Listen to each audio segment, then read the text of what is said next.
Chapter 1. Escaping the Beast World. What is it like to traverse to another realm? Thank you for the invitation. I have just disembarked from the time machine. Lu Xiaoxiao wore a countenance of despondency, striving to shrink into the shadows at the edge of the cave, her eyes gleaming with traces of anxiety and trepidation. The good news: she has been resurrected, reborn in a new body. The bad news: the tribe into which she has been reincarnated has just been besieged, and all the girls are to be taken as spoils of war to the Haihe tribe. With such a peculiar beginning, can she perhaps find a way to enjoy herself? Is it that she did not ascend high enough? Was there not a sufficient quota to allow her a chance at ancient agrarian life during her crossing? Lu Xiaoxiao felt a knot of frustration tighten within her, and the tale of her crossing must commence 3 days prior. While diligently commuting home after a day's labor, she met with an accident. The driver fled the scene, and before she could even register the pain, she perished on the spot, her soul soaring upward. Before she could linger in that ethereal state, a gust of wind whisked her away to a strange world, granting her another chance at life. This unfamiliar realm was entirely new, utterly upending her worldview, for here there were no humans, only beast folk. As she had envisioned, females held a relatively significant status in the beast world, possessing absolute reproductive rights, thus occupying a high position. Logically, it should be quite comfortable. However, this unfortunate girl was regarded as spoils after a tribal war. Had she not been categorized as such, her circumstances would have been considerably improved, but now they were to be dispatched to the Haihe tribe, complicating matters. Within the Haihe tribe, a clear hierarchy existed: indigenous beings, spoils.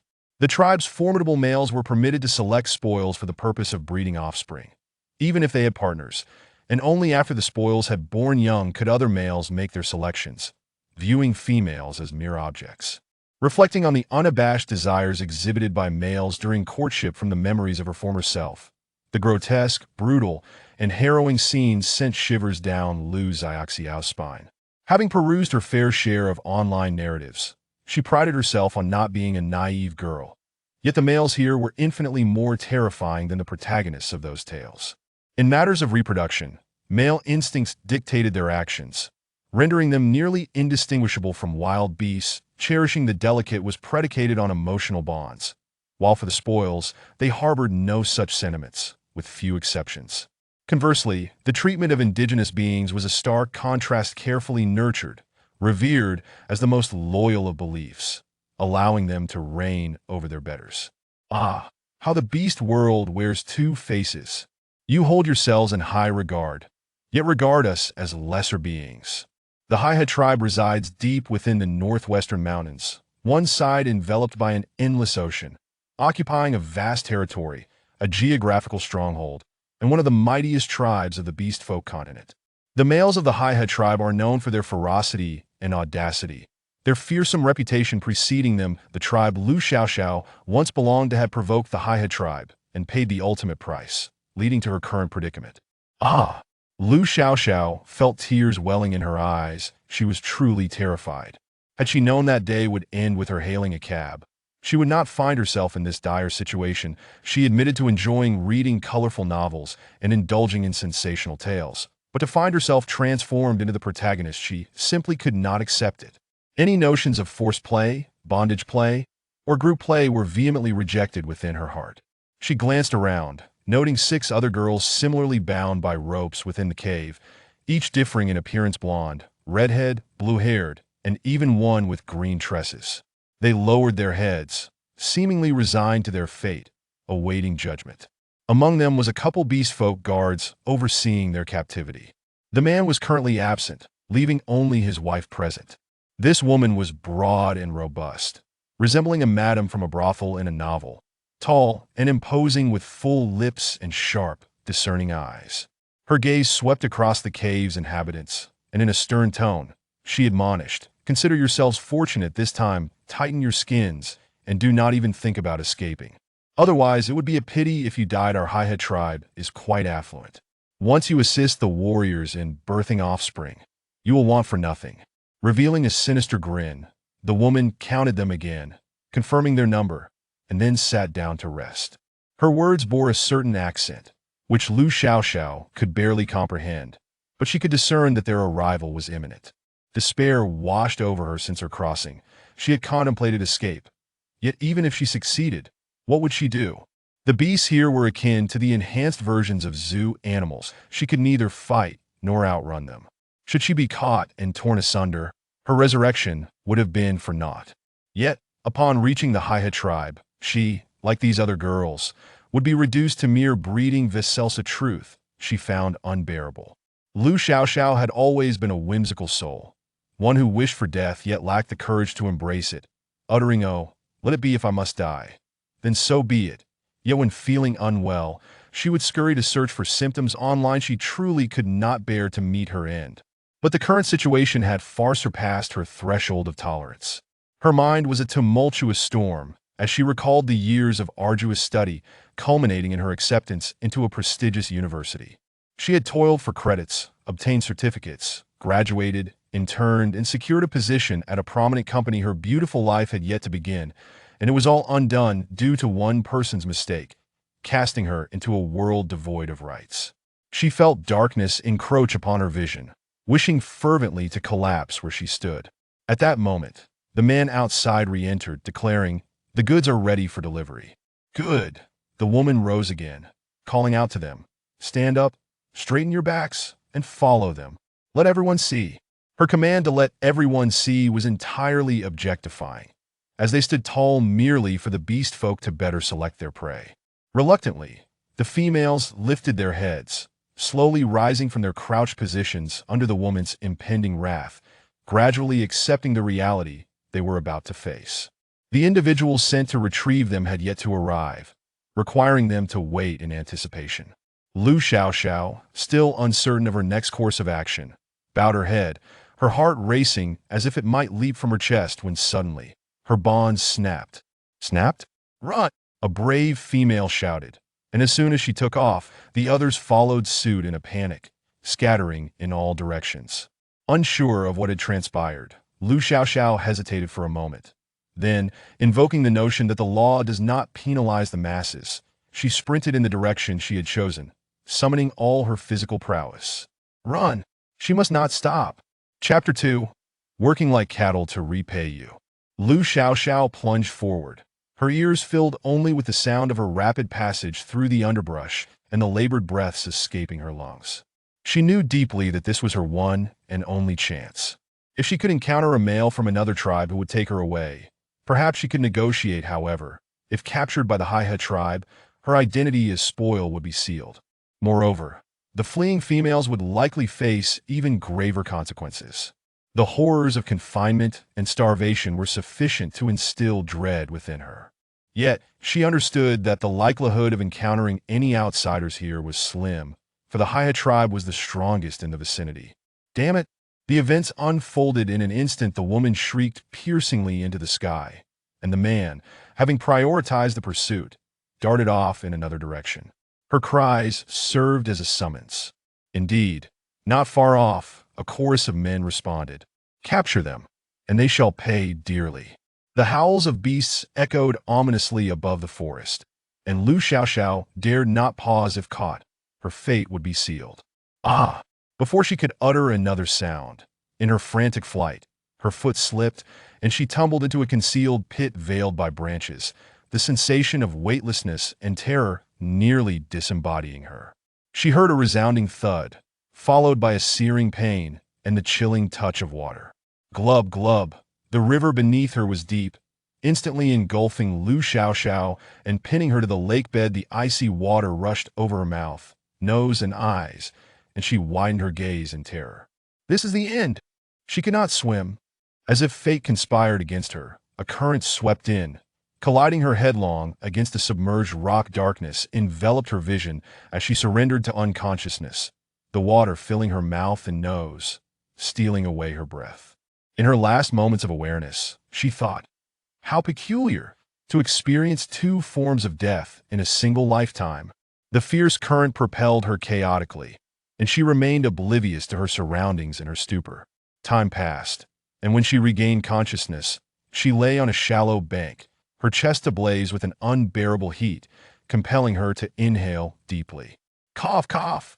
She choked on the air, sputtering out a mouthful of blood.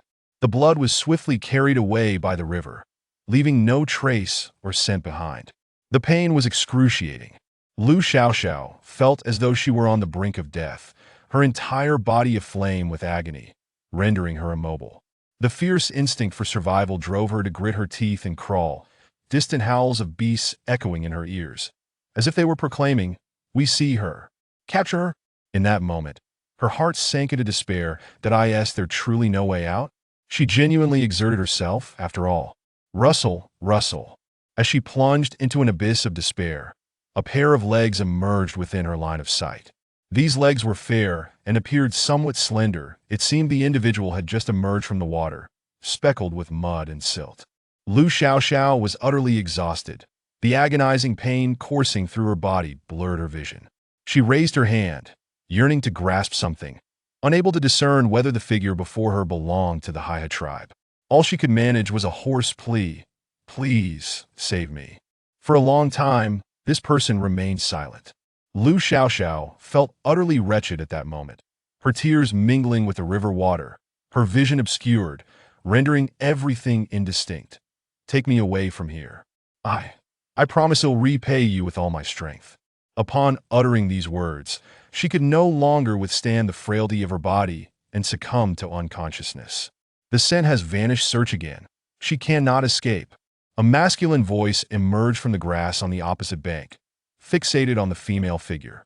The dark-haired youth ultimately reached out, lifting her and hoisting her over his shoulder, swiftly erasing any traces and scents before departing. Meanwhile, behind them, the group had searched in vain, failing to detect any trace of her scent, and in their frustration exclaimed, "She got away. There's another one. Capture that one first." From another direction came a voice, prompting the males tracking Lu Xiaoxiao to immediately spring into action, swiftly abandoning the elusive Lu Xiaoxiao to pursue another target. Once the individuals had departed, a head cautiously emerged from a nearby pit, observing the surroundings with vigilance, before effortlessly hoisting the unconscious Lu Xiaoxiao onto his shoulder. Blood dripped from Lu Xiaoxiao in a steady rhythm. He glanced at it, hastily grabbing some nearby grass to create a makeshift poultice, then using a long leaf to wrap around her head. The previous method of carrying her was no longer feasible. He was certain that if he opted to carry her back, she would undoubtedly perish. What a troublesome predicament he had created for himself. The youth found himself bewildered by his own actions, inexplicably choosing to rescue someone from the Haihe tribe. After all, she was not his mate. Was it worth the risk of being discovered by that group? He turned his head to glance at Lu Xiaoxiao, slumped against his shoulder, her battered face marred by bloodstains, evoking a sense of pity. Oh well, having saved her, he resolved to carry on. Having dealt with the blood and the remnants of their scents, the youth hastily departed, disappearing into the underbrush. Swish, swish. A faint sound began to flutter in her ears, prompting Lu Xiaoxiao to groggily open her eyes.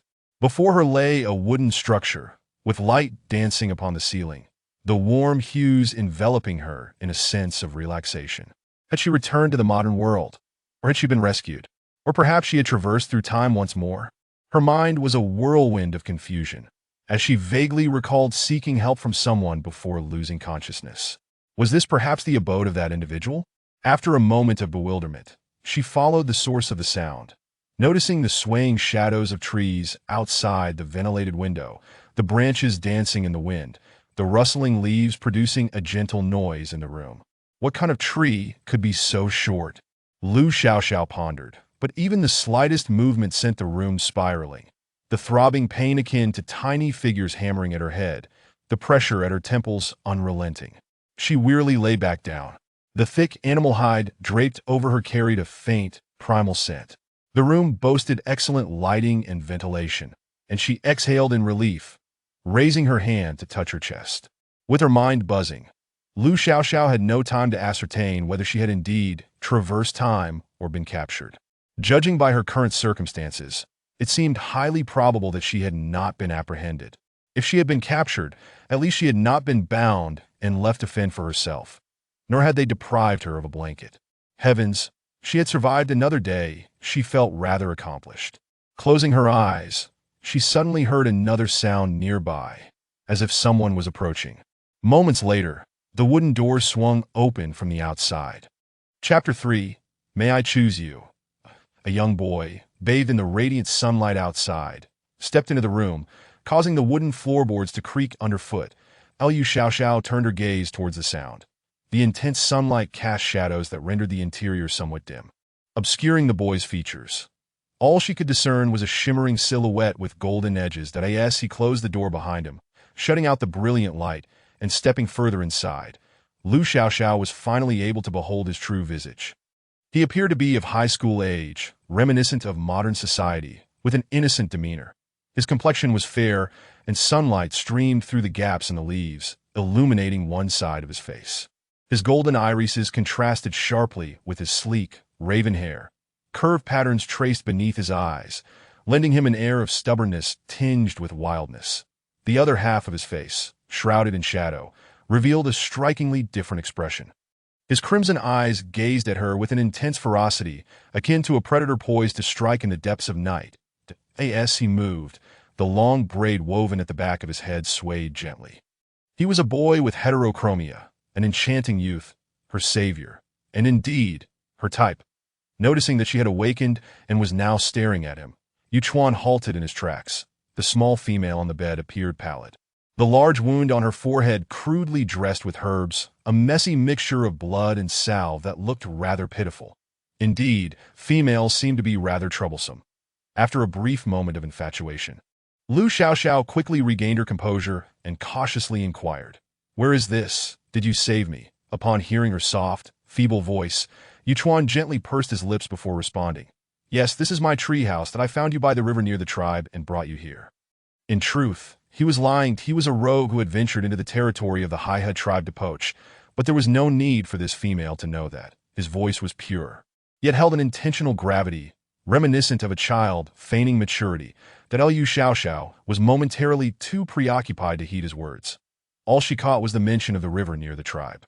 Her heart raced as she asked anxiously, "What tribe is this?" Her heart leapt into her throat. Was she truly in such peril, only to find herself still entangled in danger?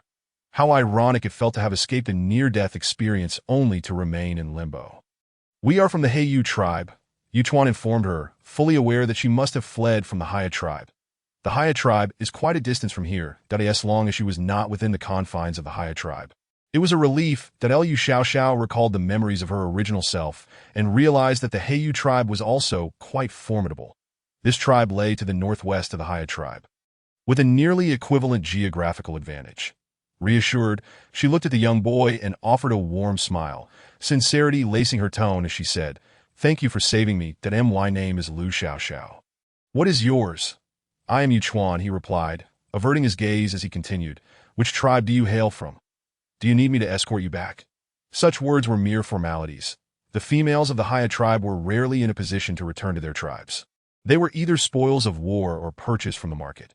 She was certain that this Yuchuan was merely speaking out of courtesy, perhaps even testing her. "No need," she sighed. After all, she had only just escaped. There was no way she would return. "Will they find you?" The location where she had been delivered was quite far from the Haya tribe's borders. With her small stature, it would indeed be challenging to flee. It was most likely that he was her only hope.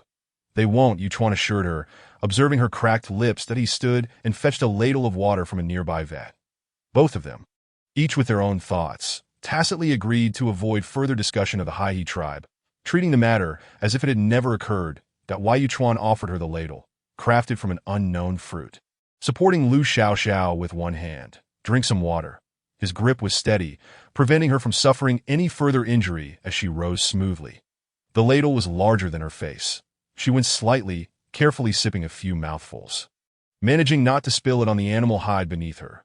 Once satisfied, she pushed the ladle away, saying, "That's enough." Her delicate manner of drinking resembled that of a young wild creature.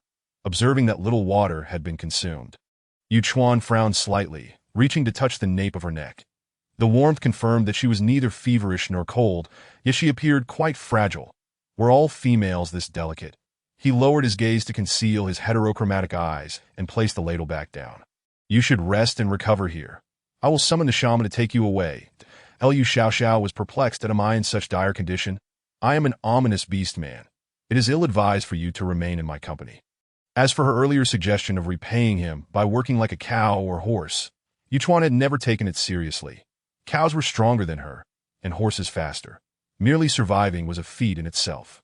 Let alone serving as labor, he couldn't fathom why he had been so foolish as to bring her back. Stealing a glance at her, he realized this was the first time he had encountered a female devoid of fear in his presence. In truth, he wished for her to stay. But that was perhaps a foolish hope. Even if such a female existed, she would not be destined for him, that a solitary life was the most suitable fate for him. Is your tribe like the Hai tribe? Lu Xiaoxiao asked softly. Must a female like me bear many offspring for different males? The Heiyu tribe was relatively discreet, with few rumors circulating about them. They were quite reclusive, typically avoiding interactions with outsiders. Thus, Lu Xiaoxiao belatedly realized that she must not leap from the frying pan into the fire, her gaze fixed anxiously upon him. Not at all. The brutality of the Hai tribe is widely known. Many females perish each year. Yuchuan replied that if you wish, you may have many partners, but if you feel content with just a few, you need not seek others. What if I only choose you as my partner? Is that permissible? Lu Xiaoxiao inquired cautiously, that a bold move. Dark hair, a braid, heterochromia. This charming youth was precisely her type, and she was determined to secure him. Although it was not the first time she had expressed interest in a male, Yuchuan's heart skipped a beat, and he clenched his fists tightly, turning away to avoid her gaze. That I believe I understand your intentions. Rest assured, the tribe respects the wishes of every female. If you do not wish to, males will not force you into mating. He was acutely aware that this female had likely been intimidated by the males of the Hai tribe. Otherwise, why would she even consider looking at a beast man like him? Chapter 4. Only after taking a bite of the twisted melon do you truly know its flavor after all. How could a female choose only one partner? Especially one as ill-fated as he? She must be testing him, and why Yuchuan had endured countless strange glances due to his heterochromia. Having grown up without parents, he was accustomed to solitude, which suited him just fine. He had only recently become acquainted with Lu Xiaoxiao. He would not be easily deceived. Some females reveled in playing with the emotions of males, and he refused to be a fool. Can you hunt? Lu Xiaoxiao surveyed the clean, tidy treehouse, marveling at its spaciousness and comfort, yet noting the absence of food or animal pelts. She pondered whether this beast man possessed the ability to hunt, that a beast man who could not hunt would imply an inability to fend off threats. And he might not be able to protect her, that in this world of beasts, survival skills were paramount. While looks could be deceiving, survival was a critical factor. The Lu Xiaoxiao felt a twinge of frustration. Reflecting that in modern times, she would have gladly spent money to cultivate a relationship with him, even to support him. Alas, reality was unforgiving. That of course, while I may be an ominous beast man, my hunting skills are no less than anyone else's. Yuchuan, having recently undergone his coming-of-age ceremony, displayed a youthful bravado, and the previously indifferent expression on his face now bore a hint of color. Though he knew he should not divulge so much in front of this female, he could not help but boast. During my coming-of-age ceremony, I presented 8 teeth from a fierce dragon beast to the beast god. The fierce dragon beast resembled a massive elephant and was highly aggressive, akin to a Tyrannosaurus rex, known for its immense destructive power and a difficulty rating of 4 stars. Its teeth were the hardest part of its body, capable of crushing stone, and were often utilized by beastmen to craft bone knives or axes. The coming-of-age ceremony for beastmen was not particularly elaborate. As long as one did not return empty-handed from a hunt, successfully bringing back prey, they were deemed truly adult and formally joined the ranks of the tribe's labor force. However, among humans, competition was fierce. That an increasing number of beastmen sought to showcase their abilities to secure future status and attract the attention of females, often opting for more challenging prey. She surmised that Yuchuan was likely no different. An ominous beast man. She gazed into his eyes, the crimson and golden hues reflecting the sunlight, shimmering with a kaleidoscope of colors. She found it particularly striking and beautiful. Was this the trope of redemptive love in tales of the beast world? No matter. She did not mind that in truth, she simply had a fondness for youthful charm. There were no ulterior motives. That I have said it before. You saved me, and I will certainly repay you, knowing that this fellow could hunt. She thought it mattered little what he could catch, as long as there was meat to eat. The rest she could manage herself. That Lu Xiaoxiao declared resolutely. I want to be with you. Yuchuan was taken aback by her words, his heart racing uncontrollably. Did she not understand what the ominous beast man represented? Perhaps she truly did not know. Otherwise, how could she speak so freely? Pressing his lips together, he resolutely rejected her, stating, "No, you do not need to repay me. Any male would come to your aid." "Why? Do you have a mate?" She inquired that if you have a mate, then this cannot proceed, that Liu Xiaoxiao had overlooked the absence of any signs of a female presence earlier, which she now regretted. What a blunder! If there were indeed a mate, it would be her fault. There is none. Yuchuan firmly declined. "I am an ominous beast man. I am incapable of bearing offspring." This revelation left Liu Xiaoxiao momentarily stunned, as she quickly rifled through the memories of her original self. Unfortunately, her previous tribe had no experience with ominous beast men and was entirely ignorant of this affliction. But what did it matter? Being child-free was perfectly acceptable. Gardening was a viable alternative, and it merely meant consuming less meat. "It's fine. I don't mind," that Liu Xiaoxiao resolved to cling to this unfortunate soul. She had a penchant for youthful charm, and unless he turned out to be a cockroach or a spider. Wait a moment. Could it be that ominous beast men were incapable of transforming into their beast forms? That opened up possibilities. Scorpions, spiders, chameleons. Anything would suffice. Her horizons expanded. She was even less inclined to give up now. Or do you have a preferred female? That is also not permitted. One must adhere to moral standards. There are none, but that is inconsequential.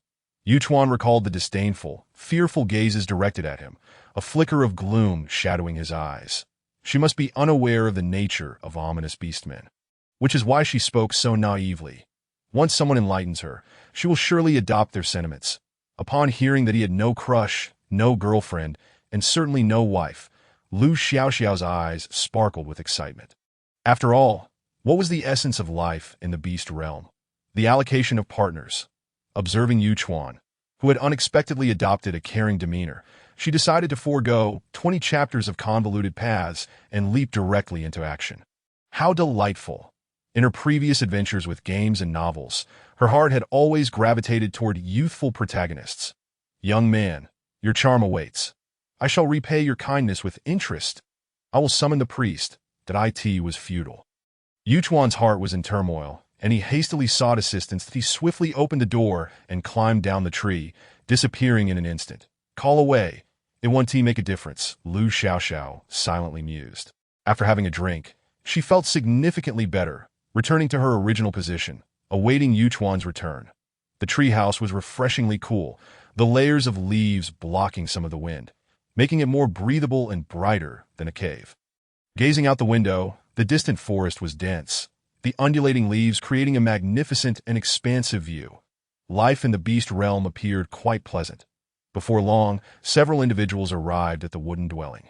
One was an elder, undoubtedly the priest, with long hair resembling dried grass, adorned with a uniquely patterned animal hide and a necklace of teeth hanging around his neck. Beside him stood a middle-aged man wielding a bone staff, likely the tribal chief. Behind the chief was a male of similar age to Yuchuan, his face still possessing a hint of roundness, and his large, curious eyes gazing around until they fixated on her. "This is the chief," the priest introduced with a smile, revealing his fanged teeth. "Greetings, chief." "Greetings, priest." That Liu Xiaoxiao could not rise, so she lay in bed to greet them. Scanning the room, she noticed that Yuchuan had vanished, seemingly evading her. He is hiding. She thought that as the saying goes, a fierce woman fears a persistent man. Now it was reversed. She could not concern herself with his willingness. Only by tasting the fruit of a forced situation could one discern its sweetness. "Little female, are you feeling better?" The priest approached her, his voice gentle as he inquired about her injuries. That Liu Xiaoxiao answered honestly, "I don't know. My head feels quite dizzy." "Oh, you sustained an injury. You must rest well to recover. When you were unconscious, we couldn't move you. Now that you're awake, you should recuperate in the tribe. There are other females like you, and I will arrange for someone to care for you." The priest smiled, his wise eyes radiating a serene glow. "Little female, once you join our tribe, you will have no worries." The man with the staff spoke authoritatively. "From now on, you will live with us. There is no need to fear." Chapter 5. Departure. Am I not already in the tribe? Liu Xiaoxiao was somewhat perplexed. Yuchuan resided on the outskirts of the tribe. This place was sparsely populated and rather unsafe. "Allow me to carry the little female."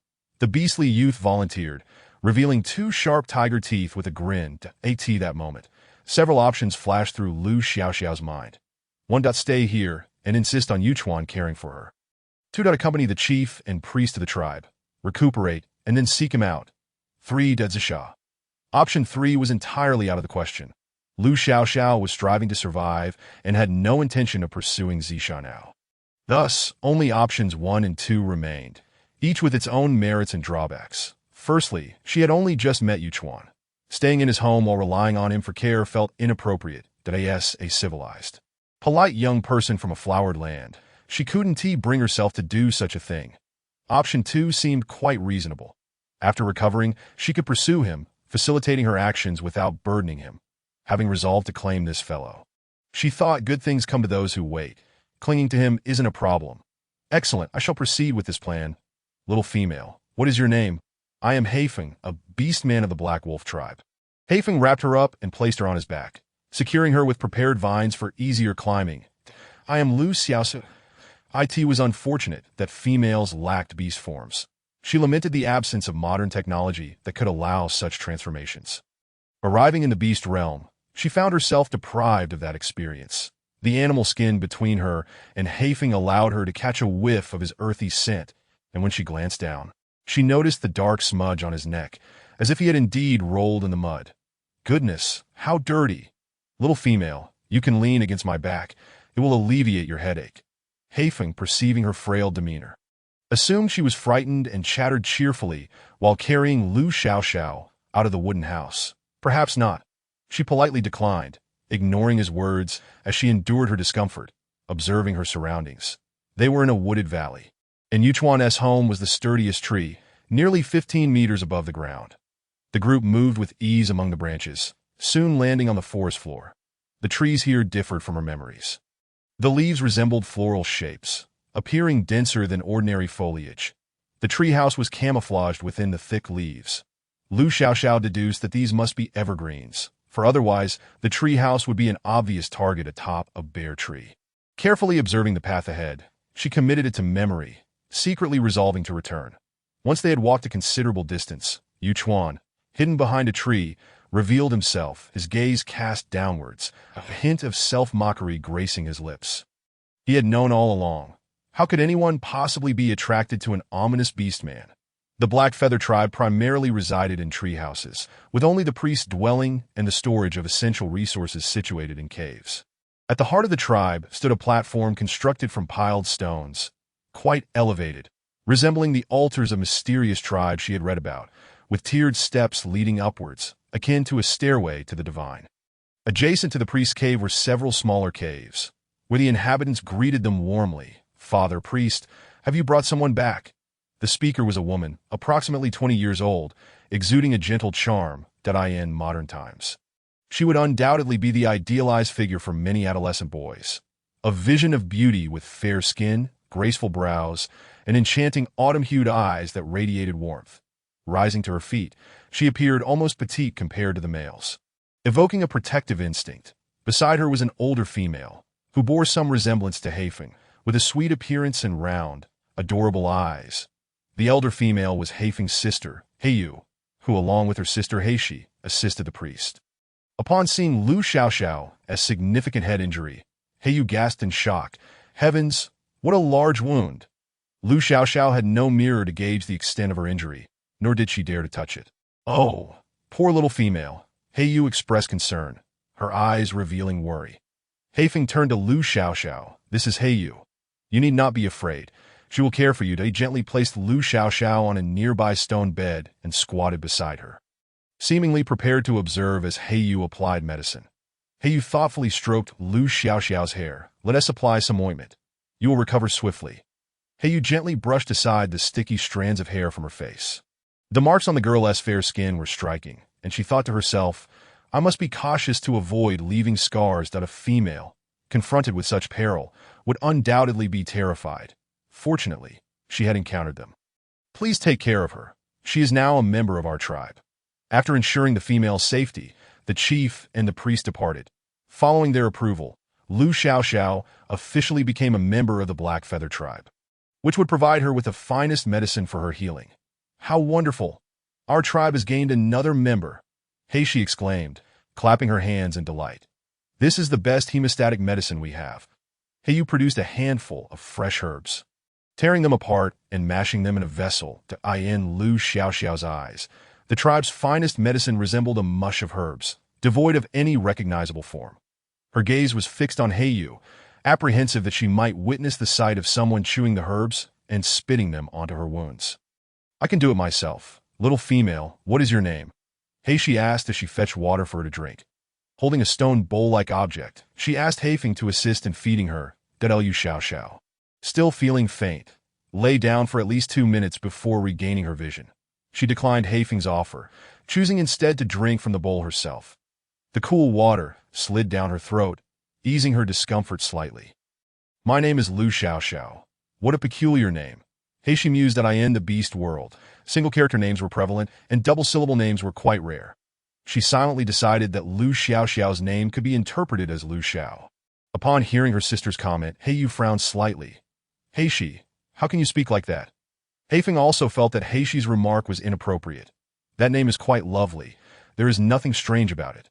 Realizing her mistake, Heishi quickly apologized to Lu Xiaoxiao. I'm sorry, I didn't mean to imply your name was odd. I simply haven't heard longer names before. Lu Xiaoxiao smiled and nodded. It's all right. Chapter 6. What? Climbing trees. Having distanced herself from complex interpersonal relationships, the straightforwardness of the beast world brought a refreshing lightness to her mood. Everyone was so candid and direct. Observing Lu Xiaoxiao's smiling face, Heishi felt reassured that she was not truly saddened. She glanced at Heiyu, who remained silent, approaching with the herbal paste to clean Lu Xiaoxiao's wounds gently. As Lu Xiaoxiao lay flat, the herbal paste was less likely to slip off, and Heiyu delicately applied the medicine. Lu Xiaoxiao was unsure whether her injuries were severe or if the ointment induced drowsiness, as she gradually closed her eyes and drifted back into a deep slumber. Heifeng, you should leave. This is not appropriate. Heishi admonished Heifeng, who lingered nearby, watching Lu Xiaoxiao. Didn't you say a few days ago that you liked Yangbai? You should go see her. Males are so hypocritical. They fall for anyone they meet. Heifeng muttered, scratching his nose that Lu Xiaoxiao is cuter. I like Lu Xiaoxiao. You hypocritical male. Heiyu teased him that an unfaithful male will not attract females. Heifeng pondered this and realized it might be true, yet he was still young and had more choices before settling down. I did not deceive the female. Although Yangbai was one of the more desirable females in the tribe, she was not his only option. Lu Xiaoxiao needs to rest. There's no point in you watching her. Heiyu stated. With your time, you might as well go hunting and gather some beautiful animal skins as gifts. Heifeng scratched his head, nodded, and reluctantly turned to leave, glancing back at the sleeping Lu Xiaoxiao. What a pitiful female, Heishi remarked once Heifeng had departed, then lifted the hem of Lu Xiaoxiao's dress. She was slightly taken aback, noticing several reddened marks on Lu Xiaoxiao's body, resembling heavy impacts, as well as bruises on her wrists, likely from being grasped by someone.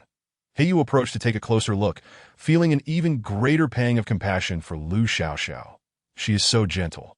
Despite enduring so many injuries, she did not cry out, which truly tugs at one's heartstrings. Tenderly, she cleaned Lu Xiaoxiao's body and applied the medicine, then instructed Heishi, do not wake her. Heishi blinked in surprise. But I didn't move. Heiyu offered no explanation and instead fetched a fur blanket to cover Lu Xiaoxiao. Remember to give her the medicine. Heishi's face scrunched up in dismay, yet she responded gleefully. Yes, I know. Strangely, Lu Xiaoxiao's memories following this were fragmented. Her moments of consciousness were fleeting, with the clearest recollections being of the bitter herbal concoctions that made her eyes water. Had she not known they were meant to care for her, she might have thought she was being tortured. Yet it was undeniably effective, as her wounds began to show signs of improvement within a few days, and the bitter paste that had once made her unable to open her eyes finally ceased. In the days since joining the new tribe, she felt no particular sentiment. She had simply stumbled in without any inquiries about her origins or oversight of her presence, as if she had merely arrived. Would they really allow an infiltrator to slip through? Xiao, I found you a place to stay. Come with me to have a look. Heiyu strode in with her long legs, taking Lu Xiaoxiao's hand. Heiyu's cheerful and gentle demeanor made it easy for her to connect with others. Upon realizing that Xiao Xiao had nowhere to reside, she quickly sought out a beast man to construct a dwelling for her. Really? Lu Xiao Xiao exclaimed with delight. Thank you, Yu. You are truly wonderful. She had just been pondering this issue. In the tribe, everyone had fixed residences, having spent a few days in this cave as if in a hospital.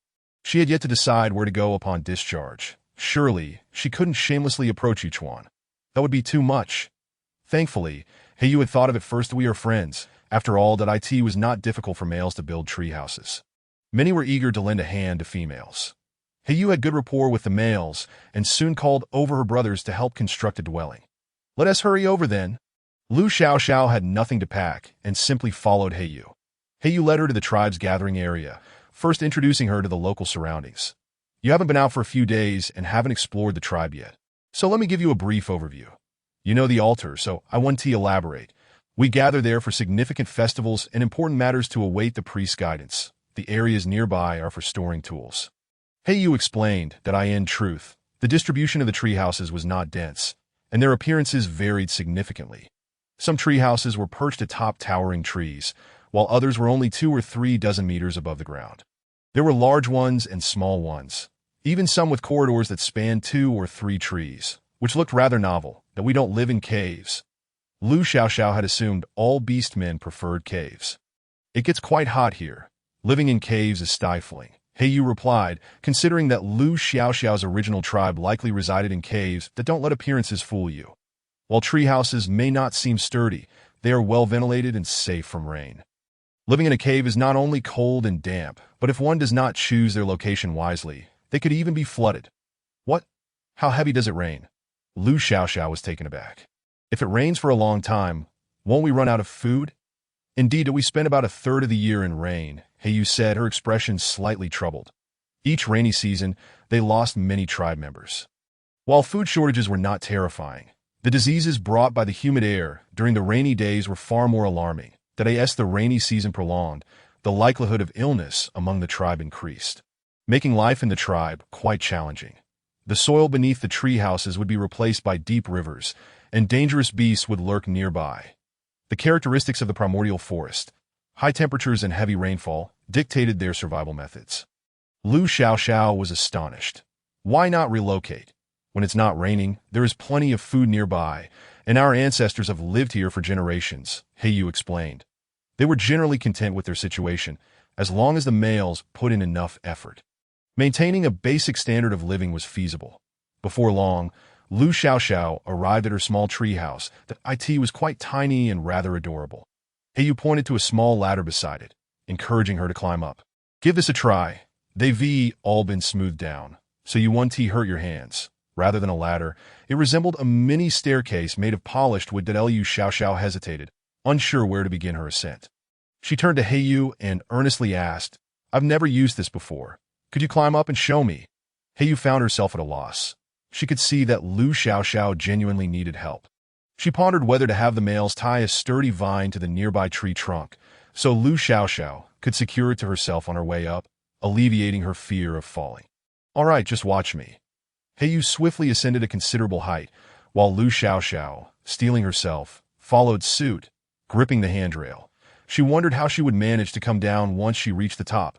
After climbing a short distance, she couldn't help but glance down. That a gust of wind made her shiver, causing her to panic and cling tightly to the trunk, nearly losing her composure.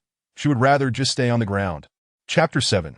A solution must be found. Hurry up, take a deep breath, and come up. Yu called down. Having nearly reached the top, she looked down at the lagging Lu Xiao Xiao and felt a pang of sympathy. If it really proves too difficult, just say the word, and I can invite some single males over tonight.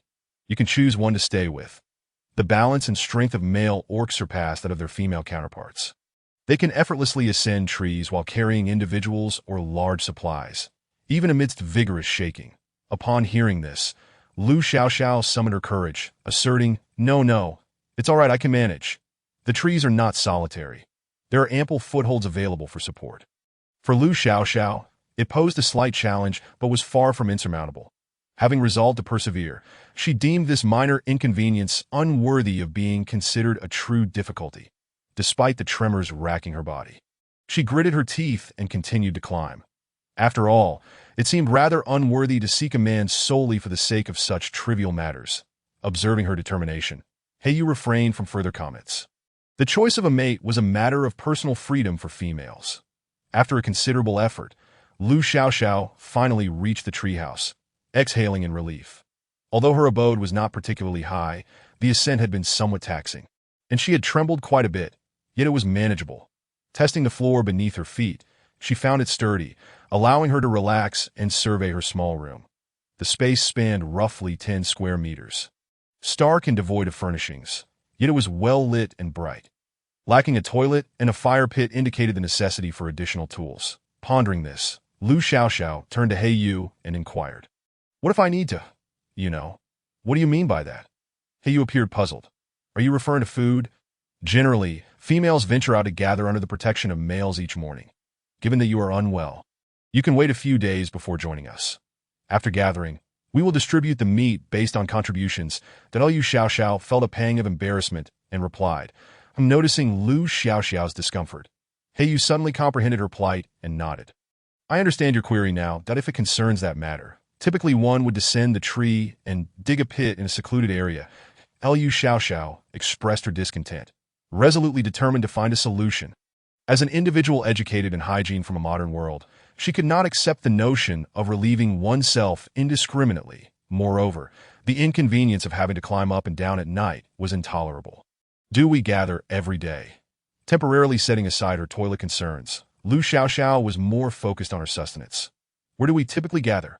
"Every day, except when it rains, we go out to collect resources." Heiyu explained.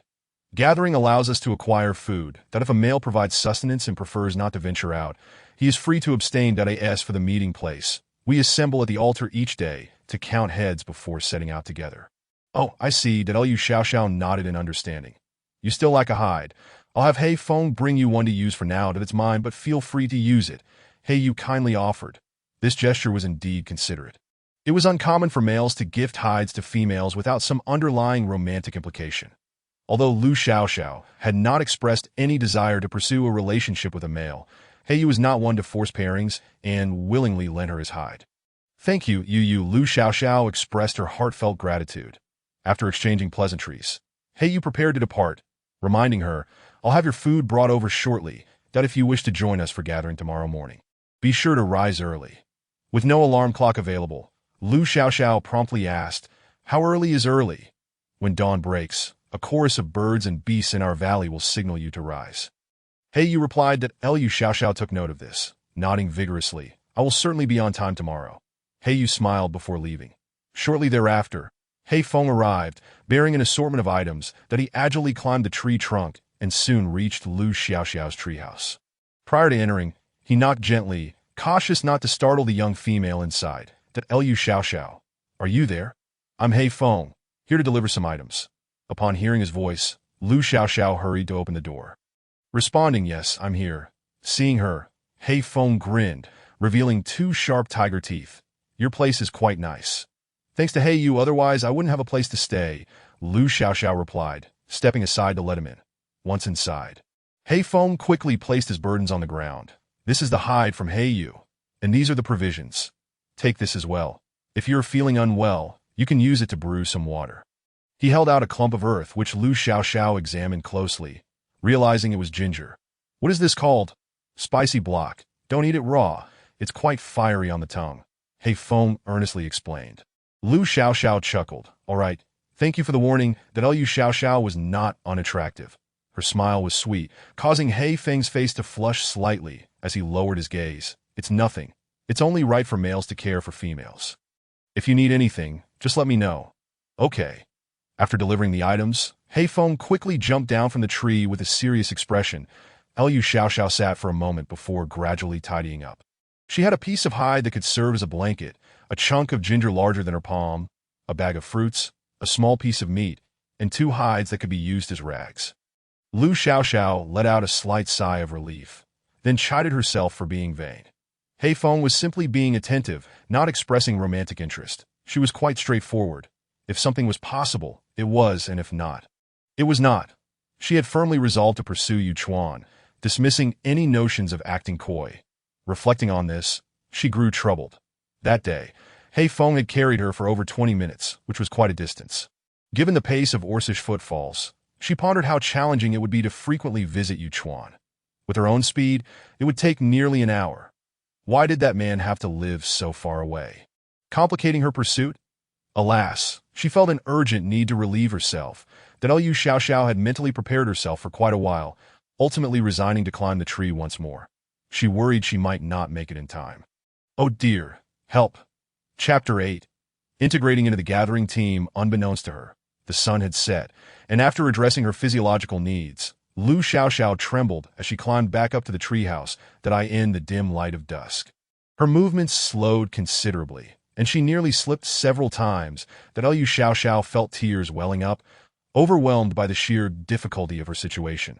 After an arduous return to her treehouse, she collapsed onto the floor. Exhausted, feeling as if her legs had turned to jelly, in just a few short days, Liu Xiaoxiao had faced life and death, now confronting new challenges that made her feel utterly defeated. The fragility of the human spirit often crumbles in an instant.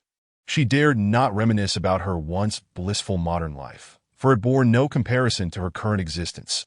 Were someone to promise her a return to the modern world, she would leap without hesitation from this place. Even a 20-meter fall should suffice. But she could not. She was a contradiction, both yearning for death and fearing it. There would be no return to the modern world, and she certainly would not dare to approach the Zisha. She lay at the door, letting her tears flow freely, contemplating every worthy aspect of life, only to cry even harder as the trivial matters of modernity far eclipsed her current living conditions, deepening her sorrow. Once she had wept enough, she accepted her reality and quietly entered her room, wrapping herself in her meager hide blanket, curling up to sleep. For tomorrow, she would need to rise early. She nearly cried once more, realizing that in this new world, she would be forced into labor, or else face the prospect of marriage, an entirely misaligned notion with her values. As she drifted off to sleep, a shadow appeared beneath her treehouse. The figure effortlessly leaped onto the trunk, making no sound. Not even disturbing the branches, he approached the treehouse with the grace of a dancer, refraining from touching its edges, instead removing the vines that were entwined about him and tightly binding them to the trunk. In the darkness, flickers of golden and red light revealed his identity. It was Yuchuan. Once he had secured the vines, he gave them a gentle tug to ensure their stability before releasing his grip. Casting a glance at the now silent treehouse, he wasted no time and nimbly leaped down from the tree, departing the area. In stark contrast, Liu Xiaoxiao remained oblivious, spending an uneasy night in her restless dreams. On the following morning, Liu Xiaoxiao indeed heard the calls of birds outside. As she opened her eyes, she found herself pondering the solitary nature of the birds' cries. Were they mocking her single status? With no opportunity for morning rituals, she wiped her face with a small hide and steeled herself to descend the tree. Upon reaching the edge, she noticed something new, a securely tied vine, tugging at it. Her eyes brightened. This could serve as a safety rope. Why hadn't she seen it yesterday? She gave no thought to whether the tortoise boy had assisted her.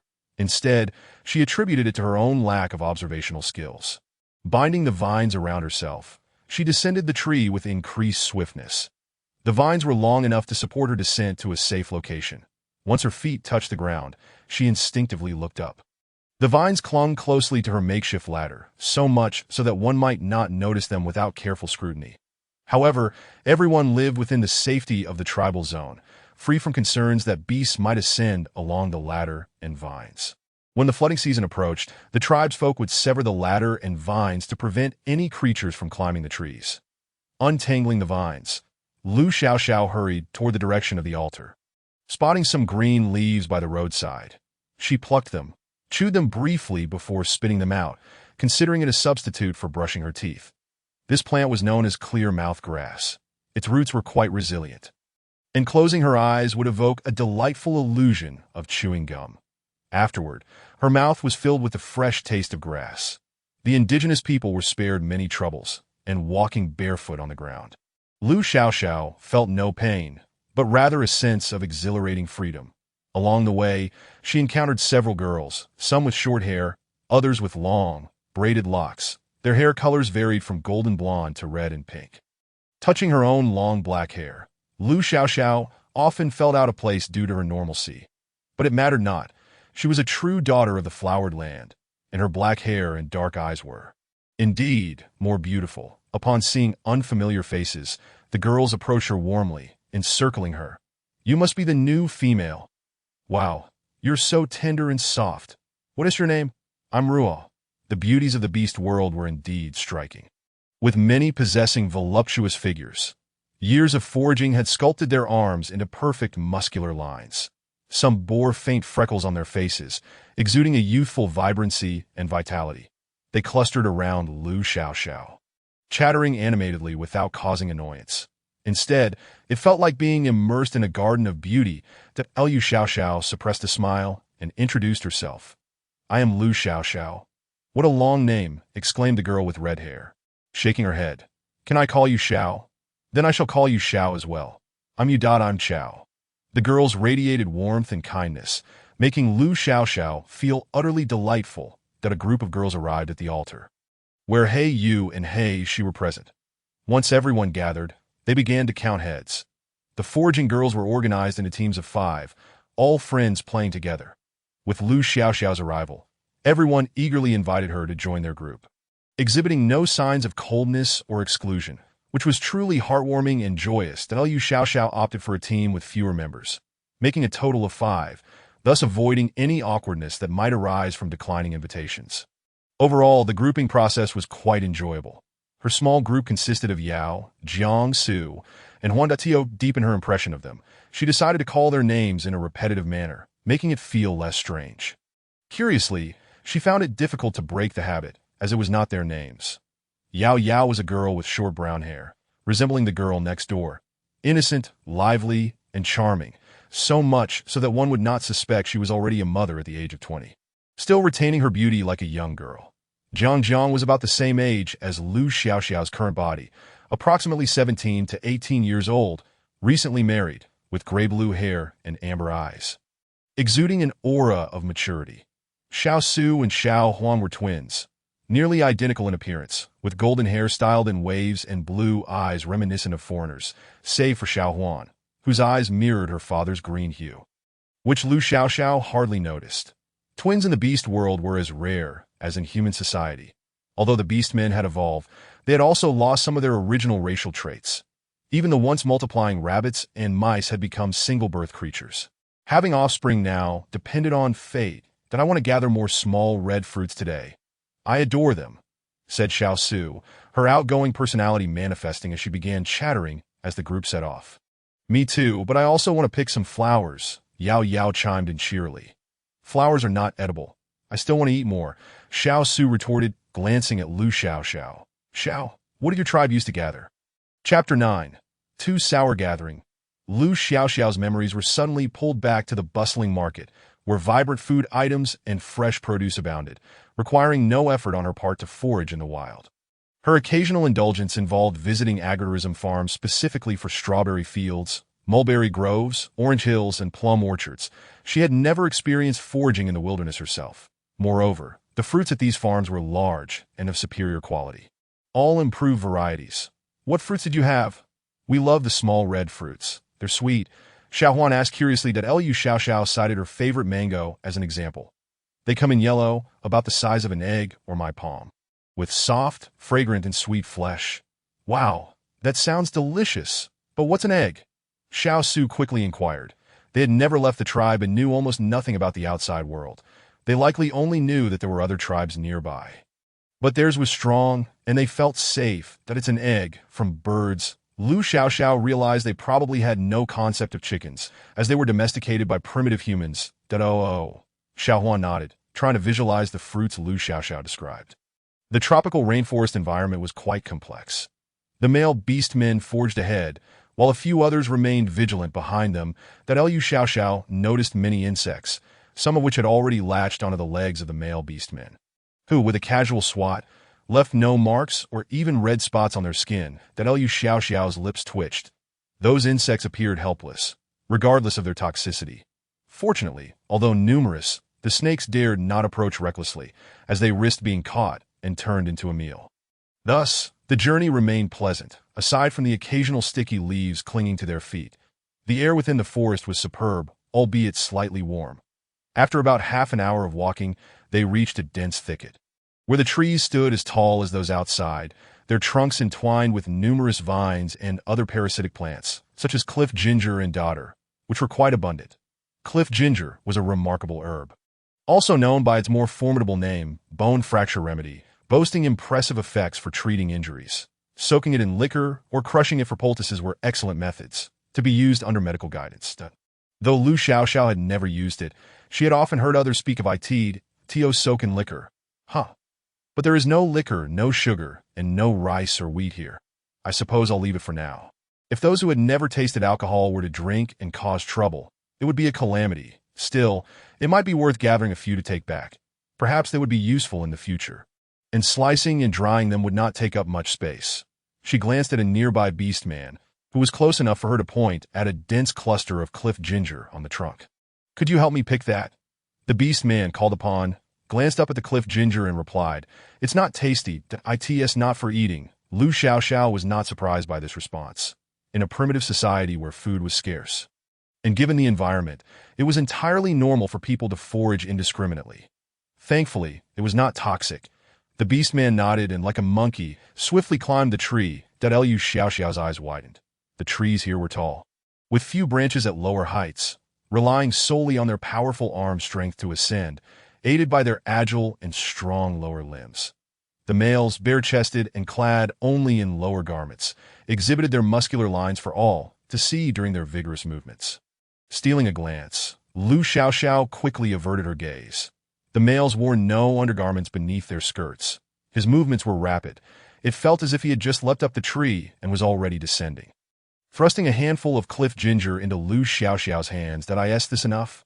Yes, thank you. Lu Xiaoxiao shook off the withered leaves above, pondering what to use to carry them. However, without a basket or beast hide, she felt somewhat at a loss. Fortunately, the males had come prepared. A grass basket was thrust into her hands by a gray-haired beast man. This is for you. Though the males were hurrying along, they remained industrious, weaving baskets, gathering leaves, and collecting insects, some of which could be roasted and eaten, while others could be consumed. AWAS for the baskets. They were certainly meant for the females, many of whom had come empty-handed. Thank you. Lu Xiaoxiao was pleasantly surprised by their thoughtful service. She happily accepted the basket and placed the cliff ginger inside. The two males who had been thanked looked slightly surprised but accepted her verbal gratitude with ease. The group continued on their way, unfazed by this minor incident. Xiao Su curiously asked, What do you want this for? You can't eat it, and it's quite heavy. The basket lacked straps, so Lu Xiaoxiao gathered some grass and vines nearby to fashion 2 makeshift straps, then slung it over her back, ITS for fun. Wow, that looks quite good. The females gathered around, examining her creation. You're so clever. This way, you can keep your hands free. Everyone carries a basket, but if the load is heavy, it becomes quite inconvenient to manage, particularly for the females. It is not to suggest that females lack strength. On the contrary, their physical power is quite commendable. Although slightly inferior to the males, who bear the burden of hunting, they can effortlessly push large stones and snap branches. However, they tend to prefer to carry personal items along with their supplies, collecting not just necessities but also cherished belongings. Gathering is a crucial means for the tribe to procure food, and the females strive diligently for this purpose. The males, who find themselves with spare time when not engaged in hunting, also exert themselves in this endeavor.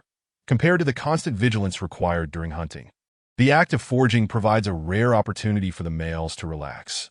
Thus, they are reluctant to demand too much of the females in terms of the quantity of their harvest. Lu Xiaoxiao declared her intent to be a diligent girl, unconcerned with others' opinions. She believed that securing her own sustenance was essential before pursuing Yuchuan, feeling quite embarrassed to rely on someone else for support. Little boy, just wait, she thought. Noticing her silence, Xiao Su refrained from further inquiry, while the other girls continued to merrily discuss their own matters. In the distance, they spotted a hint of red fruit, signaling that they had finally arrived at the gathering site. Wow, there are so many little red fruits here. I want to pick a lot. The little red fruits were likely the tastiest in the vicinity, much adored by the females. As soon as the group arrived, they hurriedly dispersed, each seeking out thickets and branches, reaching out or using tools to gather these fruits. The little red fruits grew low, hanging from slender trees. They bore some resemblance to cherries from later times. Lu Xiaoxiao plucked one and placed it in her mouth, only to find it so sour that it left her momentarily dazed, causing her to spit it out in shock. What is this flavor? It's not palatable at all, Xiaoxiao. Don't eat that. That's not a little red fruit. Hearing the voice, Xiao Su turned and quickly urged her to consume a tender leaf from the tree. Hurry, eat a bud or you'll lose the sensation in your tongue. Lu Xiaoxiao hastily grabbed a handful of tender buds and chewed them. While they had no distinct flavor, they effectively mitigated the sourness and numbness left by the previous fruit. My goodness. This flavor is even more intense than sour candy. That's the real sour one. Look, the leaves are different. Xiao Su presented the little red fruit she had picked to Lu Xiaoxiao, pointing to a fruit still adorned with leaves.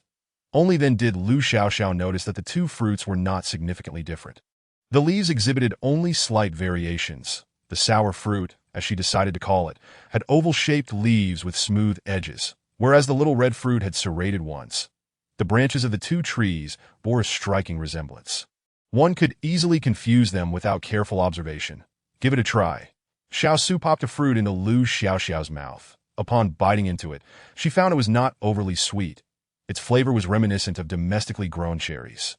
A delightful balance of sweetness and sourness that imparted a refreshing sensation. Isn't it delicious? Xiao Su beamed. You keep picking here while I gather from another spot. The astringency in Lu Xiaoxiao's mouth was overshadowed by this newfound sweetness, which indeed was quite pleasant. If sugar were available, they could make a jam that would last longer in a clean container. Currently, however, she could only attempt to dry the fruits to no. Without even salt, there's little point. At most, I could slice and sun-dry them, but given the size of these fruits, it hardly seems worthwhile that I should gather something more substantial. Gathering these small fruits was not the sole purpose of their visit. Nearby lay forests with pine-like trees, beneath the leafy floor of which lay hidden the mature nuts that had fallen.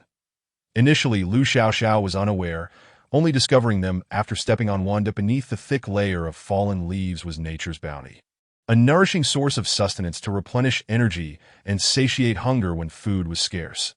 The nuts were small, their shells resembling hazelnuts. When struck with a stone, the shell cracked open to reveal fragrant, off-white flesh inside.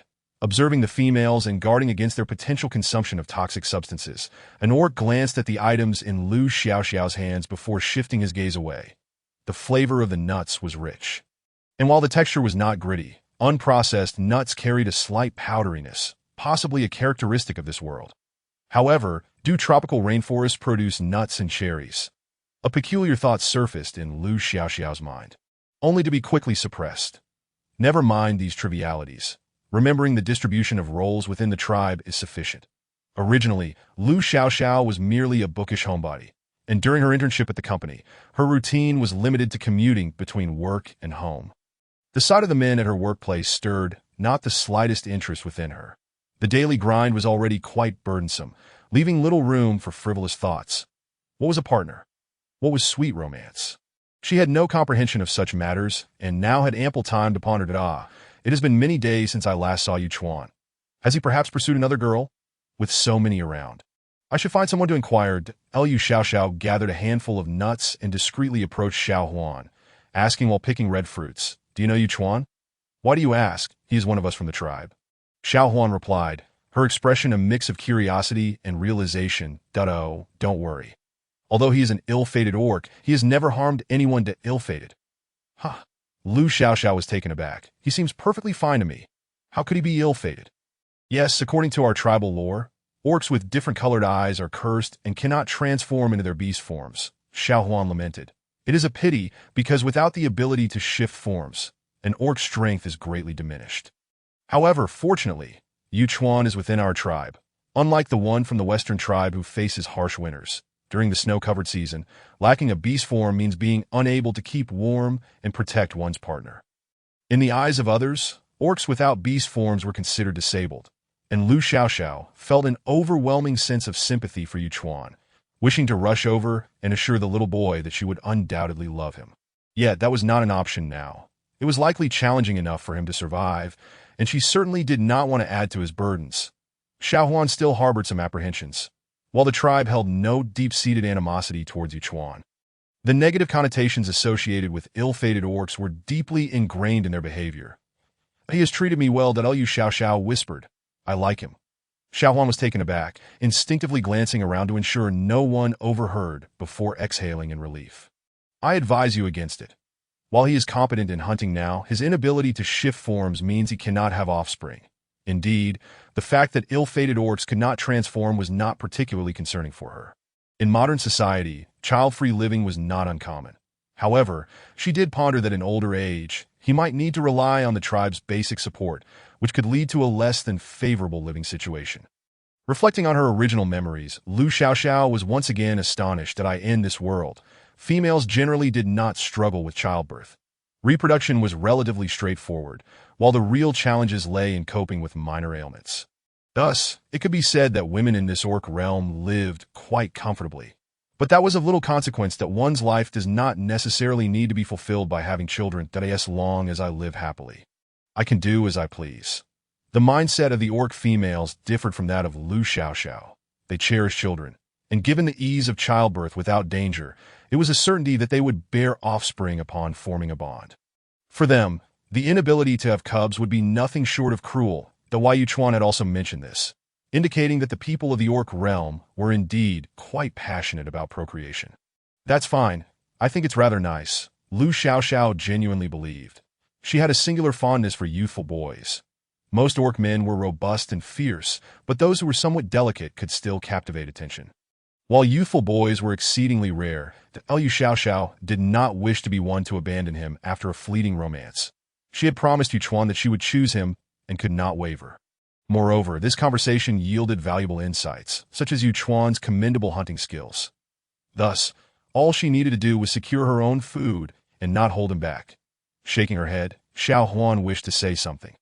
But considering her limited acquaintance with Liu Xiaoxiao, she hesitated, fearing that saying too much might lead to ill will. "Just keep this between us," she said quietly, "or if you end up liking someone else later, it could hurt."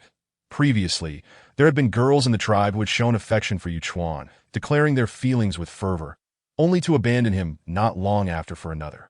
Although Yu Chuan likely remained indifferent, the pity in the gazes of others was unmistakable. Isn't it pitiable? Not only can he not find a partner, but he is often the subject of mockery from the females, that Liu Xiaoxiao belatedly realized that she should exercise more caution with her words.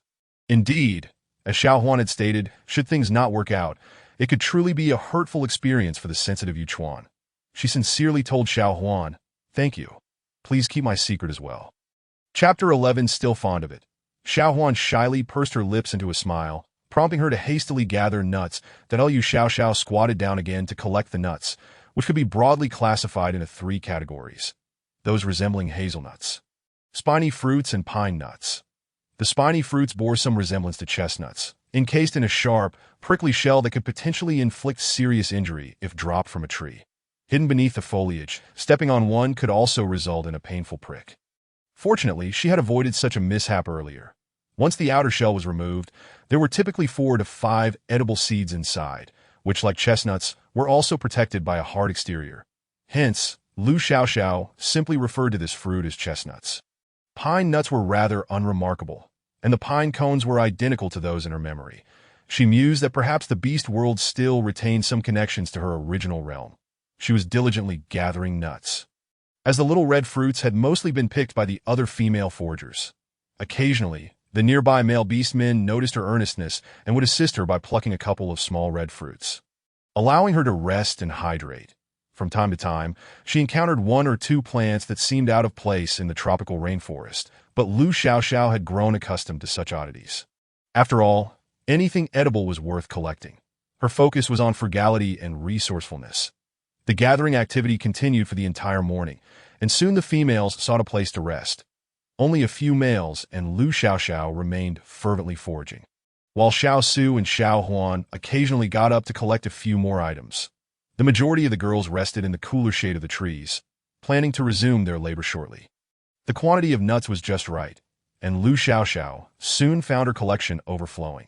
Turning around, she noticed that everyone else had taken a break, so she too sought a spot to rest and munched on a couple of small red fruits to calm her nerves. She was recovering well. The labor was not overly taxing, and Black Evening and Black Jade occasionally glanced over, reassured by her enthusiasm. Nuts could be stored, much like small animals rely on their hoard to survive the winter. Lu Xiaoxiao was uncertain how many she was expected to contribute to the tribe, but she figured that gathering a bit more would likely yield a larger share. For now, working while snacking felt quite pleasant. After a brief respite, others gradually rose to continue foraging, prompting Lu Xiaoxiao to quickly resume her fruit picking and nut dash gathering. It seemed it hadn't rained here recently, as mushrooms or other fungi were absent in the vicinity. However, considering she still lacked fire and suitable cooking tools, she abandoned that line of thought. She contemplated how to create a stove, reflecting that using fire in the treehouse was not particularly safe. She preferred a traditional coal stove with a lid. Wait a moment. How do the tribespeople use fire?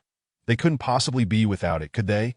The Yuchuan household seemed quite simple, and it appeared there was no evidence of fire usage. It would be wise to check on the homes of others before making any plans. Xiao Xiao, do you like fruits? A girl, who had appeared beside her without notice, seemed to be named Yu. So Lu Xiaoxiao decided to call her Yu Yu.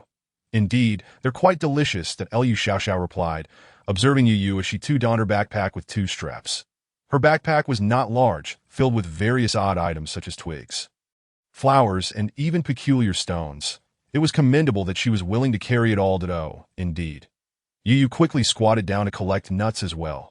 The task of gathering nuts was rather monotonous, as they were hidden beneath the leaves, necessitating some effort to uncover them. Thus, once the females deemed they had gathered a sufficient quantity, they would often wander off to forage for other food items. This diversion was referred to as playing around, where they would pick up grass, leaves, or any other items that caught their fancy. Time passed swiftly during the gathering, and as the sun reached its zenith, the activity concluded. On the way back, Lu Xiaoxiao observed some beastmen flirting with certain females in their group. Xiao Su enjoyed teasing them.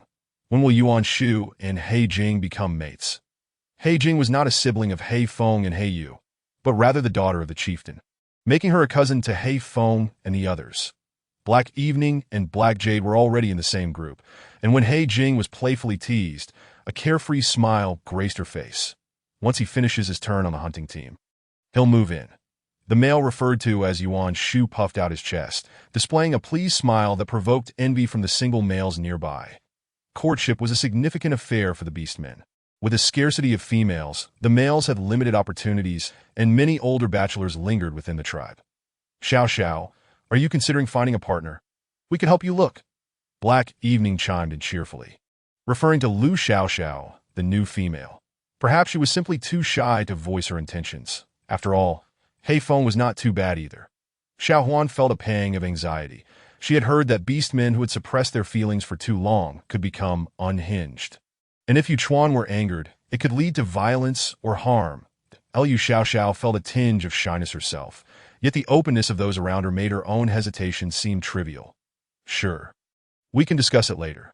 This response was quite conventional, revealing little about her intentions. The gaze of the nearby single beastmen suddenly focused intently on Lu Xiaoxiao, the newcomer in the world of beastmen. Beauty manifested in diverse forms. There were cute girls, mature women, and fiery temptresses, along with many fresh and gentle appearances that Lu Xiaoxiao belonged to that gentle, ethereal category, exuding a serene and tender presence. The term well-behaved was not typically used to describe the character of females. Females held a crucial role in reproduction, while compliance was a trait more fitting for the males. Most males preferred gentle females, and even if they had a hint of masculinity, it was not a deterrent. I am Ji, a lion tribe beastman, that if there is anything you fancy, please let me know. The beastman who had first helped Lu Xiaoxiao gather cliff ginger quickly seized the opportunity, offering her a handful of small red fruits. Another quickly followed suit.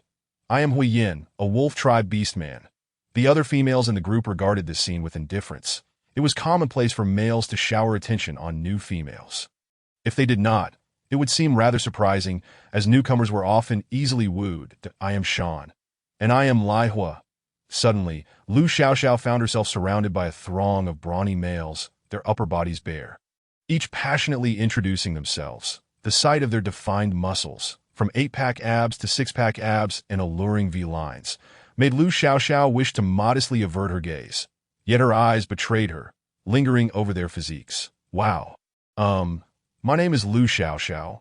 You can just call me Xiao Xiao. In the realm of beast men, robust males were abundant, and these young men primarily resembled athletic types, handsome and sun-kissed, exuding a wild boy charm, which was her second favorite type.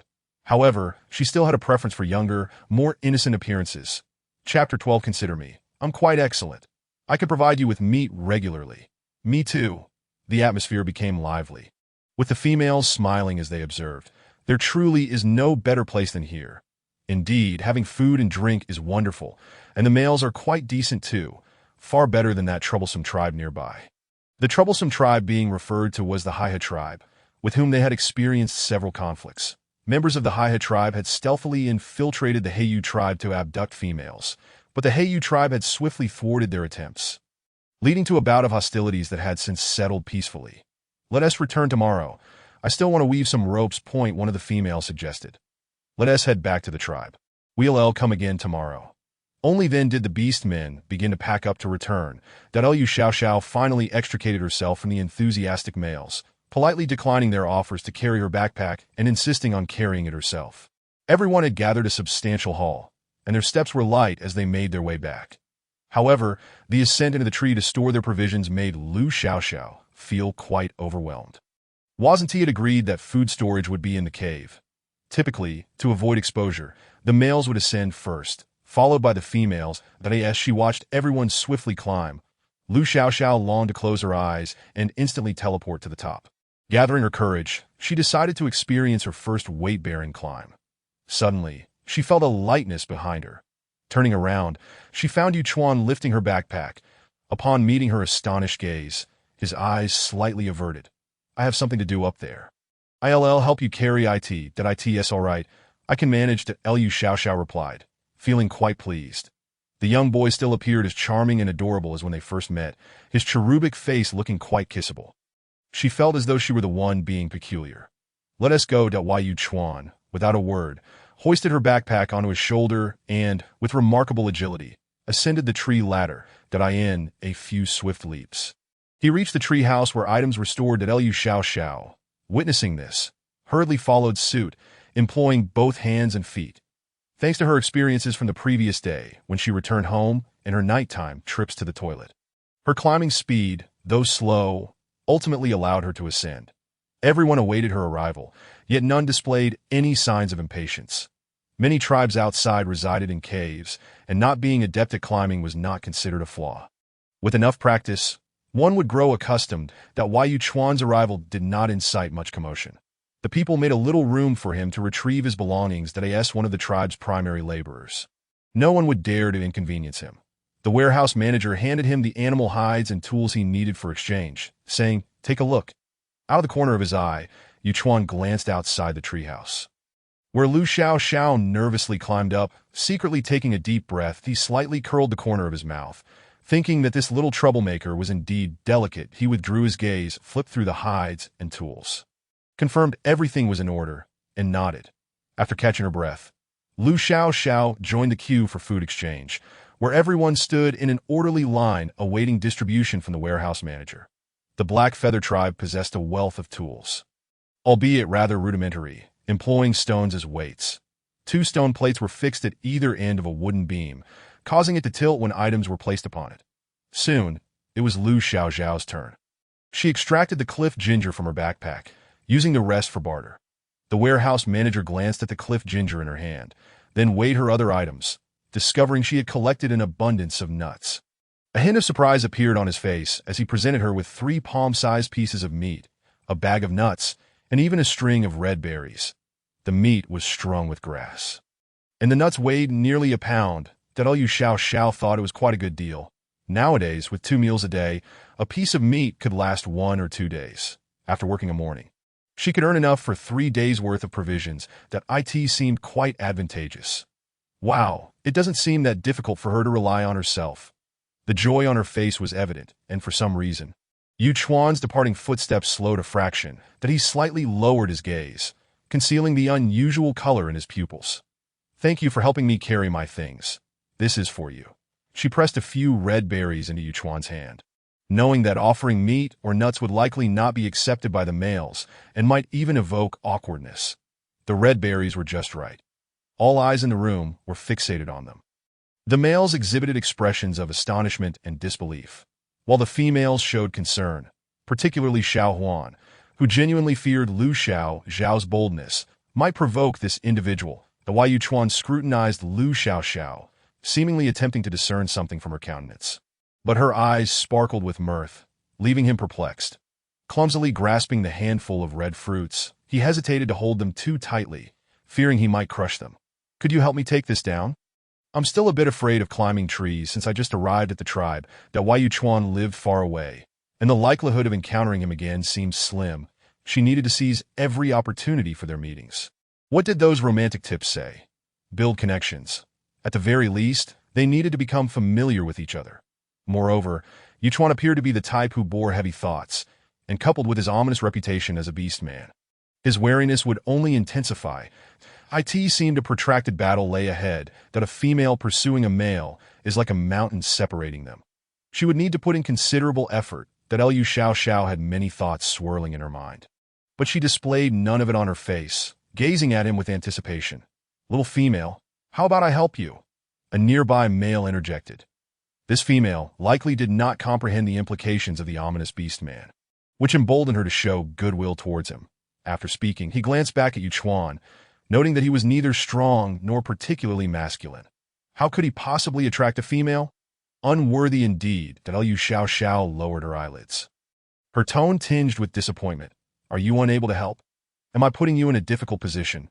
Yu Chuan pressed his lips together, then took all the items from her hands, saying, "You go down first." It was merely assisting with a few items. Any male would not refuse such a request.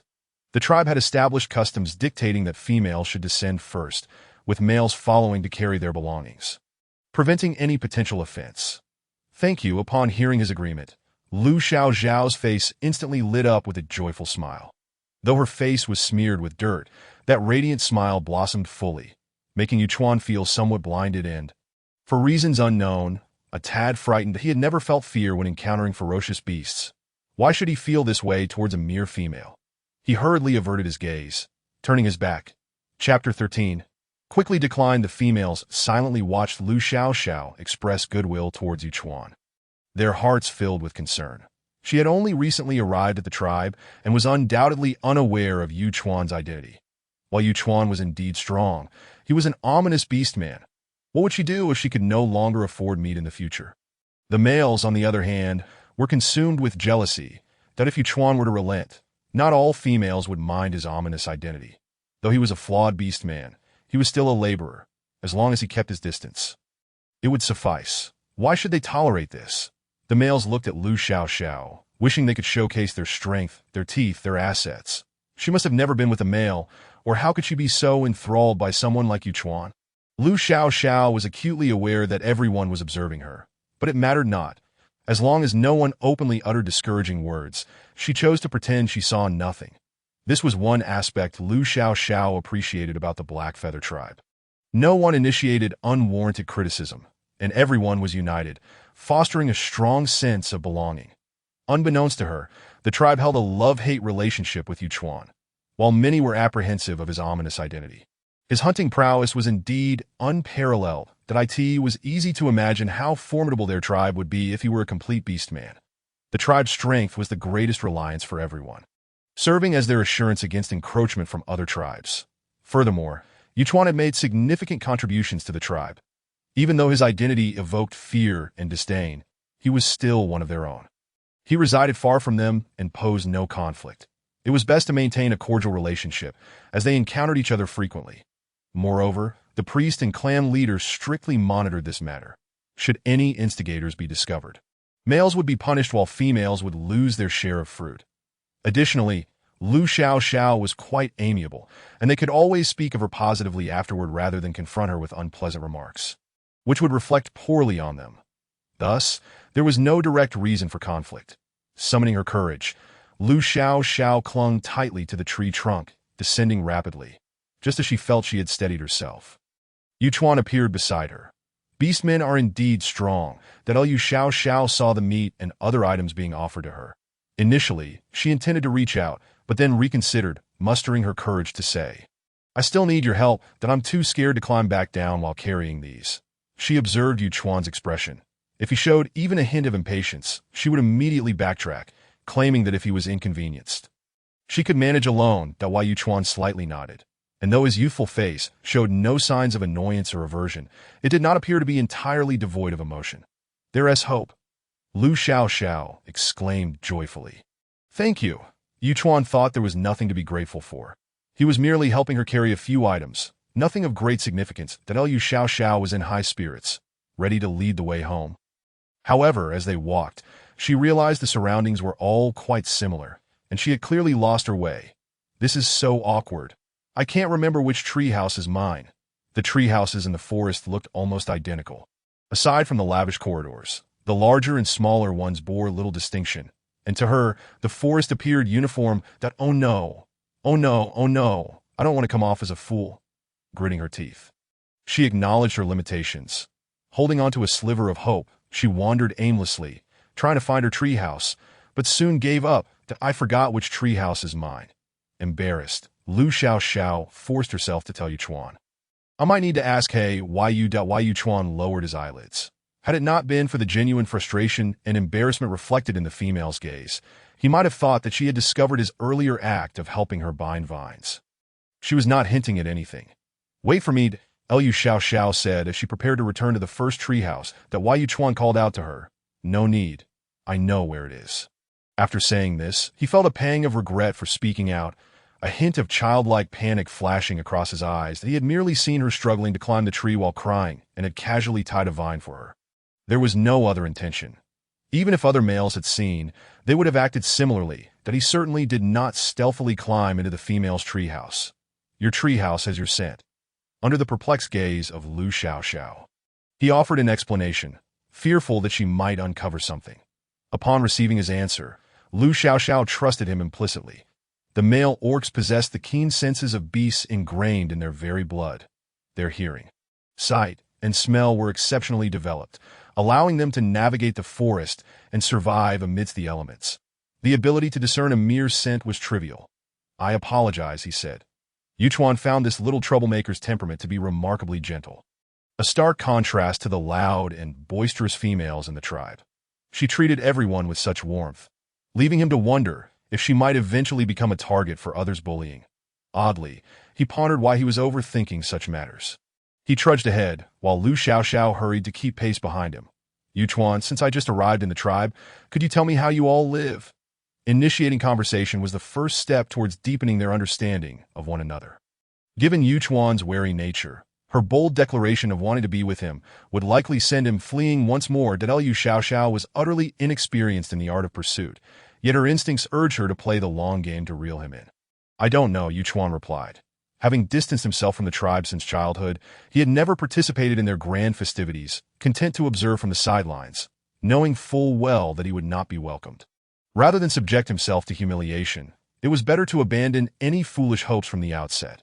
His everyday life consisted of hunting and resting, which held little relevance for a precious little female like Lu Xiao. Are you usually busy? Lu Xiao thought of a way to enhance their interaction and candidly stated, I still need some furniture. Could I trouble you for assistance?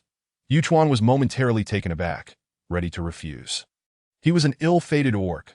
Proximity to him would only lead to misfortune. With so many males in the tribe, she could simply ask any of them, and they would surely oblige her. You know, I just arrived in the tribe and don't know anyone else, so I can only rely on you. Noticing the immediate wall of rejection rising in his eyes, Lu Xiao quickly clasped her hands together, looking at him with hopeful anticipation. Yu Chuan longed to say no, yet when faced with those sparkling eyes, the word lodged in his throat, refusing to be uttered to no. That won't do. Once she learns what being near an ill-fated orc entails, she will certainly come to despise me. Reject her. Quickly reject her. Chapter 14. Accepting fate, please. Lu Xiao discerned the internal struggle and softening in Yu Chuan's gaze, and she felt a glimmer of hope. She reflected on her own cunning, exploiting the male's instinct to cater to the needs of a female. Yet fundamentally, Yu Chuan remained a gentle soul at heart.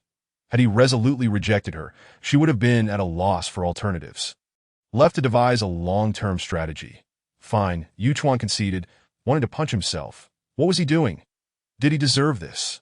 You are truly too kind, Liu Xiaoxiao mentally celebrated, realizing that communication and interaction were essential to fostering familiarity. Only through such intimacy could she make her move. Fixating on Yuchuan's strikingly handsome face, Lu Xiaoxiao scolded herself for being a cow chasing after tender grass, yet the allure was undeniable. Yuchuan pressed his lips together. Fists clenched, he found himself baffled by his own behavior.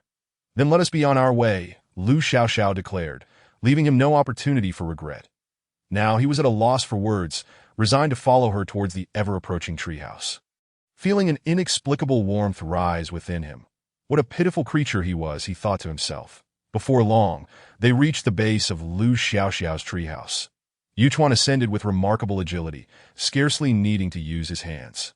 Leaping effortlessly to the top, where he squatted in front of her treehouse, waiting for her to climb up. Not wishing to keep her waiting, Lu Xiaoxiao hurriedly scrambled up, but her limited ability meant that it took her some time. I am sorry to have kept you waiting. I'm just not very practiced at this, she sighed, recognizing this as one of her shortcomings. She would much prefer to tackle 2 sets of practice questions than live this way. I've placed your things here, Yuchuan said as he delivered her items, eager to depart. Feeling increasingly out of place, that Liu Xiaoxiao, having caught her breath, quickly added, Yuchuan, I would like a stove. When would it be convenient for you to help me make one? What is a stove? Yuchuan's feet felt as if they were glued to the ground, struggling to comprehend what she was asking for. Glancing at the empty room she had just opened, he wondered if a stove was the apparatus used for food preparation. In the rainforest, tribes seldom utilized fire. The climate was perpetually hot and humid, offering a diverse array of edible foods that did not necessarily require cooking. Fire was more often employed to eliminate moisture and ward off beasts. Currently, most tribespeople consumed raw meat, although some did partake in cooked fare. That I can help you make a couple of boards to place the meat on, Yuchuan offered if it was merely for food handling. It need not be overly complicated to know. Let me describe it to you. Liu Xiaoxiao was resolute in her desire for a sturdy stone stove, capable of withstanding heat.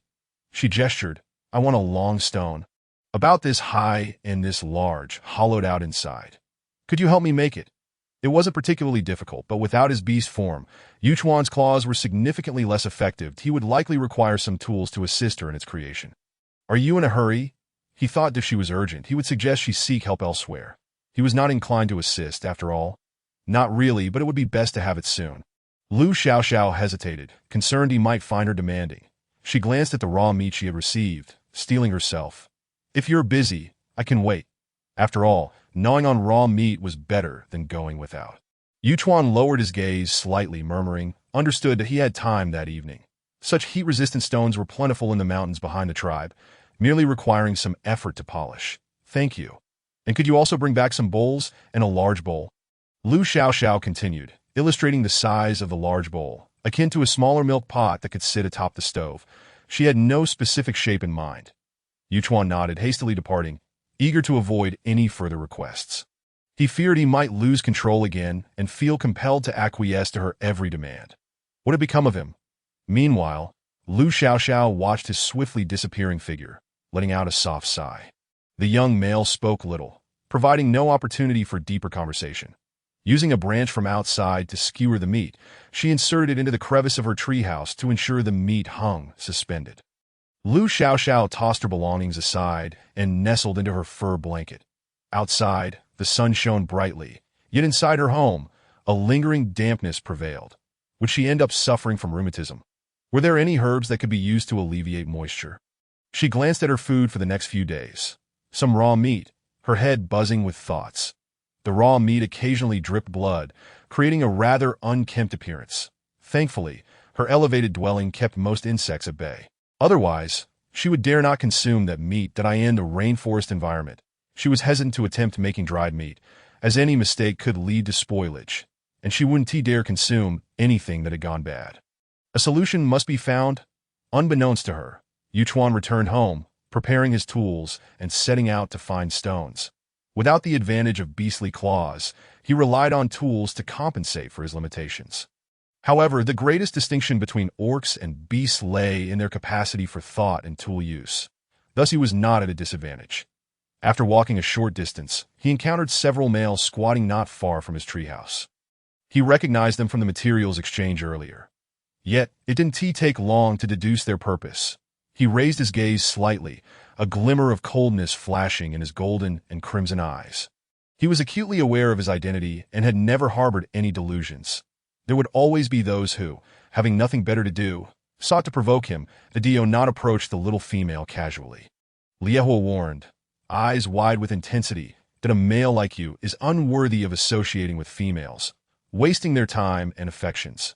Yuchuan felt the urge to refute, but the image of Lu Xiaoxiao's crescent moon smile halted his retort.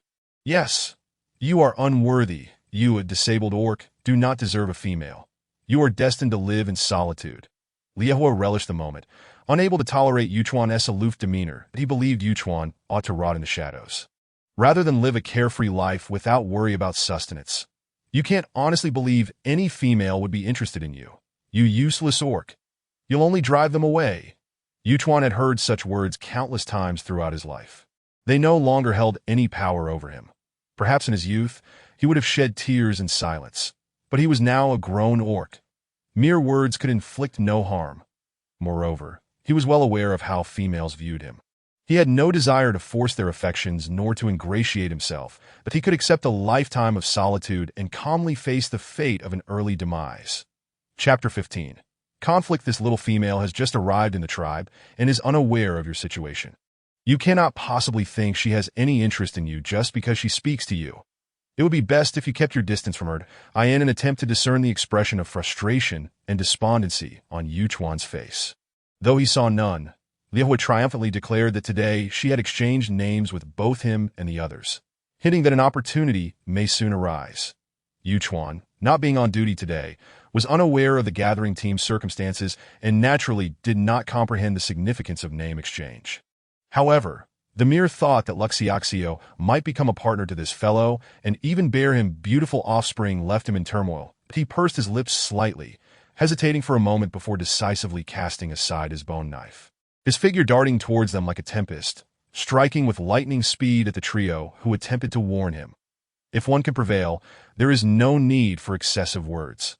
Let the fists do the talking. His agility was remarkable, his speed almost absurd, allowing him to deliver multiple blows within a second. Liehua was unexpectedly struck with 2 or 3 forceful punches, sending him sprawling. With a thunderous crash, he collided with a large tree before heavily falling to the ground.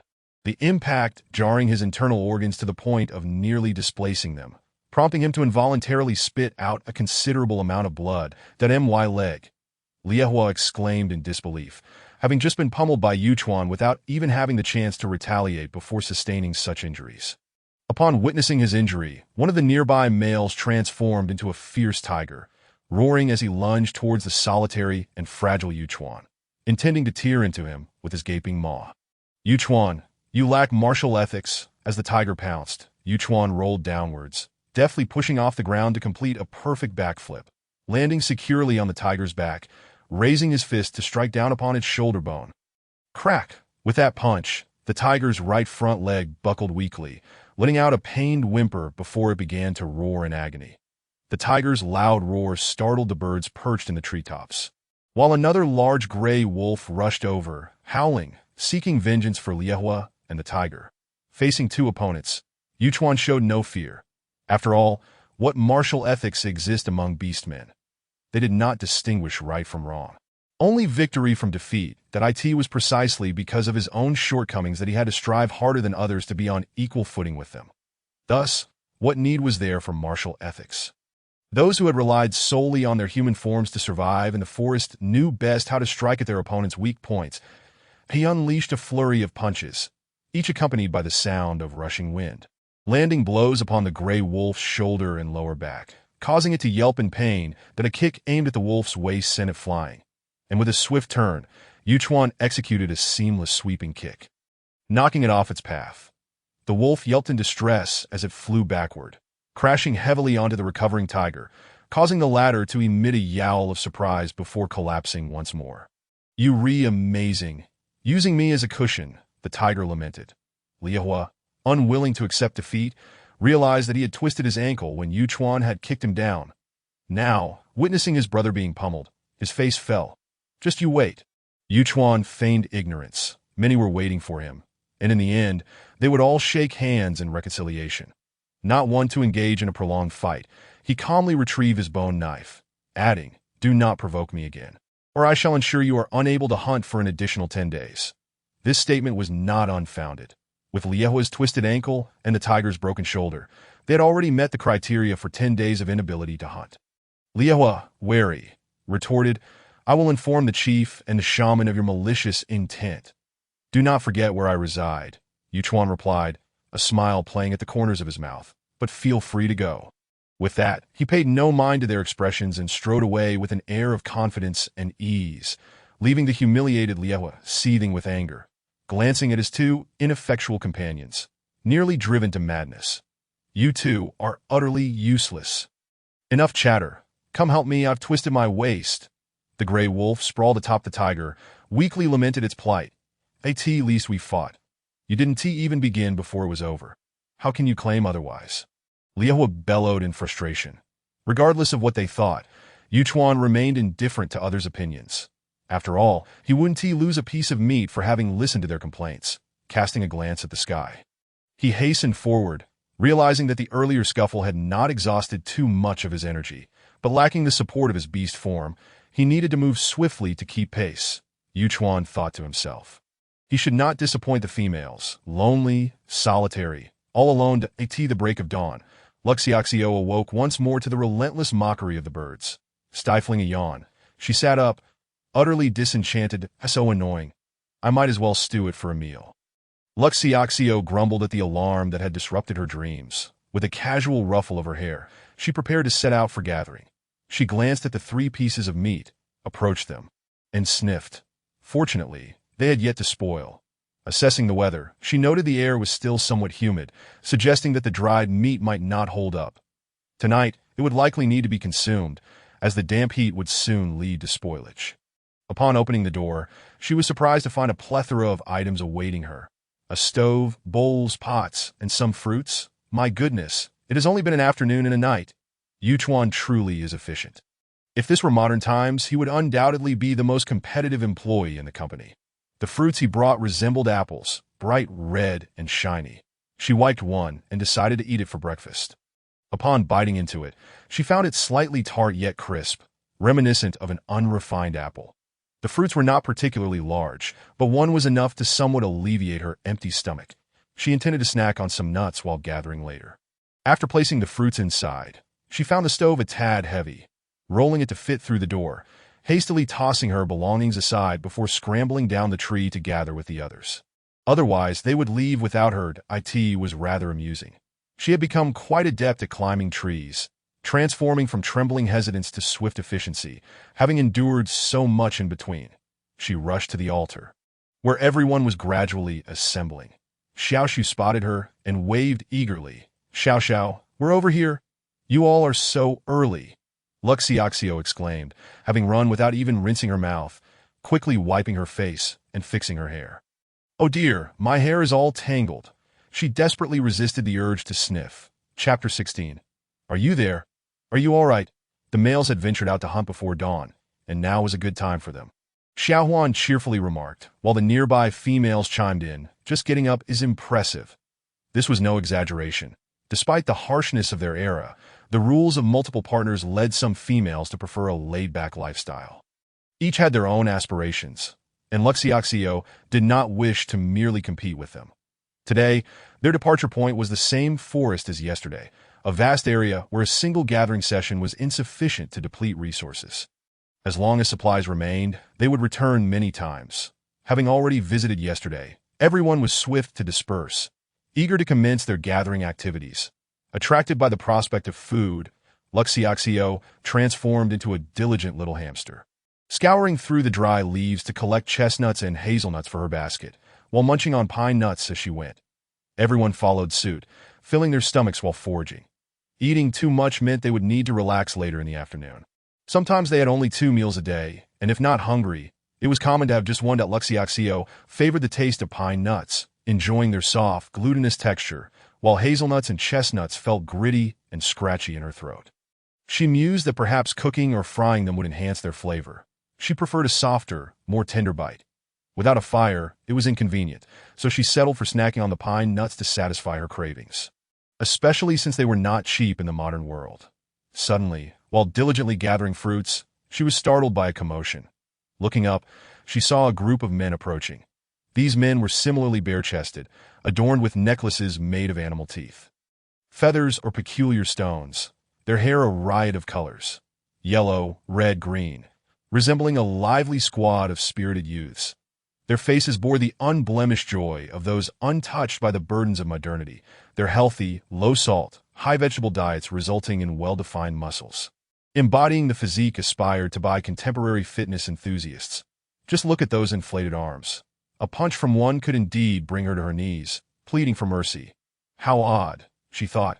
Why would she imagine herself enduring a beating? We've already picked most of the fruits ahead, one of the males remarked as the group drew near, revealing baskets brimming with nuts. Not hunting today, another male inquired that we've hunted enough recently to feed everyone for several days. Any additional game would spoil before long. The orc at the forefront spoke in response. Unlike some of the tribes on the plains, the Black Feather tribe does not experience significant pressure when it comes to hunting.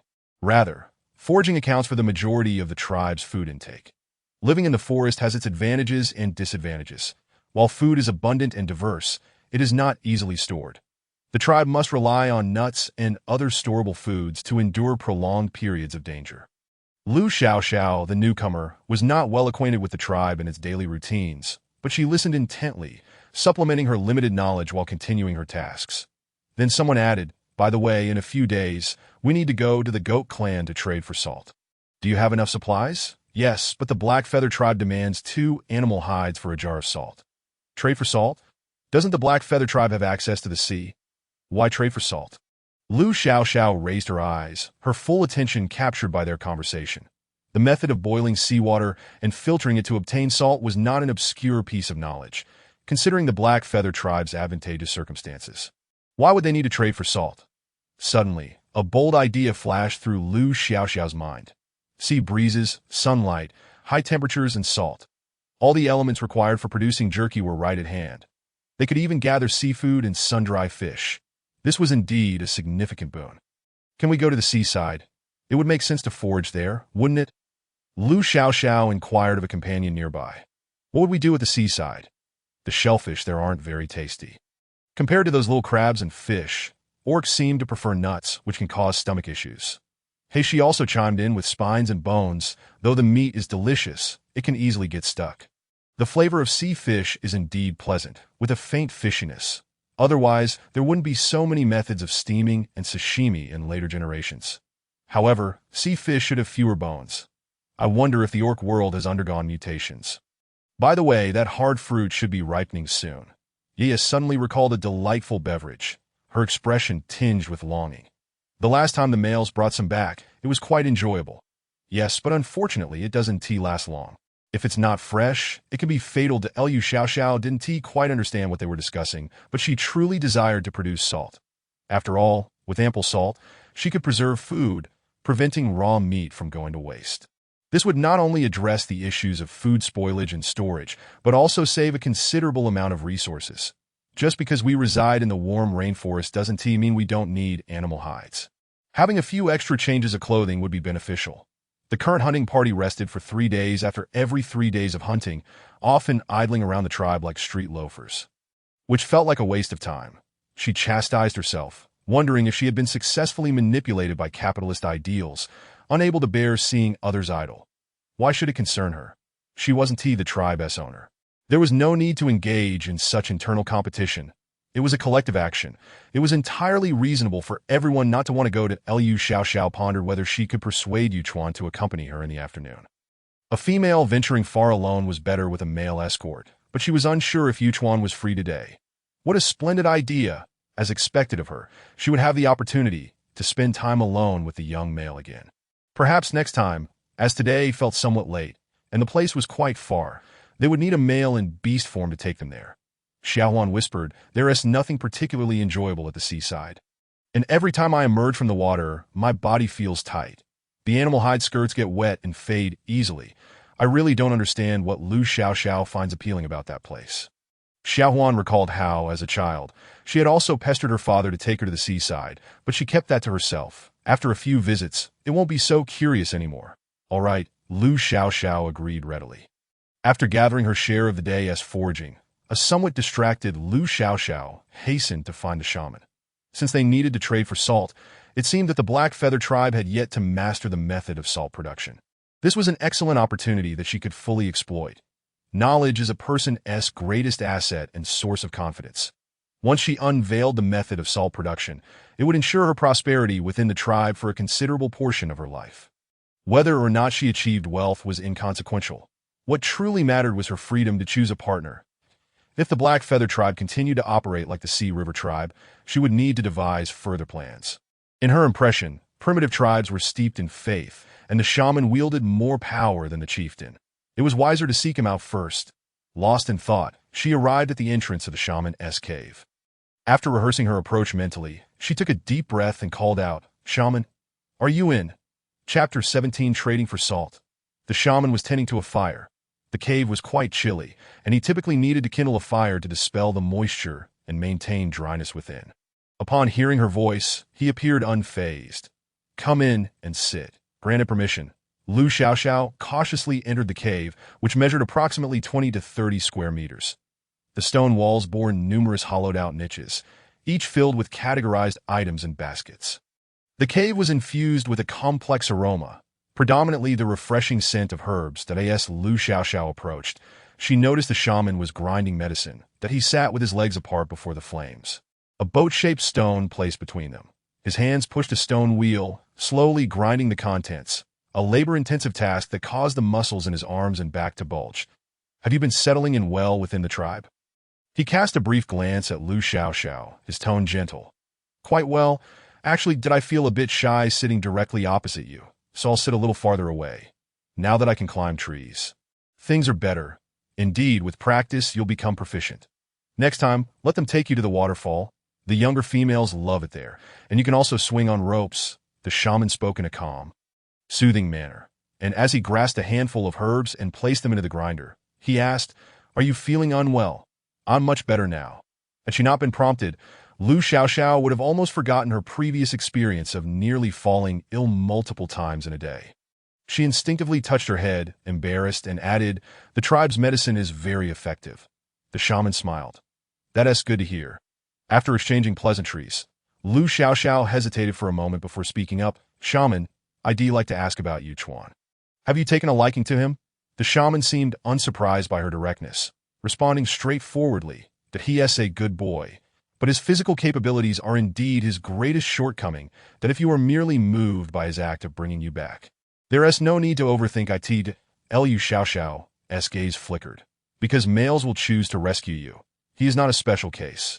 Females may be touched by certain actions of males and then live with them for a time or bear a child.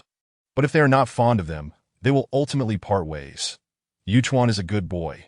He is compassionate, that I know that Lu Xiaoxiao could not articulate whether she was experiencing a sense of infatuation or genuine affection. But she found herself irresistibly drawn to Yuchuan, feeling instinctively that he was indeed her type, that in truth, coming to the orc world, there was no need to adhere to traditional one-to-one relationships. The current males were willing to share the burden of supporting a family with their brothers. Yet, she was simply drawn to him. Just looking at his face made her happy. Oh dear. Orcs generally do not live long. If you can accept that, neither I nor the chieftain will object, the shaman remarked thoughtfully. However, as he ages, he may struggle with hunting. Can you accept such a life? Of course, I will find a way.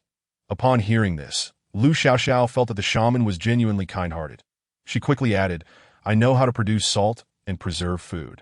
If the tribe is willing to refrain from interfering in my relationship with Yuchuan, I will share these methods with the tribe, requiring only a portion of food during each distribution. That shouldn't be considered a loss." The shaman, who had previously appeared relaxed, slowly halted his motions, a hint of seriousness and suspicion crossing his gentle features. "You know how to obtain salt and preserve food?" The method of salt production has always been monopolized by the Sea clan and the Goat clan. The Sea clan is amicable but often too carefree, frequently becoming uncooperative when displeased. They spend most of their time dealing with the stubborn Goat clan, often returning in a furious state while having to provide a significant amount of resources. If we could obtain salt, the Black Feather tribe would prosper even more. The methods of salt production and food preservation, even if they existed, were incredibly arduous, typically performed by males. How could a female possibly know so much? Was she perhaps from a large tribe? It was unlikely that any females would be lost from such a tribe. Yes, Liu Xiaoxiao did not rush to respond. She nodded, adding, "And for our Black Feather tribe, it is simply within reach." The shaman's gaze, whether illuminated by this revelation or the flames, flickered with a hint of skepticism. "How can I be certain that your methods are effective? Tomorrow, I will take Yuchuan out. When we return, I will bring the necessary items to you. However, regarding food processing, you will need to wait a while longer." Her desires were manifestly clear. The priest would certainly not refuse to exchange Yuchuan for the tribe's benefit. This transaction appeared exceedingly advantageous from any perspective. Moreover, Yuchuan and she still belonged to the Heiyu tribe, with Yuchuan being a pivotal member of the tribe's hunting efforts. Her innovative ideas could further the tribe's development. And thus, what harm could there be? Yuchuan, this young man, bore a heavy heart and an overwhelming solitude. He would never forget the contributions his parents made for the tribe. Why not give them an opportunity? It mattered not that we are older now. You are still young and should pursue whatever you desire. In an instant, he found himself with a choice. Even if it were from a large tribe, it mattered little. As long as she acknowledged the tribe, she would remain. Their tribe was not one that could be easily infiltrated. His response was indeed the answer, and Lu Xiaoxiao's eyes sparkled with delight as she boldly declared, "I shall not demand any changes from the tribe, merely that you do not insist on my having multiple partners. You are quite peculiar. Everyone desires multiple partners for a better life." The priest, being a single orc, bore the burden of his role as a priest. There was nothing strange about it. Some preferred a singular fruit, while others relished a variety, as long as one is happy. The rest matters little. With the support she received, Lu Xiaoxiao felt a profound sense of reassurance. Love is love. When one is enamored, one must take initiative. Should she fail, it mattered not that if he still refused her. That was acceptable. She would harbor no secrets that Liu Xiaoxiao twisted the melon. And if it were not sweet, she would accept it gracefully. She had already prepared herself. The priest found her intriguing. It was rare for a female to possess such candor and even rationality. Making such concessions for a male was truly remarkable. Yuchuan was indeed fortunate, surrounded by so many excellent males in the tribe. Yet it was he who had caught her eye. "However, I would like some animal skins. Do you have any that can filter water?" Lu Xiaoxiao sought to obtain pure salt and required a filtration step. Lacking clothing and hemp cloth, she would make do with animal skins for the time being. The priest pointed to a corner of the room. "You may search there. Take whatever you fancy." Chapter 18. Unworthy really? Then I shall not be polite. Having received his promise, Lu Xiaoxiao immediately rose to inspect the priest's stock. She refrained from rummaging carelessly, instead observing attentively before selecting two pieces. These two animal skins were of uniform size, nearly square in shape, slightly translucent, with a coarse texture, making them ideal for use as gauze. "I will take a bit more." The priest chuckled at her meticulousness. She exhibited no greed and appeared entirely oblivious to the treasures that lay within his pile of animal skins, as if she had grown accustomed to the fine goods of a large tribe. "No more, just these two will suffice." After a while, Lu Xiaoxiao found nothing more suitable and presented the skins to him. "Tomorrow, I will have him come to fetch you." The priest, hardly glancing, waved her off. "Excellent, that is for the best. His dwelling is too far, and by the time I walk there, the flowers will have wilted." Liu Xiaoxiao nodded eagerly, resembling a chick pecking at rice, and expressed her gratitude to the priest before swiftly departing. With a triumphant start, the priest observed her jubilant figure, shaking his head with a smile. Youth is indeed a blessing. True to his word, the priest arranged for Yuchuan to come early the next morning. As Lu Xiaoxiao completed her preparations and opened the door, she spotted a figure crouched beneath a tree. He quietly played with the grass, and upon hearing her door open, he instantly stood upright. His cold visage bore little expression, save for the glint in his mismatched eyes that on this bright morning, joy began with this encounter. "Yuchuan, you are here so early," Lu Xiaoxiao greeted him. Yuchuan glanced at her before turning his back. Waiting for her to descend from the tree, Liu Xiaoxiao hurriedly tossed down the animal skins and skillfully climbed down. "Shall we go to the seaside?" Is there anything else we need to bring? No need. Upon hearing her footsteps on the ground, Yuchuan turned back, approached her, and took the animal skins, securing them with vines on his back. He brought along some fruits and raw meat, offering them to Lu Xiaoxiao. Eat. You will need your strength for the journey. Though Lu Xiaoxiao had prepared a few pieces of roasted meat, having made simple skewers on the stove the previous evening, she preferred the fruits he offered. Thank you, but I shall pass on the meat. Yuchuan's cold expression remained unchanged, yet he did not retract the meat, seemingly unsupportive of her choice. That in his eyes, a female who did not consume meat was akin to one who had not eaten at all. Lu Xiaoxiao accepted the fruit from his hands, noticing it resembled the apple she had eaten the day before. Seeing his insistence on offering her meat, she shook her makeshift bag crafted from vines and animal skins. I have roasted meat, I prefer this. Only after confirming she indeed had meat did Yuchuan relent. Finish eating before we depart, that Lu Xiaoxiao nodded, chewing on the meat, occasionally casting glances at Yuchuan, whose youthful visage delighted her. How appetizing he appears, she mused, wishing for a bit more. Shifting her gaze slightly, she inquired, Yuchuan, how long will it take us to reach the seaside? We shall arrive when the sun is on the opposite side. Yuchuan had already eaten before coming, and while waiting for her to finish, he busied himself weaving a basket. Upon hearing her question, he assumed she wished to hasten their journey to the seaside. I cannot carry you in beast form. Perhaps you should find another orc to accompany you. That way, you need not walk and will not tire. Why seek another? She refused. That Lu Xiaoxiao longed to express her thoughts, but feared provoking this sensitive soul. Her hands clasped together, her eyes sparkling with anticipation. She said, if he were in beast form, I would be scared. It is best if just the two of us walk together. That it was merely a walk. And she would prefer the company of her crush. What was a walk compared to that? Moreover, if they grew weary, he could carry her, resulting in a delightful, intimate moment. That Lu Xiaoxiao felt somewhat like a pervert, laughing at her own thoughts, unable to contain her delight.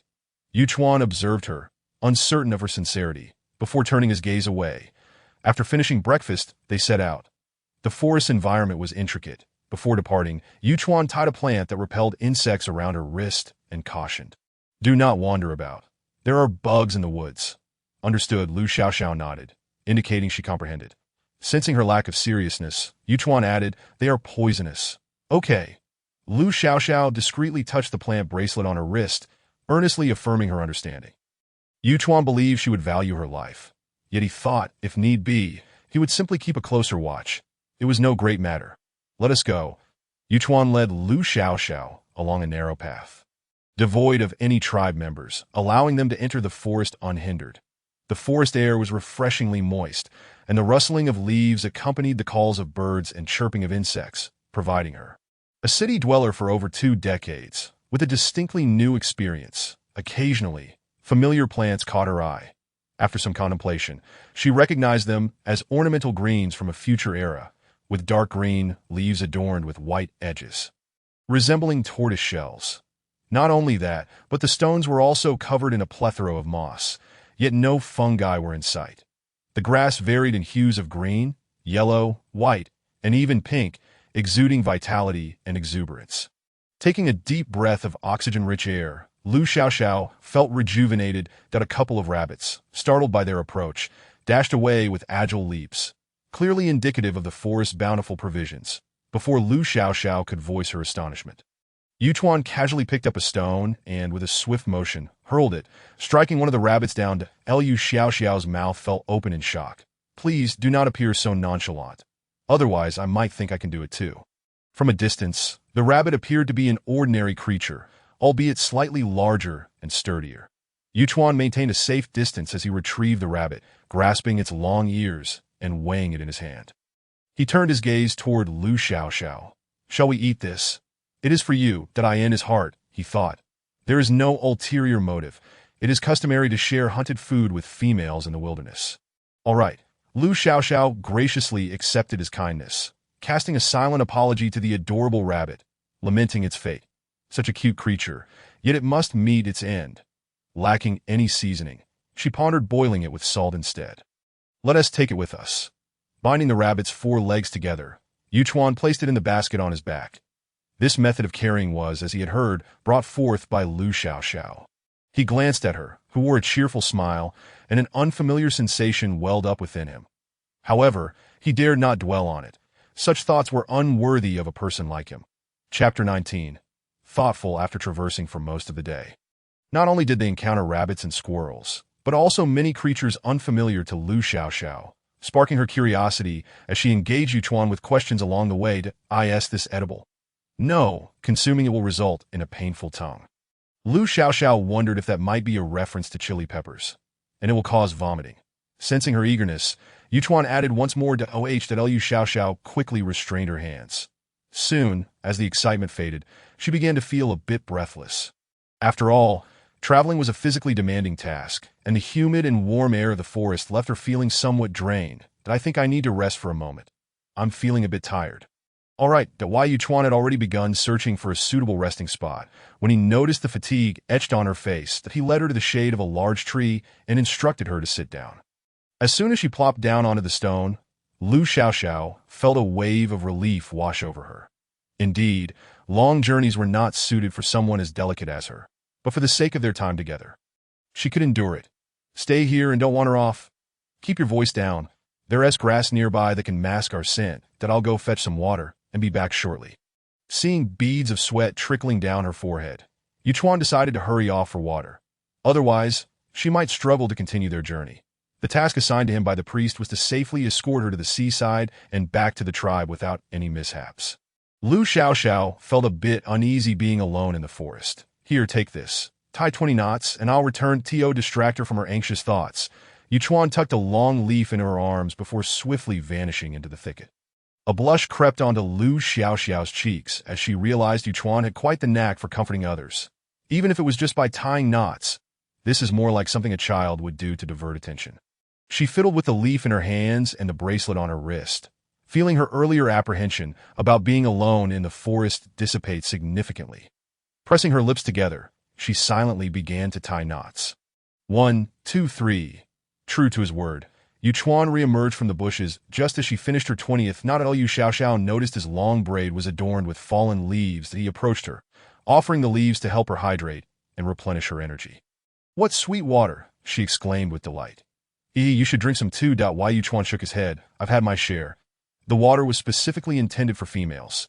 He did not partake. Lu Xiaoxiao glanced at Yuchuan's lips, which appeared unchapped and invitingly pink. I'm such a weirdo, she thought to herself. After finishing the remaining water, they took a moment to rest before continuing on their journey. Yuchuan observed the sky. They had set off early, and Lu Xiaoxiao was not one to complain about fatigue, allowing them to progress faster than he had anticipated.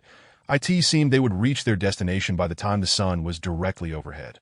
Yuchuan could not fathom why the priest had expressly instructed him to accompany Lu Xiaoxiao to the seaside when there were plenty of idle orcs in the tribe who could certainly travel faster in their beast forms.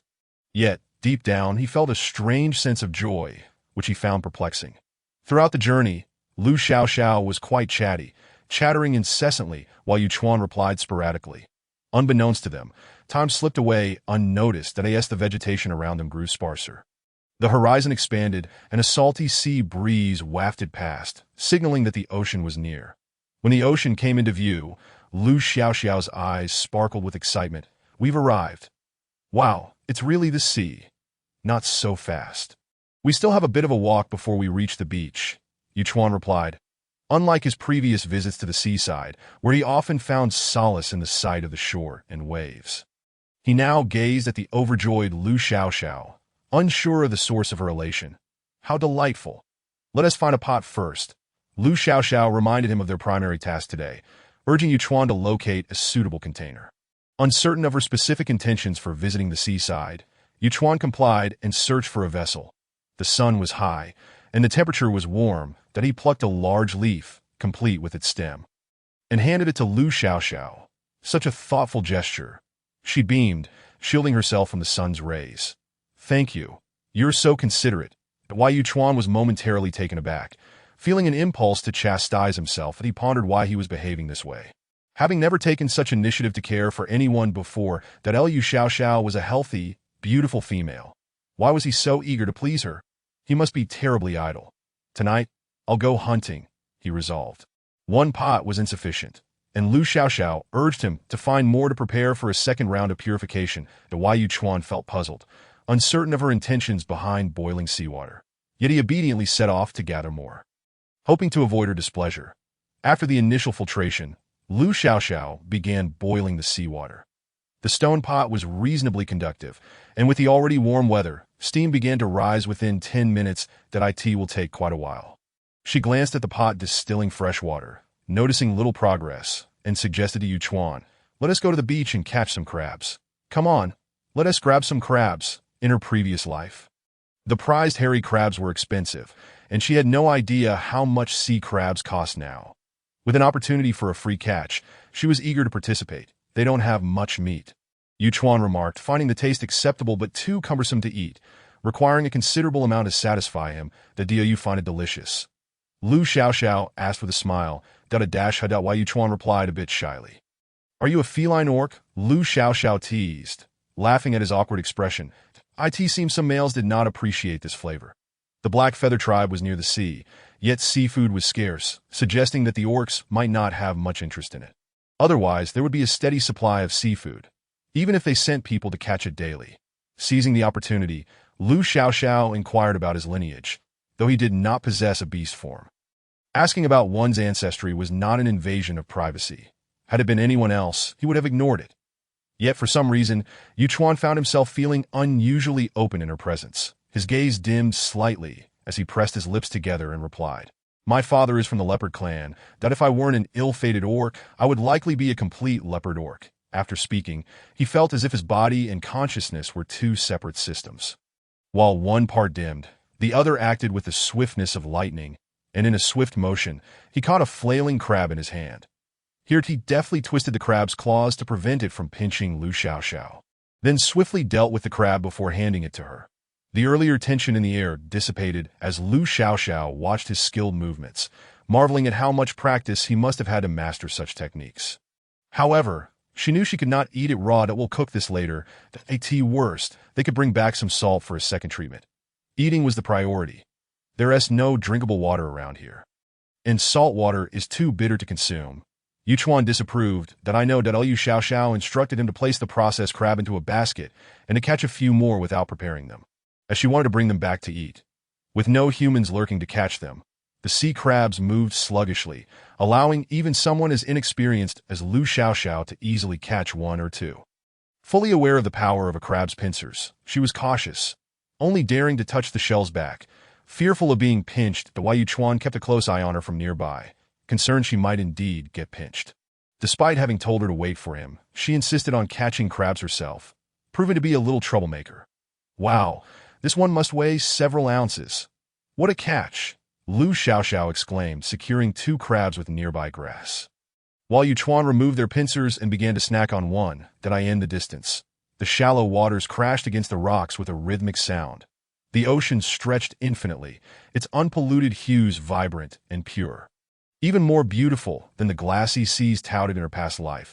As the crabs were being caught, the seawater was nearly ready for boiling, and the distilled freshwater had filled a substantial portion of the pot. Lu Xiaoxiao observed the crystallization of salt forming, while Yu Chuan watched in astonishment. "You're making salt, aren't you? How's it going?" Lu Xiaoxiao asked, her voice brimming with delight as she picked up a stick to stir the pot. As the water boiled, bubbles evaporated into steam, leaving pale gray crystals behind. She dipped the stick into the pot and offered it to him. "Try this. Does it taste familiar?" Yu Chuan, somewhat foolishly, reached out to taste a bit, only to find it overwhelmingly salty, causing his head to ache. The adorable expression on his face made Lu Xiaoxiao burst into laughter. "Why did you eat so much? Our usual food isn't that salty." Yu Chuan felt a bit embarrassed, sputtering to clear his mouth, still tasting the salt and bitterness. The fresh water was still hot, and he couldn't wash away the saline flavor, so he dashed off to find something, returning with a handful of colorful fruits. "Here, eat a bit. It'll help replenish your fluids," he said, handing her some of the fruits while munching on one himself. Lu Xiaoxiao finally realized that her mouth was indeed a bit parched. She took the fruit and held it in her hand. The color of the fruit was reminiscent of the petals that had not completely fallen off at its tail. This fruit had a vibrant green exterior and an irregular shape, somewhat resembling a cactus fruit. As she tore open the skin, She found that the flesh inside was both white and pink. Taking a bite, she was greeted with a tart flavor, accompanied by a refreshing taste. With a gentle bite, the rich, icy juice of the fruit filled her mouth, moistening her dry throat. Wow, this is delicious. That Liu Xiaoxiao had seldom tasted such fruits before.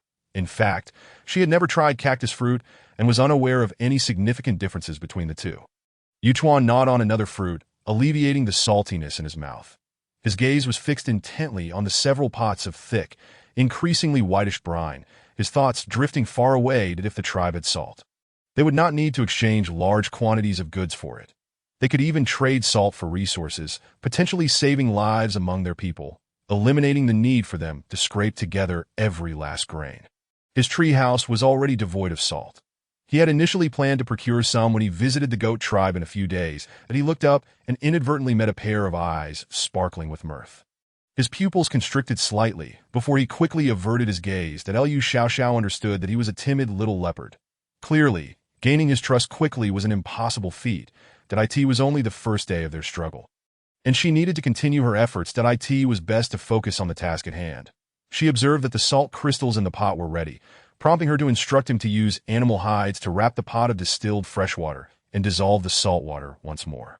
The two used animal hides to filter the dissolved salt, repeating the boiling process, and thus the salt was essentially completed.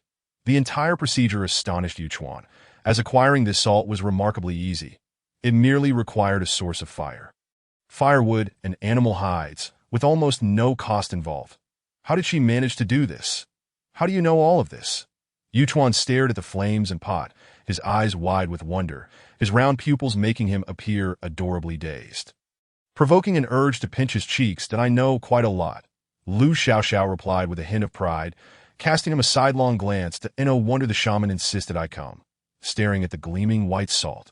Yuchuan murmured. He must be worried that those boisterous males would blab about it, but he was different. He never spoke first to anyone, undoubtedly capable of keeping secrets. The tribe was still as accepting of him as before. His eyes glistened slightly, seemingly touched or perhaps excited.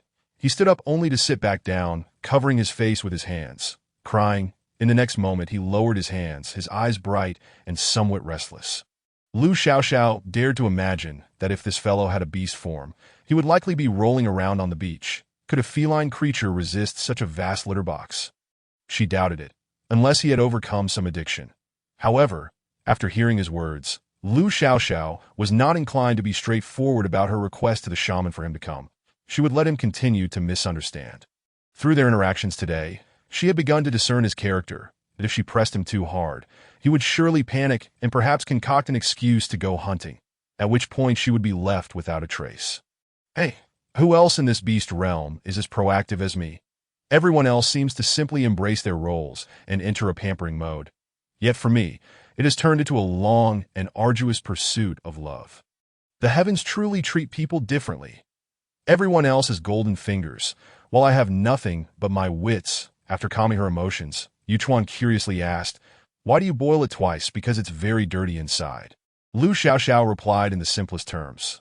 Salt is generally white, like snow, very pure, as white as teeth. That if there are impurities in it, they will be of different colors, considering that it probably did not snow in this rainforest. Liu Xiaoxiao glanced at his teeth, which were white, and decided to use this as a metaphor.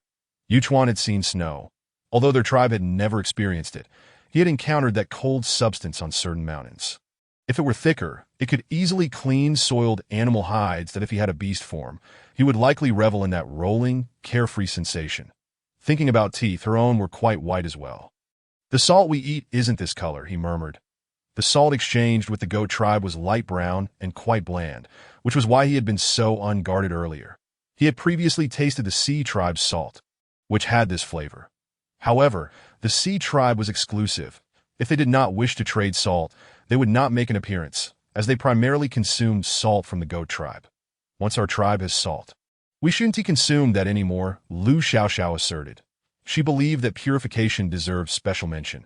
After all, the term snowflake salt had been around for a long time, and there must be a reason for it.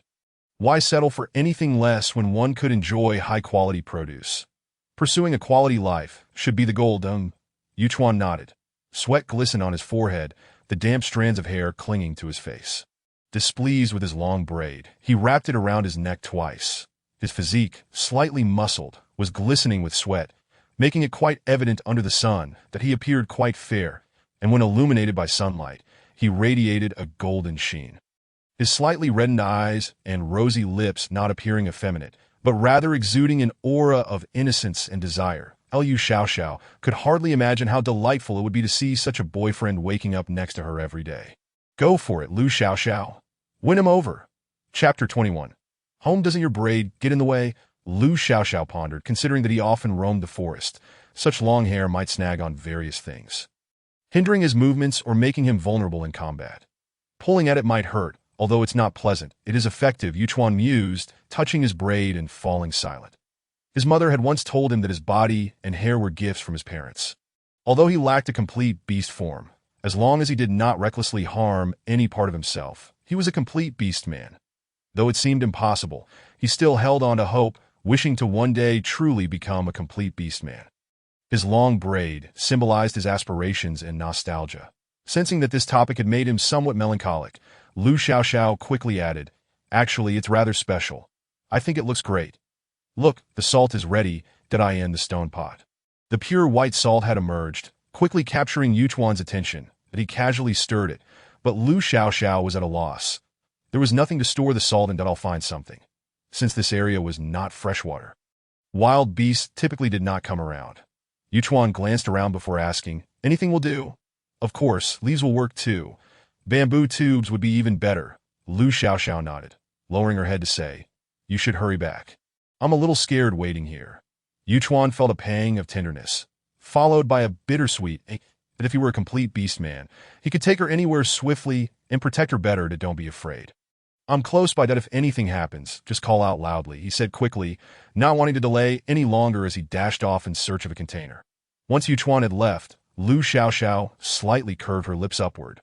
Lifting her face, alone in the forest, she naturally felt fear due to the complex environment and the potential presence of wild beasts at the seaside. However, the expansive view assured her safety as long as she refrained from engaging in reckless activities. Claiming to be afraid was merely a cunning tactic, a simple yet effective strategy. Genuine feelings cannot be retained, but schemes can win hearts. She glanced at the crabs in the basket. The one Yuchuan had prepared was the one she had coaxed him into showing off, while the remaining 3 or 4 she planned to take home for steaming. The Black Feather tribe had long utilized ginger. Although lacking garlic and scallions, it was sufficient for removing fishy odors. Living by the sea had its advantages. Acquiring seafood was relatively easy. However, with their current equipment, gathering seafood still posed certain dangers, so it was best to do so during the day. One could never be sure when the tides would turn, and perhaps they would only retreat during daylight. Sitting beneath the shade of a tree, the distant waves rolled in, pushing forth white froth, while a slightly warm sea breeze created a leisurely vacation ambience. With a sunshade and a lounge chair, Liu Xiaoxiao could almost indulge in a holiday here. Winning him over sooner would be even more delightful, she murmured to herself, pondering how she had never realized before that she was so infatuated with love. She felt as though she could boast to her former self, for she had once declared that men affected her speed in problem-solving. She had betrayed her organization. Alas, she bore guilt. Yuchuan acted swiftly, not daring to stray far, continuously diverting his attention towards the seaside where Luxiaxio awaited. As soon as he acquired a suitable container, he hurried back to the beach, relieved to find Luxiaxio still standing in place. His anxious heart finally at ease. Some members of their tribe never concerned themselves with whether the environment was safe. If they were curious or simply wished to act, they would do so immediately.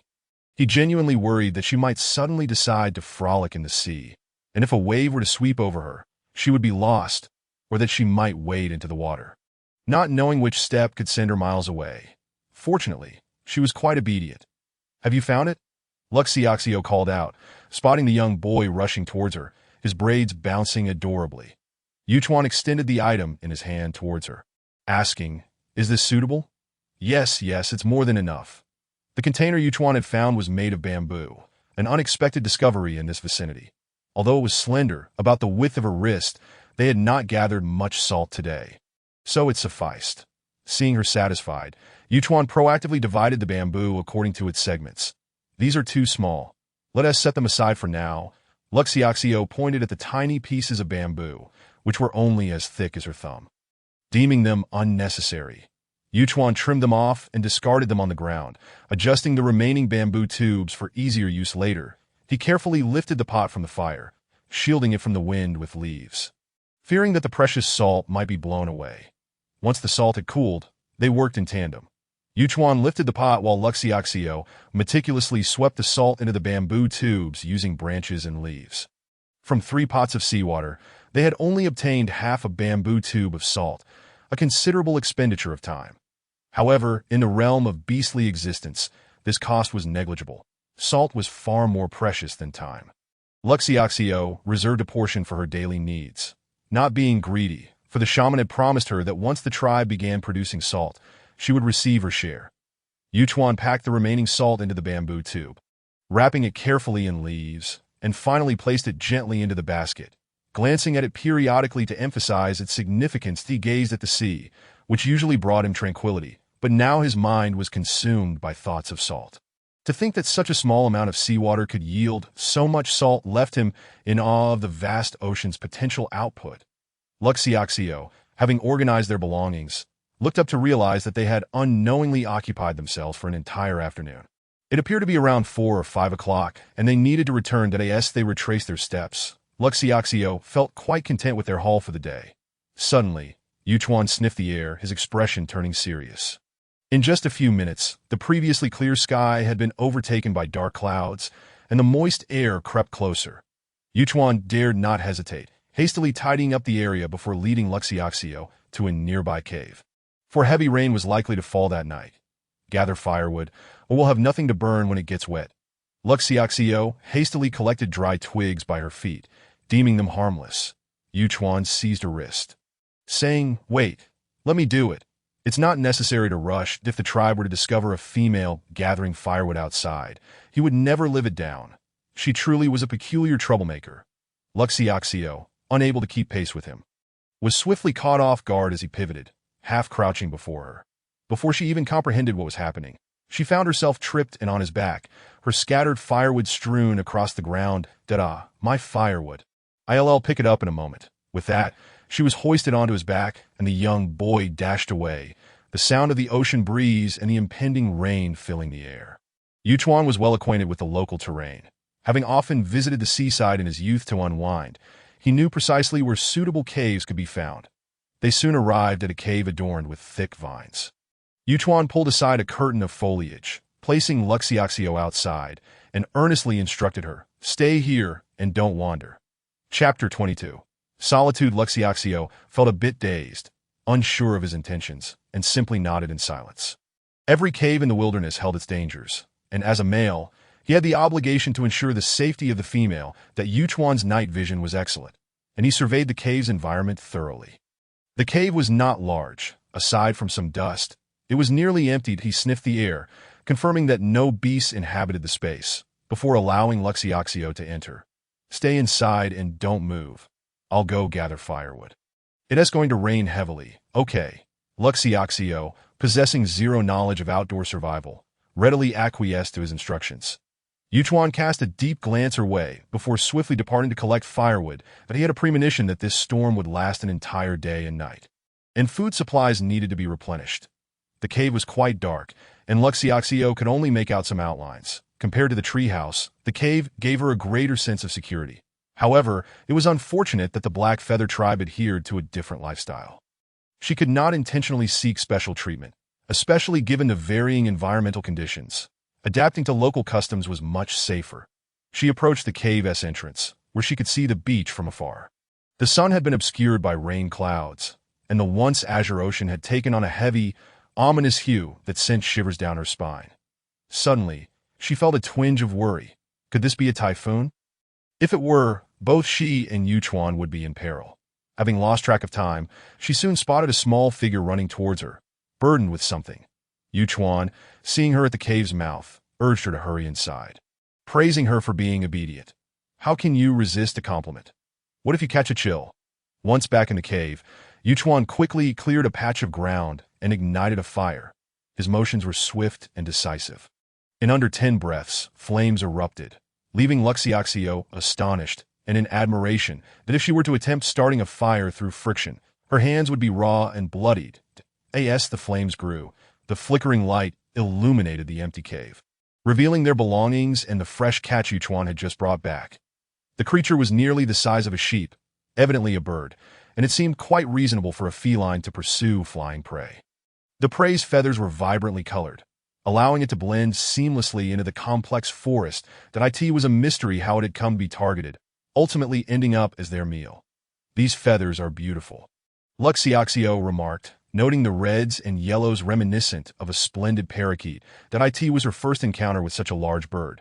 Had she stumbled upon it in the forest, it would have left her utterly astonished for a year. Feel free to pluck some if you like, Yuchuan said nonchalantly. It's already dead, so there's no need to worry about it pecking you. Really? That sounds wonderful, Luxioxio exclaimed, excitement bubbling within her. She had never seen a bird of such size before, and the feathers were indeed exquisite. Since they had to be removed anyway, she might as well keep a few that she liked. And no sooner had she spoken than a cacophony erupted outside, as torrents of rain began to pour down violently, startling her that Luxioxio's earlier excitement was instantly doused, as if a bucket of cold water had been thrown over her. She despised rainy days, especially storms of this magnitude. At any moment in the face of nature, humanity felt insignificant. Even the mightiest beastmen could only seek refuge in caves or treehouses from the rain. How inconvenient it was to lack a weather forecast. Yuchuan, possessing far superior hearing than Luxioxio, had already caught wind of the rain from a distance that he inhaled the scent in the air before suggesting, "Let us eat something first. Would you prefer the red-eyed beast or this bird?" The red-eyed beast referred to a rabbit, and Luxioxio glanced at the almost normal-sized rabbit before casting her gaze upon the massive avian creature. "Aren't you eating? The rabbit might not suffice." Taken aback by the suggestion, Yuchuan hesitated before shaking his head, that I'm fine either way. During hunts, it was quite normal to go without food for a few meals if nothing was caught. He had grown accustomed to it. "Then let us eat together. You caught it, so it would be rude not to partake." Luxioxio pointed at the rabbit. "Let us start with this." That a feeling stirred within him, and Yuchuan instinctively tightened his grip on the firewood in his hands, lowering his head as he replied, "I'll go prepare it." Having cleared his mind for a moment, Luxioxio chose not to follow him, but instead sat by the fire, leisurely awaiting his return. That was no wonder Luxioxio had such resilience. If an ordinary person were to face this situation, aside from fear and worry, they would undoubtedly complain. Yet her mind was filled with thoughts of how fortuitous the weather was. It was as if the goddess of nature had paved a path for her. She felt invincible, declaring herself the queen of wild vegetables. After Yuchuan had processed the rabbit, he returned with the freshly prepared meat, offering it to Luxioxio. The glistening, bloodied rabbit made her wave her hands in protest. She pointed at the fire, stating, "I want it cooked." Yuchuan paused momentarily, casting a glance at the fire before skewer a rabbit with a stick and placing it over the flames to roast. "Don't you all eat cooked meat?" Lu Xiaoxiao inquired with curiosity. "Eating cooked meat requires salt, otherwise one could easily become weak. Fortunately, we have salt today, so indulging in some cooked meat is acceptable," Yuchuan replied. Lu Xiaoxiao was slightly taken aback. She believed that a primitive lifestyle, characterized by raw meat consumption, would provide the essential trace elements needed by early humans. She thought that perhaps primitive people did not need to frequently consume salt. However, orcs and primitive humans were different. Was this an indication of evolution? Pondering this left her perplexed, yet nothing was more bizarre than her own transmigration, so she decided not to overthink it. Before long, the meat had begun to cook, and a delightful aroma wafted through the desolate cave. That Lu Xiaoxiao glanced outside. It was completely dark now, and it was evident they would have to spend the night here. A small worry fluttered in her heart. Wow, is this progressing too quickly? The sparks occasionally leaped from the fire, cracking like small explosions. That Yuchuan's gaze was fixed on the flames as he occasionally rotated the rabbit in his hands, while the silence between them was only interrupted by the sizzling sound of the meat cooking. This was Yuchuan's first experience being alone with a female. That in the morning, he had not felt much. But now, with the sky darkened and both confined in a small space, he felt awkward and unsure of where to place his limbs, hoping the rabbit would not cook too quickly. Conversely, he also wished for it to cook faster so that the female would not go hungry. He was caught in a tug-of-war of emotions, feeling strangely compelled to step outside for a moment of clarity. Sprinkle some salt, without any other seasonings. Lu Xiaoxiao could only make do with salt. Seasoned meat was certainly preferable to bland meat. Indeed, Yuchuan had intended to season it with salt as well. Chapter 23. Night. The meat, having been seasoned with salt, was far more palatable once the rabbit was cooked. Yuchuan, without a hint of reluctance, presented the entire skewer to Lu Xiaoxiao. The rabbit meat was perfectly roasted to a golden brown, exhibiting a beautiful crispness, glistening with steam and exuding an extraordinary fragrance. She wiped her hands on her animal skin skirt and then tore off a leg, saying, "I'll take this one. You can have the rest." Her portion was merely a small piece, prompting Yuchuan to frown slightly. "I'll have that. You can eat the rest. You've hardly eaten anything. Are you not afraid of starving in the middle of the night? I can't consume much at night. This amount is sufficient, and besides, I intend to eat crabs later." She pointed at a few limp sea crabs, feeling disappointed that she had to eat them today rather than saving them for later, but there's hardly enough meat. Take another leg, Yuchuan thought. Considering how little meat those crabs would yield, he worried that if she cried out of hunger in the middle of the night, it would be troublesome for him. "No, really, don't," Lu Xiaoxiao insisted, genuinely unable to eat any more meat. "All right, if you feel hungry, I'll roast some more for you." Yuchuan slowly chewed on a piece of meat, placing the rabbit next to the fire on a leaf, intending to save it for her later. "How can you not see what I mean?" Lu Xiaoxiao sighed softly. "If it rains for too long, and you don't eat enough, won't you be unable to protect me?" "It won't rain for long. We can return tomorrow," Yuchuan replied, completely oblivious to Lu Xiaoxiao's underlying message. He spoke earnestly, "Being hungry for a day or two won't affect my strength. Rest assured, I will ensure your safe return to the tribe." "Goodness, you really are something," she thought. "Just eat a little." Lu Xiaoxiao attempted to negotiate gently with him.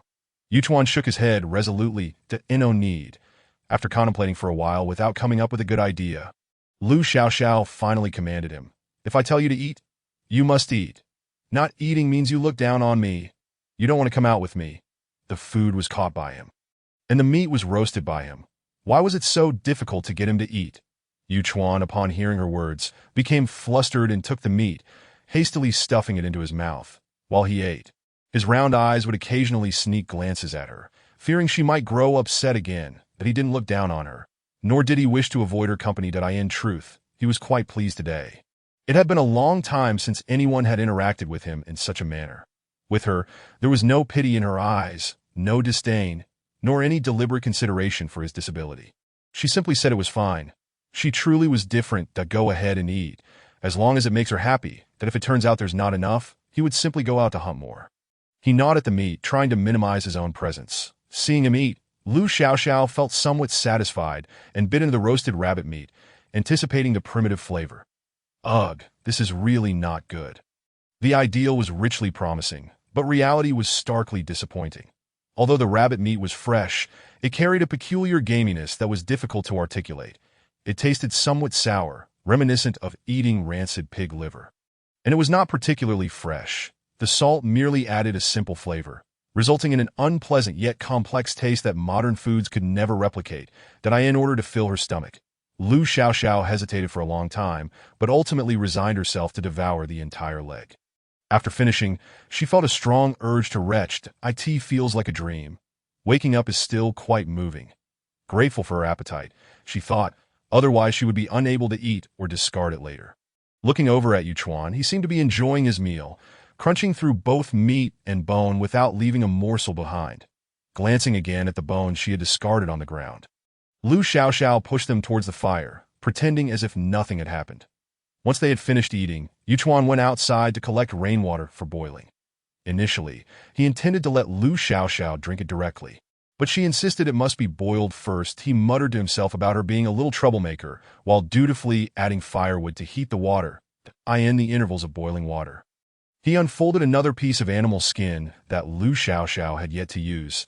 Discovering it was too small to serve as a cushion, he stepped outside the cave, gathered a handful of grass, and returned to dry it by the fire. He gazed at the dripping grass in his hands, unable to suppress the thought that if he were a complete orc, she could rest on his beast form rather than the unforgiving ground. Indeed, he felt unworthy of approaching anyone. Lu Xiaoxiao was oblivious to his sudden gloom. Instead, she returned with another bundle of grass, mimicking his actions of drying the green grass for padding. She had initially thought only straw could serve as a cushion. Through the glow of the flames, she noticed that this grass resembled straw, albeit not hollow. Its stems had a texture like lotus root, featuring circles of small holes. When pressed slightly, it even offered a bit of elasticity. The bundle she held was not flimsy, and it should not be too uncomfortable when placed beneath her. That I'll take care of this. You can go play with the feathers. Lu Xiaoxiao interrupted Yuchuan's thoughts as she joined the fire-roasting endeavor. He quickly set down the grass he was holding to assist her with her bundle. Liu Xiaoxiao dodged slightly, saying, "I find this quite enjoyable." That Yuchuan's hand froze midair, his round eyes fixated on her, seemingly searching her face for some indication, but finding none. She simply appeared to believe that sometimes little troublemakers aren't really trouble. She mused that let's work a bit faster. Lu Xiaoxiao suggested with a smile. The sooner we dry it, the sooner we can rest. It's been a tiring day. Yuchuan did not feel exhausted. The task he accomplished that afternoon required far less effort than a day of hunting, and he felt considerably more relaxed. He was at a loss for words, unaware of how to express himself to please the female. Deep down, he felt unworthy, so he resumed gathering the grass he had originally held, shaking it occasionally to help the droplets fall off for faster drying. Soon, the grass was mostly dried, and Lu Xiaoxiao noticed that the texture of the grass seemed fluffier. She tugged at it in surprise, exclaiming, "This grass should make for a comfortable sleeping surface." "Indeed," Yuchuan replied, feeling the nearly dry bundle in his hands, that he found a suitable spot and spread the grass evenly across the ground. That Liu Xiaoxiao quickly touched her own bundle and handed it to him.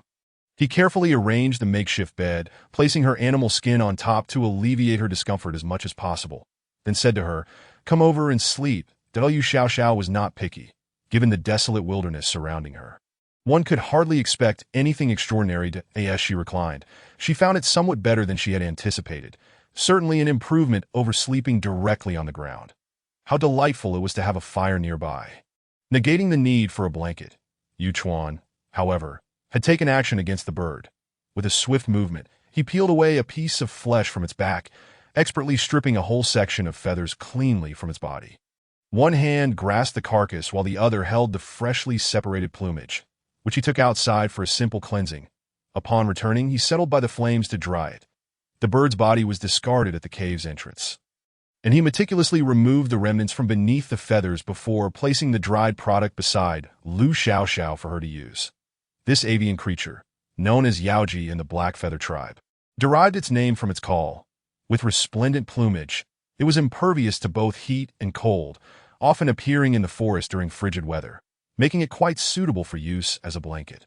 The beastmen had come to realize that at least one's feet or stomach needed protection. Otherwise, one risked suffering from diarrhea. Chapter 24. Alone with him, Lu Xiaoxiao was intrigued by the feather blanket, though it also evoked a peculiar sensation within her. After all, this blanket felt somewhat fresh, and upon touch, it still bore a hint of blood. Who could compare to this? In later times, society advocated for the protection of animals, rendering such fur products largely forbidden unless derived from domesticated sources. Even then, they were prohibitively expensive for her. Yet here, someone had directly stripped it for her use, which left her feeling uneasy. However, this was simply a part of their daily life, and she resolved to be less sentimental and more pragmatic, for she was the one benefiting. Should she ever return to modern times, she would still uphold her commitment to animal protection and oppose malicious hunting. Hearing a noise, she turned her head and noticed Yuchuan had tidied up a bit of the ground beside the river before lying down, showing no signs of discomfort. That Liu Xiaoxiao was taken aback. The male physique was truly admirable. Sleeping like this, she felt no fear of pain. Once he lay down, she could not clearly see his features, so she adjusted her makeshift blanket and attempted to cultivate a sense of drowsiness. The feather blanket only covered her midsection, and there was nothing particularly odd about its scent. The flames danced, providing warmth, while the sounds of the rain outside seemed to fade into another realm. The cave felt like an entirely different world from the one beyond. Yuchuan lay on the opposite side, apparently with his eyes closed, yet his mind was tangled in a web of thoughts. He oscillated between feelings of unworthiness and a desire to keep a distance from the little troublemaker, while simultaneously wishing time would slow down. That he wondered why the rain had not ceased, and even contemplated whether he had gathered enough firewood. knowing that her discomfort would be his fault. Drowsy yet vigilant, he occasionally sat up to tend to the fire, glancing at Lu Xiaoxiao, who had unknowingly drifted off to sleep. And for some reason, he felt a sense of relief. She spoke too much. He feared she would ramble on about matters he would find hard to respond to, recalling her claim of wanting him as a partner. He clenched his fist against his chest, repressing the unease within. He knew he must not indulge in such fantasies. They had known each other only a day or two. Why was he overthinking? As for the absurd notion from the fire spirit about becoming her partner, he scoffed. Once he returned, he would give that fool a good thrashing. That wretched creature was unworthy to be Lu Xiaoxiao's companion. If anyone, it should be Nanshan. Nanshan was the strongest among the younger generation of the Black Feather tribe, a Wolf Clan beastman, currently single.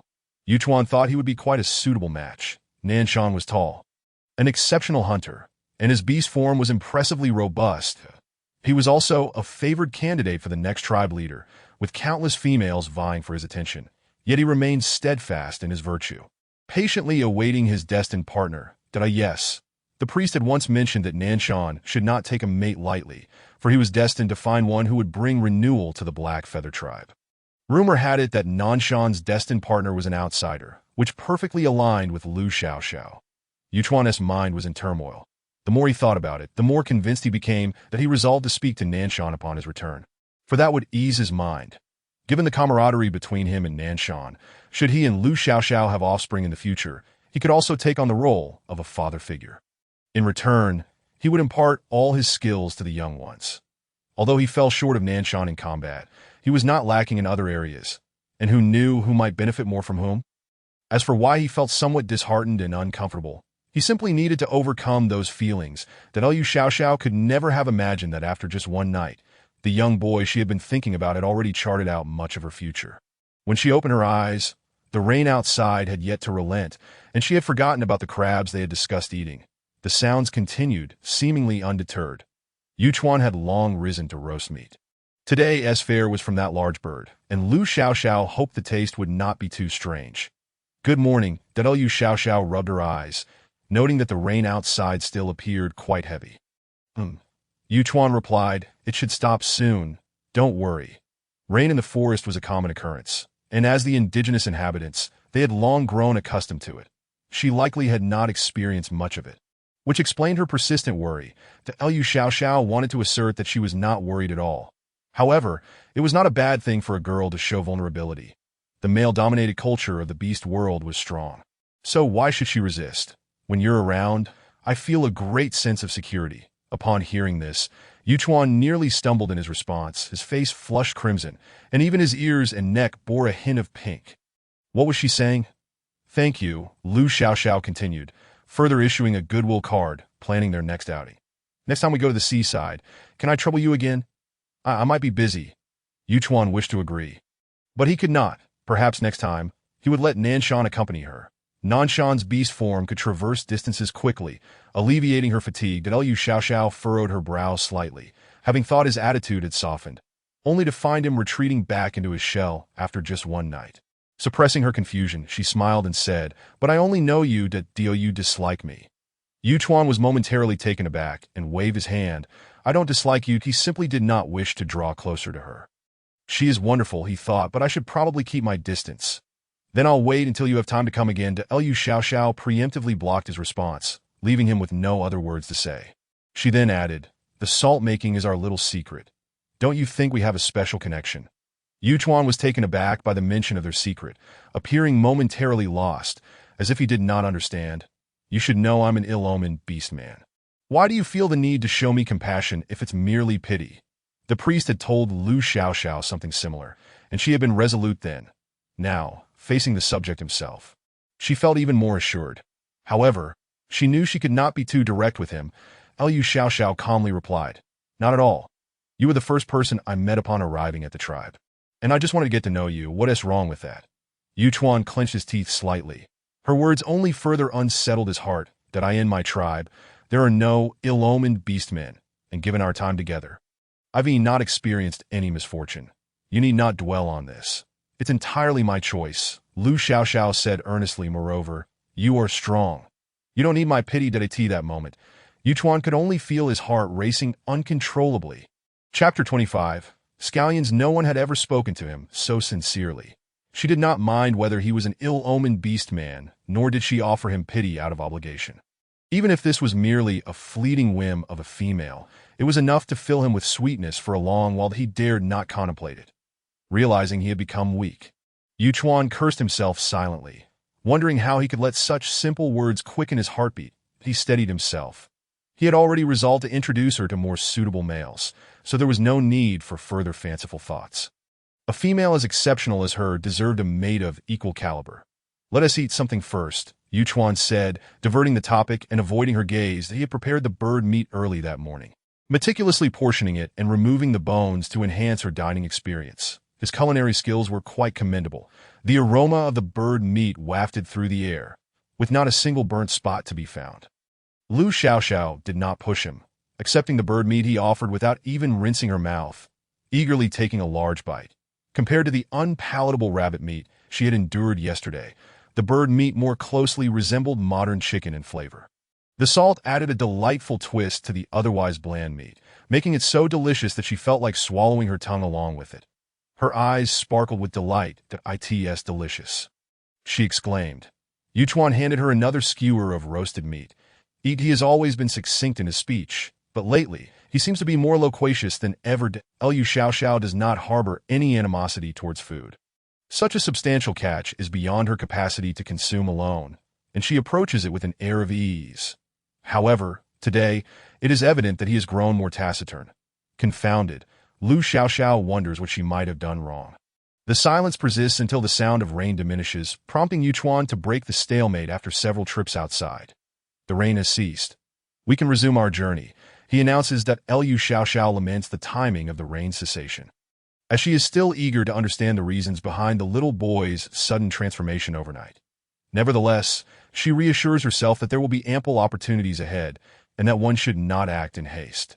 So she nods and begins to gather her belongings. In truth, there is little to pack. Merely some animal hides, salt, and a few odds and ends.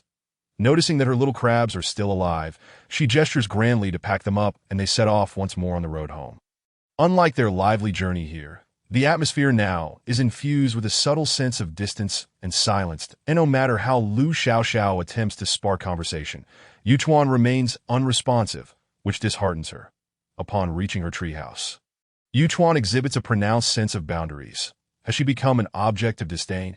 He leaves the salt behind, and all the catch is relinquished to her, as if he wishes to sever any further entanglements.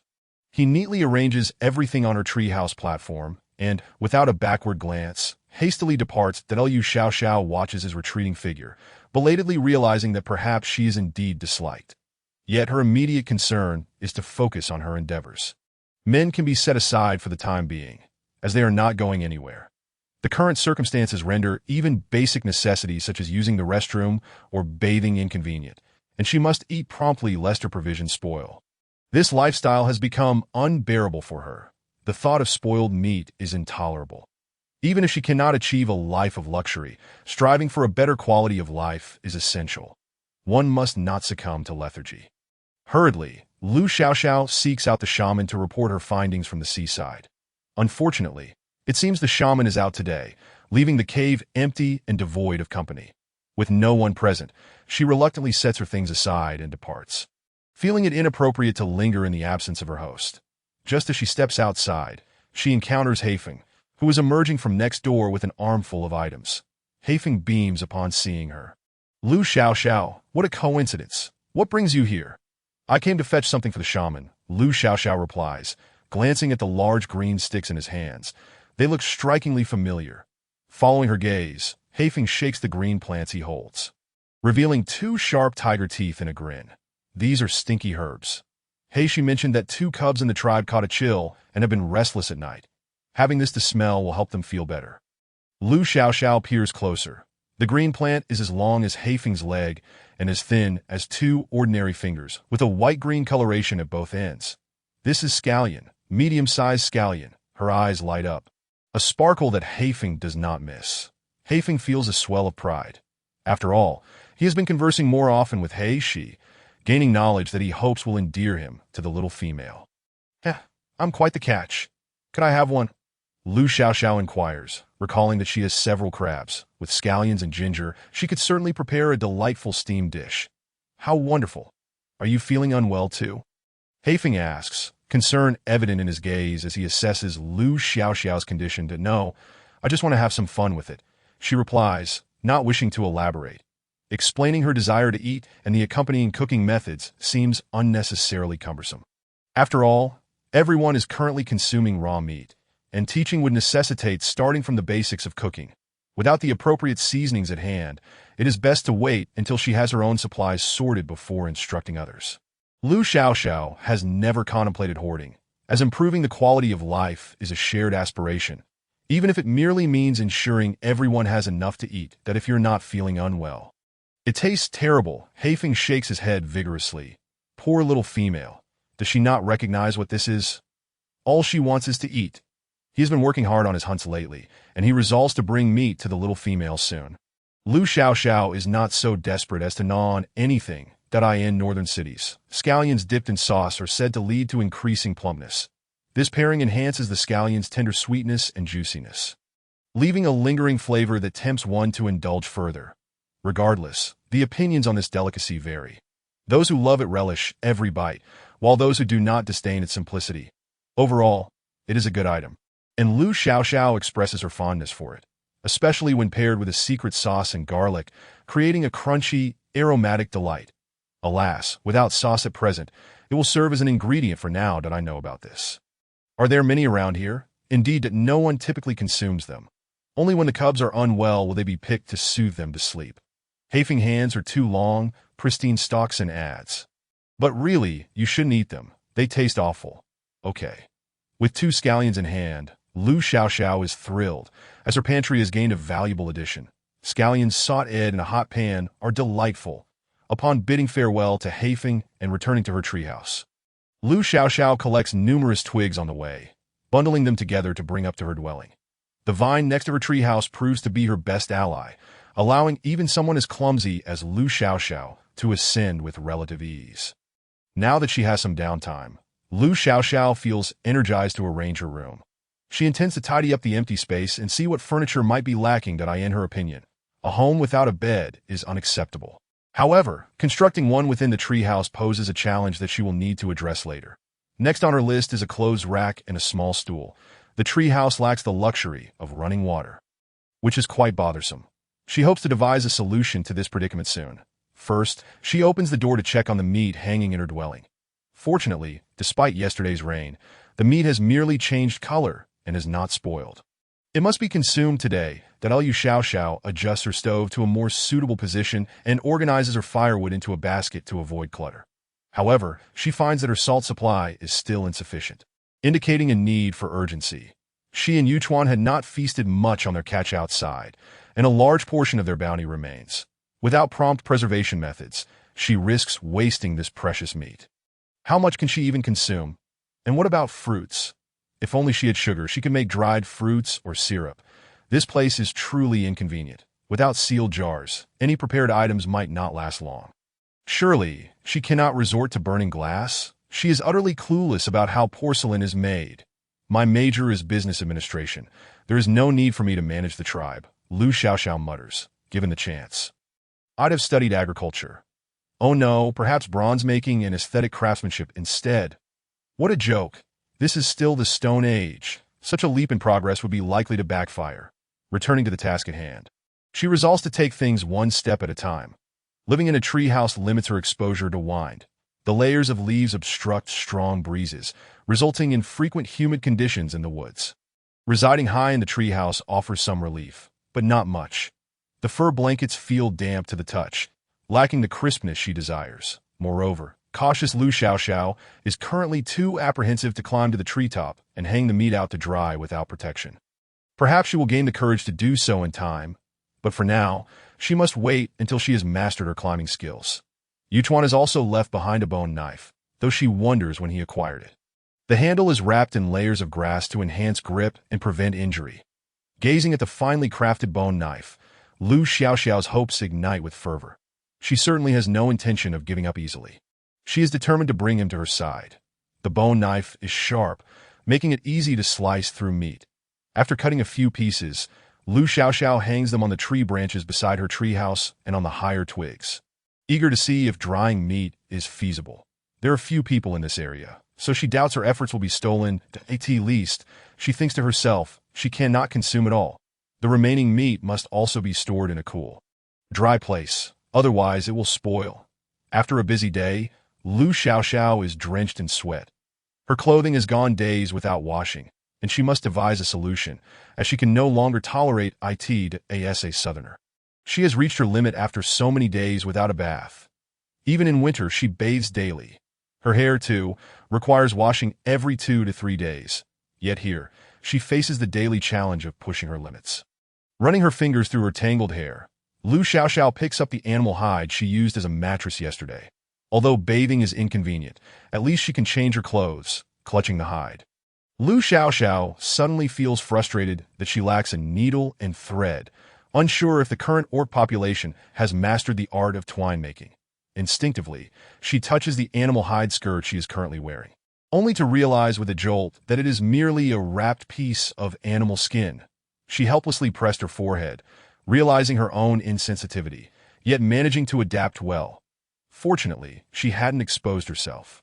Otherwise, she would have been entirely revealed that Lu Xiaoxiao's dress was merely a rectangular piece of animal hide, somewhat irregular, simply wrapped around her.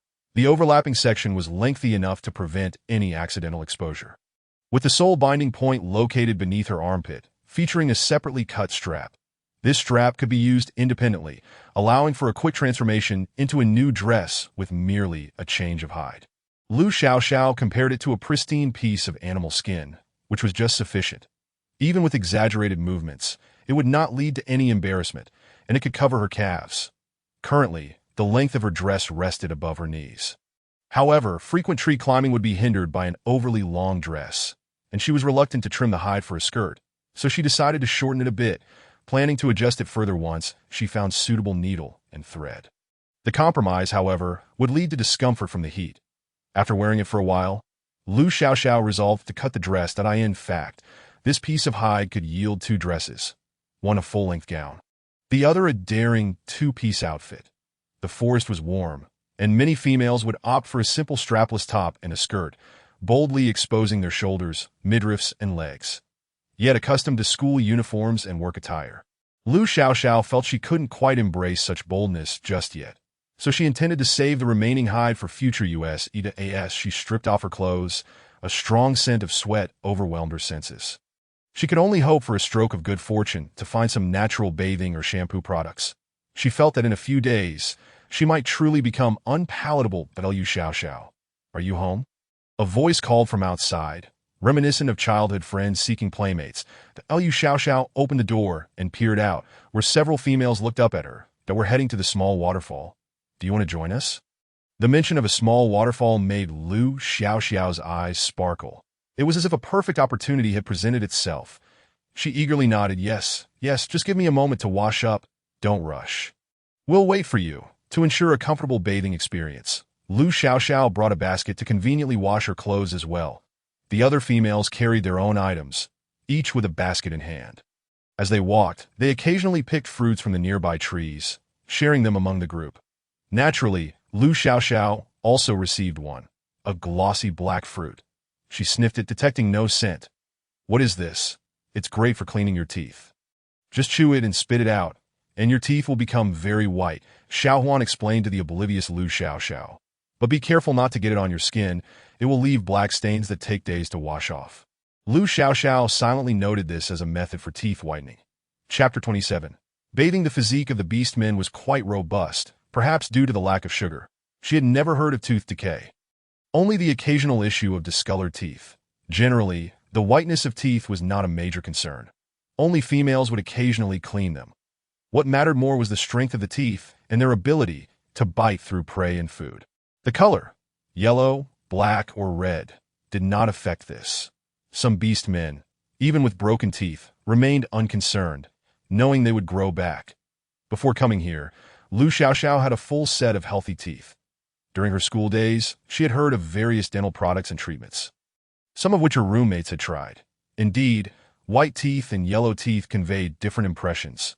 Her original teeth had been quite white, but she had no way of knowing the state of her current teeth since she couldn't see them. Regardless, she wasn't one to critique what could be obtained for free.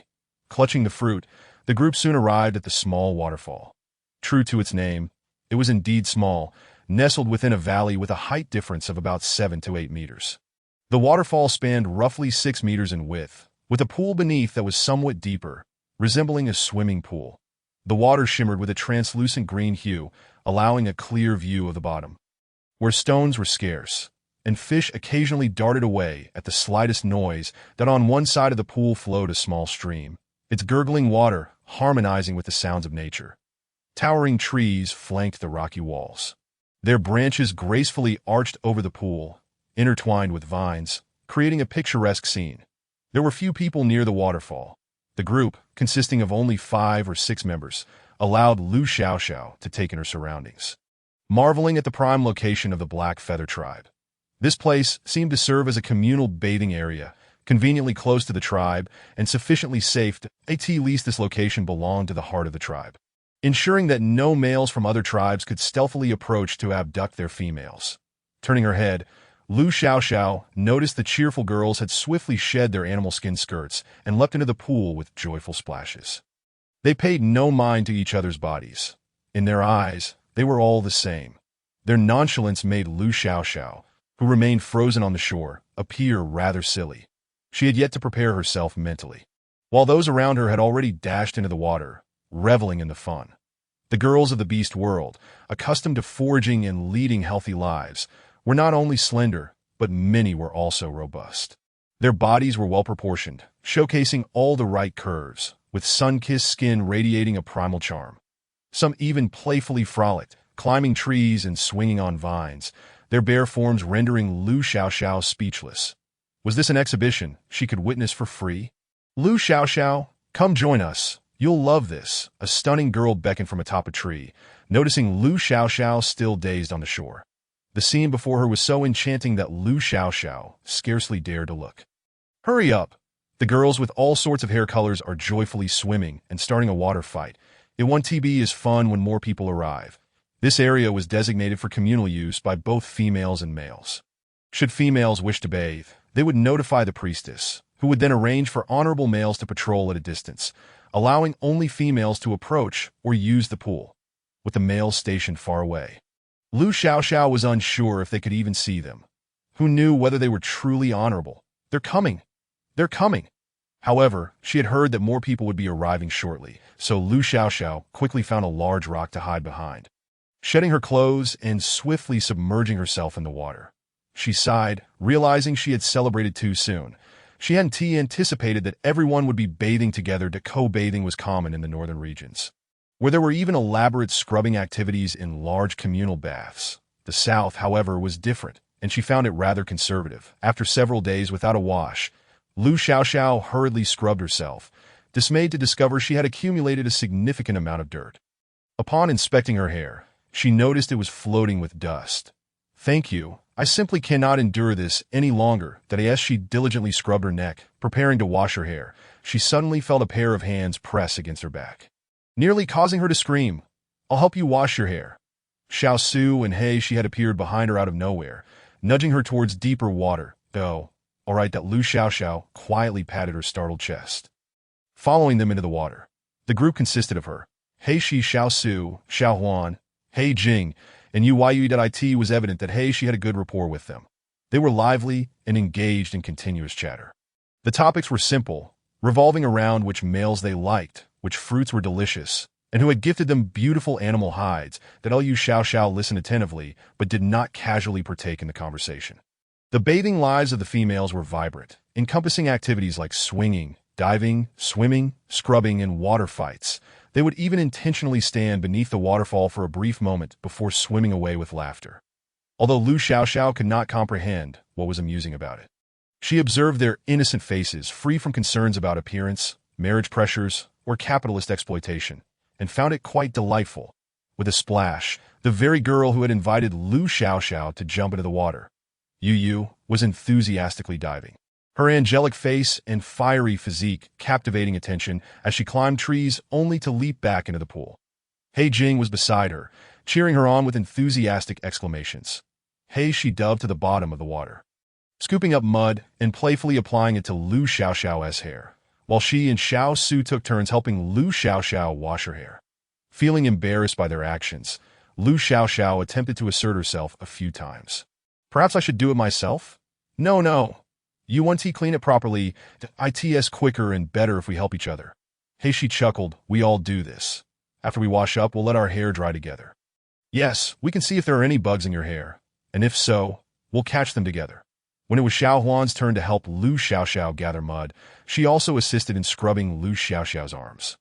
Lu Xiaoxiao widened her eyes. I can do it myself. Although they were the same gender, she felt it was unnecessary for them to assist her in bathing. Xiao Huan was taken aback for a moment before playfully poking her chest. I've noticed, Lu Xiaoxiao, you're quite easy to embarrass. Isn't this how your tribe operates? Lu Xiaoxiao felt her cheeks heat up. No, we all wash ourselves. Hey, she and Xiao Su inspected Lu Xiaoxiao's hair for lice or bugs while washing her hair. They erupted into laughter upon hearing her words. Oh, you'd better get used to it. This is one of the ways our tribe's females express their fondness for each other, that if we like you, we want to bathe with you, Lu Xiaoxiao. Your affection is truly burdensome. Chapter 28. Stubbornness. The preferences of females are rather simple. Even if we quarrel today, should we find ourselves united against a common cause later, we shall remain good sisters. If I like you, I will invite you to the mountains to pick fruits, or to the river for a bath. There are simply myriad ways to enjoy each other's company. Ultimately, Lu Xiaoxiao acquiesced, primarily due to the overwhelming number of her companions. She found herself unable to resist. With no means to resist, she surrendered and accepted the situation, so be it. After cleansing the mud and sand from her hair, Lu Xiaoxiao was astonished to discover that her locks had indeed become smooth and free of that greasy sensation. Her head felt light, akin to the effects of using shampoo. The mud, laden with tiny granules, acted much like a gentle exfoliating gel, leaving her arms silky smooth, as though she had shed several pounds as she washed her face. The other girls gazed at Lu Xiaoxiao with smiles, exclaiming, You look so beautiful. This group of stunning women, each with their own unique allure, some fair-skinned, others olive-toned, were all captivating in their own right. Being praised by such a group of beauties undoubtedly brought her joy. A wide Lu Xiaoxiao smiled in return. You all look lovely as well. They took turns scrubbing each other and washing their hair. Time slipped away swiftly. You all sneaked out to play in the water without us. A new group of young women arrived on the shore. Upon seeing the playful scene, they eagerly shed their clothes to join in the fun. Lu Xiaoxiao hurriedly finished her bath, wishing to return, but the collective enthusiasm was too strong to resist. With tears in her eyes, she continued to indulge in the bath, enjoying the sight of beauties diving into the water, an unexpected spectacle. Only as the sun's radiant glow began to fade did they reluctantly don their garments and depart. At that moment, Lu Xiaoxiao finally held the clean animal hide in her hands, pondering that perhaps next time she would come alone. Sighing softly, she tasted the faint, lingering flavor of cement in her mouth. Despite numerous rinses, it stubbornly clung to her. It seemed that throughout history, the pursuit of beauty always required a certain sacrifice. That on her way home, the group walked together, planning to gather again the following day. After all, most had no pressing matters, except for those who were simply too lazy to rise early or had young ones to care for. That night, as Lu Xiaoxiao climbed back in her treehouse, she was pleasantly surprised to find an additional animal hide and several fruits on her platform, covered with feathers from various birds and beasts that Yuchuan had visited. She unfurled the hide, which was large and broad, clearly from a sizable creature. Even standing fully upright, she could not stretch it out completely. The accompanying fruits were apples, nothing particularly special. Receiving such a gift filled Lu Xiaoxiao with joy. Perhaps this signified that Yuchuan was merely awkward rather than outright rejecting her. For the time being, she resolved to clarify her daily life before attempting to approach him further. After delivering the hide, Yuchuan felt a twinge of regret. He had firmly decided to wait for Nanshan's return to discuss certain matters, including having Nanshan deliver the hide. Why did he feel the need to intervene? Yet now, he presumed she had already seen it. If he were to retrieve it, not only would it be embarrassing, but she would likely be disappointed as well. Frustrated, he scratched his head, tousling his dark hair into disarray. Yuchuan found it impossible to remain still. Grabbing his bone knife, and dashing out of his home. Preparing to hunt. Just as he descended the tree, he was called out, "Yu Chuan." He turned sharply to find his good friend, Nanshan, who had finally returned to the tribe after a long absence. An exceptional male who would be suitable for Lu Xiaoxiao. Nanshan, a wolf tribe beastman of the same age as Yu Chuan, possessed a rugged appearance, exuding the essence of a strong man. His striking features were reminiscent of ethnic minorities with high cheekbones and deep-set eyes. And his blue eyes were as profound as the ocean. Clad in a gray animal skin skirt, his slightly dark skin shimmered under the soft light, accentuating his broad shoulders and narrow hips. His muscular physique exuded a primal allure, and anyone witnessing him would surely think him the epitome of a top-tier athlete. "You've returned," Yu Chuan thought, expecting Nanshan would be back in a few days. But to his surprise, he was here today. "Yes, I returned after the hunt." Nanshan strode confidently to Yu Chuan's side, grinning broadly. "Where are you headed?" Not wanting to admit he was feeling flustered and needed to hunt to calm his mind. Yu Chuan replied softly, "Just taking a stroll." "Come, I shall accompany you. It has been many days since we last met." Nanshan noted that Yu Chuan seemed somewhat different, but why Yu Chuan did not decline. And the two set off together, shoulders linked, towards the hunting grounds. "Has anyone troubled you in my absence?" Nanshan initiated the conversation, understanding that if he waited for Yu Chuan to speak, they might miss the blooming flowers of the moment. No, Yu Chuan had never cared. Nanshan raised an eyebrow, disapproving of the beastmen who would not confront their issues openly, always scheming behind the scenes. Yu Chuan was accustomed to this, never sharing his troubles with his good friend. "Not to worry, I will discreetly inquire and find out," he reassured. "You smell of the sea. Have you been to the shore recently?" Nanshan's keen sense of smell, a trait of an excellent hunter, made it easy for him to discern scents that Wai Yu Chuan had not ventured anywhere since returning to the tribe and had been too lazy to mask his scent, so it was no surprise he was detected. "The shaman instructed me to accompany a female to the seaside." That a female? Nanshan's interest piqued. The shaman must have had his reasons for such an arrangement. Could this female be the one destined for Yu Chuan? He resolved to learn more about her, ensuring she would not harm Yu Chuan. If necessary, he would intervene. Wai Yu Chuan's tone was indifferent, laced with an unrecognized hint of disappointment. "She is an outsider, skilled in salt-making. I was asked to take her to gather salt. By the way, she is also from a foreign tribe. Could she be your fated partner?" After years of brotherhood, Nanshan understood Yu Chuan's usual demeanor well. Recognizing the tone, his radar for potential romantic interests began to beep alertly. That he smirked casually. "An outsider. How did you meet? Is that the focal point here? Shouldn't you be more concerned about the salt-making?" Yu Chuan scanned the dim forest for a suitable spot to crouch and hide. Oh, indeed. Nanshan thought of the importance of discerning priorities. Success was key. "Yes," Yu Chuan responded promptly, continuing, "She is quite kind and unlike the others in the tribe. Should you both become partners, your offspring will call me uncle." Nanshan was taken aback, initially intending to inquire about their meeting, but was astonished that his good friend had already found a partner. "Even contemplating future offspring, me?" "Yes, she is exceptional. Liu does not deserve her." Yu Chuan's eyes narrowed, seemingly fixated on a target, and with a swift motion, he hurled his bone knife, striking down a creature in an instant. Nanshan comprehended fully. This stubborn fellow was as unyielding as his words suggested. Chapter 29. The gathering Nanshan swiftly approached, parting the grass to reveal the unfortunate creature slain by Yu Chuan's knife, a forest deer of moderate size. Its hide was only suitable for decoration, neither waterproof nor particularly appealing, but its antlers would shed after death, making for a fine ornament to please a female. Its tender meat, especially if it had been feeding on fruits, would carry a delightful flavor, a true delicacy. "Should we present this to the female? What is her name?" Nanshan inquired, lifting the deer effortlessly. "Liu Xiaoxiao." Yu Chuan replied, "If you wish to offer it, feel free." "I shall not doubt a rather peculiar name," Nanshan mused, casting a sideways glance at Yu Chuan, who maintained his usual stoic demeanor. After considering, he decided it prudent to learn more about this female himself. After all, it was not his hunt, and Yu Chuan was free to gift as he pleased. Such a stubborn one, he thought, recognizing that ultimately, it would be his brother who would take the lead. Having bathed the previous day, Lu Xiaoxiao awoke today in high spirits. Upon hearing the lonely, plaintive voice, she resolved once more to visit the shaman that day. The shaman remained composed, having not returned home the previous night. Why was he not eager to inquire about how salt was made? Today, she set out quite early, arriving at the altar when only a few others were present. However, she quickly noticed something unusual. Oh my, who is that strikingly handsome, dark-skinned athlete?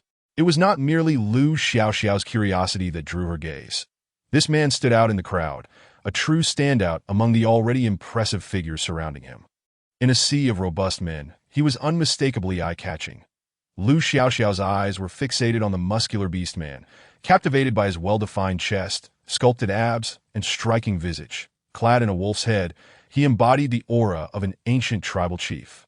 Wow, look at the impressive array of beast teeth hanging from his chest. His arms adorned with tribal tattoos. How wild, truly wild. Xiao Xiao, come over here. Following their bathing activities, the females were much friendlier towards her, beckoning Lu Xiaoxiao to join them, whispering in hushed tones. That is Nanshan, the strongest beast man of the younger generation in our tribe, a wolf tribesman. Do you not see how robust he is? Lu Xiaoxiao's mind was utterly consumed by thoughts of the ebony-skinned athlete, who belonged to the wolf clan. She truly felt a pang of guilt for having contemplated placing a wolf held atop his head. Indeed, he was formidable, a single individual capable of hunting the most perilous prey. The mightiest orc of the Haihe tribe had once had 2 of his ribs shattered by him. Ye exclaimed excitedly. If only he could be my partner, I would gladly settle for just 2 companions. So would I, little Su chimed in softly. Their voices, though not hushed, caught the attention of a female approaching from behind, leading to a temporary rift in their alliance. He wouldn't even glance at you. You are too slender to bear healthy offspring. What did you say? Heishi was incensed upon hearing this. The priest had clearly examined her and declared her physique robust enough to bear at least 3 children. Perhaps Nanshan prefers our kind. Lu Xiaoxiao glanced at Nanshan, knowing that with a male's acute hearing. Their conversation was no secret to him. That it was peculiar, however. As she looked at Nanshan, he was also gazing back at her. His gaze was oddly penetrating, akin to an X-ray or a scanner, thoroughly assessing her from head to toe, yet devoid of any hint of flirtation, curiosity, or implication. Merely observing her, Lu Xiaoxiao was not so self-absorbed as to assume he was smitten or particularly interested. She merely felt perplexed, as they should not have been acquainted. Everyone is here. With this call, they commenced their journey to the gathering site. That Lu Xiaoxiao suppressed the curiosity bubbling within her. Food was of paramount importance. This time, they returned to their usual spot, albeit shifted by approximately 20 or 30 meters. The scenery along the way remained unchanged, but post-rain, the forest was teeming with mushrooms. Some were vibrant in color, while others were white. Lu Xiaoxiao even spotted a few clusters of thunder mushrooms, lamenting the absence of vinegar and pickled chili peppers, for they would have made a delightful dish. She also noticed a bright yellow mushroom, its cap marbled with brown, unmistakably belonging to the toxic variety. Don't pick that, a male interjected, halting little Huan's attempt to collect the mushrooms. That one is poisonous. Consuming it could be fatal. The very mushroom little Huan had sought was the same yellow one Lu Xiaoxiao had observed. Little Huan retracted her hand, lowering her head slightly. A gesture of embarrassment. In this beastly world, where humans were scarce, everyone was exuberantly spirited. Little Su, understanding little Huan's plight, quickly spoke on her behalf. Got it. Lu Xiaoxiao surveyed the vicinity, aside from the thunder mushrooms. She truly saw nothing else edible. With her limited ingredients, she felt a twinge of regret for missing out. She pointed to several clusters. These are edible, though they are quite difficult to clean. All eyes turned towards her. What did you say? They are edible. Just wash off the dirt and salt them with eggs. Noticing their bewildered expressions, Lu Xiaoxiao realized they were unfamiliar with the concept of salt. Let us gather more. Once we finish collecting, I can prepare a meal for you. Upon hearing that it was indeed edible, their eyes sparkled in unison. Is that true? The females were thrilled, while the males remained skeptical. After all, if they resembled animal feces on the ground, it was hard to discern at first glance. Could they truly be consumed? I still need some meat, preferably something fatty. Lu Xiaoxiao thought that since they were already in the forest, acquiring either meat or eggs should not pose a challenge. All right, Lin, you go fetch some meat. Yeah, I'll get the eggs. Wait, let's gather first. Driven by the prospect of new food, everyone grew particularly animated, immediately sending others off to work. After a considerable trek, they arrived at the gathering site. where the females and males, as energized as if they had been injected with vigor, hurriedly began to collect items that Liu Xiaoxiao observed their innocent, joyful expressions, reflecting that indeed, the promise of rewards could motivate the workers to labor diligently. From a distance, Nanshan watched her for a moment before joining in the collection efforts, casually inquiring of a nearby male. "Is that the newcomer?" "Yes. I heard she was brought back by Yuchuan." The male, lacking any guile, failed to perceive Nanshan's probing, divulging everything in a rush. She returned with severe injuries and needed many days to recover. But she is incredibly diligent. She always collects the most during foraging, and this basket, she taught everyone how to make it. Nanshan nodded thoughtfully. Chapter 30, Thunder Mushrooms, perhaps due to the recent rain. The leaves were still slick with water, imparting a somewhat clammy sensation. Liu Xiaoxiao prodded at the dead leaves with a stick, soon discovering new nuts. These nuts had a deep brown shell, approximately the length of a thumb. Upon opening, the flesh was a beautiful cream color, devoid of a husk, resembling the appearance of pecans. Upon tasting, an unexpected creamy flavor enveloped her palate. Delicious. Instantly captivated by this nut, Liu Xiaoxiao resolved to gather more to share back home. As someone who seldom participated in foraging, she entered an immersive state of collection, meticulously peeling back leaves to uncover fruits, kicking aside foliage to collect more. The area she traversed resembled a locust swarm. As she worked tirelessly without a hint of laziness, before long, her basket was nearly half filled with pecans, far surpassing her companions. Witnessing a female so vigorous, the males felt compelled to keep pace. After all, should word get out that their haul was less than that of a single female, they would lose all standing within the tribe. The hunt has returned. They caught a splendidly plump pig. Yao Yao, with keen eyes, spotted a male carrying back their quarry, exclaiming with excitement, "Ditto! Then let us collect those nuts we saw earlier." Having gathered a good number of nuts, a resting female hurriedly approached Liu Xiaoxiao, asking, "How do we prepare that thing we just found?" "Just pluck it off. However, there is quite a bit of dirt, so it needs thorough washing." That Liu Xiaoxiao understood that this task was quite labor-intensive, requiring multiple washes to achieve cleanliness. "Have the males weave us a shallower basket to use for washing in water." "Yes, yes, good idea." Yia and the others overheard and quickly rushed to the males, urging them to weave baskets rapidly. The males, acting as dedicated helpers, set to work with haste. Nanshan, too, realized he had to quickly craft a basket, lest he sensed the disapproval of the others that I in the vicinity.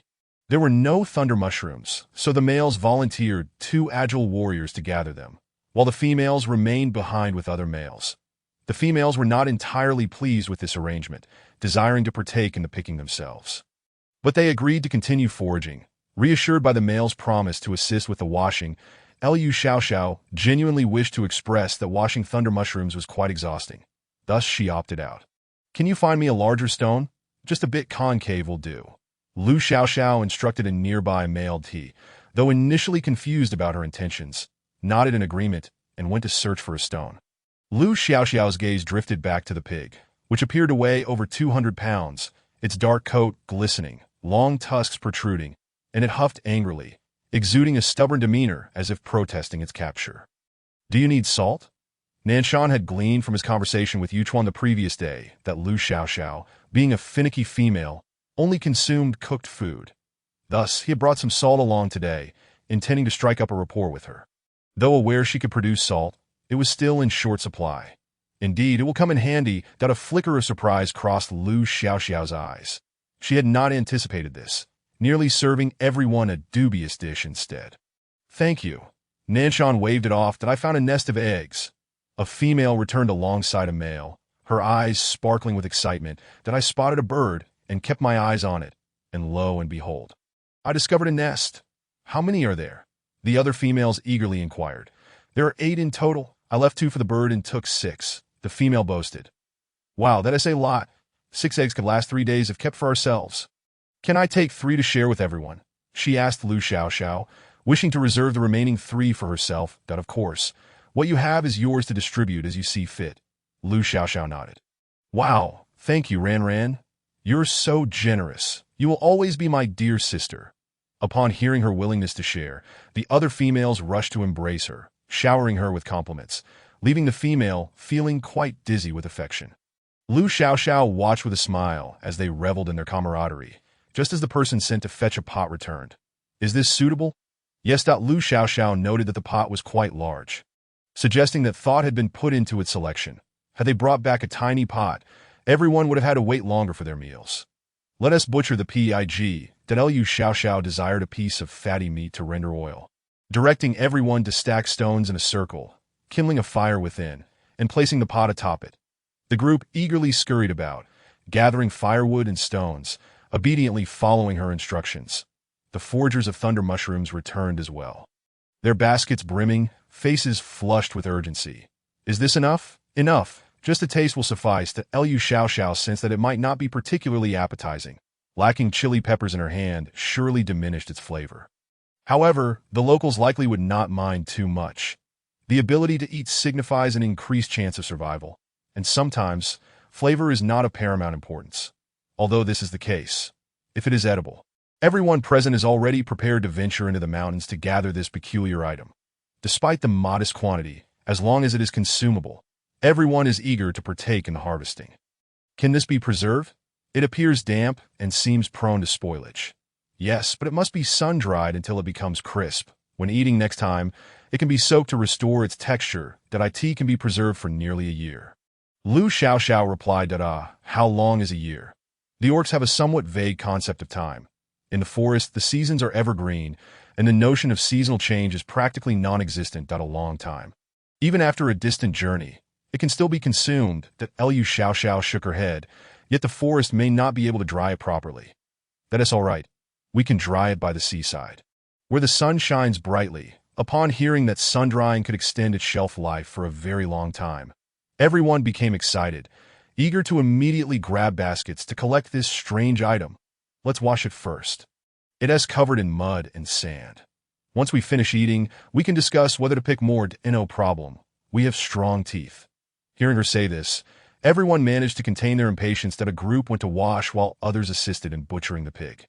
The resources obtained during the hunt also belonged to the gathering team, so taking some was inconsequential. The pig, which had been wailing for quite some time, struggled for a while longer before meeting its end at the sharp claws of the orcs. They offered Lu Xiaoxiao a piece of white, fatty meat, each of them looking at her earnestly. Is this acceptable? It's quite fatty. Lu Xiaoxiao focused her gaze and indeed found the piece of meat exceptionally rich. With hardly any red visible apart from the skin, she likely wouldn't need so much. Just cut me half of it, please. She reached out to gauge the temperature above the pot, deeming it just right. Nanshan observed her actions, and upon seeing her test the heat, his pupils involuntarily constricted. This female, indeed, was as Yuchuan had described, a troublemaker. She wasn't even afraid of being burned. How would he explain to Yuchuan if she got hurt? Chapter 31. Stir-fried thunder mushroom with meat in the eyes of the males. Females are delicate beings in need of protection. Males possess keen senses, agile physiques, and the inherent ability to revert to their beast forms. They wield sharp claws capable of severing the fangs of their prey, while females possess none of these traits. They cannot transform into beast forms, and lacking the male's tough skin, even a minor insect bite can leave their skin flushed. Yet, they are strong and magnificent. Such fragile bodies can nurture life and create miracles. Thus, it is a convention among all males to cherish and safeguard females, providing them with better living conditions and an abundance of resources.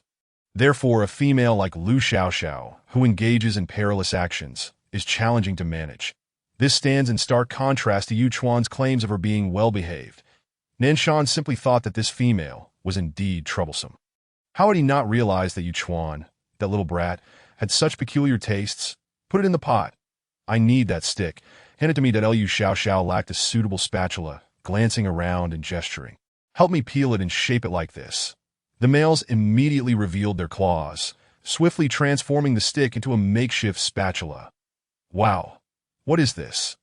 The females looked on with curiosity at her elaborate preparations, transforming into inquisitive little ones, diligently observing and learning from the side. Put the meat in. Lu Xiaoxiao had no intention of rendering lard, so she simply placed the fatty meat into the warm pot, relying entirely on its own fat to render. But if she were to render lard, she would need water and ginger slices, taking time to do so slowly. The sizzling sound of high heat, combined with the fatty meat, soon caused the meat to change color. Yet the amount of fat rendered remained disappointingly scant, only leaving a few glistening traces that Liu Xiaoxiao did not dwell on it. She pressed the spatula against the oil, sliding it around the pot to ensure it was coated with the rendered fat. At this moment, those who had gone to wash the thunder mushrooms returned. The females wore slightly conflicted expressions but still said, "It is somewhat difficult to clean, but that's all right. We have plenty of time." Upon hearing this, Liu Xiaoxiao smiled slightly. Usually, when food is scarce, people do not fuss over how easy it is to prepare. She cracked an egg directly into the hot pot, as there was no suitable container, mashing and stirring it right there to complete the egg mixture. Adding the shredded meat, though called shredded, it was still quite a large chunk. Liu Xiaoxiao swiftly stir-fried the contents of the pot. Fearing it might stick, the nearby males craned their necks, watching her cook the meat and egg with her peculiar tools, a unique aroma wafting through the air. The males sniffed eagerly. The scent was utterly tantalizing. Surely delicious. Already it smelled divine. Once the egg and meat had changed color, confirming they were cooked, Liu Xiaoxiao added the thunder mushrooms to the pot, mixing the ingredients evenly, then sprinkling in an appropriate amount of salt to complete the dish. She instructed the males to pull out the firewood to extinguish the flames. That Liu Xiaoxiao picked 2 sticks to fashion into chopsticks, demonstrating their use. "It's very hot. Let it cool before eating. If it's too hot, we can use tools." Yet no one chose to use the tools. They could learn to use them later. This was food, absolutely not to be wasted, preventing Liu Xiaoxiao from tasting the dish herself. The male sent a representative to sample it first. He grabbed a piece with his hands and sniffed it. The combined aroma of the meat and egg was overwhelmingly fragrant. They seldom make a fire specifically to roast meat or eggs. So this intoxicating aroma compelled him to quickly blow on the hot thunder mushroom before devouring it. As he chewed, he found the flavor indeed delightful, albeit somewhat salty. Firewood was plentiful in the forest, and meat was not uncommon. This item, eaten alone, lacked flavor but excelled in its preservation qualities. The news of Liu Xiaoxiao's ability to produce salt had yet to spread. Everyone regarded salt as precious. Offering their sincerest gratitude to Nanshan, the provider, the young man ate. He pondered, and the nearby orcs, seeing him relish the food, couldn't help but ask, "Hey, is it good?" "It's incredibly delicious with meat, egg, and salt. What could possibly taste bad?" "Make way." Just as he attempted to grab another piece, a male kicked him aside to observe. How amusing. Letting him taste for poison was enough, yet he wanted to indulge further. Is he trying to court death? Actually, they were merely concerned he might eat too much. After a while, the steaming thunder mushroom stir-fried with meat had cooled to a warm temperature, at which point everyone eagerly gathered around to share the meal. "I will count to 3, and everyone grab." It was made by Liu Xiaoxiao, so let her eat first. Someone in the crowd, recalling her contribution, shouted for her to eat first. Liu Xiaoxiao quickly took some meat and thunder mushrooms, blowing on them to cool before placing them in her mouth. The dish was fragrant and delicious, with a texture somewhat reminiscent of wood ear mushrooms, accompanied by a hint of softness, due to the lack of seasoning. The flavor was not particularly stunning. As soon as Liu Xiaoxiao swallowed, a cacophony of voices erupted around her, clamoring and competing for food. In almost an instant, the entire bowl of dish vanished without a trace, leaving no remnants. What just happened? Liu Xiaoxiao glanced again, observing everyone clutching meat, vegetables, and eggs in both hands, or by chance a handful of thunder mushrooms, each immersed in the delight of their meal. That is so delicious. This counts as a snack, right? After finishing this, I could skip dinner tonight. Liu Xiaoxiao, is it still this tasty without meat and eggs? Upon hearing this, Liu Xiaoxiao replied, "Not necessarily. I merely wanted to inform everyone that this item is edible and how it can be prepared. No worries, I can endure it. I can afford to save some meat. At worst, I'll just eat one less bite later, reserving a piece of meat to pair with this. It's really delicious. Do be cautious with fire safety. Treehouses are not like caves. One must be careful with fire. Otherwise, the branches can catch fire quickly." The females all expressed their understanding. The members of the Heiyu tribe have been educated from a young age by their elders on safe fire usage. It is essential to protect both the tribe and the forest. But what is this? How did you come up with it? After finishing their food, the females found that the males had left nothing for them. So they could only observe Liu Xiaoxiao's cooking tool. ITSA pot. Lu Xiaoxiao explained that I want one when I go back. Me too. I'll have my partner make me one. Everyone was filled with enthusiasm for this pot, as if it were a magical object that would transform their lives. Nanshan once again fixed his gaze on Lu Xiaoxiao, thinking to himself that this girl was indeed different from the rest. Yu Chuan and she were simply a perfect match. Chapter 32. Nanshan in contemporary times. The lei gong mushroom is regarded as a seasonal delicacy of spring, yet many remain unaware of its true nature, even finding it somewhat off-putting. Generally, things in this world can be divided into two factions, those that are liked and those that are not, leading to an array of opinions that are often irreconcilable. However, when faced with the necessity of survival, such distinctions become trivial that Liu Xiaoxiao was indifferent to whether these mushrooms were available year-round. Her philosophy was simple. If they are there, pick them. If not, seek alternatives. The enthusiasm for gathering lei gong mushrooms was palpable among the group, and they did not waste time in their foraging endeavors. Originally, their collection activities were nearly concluded for the day, but upon discovering the edibility and preservability of the mushrooms, they hastened to resume their efforts. This particular grove revealed no traces of the coveted fungi. The area Lu Xiaoxiao had previously identified had been nearly stripped by the males, having committed its appearance to memory. The group dispersed slightly to broaden their search radius. There are some here, but not in abundance. Someone remarked that, I don't see any here at all. They exchanged observations about their respective search areas, and Lu Xiaoxiao opted to refrain from joining in, as she was more inclined to venture to the seaside to dry fish. She pondered the recent weather. If it were favorable, she could dry a substantial amount of fish or perhaps catch some exquisite seafood, thus enhancing their diet during the rainy season. Are you heading back to the tribe? Allow me to escort you, Nanshan offered, noticing her repeated glances toward the direction of the tribe, recognizing a rare opportunity to be alone with her. He hurriedly shoved the items in his hands into someone else's arms and swiftly approached her. That sounds good, Lu Xiaoxiao replied, momentarily taken aback by his proximity.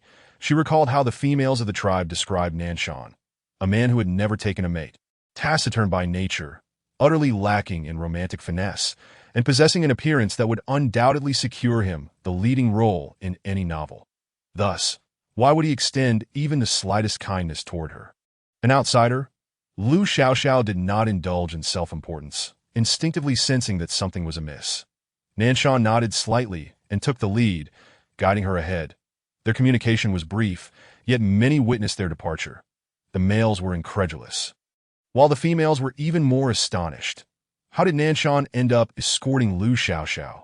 Black Evening was taken aback. Nanshan had only returned from hunting the previous day, and logically, should not have been acquainted with Lu Xiaoxiao. How had their relationship improved so drastically? She truly is a fickle female. One who had long harbored feelings for Nanshan was infuriated, lamenting that Lu Xiaoxiao was merely an outsider, and Nanshan had clearly lost his discernment. What has she been fickle about? Questioned another female, perplexed that I don't care. The males huddled together, whispering, if Nanshan is fond of that female, does that mean we've lost our chances? Seems so. Would you dare challenge Nanshan? A male shrank back. Not a chance. Last time we sparred, he struck me with his tail, and I was bedridden for days. Then let us wait and see. Otherwise, it's best to reconsider. The allure and charm of the females were delightful to them, but encountering a domineering male necessitated a consideration of their own strength first. As they walked through the forest, the rustling of leaves enveloped them. Liu Xiaoxiao occasionally glanced at Nanshan, her mind racing with curiosity about whether he had something to convey. Sure enough, it wasn't too long before he spoke. You are the one Yu Chuan brought back. The why Yu Chuan? What is your connection to him? Lu Xiaoxiao raised an eyebrow. Are you here to dissuade me from getting close to him? Getting close? Nanshan turned his head, observing the suspicion and curiosity on her face, which caused him to stiffen. He was Yu Chuan's close friend and was already struggling not to doubt her intentions. Now she was questioning his. I am his best friend. Did I advise you not to approach him unless you were serious? Nanshan stated earnestly. He has not had an easy life in the tribe, and I hope you do not bring him harm. Liu Xiaoxiao lifted her gaze. So you are a friend of Yu Chuan? Oh, what of it? You cannot speak for him. Disregarding his warnings, she declared, if you truly care, why not devise a way for me to create opportunities with him? Start as friends. In time, little Chuan will surely be brought into the fold. However, to ensure better living conditions, Lu Xiaoxiao had been quite busy lately, so she clarified, I still need to discuss the salt-making process with the priest. Young man Nanshan, while feelings are essential, one must also prioritize one's endeavors. With salt, we could preserve more food and reduce the loss of many tribesmen during the rainy season. Salt can preserve food. Nanshan's attention was evidently redirected, intrigued by her proposition that I end the realm of beasts. While love might cloud the mind, when confronted with practical matters, clarity prevailed.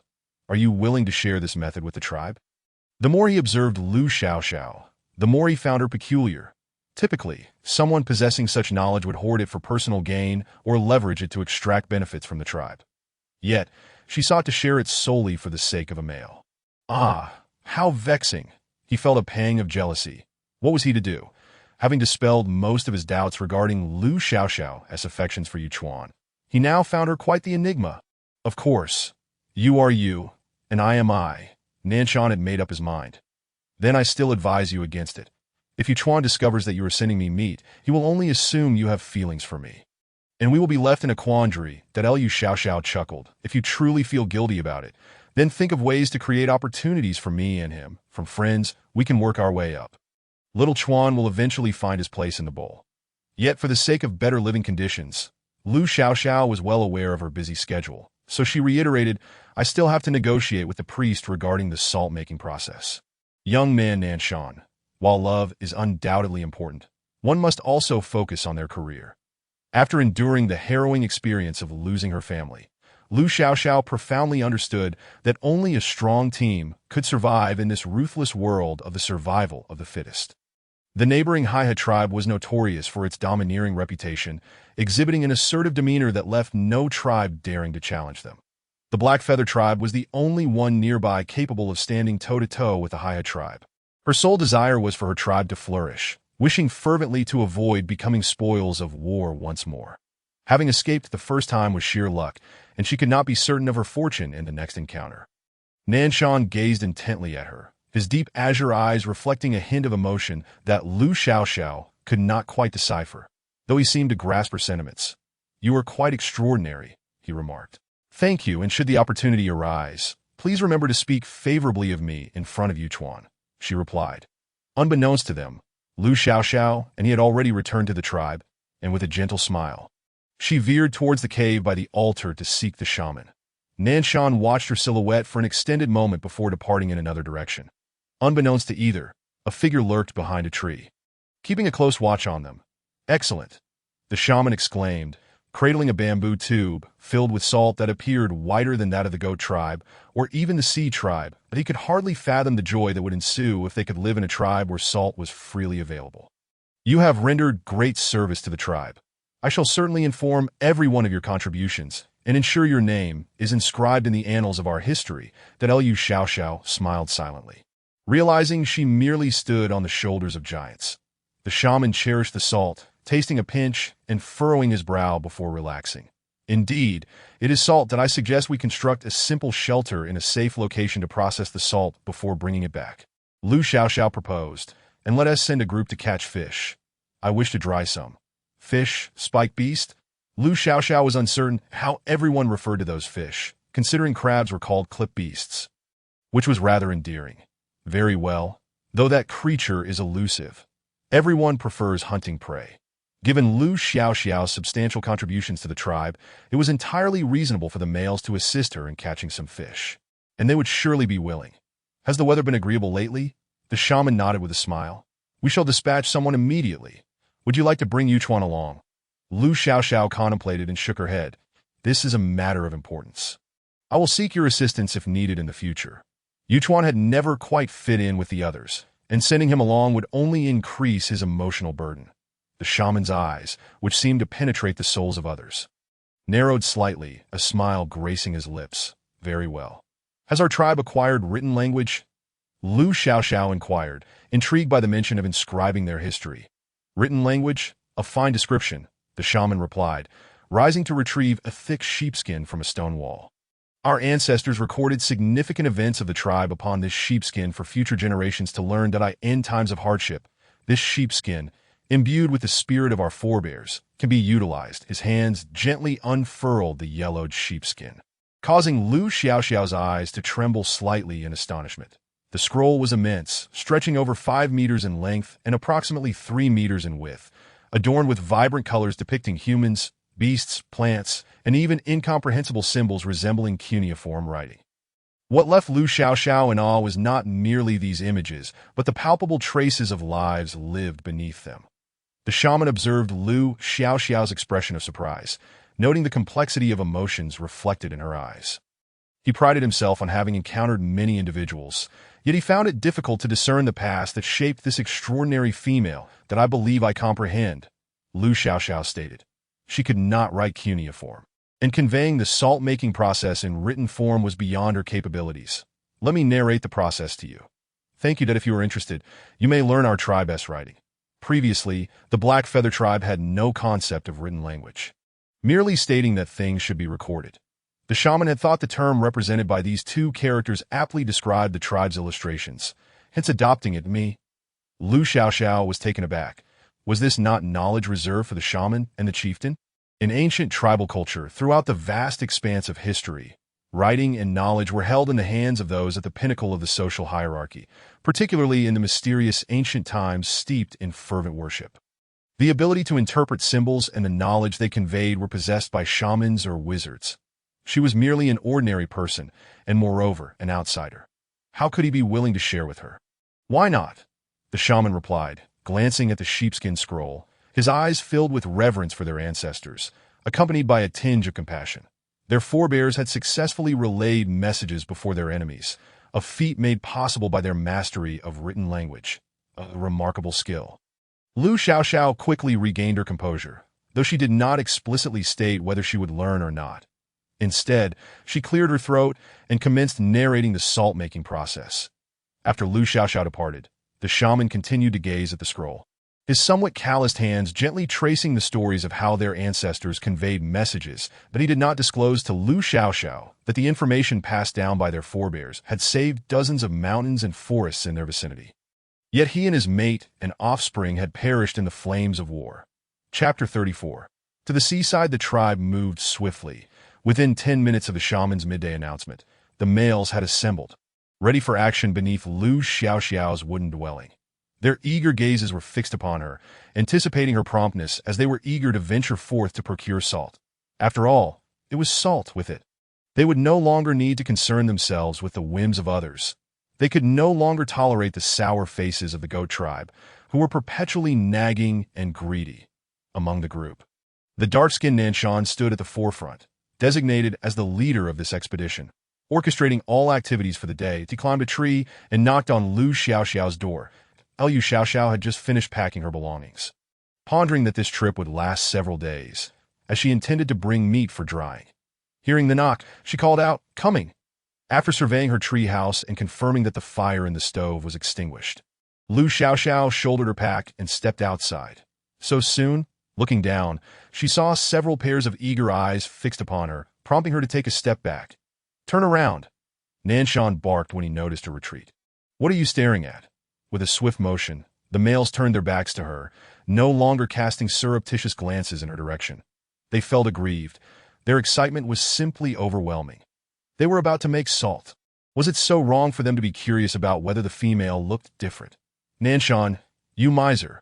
Lu Xiaoxiao felt a lightness on her back as Nanshan took her belongings into his own hands. "Can you come down?" Of course. After days of repetition, Lu Xiaoxiao had become adept at climbing trees. She had no desire for Nanshan to carry her down, so she climbed down herself as soon as her feet touched the ground. She heard a wolf's howl behind her. Before she could comprehend what was happening, her body was lifted into the air. Huh? Nanshan, now in his beast form, had seized her and tossed her onto his back, causing her to instinctively flail her arms. How rude! Couldn't you give me a warning?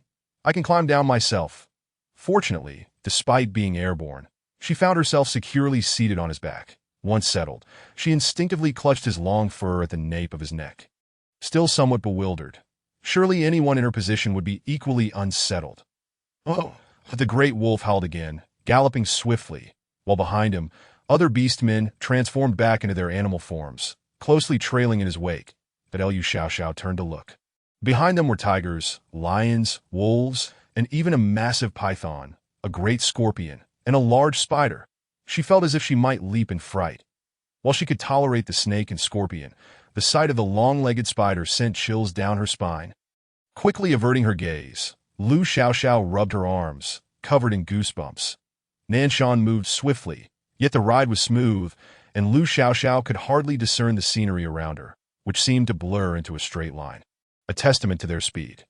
Their pace was indeed far swifter than that of Lu Xiaoxiao and Yuchuan on foot. They traversed an extensive distance in less than half an hour. The invigorating sea breeze greeted them, and the crashing waves sounded like cascading white salt, stirring the spirits of the males. "Oh, we have arrived. Hiss, don't block the way. Roar, stop howling, let us move." The males dashed toward the beach with fervor, and Nanshan let out another triumphant howl before they quickly organized themselves in line. Stepping onto the fine sandy beach, Lu Xiaoxiao promptly dismounted from his back, feeling insecure without a safety harness. Everyone hastily transformed back into their human forms, eagerly looking at Lu Xiaoxiao, imploring her to give them instructions, as they could hardly contain their anticipation. "You lot find a pot," glimpsing at the robust man. Lu Xiaoxiao found herself unfamiliar with any of them, only able to identify a few by chance. "You lot, gather firewood," she instructed. Nanshan turned towards the group of males, baring his sharp teeth. "Whoever dares to slack off will face my wrath. Who dares to disobey?" Nanshan's thoughts were somewhat adorably naive. How could those eager to participate possibly disregard instructions? After all, this was the production of salt. Who would not wish to partake in such an endeavor? They had long yearned for the opportunity, beseeching the priest for a chance. They were hardly dim-witted. "You few, go find bamboo and fashion it into tubes, and you others, set up the shelter." Lu Xiaoxiao organized the group into several teams to commence their tasks.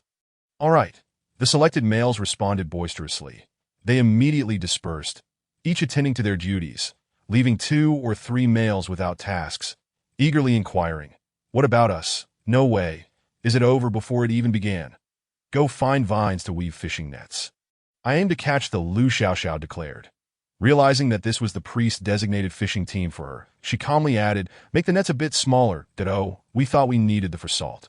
The 3 males hastily scurried off to find vines that I'll weave. "I'm quite skilled," the young lad exclaimed, quickly joining the others in their search for vines. Understood, understood. Let us hurry and find what we need." Soon, only Nanshan and Lu Xiaoxiao remained on the beach, and Nanshan, wishing to assist, offered, "Let me help you catch fish."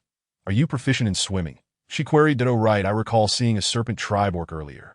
Perhaps it would be better to enlist his help for catching the Lu Xiaoxiao lacked the ability to save others and was genuinely concerned for the safety of these orcs in the water. That's a minor issue.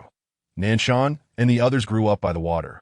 Orcs naturally possess greater adaptability to complex terrains. Wild beasts don't concern themselves with whether you can swim or not. The ocean is different from rivers. Rip currents can be perilous. Lu Xiaoxiao felt uneasy, believing it unnecessary to venture too far. She could simply wade along the shore, and if capturing proved too difficult, it could be disregarded. "It's fine. We often come here when we lack food," Nanshan reassured. "How could those living by the water truly abandon a place with food? It's just that hunting in the water is often too laborious, and the yield is scarce. Everyone tends to prioritize easily captured land creatures." "Very well, but do exercise caution." Lu Xiaoxiao chose not to argue further. They were all adults and understood the risks. Nanshan thought Lu Xiaoxiao too soft-hearted. What could possibly be caught on the beach? Gathering shells and snails would be far more feasible, as those offered little meat and wasted both time and energy. That he would show her what true male hunting in the sea looked like. "We're back. What's next?" The orcs who had been searching returned to the shore, their arms laden with various items. At that moment, those assembling the shelter completed their work. "Good. Let us begin the salt-making process." Chapter 35. Dried fish. Making salt was not overly complicated. The challenge lay in the discovery itself. All held their breaths, eagerly anticipating the moment they would witness the emergence of salt. Lu Xiaoxiao directed the proceedings from start to finish without lifting a finger, while the males, bewildered, only understood the generalities before it concluded. "I said done. Just like that, we can have salt." They were incredulous, questioning if merely applying heat and boiling water would suffice. Indeed, that is precisely how it works. Upon noticing the young boy had successfully woven the fishing net, Lu Xiaoxiao encouraged, "Quickly, go fish. Gather plenty." The boy, upon hearing her voice, beamed brightly. "Got it, Sister Xiaoxiao? Oh my, he is quite skilled." Lu Xiaoxiao finally took a good look at this young lad, who bore a striking resemblance to her beloved little one, that he had short, milk-blue hair, captivating gray eyes that sparkled, and an astonishingly fair complexion that seemed to glow under the sun. His lips were red, and his teeth white, revealing two charming dimples when he smiled. His limbs were well-proportioned and fairer than Yuchuan, exuding a more refined masculine aura. The girls of the beast world truly had it good. Lu Xiaoxiao maintained her decorum, merely appreciating the sight of this charming young boy. She inquired of Nanshan, "Who is he?" "Zhu Luo," Nanshan replied, his gaze still fixed on the stone pot. Upon hearing Lu Xiaoxiao inquire about another male's name, alarm bells rang loudly in his mind. "Why do you want to know about him?" He glanced at the small figure diligently weaving vines, his tone growing stern. "He has only just come of age." "Wow, the way you say that makes it sound as if I intend to do something," Lu Xiaoxiao retorted, rolling her eyes at Nanshan's displeased expression. "Are you implying that I can't even look?" "No, that's not what I meant." Nanshan truly wished she would focus her attention solely on Yuchuan, but upon reflection, he realized that was unrealistic. Even he didn't expect his future partner to only have eyes for him. "What beastman is he? Is he nimble? Wait, is he a spider or one of those long-legged types?" Lu Xiaoxiao shivered at the thought, preferring him to be a pig rather than a spider. "Help!" The previously angelic young boy suddenly took on a different demeanor. Nanshan grinned. "Yes, that's him. Very well. You all go catch fish. I'll take a moment to rest here." That Lu Xiaoxiao found a shady spot to sit and recuperate.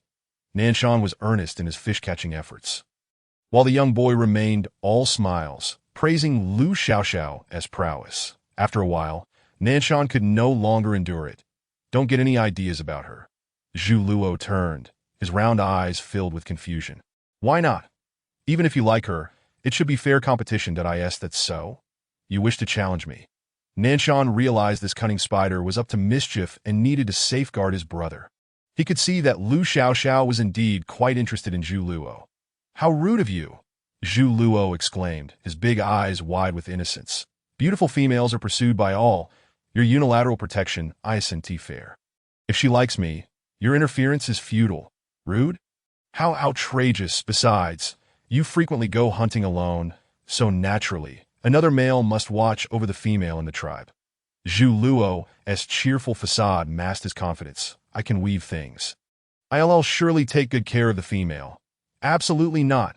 I couldn't care less about you." Zhu Luo, with a mischievous huff, suddenly yanked a sizable fish from the water by its tail. "Sister Xiaoxiao, look, I caught a huge disaster." His distraction caused Nanshan to feel a pang of regret as he turned to gauge Lu Xiaoxiao's reaction. Indeed, her face lit up with excitement and joy. "Wow. You amazing." Nanshan's heart shattered. "Forgive me, brother." Holding the hefty fish, Zhu Luo bounded over to Lu Xiaoxiao. "Sister Xiaoxiao, this is delicious. We often catch them. There are no thorns and the meat is tender. Shall I prepare for you to eat right here?" Lu Xiaoxiao, feeling quite sated, declined. "You can gut it's this large and thick. Hang it on a branch with grass and let it sunbathe. Really not eating. It's so tender. It won't taste as good once dried." Zhu Luo lamented. Lu Xiaoxiao smiled. "Go ahead and dry it." The sun in the beast world was strong, and the coastal breeze was pleasant. Sunbathing for a day or two would suffice. That Lu Xiaoxiao had heard that properly dried fish could be preserved for over a year. Zhu Luo, dejected, set about killing the fish, his heart as cold as the creature itself. Other males also returned with smaller fish, suitable for drying in a fish jerky. After a quick rinse to remove the mud, they could be placed in suitable containers to sunbathe. "How long can this be stored? Can a female like you consume it all?" Soon, amidst their collective fish-catching efforts, Lu Xiaoxiao noticed at least a dozen fish hanging from the tree branches. Her eyes curving in delight. "That of course I can. If preserved properly, it can last through the rainy season." "Is that true?" The orcs were unaware that during the rainy season, they relied on stored nuts and the initial catch of meat to survive. If what Lu Xiaoxiao claimed was accurate, would they not be spared from hunger during the rainy season? Is it truly that simple? It won't spoil, will it? Spoiled is foul and putrid. If one must eat it, it could be fatal. Simply drying it will suffice. The seawater contains abundant salt. Lu Xiaoxiao expressed with confidence that if the weather is poor and there is no sun, roasting it over a fire can also work. The goal is to ensure it's thoroughly dried. Wow, how do you know so much? The males had never heard of such a preservation method before. Other tribes would never divulge such secrets. Guessed that Lu Xiaoxiao gazed at the sun-dried fish, pondering to herself that in this modern world, many foods are infused with technology and meticulous craftsmanship. Now that society has reverted to its most primitive state, it is imperative to shift one's mindset and relish a life of quality. She observed the pure, untainted meat, untouched by human intervention, and savored the mountain stream's water and the wild fruits from the woods. The air around her was refreshingly natural, devoid of any industrial pollution, with a notably high vegetation coverage. The freshly slaughtered animal hide spoke of fur freedom no longer being a mere dream. In times gone by, such luxuries would have required a significant expenditure, but now, enjoying them without cost felt overwhelmingly delightful. Amidst the struggles, one must find joy. At least there were handsome men with abs to admire. As she glanced at the youthful bodies around her, tears of frustration slipped unbidden from the corners of Lu Xiaoxiao's eyes. Chapter 36. Uniquely different from afar, the bustling scene on the beach was visible, and Yu Chuan found himself inexplicably drawn to it. Although he had previously hidden in the crowd, observing their festivities, the lively interactions between the beast men and the females had never concerned him. However, this time felt different. A profound emptiness settled within him that he yearned to be part of it, to stand beneath the sun alongside everyone else. He tentatively reached out, and upon feeling the sunlight, it felt as if the brilliance had scorched him, prompting him to retract his hand hurriedly. When he saw a little spider scurrying towards Lu Xiaoxiao, fish in tow, he could not help but vent his frustration onto the ineffectual Nanshan. How could he refrain from delivering a good thrashing to someone so eager to curry favor? Infuriated, he gripped a tree trunk that obstructed his path and snapped it with a crack. Then, startled by his own action, he quickly dove into the underbrush to conceal himself. Fortunately, no one detected his presence. The Yu Chuan sensed that he might be unwell, lost in his chaotic thoughts for days. "Oh, salt! We have salt!" The beastmen on the beach erupted in joyous cheers, dashing and leaping across the sand, some even reverting to their beast forms to roll about in delight, their faces alight with excitement. It was wonderful. With salt in their possession, life would improve for everyone. Unlike the last time they boiled seawater, today they used a significantly larger container, and the cooking time stretched long into the night. As darkness fell, they prepared to camp by the sea. The males toiled throughout the night, while Lu Xiaoxiao was assigned to rest within a cave. They had thoughtfully provided her with comfortable animal hides and dry grass.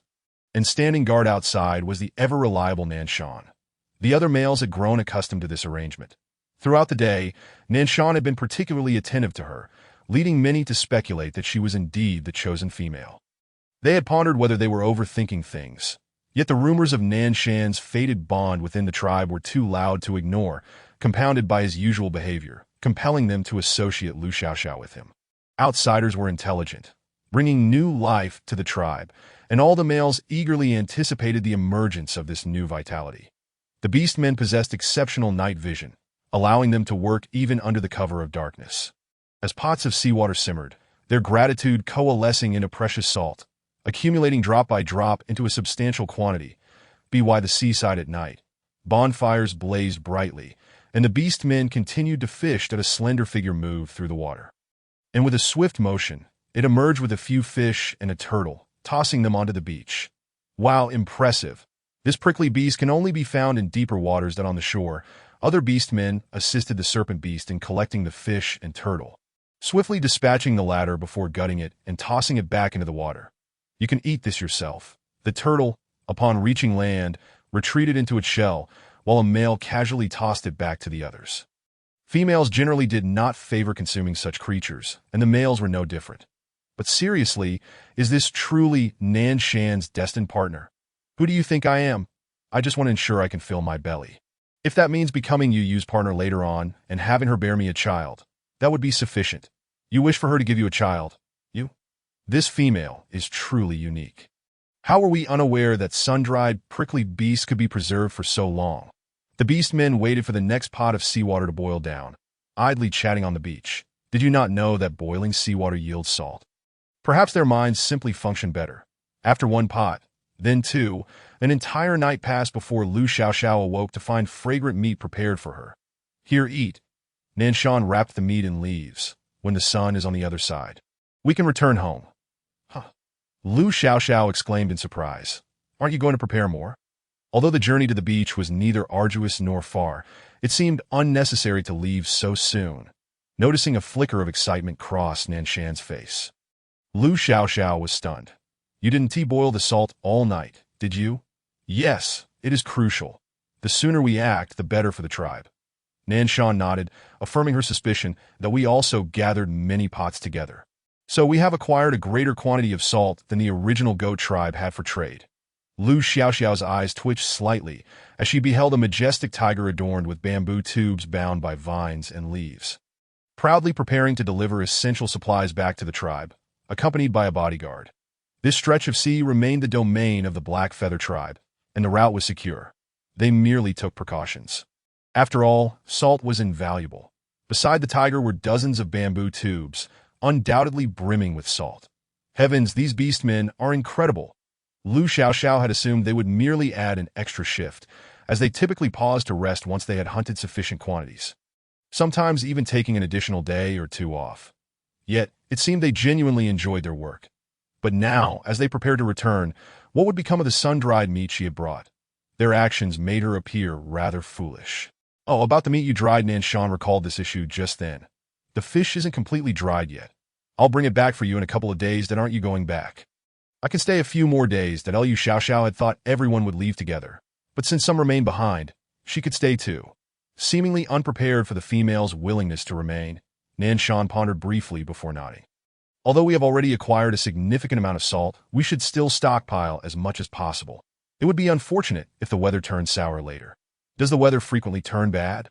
Yes, during the rainy season, there often isn't any sun. Nanshan replied earnestly, though it is still some time away, we need to gather supplies to trade for animal skins and food with other tribes.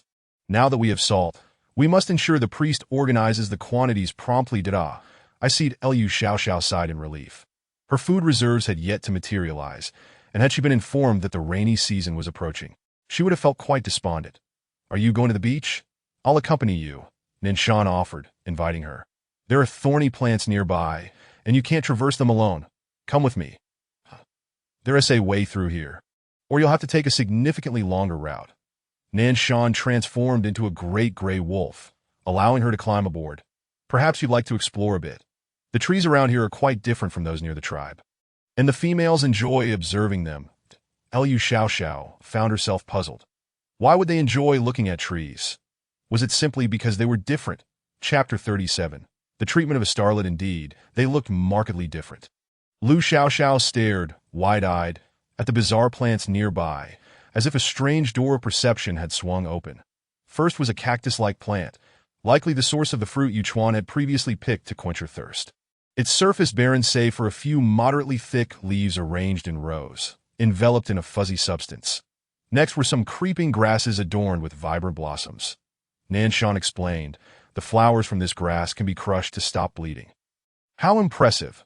Nanshan proceeded to introduce her to various other flora, including some low, withered shrubs that appeared yellowish, initially thought to be dead, yet were naturally that color. This is withered tree grass. It looks as though it has perished. Hearing his words, Lu Xiaoxiao found him rather amusing.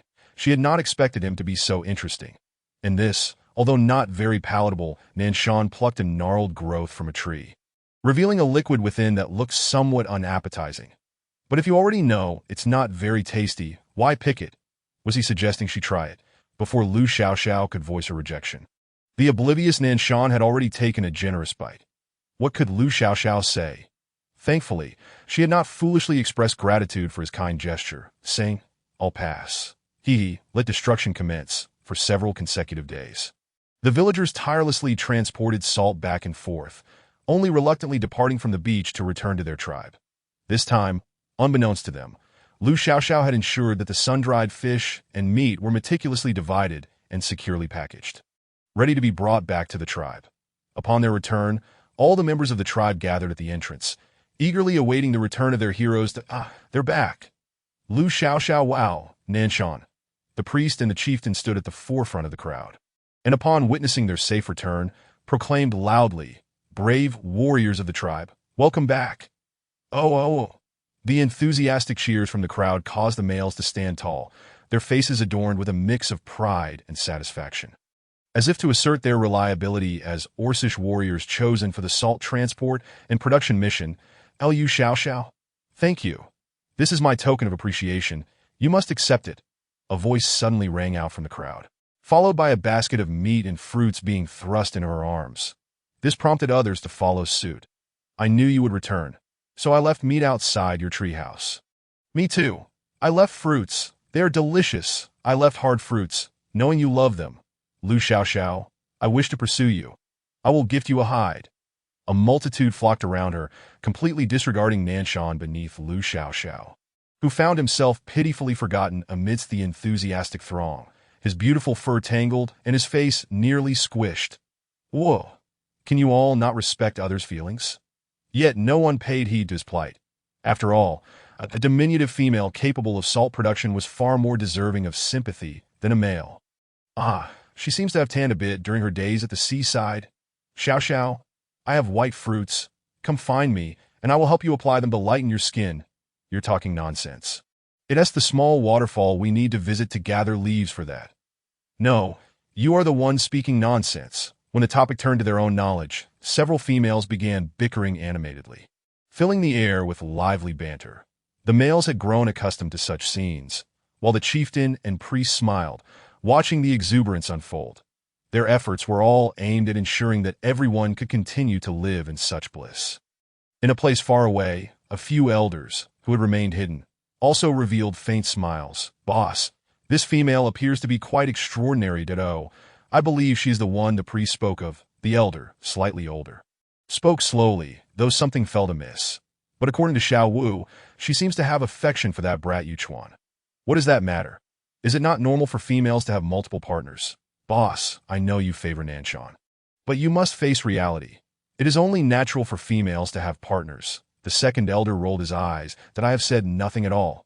Am I not aware of your ways? Say what you will. Either way, I have not spoken. Meanwhile, Yuchuan stood behind a large tree in a distant location, wearing an expression that was both proud and somewhat dimmed. This is actually quite good.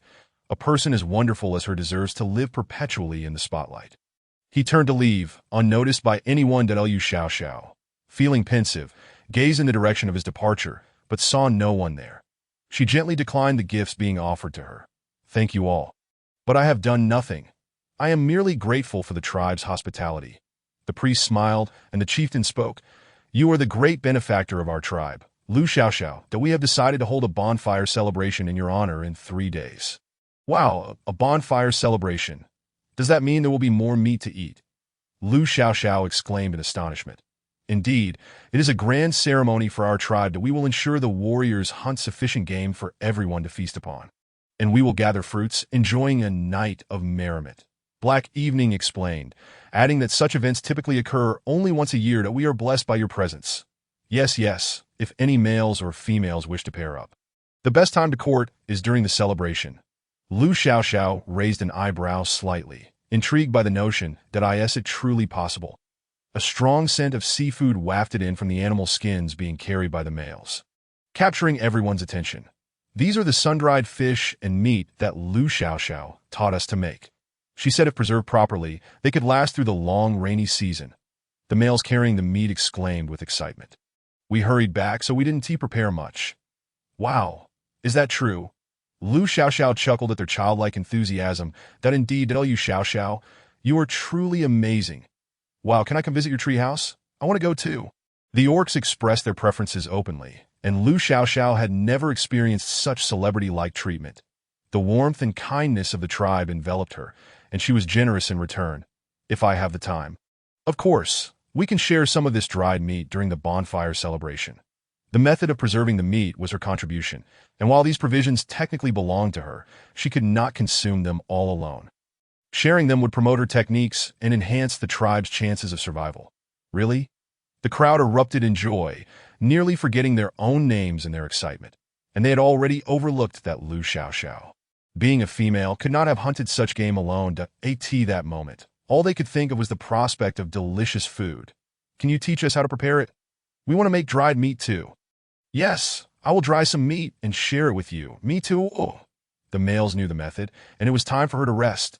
Nanshan objected with a howl, urging the crowd to disperse. Only then did they remember that Lu Xiaoxiao had been away for many days and must be weary, promptly making way for Nanshan to lead her away. The priest kindly said, "Let Lu Xiaoxiao take these provisions home." "Priest, I will keep a few, but the rest can be taken." Lu Xiaoxiao was not feigning generosity. As the saying goes, one should not bite the hand that feeds them. Chapter 38. Pack it up and send it over, seemingly perceiving her thoughts. The priest regarded her with a knowing smile, while the chieftain added, "Our tribe does not engage in thievery.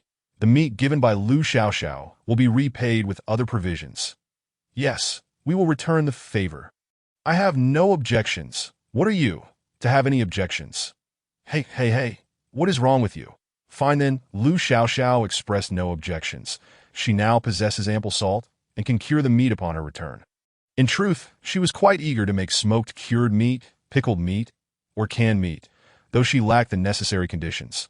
She hoped to explore these avenues during her gathering excursions. After their discussion, Nanshan carried Lu Xiaoxiao home. For she was indeed exhausted. Upon arriving home, she was astounded to find that beneath her tree, the platform was filled to the brim with gifts from the other orcs. "Thank you, dear family members, for your generous offerings. I did not film an unboxing vlog." Lu Xiaoxiao looked up and saw that among the gifts were meat, fruits, hides, water, and an assortment of other items, piled haphazardly together, leaving her scarcely enough room to step home. It was fortunate that these individuals had found suitable spots to place them without causing a mess, that Lu Xiaoxiao also noticed that there were gifts on the tree branches as well. "How am I supposed to get home? Oh my, everyone is so incredibly enthusiastic." Nanshan, seldom witnessing such fervor, reflected on whether he should hasten to procure some fine items to express gratitude to Lu Xiaoxiao for teaching them the methods of salt production and food preservation. He truly felt he had fallen short. Realizing his shortcomings, Lu Xiaoxiao stood beneath the tree and pressed her forehead, urging Nanshan to wait. "Don't go. You need to help me carry these things back. They were given to you. Returning them would earn me a beating." Nanshan promptly refused, unwilling to involve himself in such a troublesome affair. "That I didn't ask you to return them to others. How am I supposed to get home?" Lu Xiaoxiao realized he had misunderstood and quickly pointed at the platform. "Look, it's nearly falling off. How can I maintain my balance?" She was quite aware of her capabilities. If others struggled to return, they might end up tumbling. "Ugh, let us speak positively, ditto." With agility, Nanshan leaped onto the tree branch, bouncing left and right with ease until he quickly reached the platform of the treehouse. He was unaware of what he did up there, but after a flurry of sounds, he waved down. "Come up. I've sorted it out. Could you please be more diligent? Bring down those items from the tree branches." "How else can I get up?" Lu Xiaoxiao had so many grievances to voice. Did this oblivious male truly believe everyone could leap like him, transforming from wolves to monkeys, bouncing up trees? Truly, how grateful she was to have him. Grateful that he held her in such high regard. "Da-da, can you not come up?" As Nanshan peered down from the tree, he found the task not particularly daunting. Yet, given that the female had expressed her thoughts, he felt compelled to descend and resume his work. Lu Xiaoxiao's response to him was merely a simple gesture of international friendship, one that he could not comprehend. After rummaging for quite some time, he noticed a few animal hides hanging from a branch. With a slight frown, he disdainfully sniffed them, discerning which male they originated from. He clicked his tongue in disapproval, remarking on the embarrassment of presenting such peculiar hides as gifts. Were there truly distinctions between strange and ordinary hides? Aside from patterns and sizes, Lu Xiaoxiao struggled to differentiate between them, particularly now that the hides were in their raw form and possessed a somewhat rigid texture. Of course, some hides were comfortable to wear while others were not. The ones hanging on the tree appeared to be mere fillers, suitable only for use as foot rags for females, and he found them rather coarse. "These hides are far too rough. You won't last 2 days before they tear." That a single male presenting gifts to a female, even if not in pursuit of courtship, ought to at least offer something presentable. It was truly lacking in taste. "Oh, is it that easily damaged?" Lu Xiaoxiao, utterly bewildered, believed that all hides were quite sturdy. Perhaps they were intended for her to wipe things down. At the very least, she could use them to clean the floor if it was dusty. Bah! It seems you have never received anything of quality. Next time, I'll bring something worthwhile for you to see. From now on, gifts should meet that standard. Nanshan rolled his eyes in a rather unrefined manner, making a mental note. If anyone presented her with such items next time, she ought to vocally express her displeasure. Liu Xiaoxiao responded with an "oh" and added, "I wouldn't dare. What if they get angry and hit me?" "Nonsense. I'm not dead yet. Just remember, as long as you and Yuchuan are well, I'll always be your strongest ally." This infernal sense of security left Liu Xiaoxiao profoundly touched. Yuchuan is truly fortunate to have you as a brother. Indeed. Nanshan felt no embarrassment at all. He was quite forthright. "All right, you can come up now." Initially, he had considered tossing the 2 hides he deemed worthless to the ground, but upon reflecting that Liu Xiaoxiao's mindset was somewhat different from others, he decided to keep them in case she had a good idea. Nevertheless, he mentally noted the 2 dismissive hides. Open, play, laugh. What standard of offering should a great benefactor of the tribe present? Who could possibly not know? He eagerly anticipated the evening when he would confront someone. Who did he look down upon, after all? As Liu Xiaoxiao climbed the tree, Nanshan transferred the items into her treehouse, swiftly occupying a quarter of her living space. Gazing at the abundant food, Liu Xiaoxiao exclaimed, "This is far too much. It could sustain me for over half a year." "You must consume the meat quickly," Nanshan advised, glancing around as he placed the last item inside the dwelling. It wouldn't do to let it spoil, as drying meat in the forest was not feasible. The 3 skewers of meat Liu Xiaoxiao had experimented with before leaving had all gone bad. She was unsure whether it was due to the rain or if it simply hadn't worked out. The skewer beneath the treehouse had also turned to a watery substance, utterly revolting, thankfully leaving no strange odor behind. That Liu Xiaoxiao contemplated trying to salt the meat next time. With so much meat, she could eat 3 pounds a day for at least over a month, not to mention that she couldn't even manage 3 pounds. "I'm leaving. Call me if you need anything." Nanshan surveyed the surroundings, confirming he had no further business before preparing to leave. Before departing, he couldn't help but ask, "You won't change your mind, will you? If not, I could carry Yuchuan over tonight." "That's ridiculous. If you disturb him, he'll escape the tribe by tomorrow." Hearing this absurd suggestion, Liu Xiaoxiao was thoroughly amused. He dared to think of anything. Yuchuan, without a doubt, was quite reserved, as evidenced by his friend's playful nature. Who would have guessed he harbored such fervor? "Oh, I'm off then." Through several days of interaction, Nanshan held a favorable impression of Liu Xiaoxiao. Yet he acknowledged that Yuchuan was not an exceptionally perfect beastman. That's a means of compensation. He certainly intended to look after her, for his destined partner. He had completely cast that thought aside, unable to recall it at all. Chapter 39. Call you having sent Yuchuan, enter undercover. Liu Xiaoxiao rubbed her hands together and began to sort through the animal hides. There were numerous varieties, large and small, long-haired and short-haired, patterned and plain, each feeling quite pleasant to the touch, making it difficult to discern their quality. She vaguely identified the 2 hides that Nanshan had dismissed. Upon rubbing one, it easily loosened into strips. Yet when she pulled it vertically, it remained steadfast. She was astonished, completely bewildered by the contradiction of being both fragile and resilient. But then she pondered, why hunt for such poor quality furs when they were already aware of their inadequacy? Perhaps it was simply due to poverty. No one wanted to waste anything.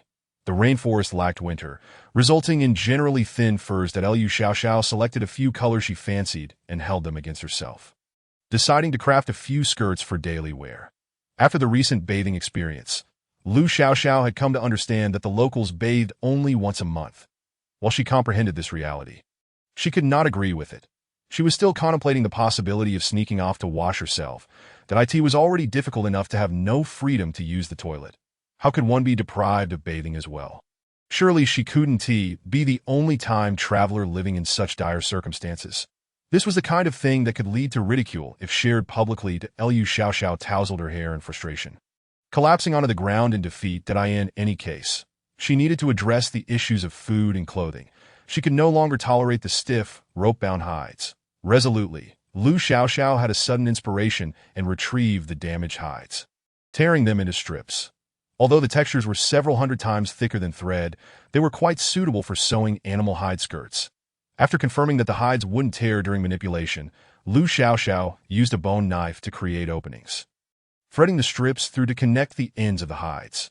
She even added shoulder straps to the garment, alleviating her concerns about the binding fabric slipping down. After sewing several times, Lu Xiaoxiao proudly lifted her rather presentable animal hide skirt, revealing a gentle smile. While it may have appeared somewhat unrefined, it was certainly an improvement over being overly revealing at times. An excessively long hem felt akin to wearing an additional layer of intimate apparel. And under the hot sun, it still proved quite warm.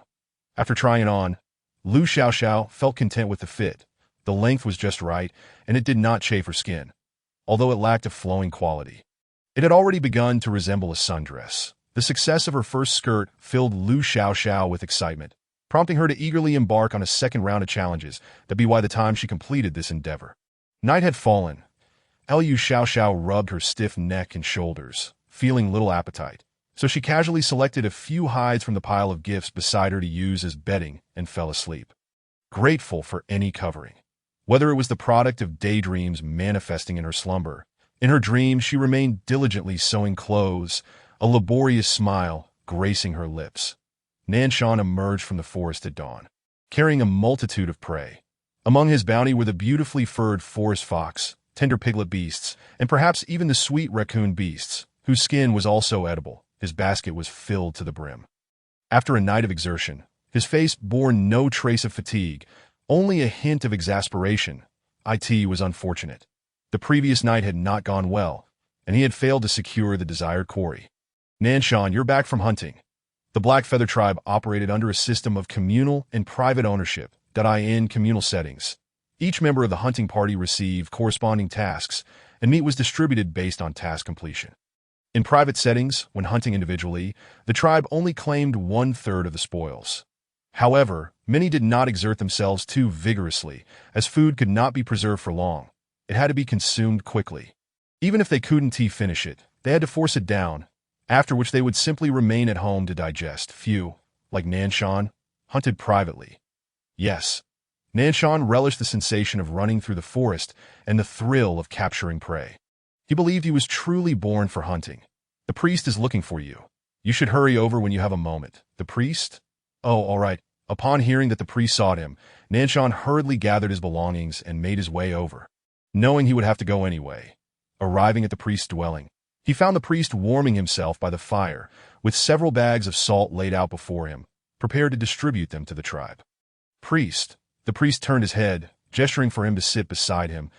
In 20 days, we will head to the trading market to exchange some goods, and I would like to hear your thoughts. Isn't it always the same items? Nanshan inquired, puzzled, as the goods at the trading market typically consisted of salt from the goat tribe, long-haired furs from the plain tribes, spices from the herbivorous tribes, and dried meats from the mountain tribes. Every time the Black Feather Tribe exchanged goods, it was salt and furs. What more was there to discuss? This time, they would have more prey left over and would only exchange furs. Word had come that this trading market would feature 10 females, but a hint of concern crossed the priestess' face. Although their tribe had a fair number of females, it was said that the Sea River Tribe had added over 20 more cubs.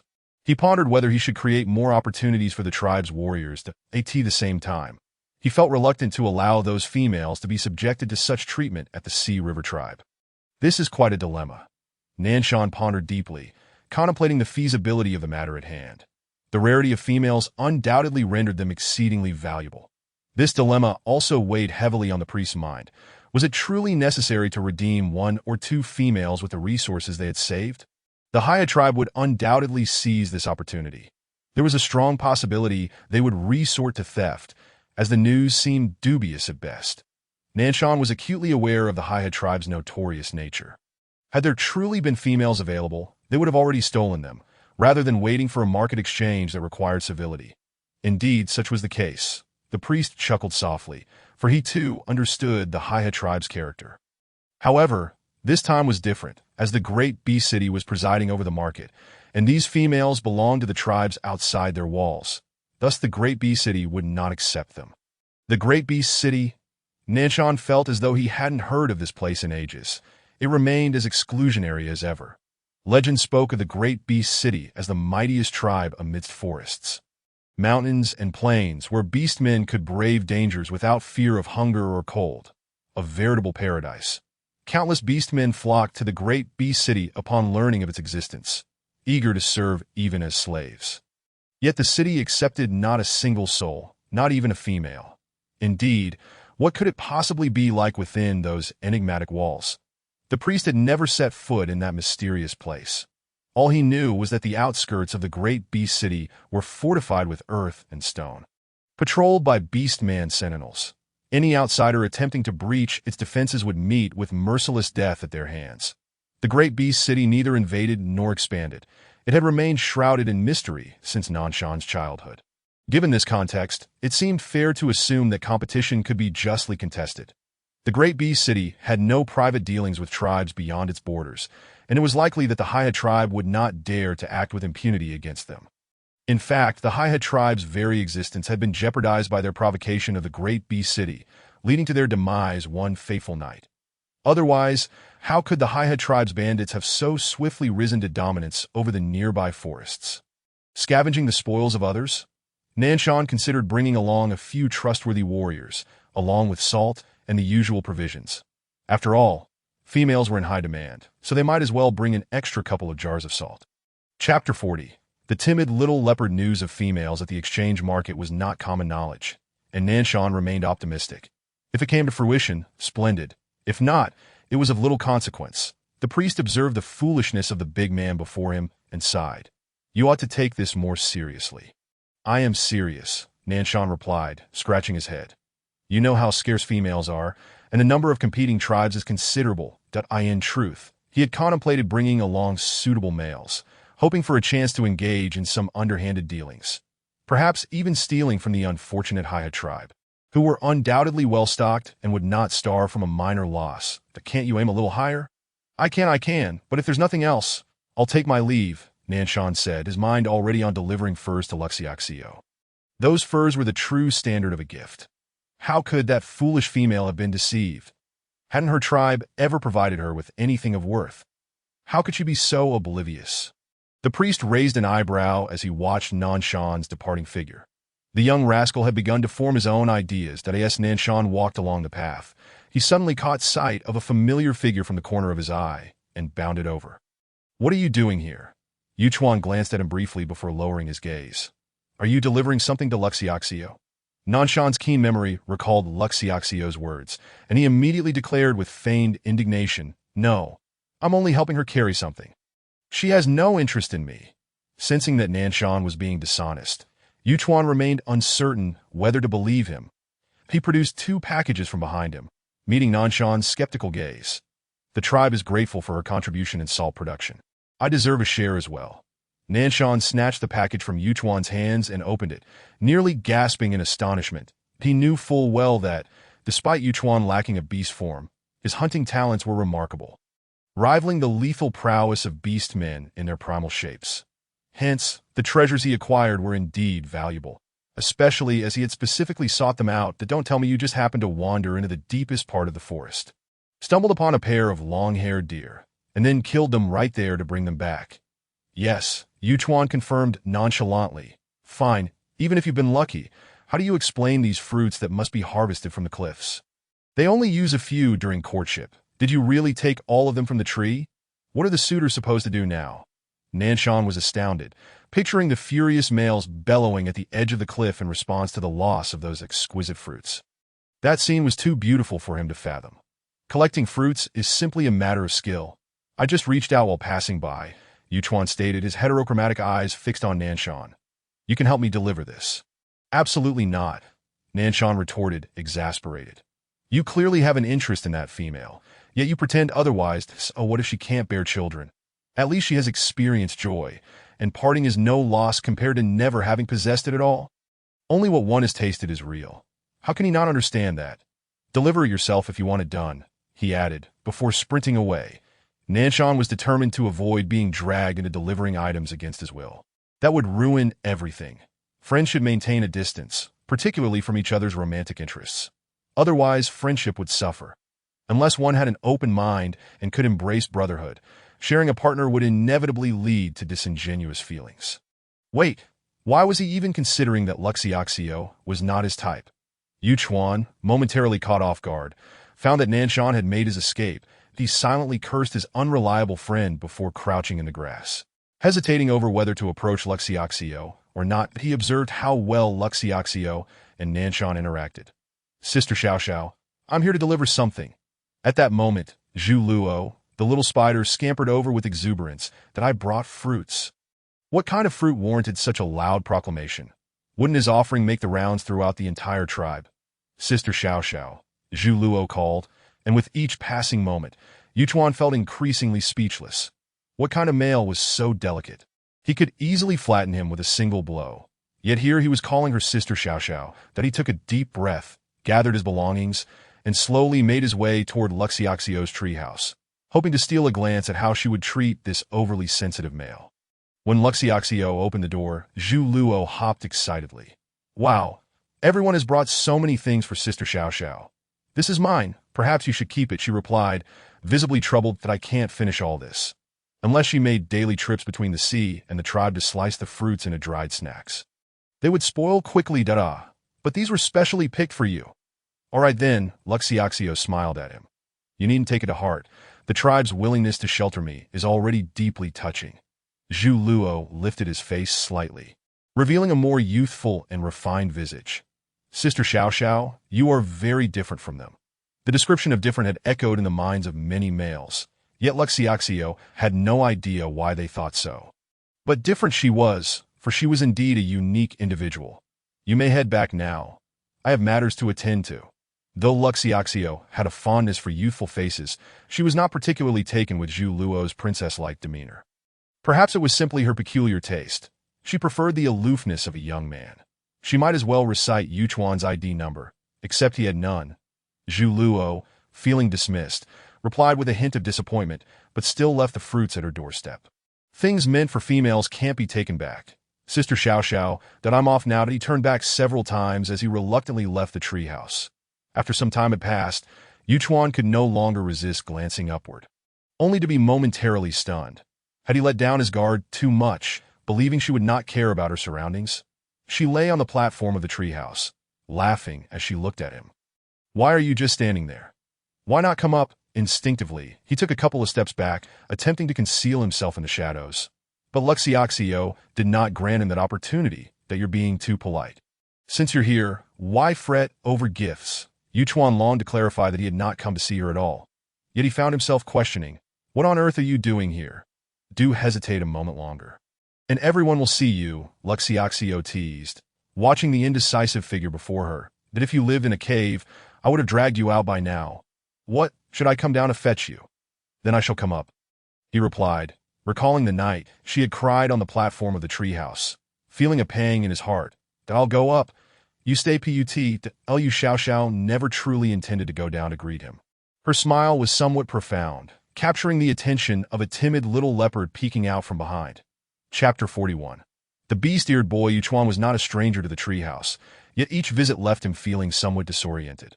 Especially lately, as he sensed something peculiar with his body, a persistent itch in his mind. Could it be that he had been infested by some hair-shedding insect? He had been losing quite a bit of hair recently. Lu Xiao Xiao welcomed him inside with a cheerful smile, inquiring, what have you brought? Some animal hides and fruits, Yuchuan replied, placing his belongings down, his peripheral vision catching sight of the chaotic assortment nearby. The items belonged to both males and females, haphazardly scattered, as if still being organized. Our tribe is indeed exceedingly warm-hearted, Lu Xiao Xiao remarked, although she had not received gifts in recent days, as everyone needed to make a living and could not afford to give gifts frequently. Today, the priest had arranged for males to distribute salt at the altar, and many beastmen were moved to tears, creating quite a lively scene. Thank you, Lu Xiao Xiao said with a smile, to Wai Yuchuan shook his head. Everyone is given something. I am but a member of the tribe. It is only right that as long as you don't mind, he added. How could I? I truly appreciate it that Lu Xiao Xiao pulled out a thick animal hide. Slightly surprised, this is quite heavy. It doesn't seem suitable for wearing in the tribe. This thickness is comparable to a down jacket. It would only be useful in very cold places. Are there such prey in the forest? Yuchuan replied. There will always be opportunities for long journeys that if you don't like it, you can exchange it with the priest for something else. Once he had given a gift, he did not concern himself with its destination or purpose. After presenting the gift, he felt an urgent desire to leave. The reason was simple. His mind was still itching, that he needed to go back and wash his hair to see if he had indeed been infested by insects. How strange it was. What kind of insect could be so toxic? I must take my leave now. Yu Chuan wait. Lu Xiaoxiao was unwilling to miss the chance for a private moment, swiftly grasping his wrist. When she looked up, she was suddenly taken aback. Yu Chuan, startled by her astonished expression, instinctively touched his head. What was wrong? Was he balding? Was he destined to be like that old baldy in the tribe, losing his hair at such a young age? However, the soft, fluffy sensation felt alien to him and left him momentarily speechless. What is this? Lu Xiaoxiao's shock was akin to pulling a rare card. Discovering the hidden treasure of the beast-eared boy, Yu Chuan remained oblivious to his own peculiar changes. His mismatched eyes displayed hints of confusion and anxiety. From his dark hair, a pair of round, gradient gray ears stood erect, occasionally twitching, and a tail had mysteriously sprouted behind him. The fluffy ears and matching tail swayed unconsciously, and combined with his dazed expression, he was utterly adorable, capable of making anyone's heart melt instantly. Is this something I can see for free? Oh, heavenly providence. How did you know I adore this? The beast-eared boy with mismatched eyes and dark hair was perfectly aligned with her preferences. Young lad, I advise you to hurry into my embrace. Sensing that Lu Xiaoxiao's gaze had grown increasingly peculiar, and feeling something swaying behind him, Yu Chuan instinctively reached back, only to grasp something strange that sent a jolt of pain through his tailbone. Ouch! He yelped, having struck himself quite harshly, the pain forcing an involuntary cry from his lips. Yu Xiaoxiao was startled, rushing to pry his hand away. Yu Chuan, that's your tail.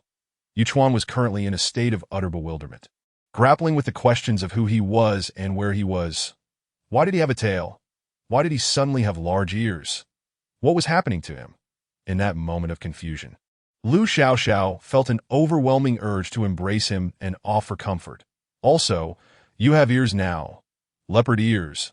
Round and delightful. Yu Chuan stared at her in shock, seemingly trying to discern his reflection in her eyes. He had ears and a tail. He glanced back at the tail he had just grasped, fluffy and friendly, even reaching out to shake hands with him, but he held the tail, still in disbelief. Did you not have a tail before? Lu Xiaoxiao inquired. No, Yu Chuan replied, dazed, feeling his mind was barely keeping up. I haven't eaten anything strange lately. Isn't that a good thing? Lu Xiaoxiao replied with a smile. Everyone used to say you lacked a beast form, but now you have a semi-beast shape. Look at your claws. She pointed to his now sharp nails, urging him to take a look. Yu Chuan's heart raced, instinctively obeying her direction and lifting his hand to examine it. Indeed, he had claws. His eyes widened in disbelief as he clenched and released his hand. Lu Xiaoxiao, having calmed from her initial surprise, was genuinely happy for Yu Chuan, although she did not comprehend the reason behind his semi-beast transformation. It was certainly more suitable for survival in the forest than a purely human form. Can you transform back into a human? She asked curiously. Yu Chuan attempted it, and his ears gradually retracted, reverting to human ears, while his tail also disappeared, leaving only a small hole. That he quickly summoned his tail back into existence, not wanting to feel embarrassed. After several attempts, Yu Chuan quickly grasped the changes in his body. He stood there in a daze, his eyes rimmed with red, before suddenly dashing out the door. Lu Xiaoxiao did not stop him. This little leopard would likely need a moment to revel in his newfound joy. Oh, how I wish to touch those beast ears. They must be so delightful to pet. Lu Xiaoxiao's thoughts were not unfounded.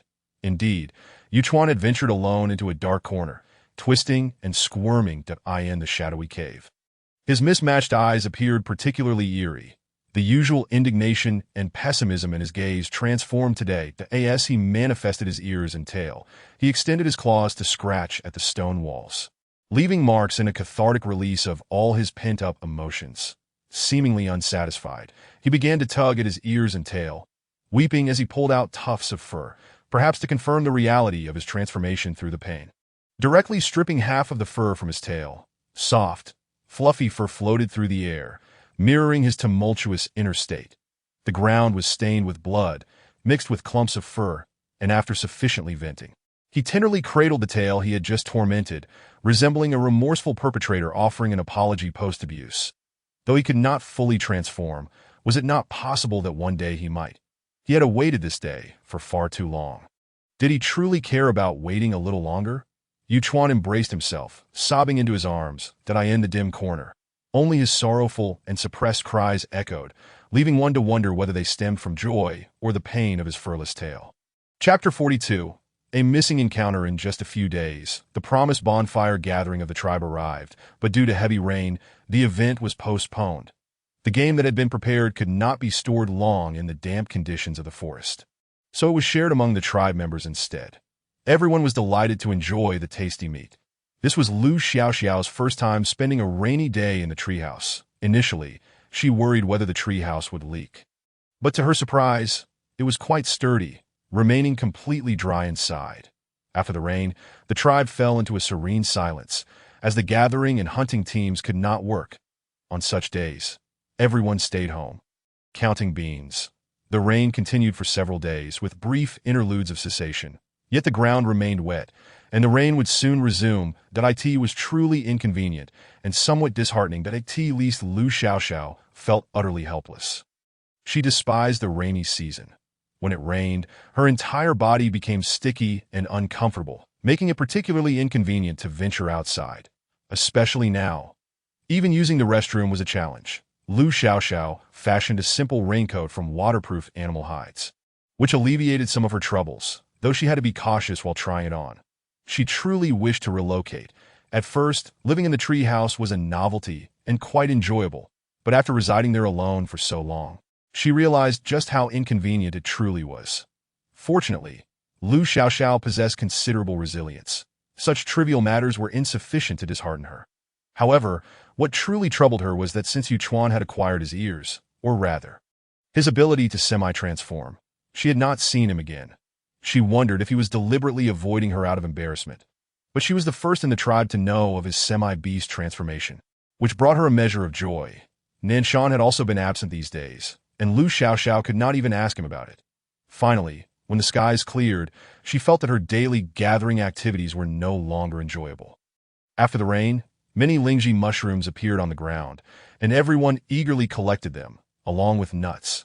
Due to the rain, the collected nuts needed to be dried before storage, so the tribe set up a fire in the wild, assigning specific individuals to oversee the drying process. That Lu Xiaoxiao's performance today paled in comparison to her previous gathering outings.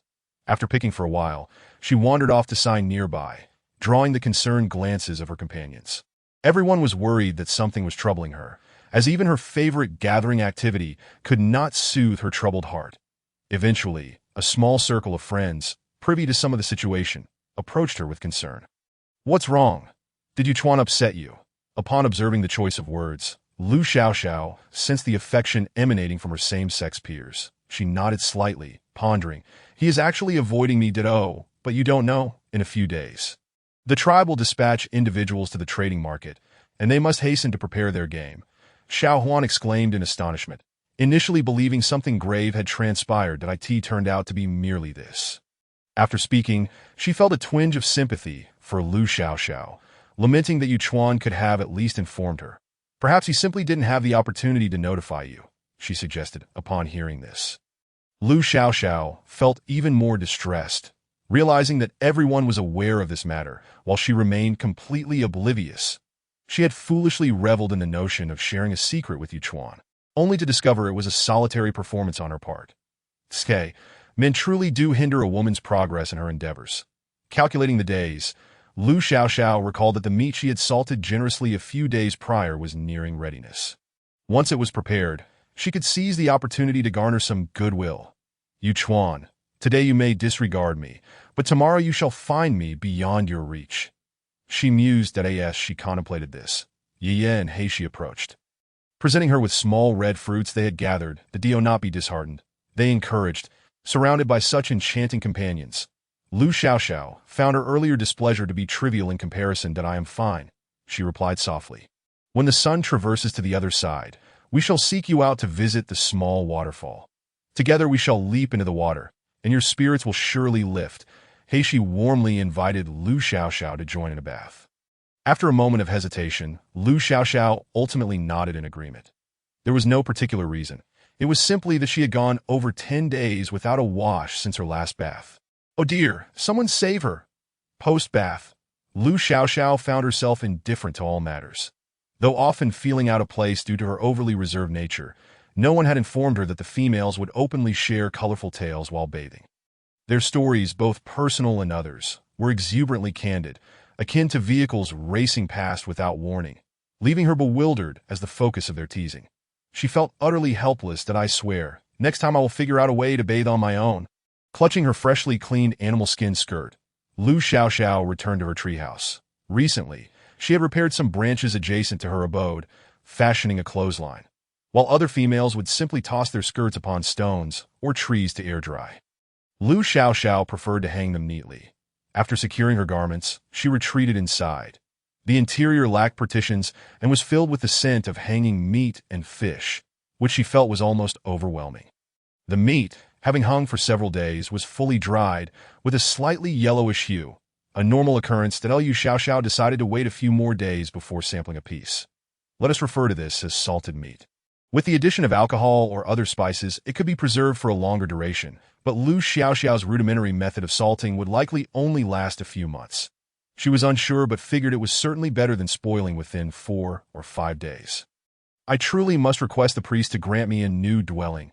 I reek of salted meat and fish. Treasuring the results of her bath, Lu Xiaoxiao swiftly descended the tree to seek out the priest. She had transitioned from being cautious to boldly striding in and calling for the priest, a transformation that had occurred in a remarkably short time. She was no longer the timid Lu Xiaoxiao of the past. She had evolved into a forthright version of herself. It is merely a treehouse. If you wish to build, go ahead, the priest replied gently, shifting his gaze to Lu Xiaoxiao while distributing herbs. There is no need to consult me. Just speak with Heiyu or Heishi.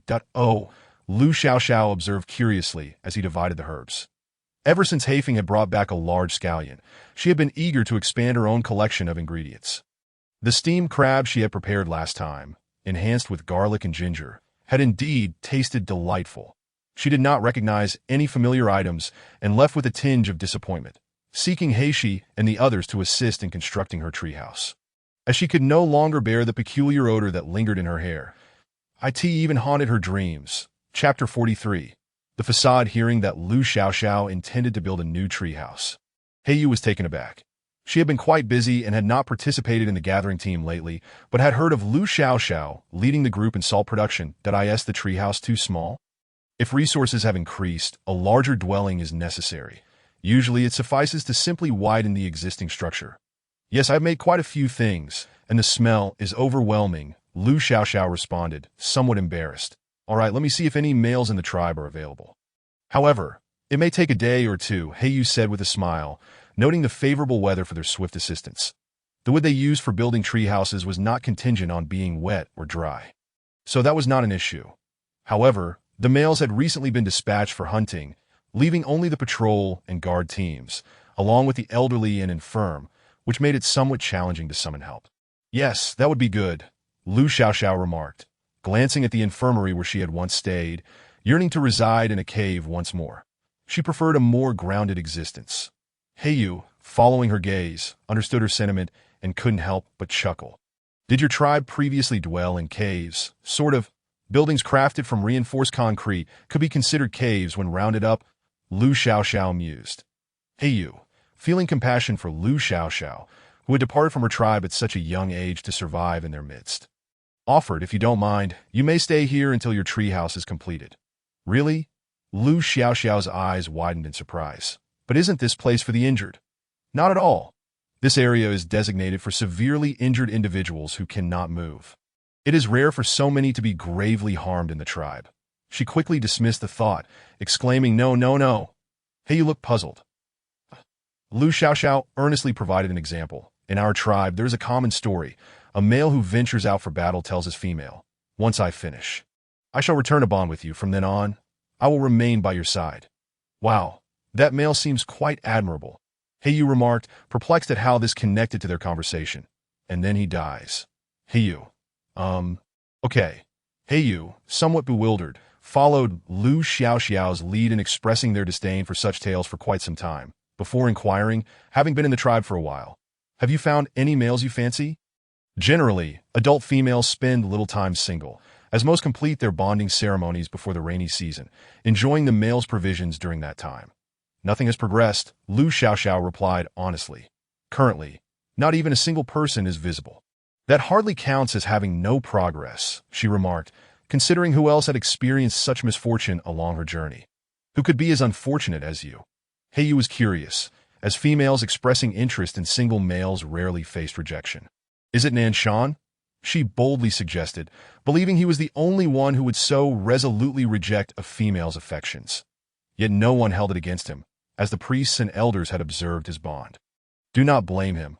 He listens to the priests and cannot take a partner. Will that Lu Xiaoxiao was taken aback and quickly waved her hands that no, it's not him. Huh. Heiyu was even more astonished, unable to fathom who else might so bluntly turn down a female's affection. "Then who is it?" Recalling Xiao Huan's words, Lu Xiaoxiao shook her head, unwilling to disclose the identity. "When I succeed, everyone will know. You are quite peculiar that if he doesn't fancy you, simply pursue another." Heiyu tilted her head, wearing an expression of confusion, as males were plentiful. "What type do you prefer?" "If you wish, I can inquire tomorrow," Heiyu offered, genuinely interested. "Many males in the tribe find you appealing." Heiyu was attentive, not regarding a female's failure in love as a setback. She believed that once Lu Xiaoxiao received the protection of a more admirable male, she would swiftly forget her current disappointment. Since Lu Xiaoxiao's arrival in the tribe, many single males had shifted their focus, but she had ventured out before they had the chance to approach her. "I think I will pass." Lu Xiaoxiao declined the idea of matchmaking, that it's merely to get acquainted. Heiyu contemplated, recognizing that they would ultimately require males' assistance in constructing the treehouse, that Lu Xiaoxiao's silence is golden. In any case, Lu Xiaoxiao has taken residence in the intensive care unit. The cave, though open, is devoid of visitors, and yet it offers a remarkable comfort. Over the past few days, the males have been too occupied to construct a treehouse for her. But Lu Xiaoxiao remains unperturbed. Each day, she traverses between the cave and the treehouse, gathering in the morning, checking on her fire and meat at noon, and returning to the cave to rest in the evening. When the male hunting parties finally return, Lu Xiaoxiao's treehouse is graced with a multitude of free laborers. Meanwhile, on this tranquil, silent night, Yuchuan stealthily approaches Lu Xiaoxiao's treehouse, laden with various packages. However, upon knocking, he realizes that she is not home. A sense of unease washes over him as he catches a whiff of the air. Lu Xiaoxiao's scent has grown faint, indicating her recent absence. This fading scent typically signifies one of two possibilities. Either the female has ventured far away, or she has taken refuge in another's treehouse. A chill runs down Yuchuan's spine as he grapples with the uncertainty of which scenario. It could be that he feels despicable, a greedy male aware of his shortcomings, yet yearning for her companionship. If she has indeed paired with another, can that male adequately provide for her? Sitting on the platform of the treehouse, he gazes at the distant woods, finding himself devoid of motivation to seek Lu Xiaoxiao. Anxiety grips him. If she has found a mate, the night surely does not belong to anyone else. Yet a flicker of hope arises. Perhaps she has simply gone away, much like her previous trip to the seaside. For the house still carries a strong scent of salted fish and jerky that Yuchuan's mind is in disarray. Unconsciously, his tail emerges, swaying back and forth, mirroring his inner turmoil, his somewhat unsightly tail, with new tufts of fur growing unevenly, is hardly pleasing to the eye. "What are you doing just sitting there?" Nanshan inquires, having gone to search for him at his dwelling only to find him absent. It dawns on him that Yuchuan has likely brought over the items he collected along the way, eager to gift them. Indeed, Yuchuan sits there, oblivious to the fact that Lu Xiaoxiao has not been residing there recently. She is resting in the cave for the injured near the priest's cave. She is injured. Upon hearing that she has taken refuge in the heavy injury cave, Yuchuan can no longer remain seated. He leaps down from the tree without waiting for Nanshan to continue, disappearing without a trace. "No." Nanshan's words trail off, his teeth gritting at the sight of his brother acting so worthless, mockingly imitating Yuchuan's demeanor. I am unworthy to approach the female." Chapter 44. His urgency when Yuchuan bursts into the heavy injury ward. Lu Xiaoxiao has just settled onto the bed. The urgent footsteps outside instinctively lead her to believe that another patient is being brought in. She quickly throws off the animal hide blanket and hops out of bed, only to be met by a dark shadow that rushes to her bedside, forcefully pushing her back onto the bed. Liu Xiao. What is wrong? Where are you injured? Yuchuan presses her down, scrutinizing her from head to toe, nearly resorting to stripping her animal hide skirt to examine her further. Fortunately, he possesses a modicum of integrity and refrains from such actions. Otherwise, Liu Xiao would have screamed, branding him a pervert. These events unfold in an instant. And before fear can settle in, Liu Xiao recognizes Yuchuan's voice. Yuchuan, I am not injured. Where did you hear that I was hurt? Initially taken aback, she begins to piece together the situation, a mischievous smile creeping onto her lips. Oh, you must be here because you heard I was gravely injured, right? It seems she is not the only one rushing to conclusions. The frustration that had lingered within Liu Xiao for the past few days dissipates in an instant. Just as Yuchuan is about to speak, he notices the smile on Liu Xiao's lips, recalling that Nanshan did not mention her being injured. It is merely a figment of his own imagination. Their faces are close, yet the cave is shrouded in darkness, allowing Liu Xiao to catch only fleeting glimpses of the golden and red hues in his eyes as they catch the light. Conversely, Yuchuan sees Liu Xiao's expression clearly. His face flushes crimson. He instinctively releases his grip on her. I was just passing by. How is it that Nanshan claims this fellow has the hardest mouth when he resorts to such absurdities? Amused, Liu Xiao finds humor in the situation, while Yuchuan feels the heat of embarrassment rising within him as he turns to leave. However, contemplating that Liu Xiao must have her reasons for staying here, he steels himself and asks, You truly are not injured? Then why are you residing here? I am genuinely unscathed. My treehouse is simply too small that I wish for a new one, Liu Xiao responds, not wanting to expose his misconceptions. Recently, there have been no males around to build me one, so I have no choice but to stay here and I will take care of it. All right, Liu Xiao acquiesces. I heard you all are heading out for an expedition in a few days. Yes, we must go every time. Yuchuan nods, noticing her expression of confusion, and feels compelled to explain.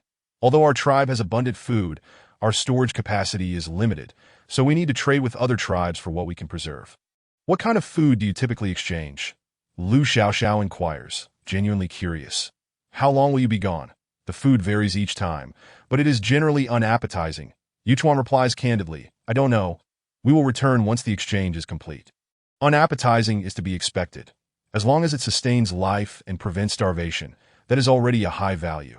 However, the vague concept of time causes Liu Xiao to frown slightly. There is no precise method of measuring time, relying instead on rough estimates. Male beastmen are sensitive to the passage of time and the changing of day, unlike females, who have a general sense of duration but struggle to articulate it. From sunrise to sunset is considered a full day. You often refer to today, tomorrow, and yesterday, that if you venture far away, how many days will you experience? Liu Xiao resolves to clarify. Modern travelers are like untethered wild horses, making it nearly impossible to stay in touch, and having at least a time frame to wait is essential. Yuchuan earnestly contemplates her question, oblivious to the fact that Liu Xiao has taken control of the conversation. After a moment of calculation, he responds, about 30 days. That means a month that Liu Xiao is taken aback, with travel relying solely on arduous trekking. A beastman could conservatively cover 100 miles in a day. If they are traveling for a month, that includes the return journey, so you will be at the trading market for 2 to 3 days. The market is only open for 2 days. This time, it is the Grand Beast City Market, open for 1 full day plus half a day. That means it is only open for a day and a half, yet you will require over 10 days for travel. Liu Xiao muses, lamenting that relying solely on beastly speed renders transportation exceedingly inconvenient, as travel time is significantly extended. Fortunately, we are taking the shorter route. This journey will only take a little over 20 days. Yuchuan informs her. Are you planning to bring salt to the market? Liu Xiao deduces, realizing that salt has become a valuable commodity, a form of currency that can easily be exchanged. Indeed, that is the plan. The priest mentioned that if we acquire good items, we should save a portion for you. Yuchuan replies earnestly that he sits beside her, his round eyes occasionally glancing her way before he turns away. Is there anything you desire? If I come across it, I will be sure to bring it back for you, that Lu Xiao raises an eyebrow, having anticipated that he would not easily voice such a request, instead of answering. She shifts the topic. Do you feel any discomfort after your half-beast transformation? Unintentionally, the light from outside spills into the cave, revealing an awkwardly swaying tail that seems to wave at her. She gasps, incredulously pointing at it. Yuchuan, are you injured? Isn't Yuchuan supposed to be quite skilled in hunting? How has his tail lost all its fur? Lu Xiaoxiao vividly recalls how beautiful and fluffy it was when she first saw it. Had they been closer, she would have eagerly petted it. Yet only a few days have passed, and now it looks like this. Her heart aches for him. Yuchuan, having rushed over in a panic, completely forgets about his tail. Realizing its disheveled state, he awkwardly attempts to retract it. No, you must be mistaken. Lu Xiaoxiao is certain she did not miss-see. All right, I must take my leave now. Yuchuan gathers his tail, stating, I have left your items at the treehouse. Do check them out when you have time. With that, he hastily departs, eager to avoid any further embarrassment. Yuchuan, Lu Xiaoxiao suddenly calls out, halting him at the cave entrance. Yuchuan turns back to look at her. The moonlight casts a gentle glow upon him, outlining his figure, revealing his stature, hair, and eyes.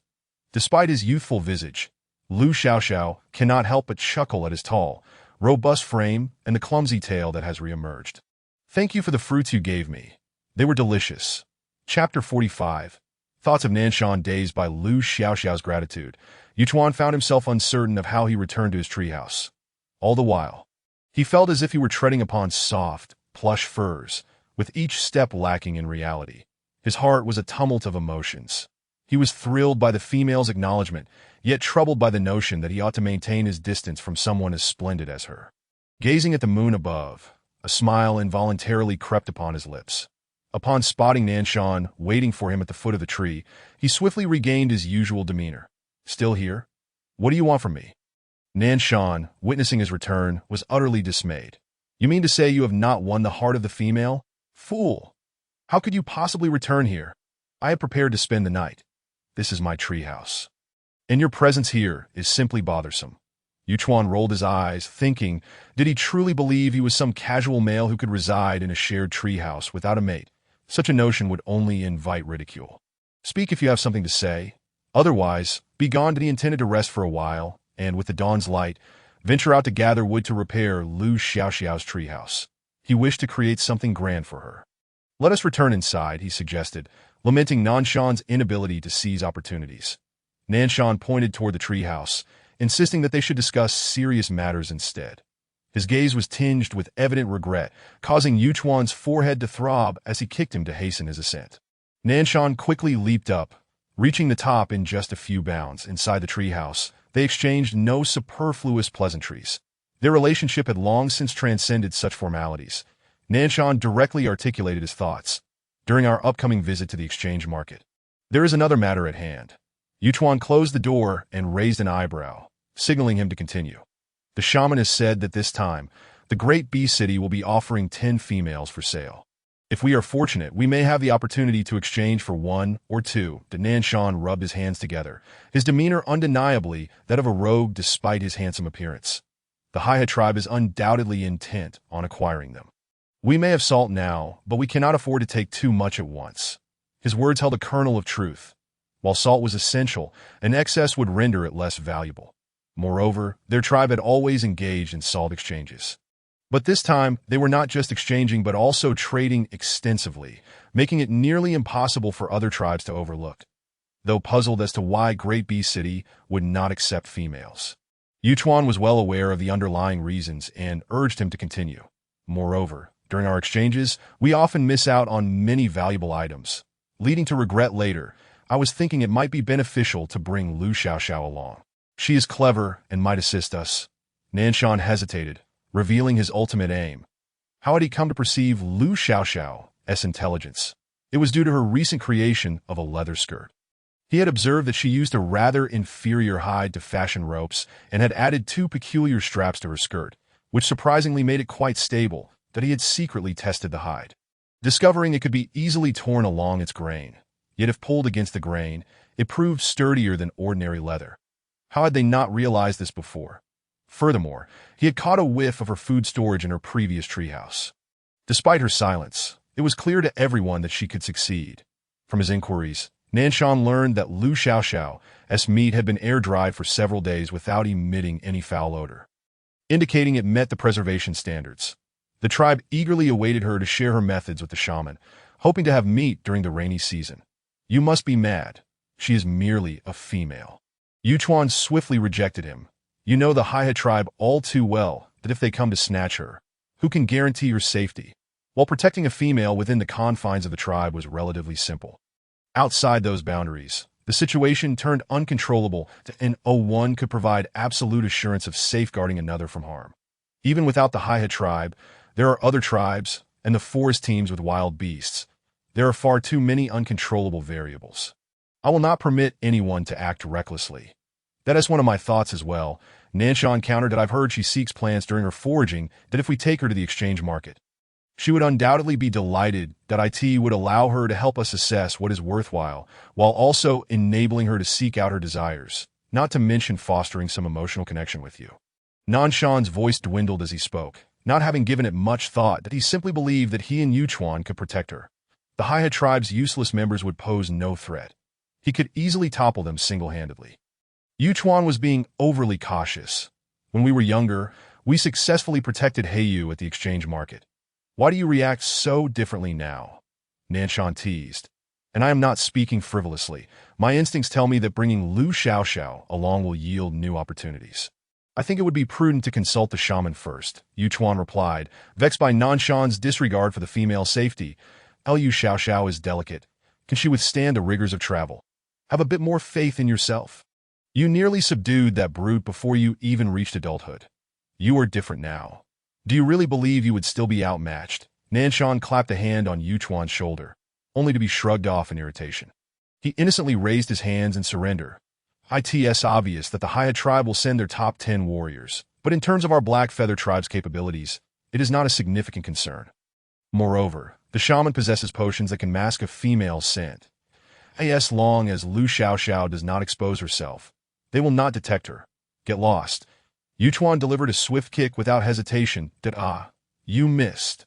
Nanshan deftly dodged, slipping out of the treehouse and closing the door behind him. I'm leaving. Yuchuan furrowed his brow, hoping the shaman would dismiss this unreliable suggestion. Allowing a female to venture so far into such a perilous situation was undeniably reckless. Chapter 46. Discussion the following day. Yuchuan indeed kept his word.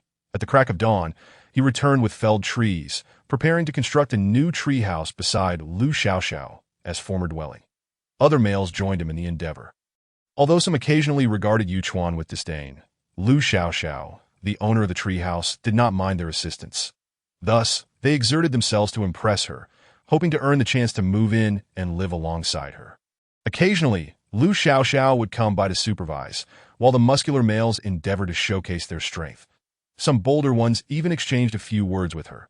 Zhuluo also came to lend a hand, tasked primarily with transporting lumber for the construction. Sister Xiaoxiao, stand back a bit. We wouldn't want anything to fall on you, Zhuluo cautioned as he carried up the necessary logs, worried that falling branches might injure her, which would leave him with an unjustly poor impression.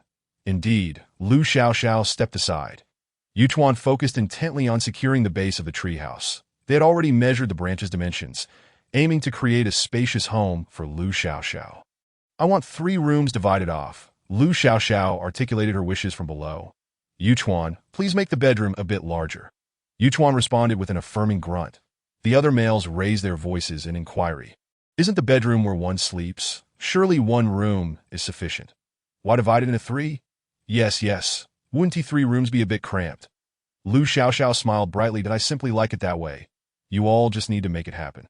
Of course, Lu Xiaoxiao, rest assured. My craftsmanship is the finest in the tribe, one boasted. Thank you. As if my skills were lacking. Thank you all. Lu Xiaoxiao had simply given up altogether, as there was no need to pay wages for such trivial tasks. With a casual remark, she thought, what could possibly be unsaid? Yuchuan stole a glance at her, noticing her smile directed at him, and his face flushed red as he hurriedly returned to the serious task of binding wooden planks.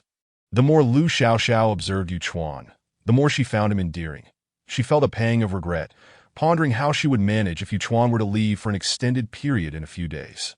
The pace of life in the primitive tribe was languid, and having grown accustomed to the grueling 996 work schedule, she had yet to fully adapt to this semi-relaxed existence. Furthermore, the cumbersome process of navigating the tree houses meant that communication among members was not as close-knit as it would be in a village, town, or hamlet.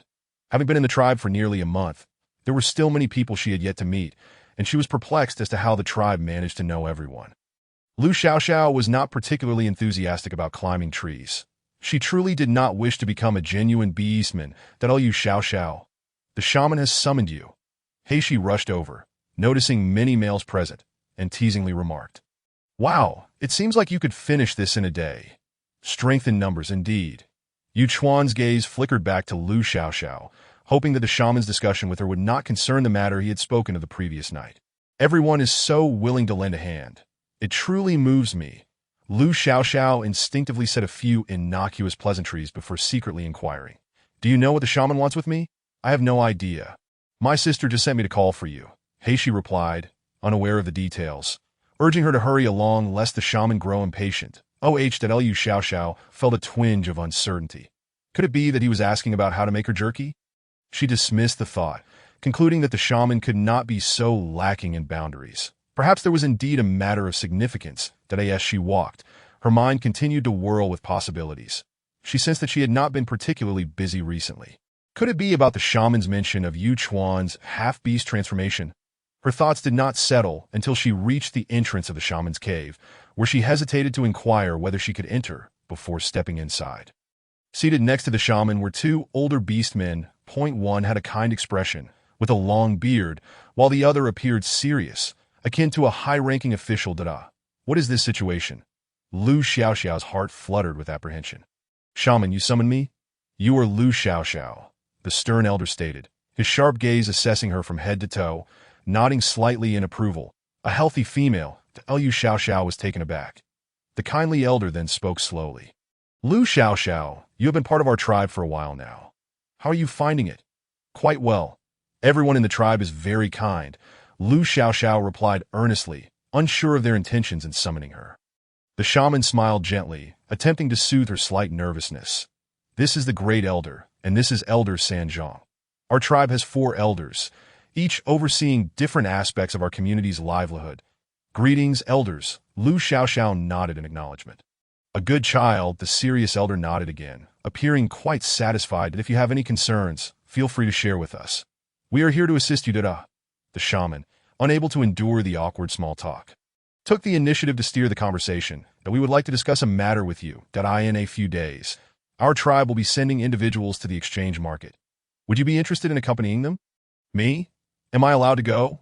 Lu Xiaoxiao was taken aback. In the beast world, the environment was quite complex, and a female might never have ventured far from home. The prospect of such an outing was astonishing. "Of course.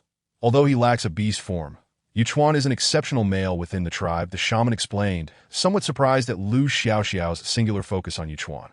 "All right then," Lu Xiaoxiao mused, acknowledging that there would undoubtedly be risks involved. The realm of the Black Feather tribe was vast, and if she did not go to the exchange market, she could still find many plants or vegetables she desired, albeit at the cost of time and effort. However, attending the exchange market would likely yield unexpected treasures, albeit with inherent dangers. It was a classic case of opportunity intertwined with peril, and she needed to determine her own comfort level with it. Ultimately, she found herself willing to embrace the adventure, driven by a desire to better understand the world and enhance her current quality of life. After all, sustenance was paramount. People are like iron. Food is like steel. A meal missed leaves one famished. Even with a daily intake of nuts and meat, such a superficial sense of fullness belies the true joy of life. Perhaps the tribe has begun producing pottery and porcelain. I would like to bring some back. In summary, one must earnestly explore the world to truly grasp how to live well. Chapter 47. His melancholy. After a brief discussion, the plan for the outing was settled. The shaman informed Lu Xiaoxiao that in 2 days, she would depart alongside those heading to the exchange market, while the welcoming bonfire celebration was postponed until their return. Once this was discussed, the 4 gathered around the fire, chatting amiably. The shaman even offered Lu Xiaoxiao some nuts, which she eagerly accepted, munching away without hesitation. Once the conversation had run its course and everyone dispersed, the news of her impending journey spread quickly. The leader, Nanshan, was the first to hear the news and was nearly beaming with joy. He had known that this plan would be feasible, and they truly had a chance to acquire valuable goods this time. Meanwhile, the poor Yuchuan remained diligently focused on his construction work, entirely unaware that his concerns had materialized into reality. Upon returning to her cave, Lu Xiaoxiao earnestly began to plan her belongings. However, a rather awkward issue loomed. Masquerading as a male in the beast world was quite challenging, as all were bare-chested and tall. Even if she could wear clothing, her petite stature would undoubtedly reveal her true gender unless she claimed to be missing a leg. The potion provided by the shaman merely rendered her less conspicuous among the crowd, functioning similarly to an omega-sin suppressor, but ultimately altering little. Grabbing a thick piece of beast hide, Lu Xiaoxiao began to fashion a wrap for her upper body. She had little muscle on her arms, making the disguise of a youth somewhat challenging. Was it too late for her to reconsider? Though she longed to see the world, she hoped it would be a world devoid of danger. Lu Xiaoxiao, your tree house is ready.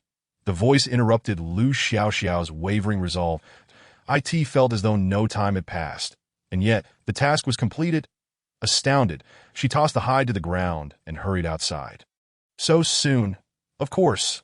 We have lived in the forest for generations. Constructing tree houses is a breeze for us. Heishi exclaimed proudly, then curiously asked, I thought you were still with the shaman. What did he say to you? Nothing much, just that I would be going on a long journey. Lu Xiaoxiao replied that I end the tribe. There were generally no significant secrets, and soon enough, others would learn of her upcoming trip, so there was no need for her to conceal it. Wow, is it to the exchange market? Heishi immediately guessed it, enviously remarking, how wonderful it is to travel so far. How did you know? There are many circumstances for traveling afar. Lu Xiaoxiao expressed her surprise at Hei's accurate deduction, pondering if it was due to the proximity of time that MY's sister has also been to the exchange market, but I was still young back then. Heishi's eyes sparkled with envy as she pouted. The priest is so biased. Your sister is gone, and you have too, yet I cannot. Perhaps it is also due to concern for you. Lu Xiaoxiao was astonished to learn that Yu had also ventured there. Realizing that her own desire to go was not unreasonable. Yes, at that time, our tribe had just fought with the Haya tribe, and everyone had injuries. Initially, I didn't want to go, but I heard that the herbivore tribe produced a powder that could satiate hunger. So the priest insisted on sending Yu, who had knowledge of pharmacology. Heishi, who was quite young then, could barely remember the details. Since it was just minor injuries, everyone had wished for her not to go. But she secretly followed, and they couldn't send her back. That Lu Xiaoxiao found it hard to imagine that the gentle Yu could exhibit such a rebellious side. Heishi, fuming, exclaimed, ever since that incident. The team has to count heads immediately whenever they set off, leaving no opportunity for anyone. It is entirely normal for many females in the beast world to have never left their tribe and to yearn for the diverse scenery outside. So that's how it is, Lu Xiaoxiao assured her this time. When I go, I will tell you everything I see. Oh, fine. Heishi remained curious. But why were you chosen to go? I don't know. Lu Xiaoxiao politely declined to divulge any further details, saying, I'll go check the house first. You haven't taken your animal skins yet. Heishi's attention was swiftly diverted, and she instantly forgot her earlier curiosity. Turning around, she noticed Lu Xiaoxiao hadn't taken her belongings and called out, Are you coming back to get them? Oh, right. Lu Xiaoxiao sheepishly patted her head, having completely forgotten about it. After quickly packing her belongings, she exited the cave, where Yu Chuan was already there to greet her. He effortlessly lifted the luggage from her shoulder and said, Go see if you like it. Heishi's gaze darted between Yu Chuan and Lu Xiaoxiao as she took a step back. Lu Xiaoxiao is still too naive. Although Yu Chuan is a fine orc now, lacking a beast form and offspring means survival will be challenging. That if Lu Xiaoxiao has another male, I wonder if that male would tolerate supporting another male. All right, I'll take my leave now. Lu Xiaoxiao waved goodbye to the contemplative Heishi and followed Yu Chuan. Along the way, they encountered several males who had just helped Lu Xiaoxiao build her house. Beaming with gratitude, Lu Xiaoxiao thanked each one, causing them to stand tall and respond modestly. It's nothing, just a small matter. Dawai Yu Chuan remained focused ahead, only glancing occasionally to maintain the distance between himself and Lu Xiaoxiao. Wow, this tree house looks impressive. Lu Xiaoxiao exclaimed as she caught sight of the new house standing beside her old tree house. This tree house had windows that could be opened and closed, and it appeared to be larger than the old one. "That let us climb up and take a look," Lu Xiaoxiao muttered, when suddenly she felt herself being effortlessly lifted by Yu Chuan with one hand. "Hold tight," he said coolly, and then, with a quick motion, he leaped onto several branches that Lu Xiaoxiao, being carried, felt the warmth of his bare upper body, and her face flushed instantly that he bore no heavy scent, and his skin felt smooth and clean. With his hair neatly confined, her heart raced for a while. With a swift and seamless ascent, they reached the treehouse platform without any unnecessary climbing. Remarkably, he carried Lu Xiaoxiao's belongings in one hand while protecting her with the other, not even needing to use his hands to climb up. Such skill was indeed astonishing. Once Lu Xiaoxiao was set down, she quickly regained her composure, saying, "Thank you for bringing me up." That Yu Chuan opened the door. "Take a look inside." As Lu Xiaoxiao stepped in, she found the interior quite simple, akin to a two-bedroom apartment. The three separate rooms were divided, with the living room upon entry and the bedroom at the back. Upon glancing around the empty space, she couldn't be more satisfied, especially since the old tree house was still hers to use, effectively granting her a storage space plus a new home. "That I love it." "Thank you." Lu Xiaoxiao, eager to win Yu Chuan's favor, pondered how best to express her gratitude. "And no need to thank me. Any male would do the same." That strange feeling returned to her. For some reason, she recalled what Nanshan had said. "Only when something is in your mouth does it become real. Even if we part ways later, it won't matter." Strangely, her next words faltered. "All right, I knew you would say that." Lu Xiaoxiao was accustomed to this timid little leopard's temperament. After all, he was present today, and everything remained unspoken. "In a few days, we'll go to the exchange market, and you will see me again." "What?" Yu Chuan's typically stoic expression cracked. Incredulity etched upon his face. The priest agreed. "Yes," Lu Xiaoxiao teased, noticing his disbelieving demeanor. "Not only did he agree, but he also let me decide what to exchange." Yu Chuan fell silent. Since the priest had consented, he had nothing more to say. His sulky demeanor was somewhat endearing, making Lu Xiaoxiao wish to pinch his cheeks. She reached out, grasping Yu Chuan's face and tugging at it. Teasing, "What expression is that? Do you really not want to see me?"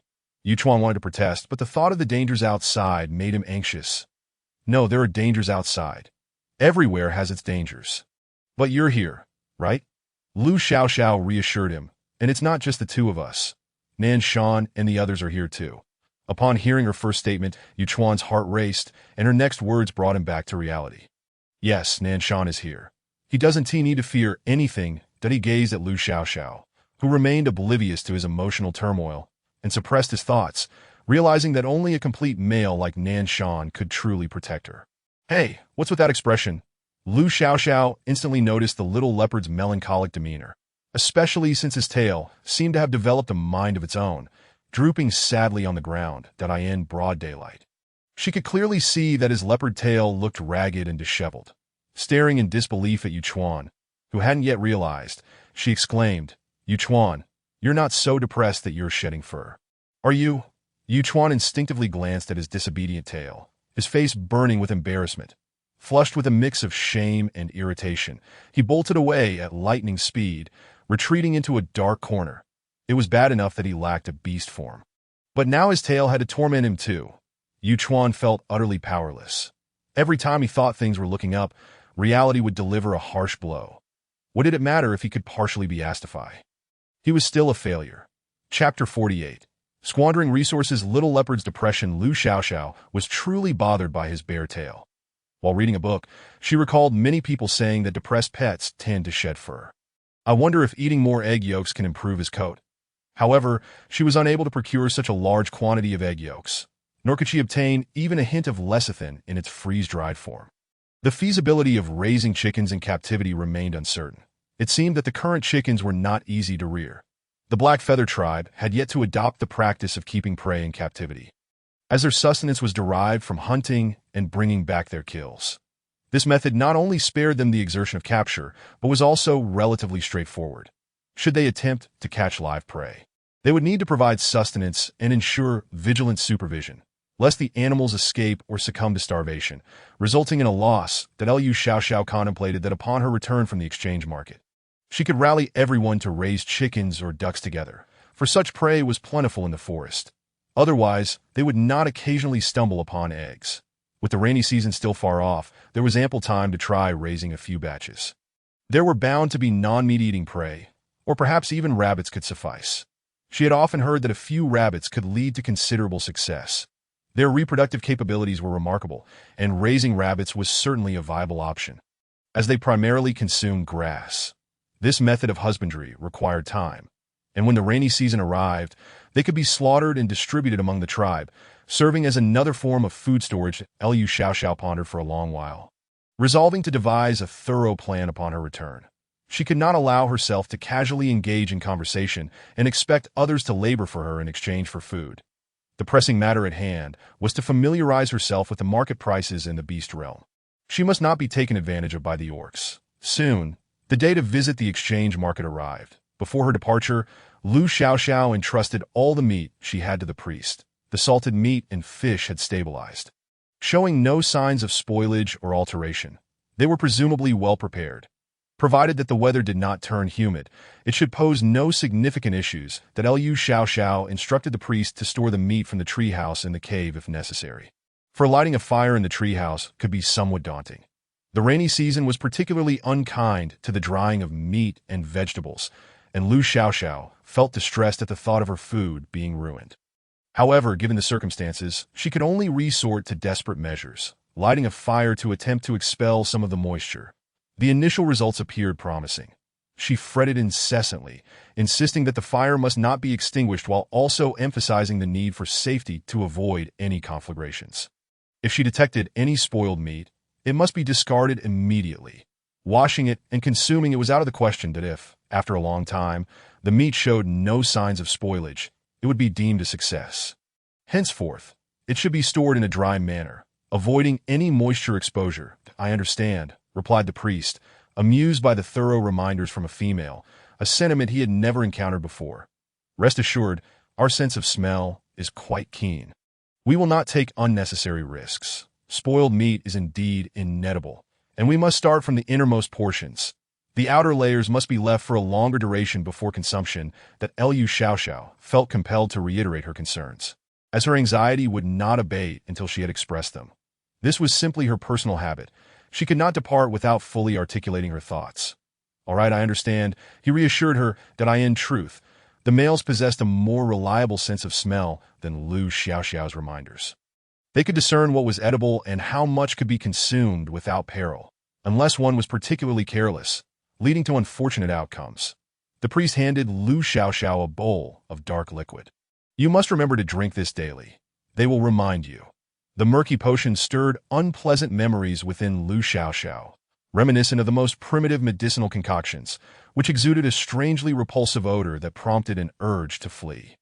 For the sake of her own safety, Liu Xiaoxiao resigned herself and downed the dark liquid in one gulp. The potion tasted like a week-old cesspool, nauseating her to the point of almost regurgitating. But she managed to suppress it would be absurd to endure such revulsion only to expel it afterward. After a few breaths, the essence of femininity gradually dissipated from her being. Behind her, the orcs closest to her sniffed the air with great diligence before gathering their belongings in preparation for departure. This potion had already been utilized during the previous occasion when Heyu stealthily followed the group, so they were somewhat familiar with it. This time, they had also prepared a simple palanquin for transport to the exchange market, announcing to the outside world that Liu Xiaoxiao was the frail and ailing young master of the tribe, incapable of walking and thus requiring a litter. This would serve to conceal Liu Xiaoxiao's true identity while allowing her to sit elevated and observe her surroundings, achieving a perfect balance. The concept embarrassed Liu Xiaoxiao to the point she nearly curled her toes in discomfort. Will this really work? Will the orcs believe this? Why not?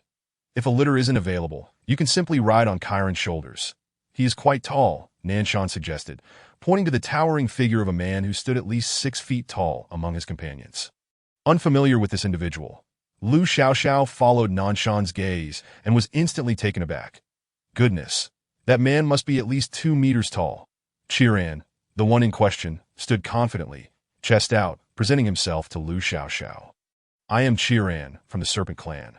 This Chiron possessed an androgynous beauty, exuding a hint of dangerous allure with his golden eyes and waist-length silver hair, complemented by well-defined pectoral muscles and a siren-like physique that was simply exquisite, to the point of seeming otherworldly.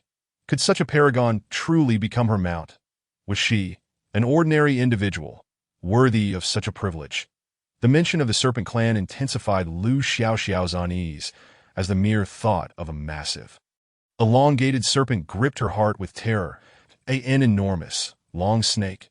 I assure you, I harbor no disdain for anyone. I am simply frightened. The image of a colossal python looming over her in the forest made Lu Xiaoxiao shudder involuntarily. Her gaze instinctively drifting to Yuchuan, who stood a distance from the crowd, alone and somewhat forlorn. Let us speak of this later. Very well. The expression of the female was unmistakably clear, while Chiron's voice remained calm. Unfazed by her trepidation, Nanshan cast a wary glance at him, concerned that if this fellow were to become irate, no one would be spared his wrath, and he would likely end up in a tussle. Fighting him would be exhausting. His tail was slippery, and biting him would be an unpleasant experience. The Chiron's eyes were slanted, the corners lifting in a playful manner. It is an honor for Chiron to carry the young master. Help! Someone! Overcome by his beauty, Lu Xiaoxiao momentarily forgot his origins, her mind consumed with thoughts of how utterly handsome he was. She donned a painful mask as she lamented her singular tastes. She truly did not deserve to traverse the beast realm. Her sisters should be the ones to experience it all. Such a waste, a veritable waste. Chapter 49. Spring chill. Lu Xiaoxiao briefly succumbed to the allure of beauty, only to quickly regain her composure. A peculiar quirk of hers was not something that could be easily altered. Stealing a glance at the little leopard, she found him covertly observing her as well. Their eyes met, and the little creature, caught in the act, flinched and hastily averted his gaze, pretending to look at the sky, the ground, or his own feet, anything but her. And thus they set off. That Lu Xiaoxiao's spirits lifted considerably, that at her command, the males transformed into their beast forms, and Lu Xiaoxiao chose a magnificent tiger as her steed. While Nanshan climbed onto Yuchuan with familiarity. Yuchuan was accustomed to such travel, but today he kept his head lowered, engulfed in deep-seated insecurities. They charged forth from the tribe, passing by the residents at the entrance. Warriors, returned safely. Take care on the road. Protect the female. The crowd was soon left far behind by the speed of their beast forms. That Lu Xiaoxiao wrapped herself tightly in the animal hides, feeling as though she donned the crown of responsibility bestowed by the Black Feather tribe. Even with a precious female in tow, the group exerted themselves tirelessly, day and night, for they could not afford to be late for the exchange market in the great beast city. That Lu Xiaoxiao understood the gravity of the situation and did not call for a halt, though there were times when the discomfort of her steed caused her considerable pain.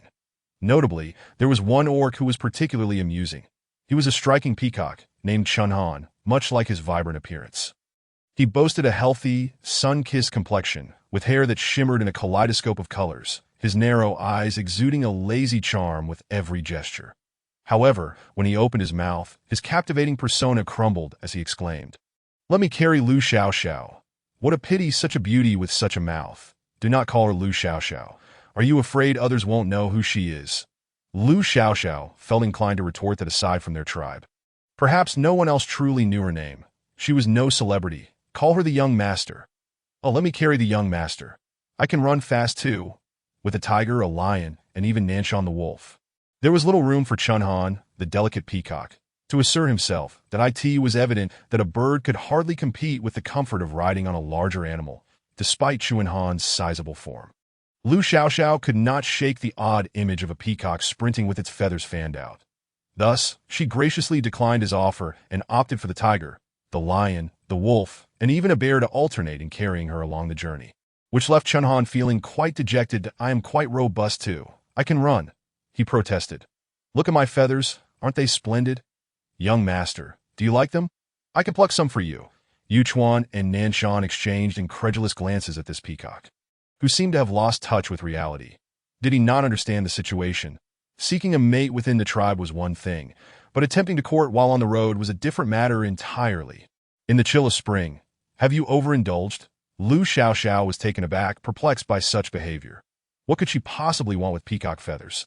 She was neither a hairpin maker crafting fans, nor a jeweler imitating the exquisite design of emerald accessories. No, thank you, she politely declined. Young master, I am indeed a peacock. Are you aware of that?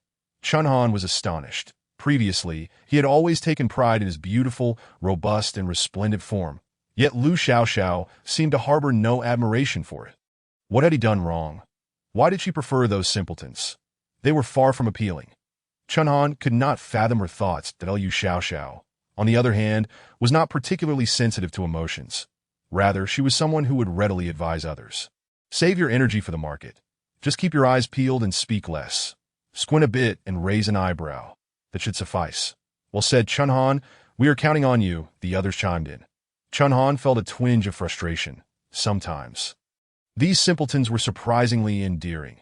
Even acknowledging their own beauty, in truth, no one intended to comfort him.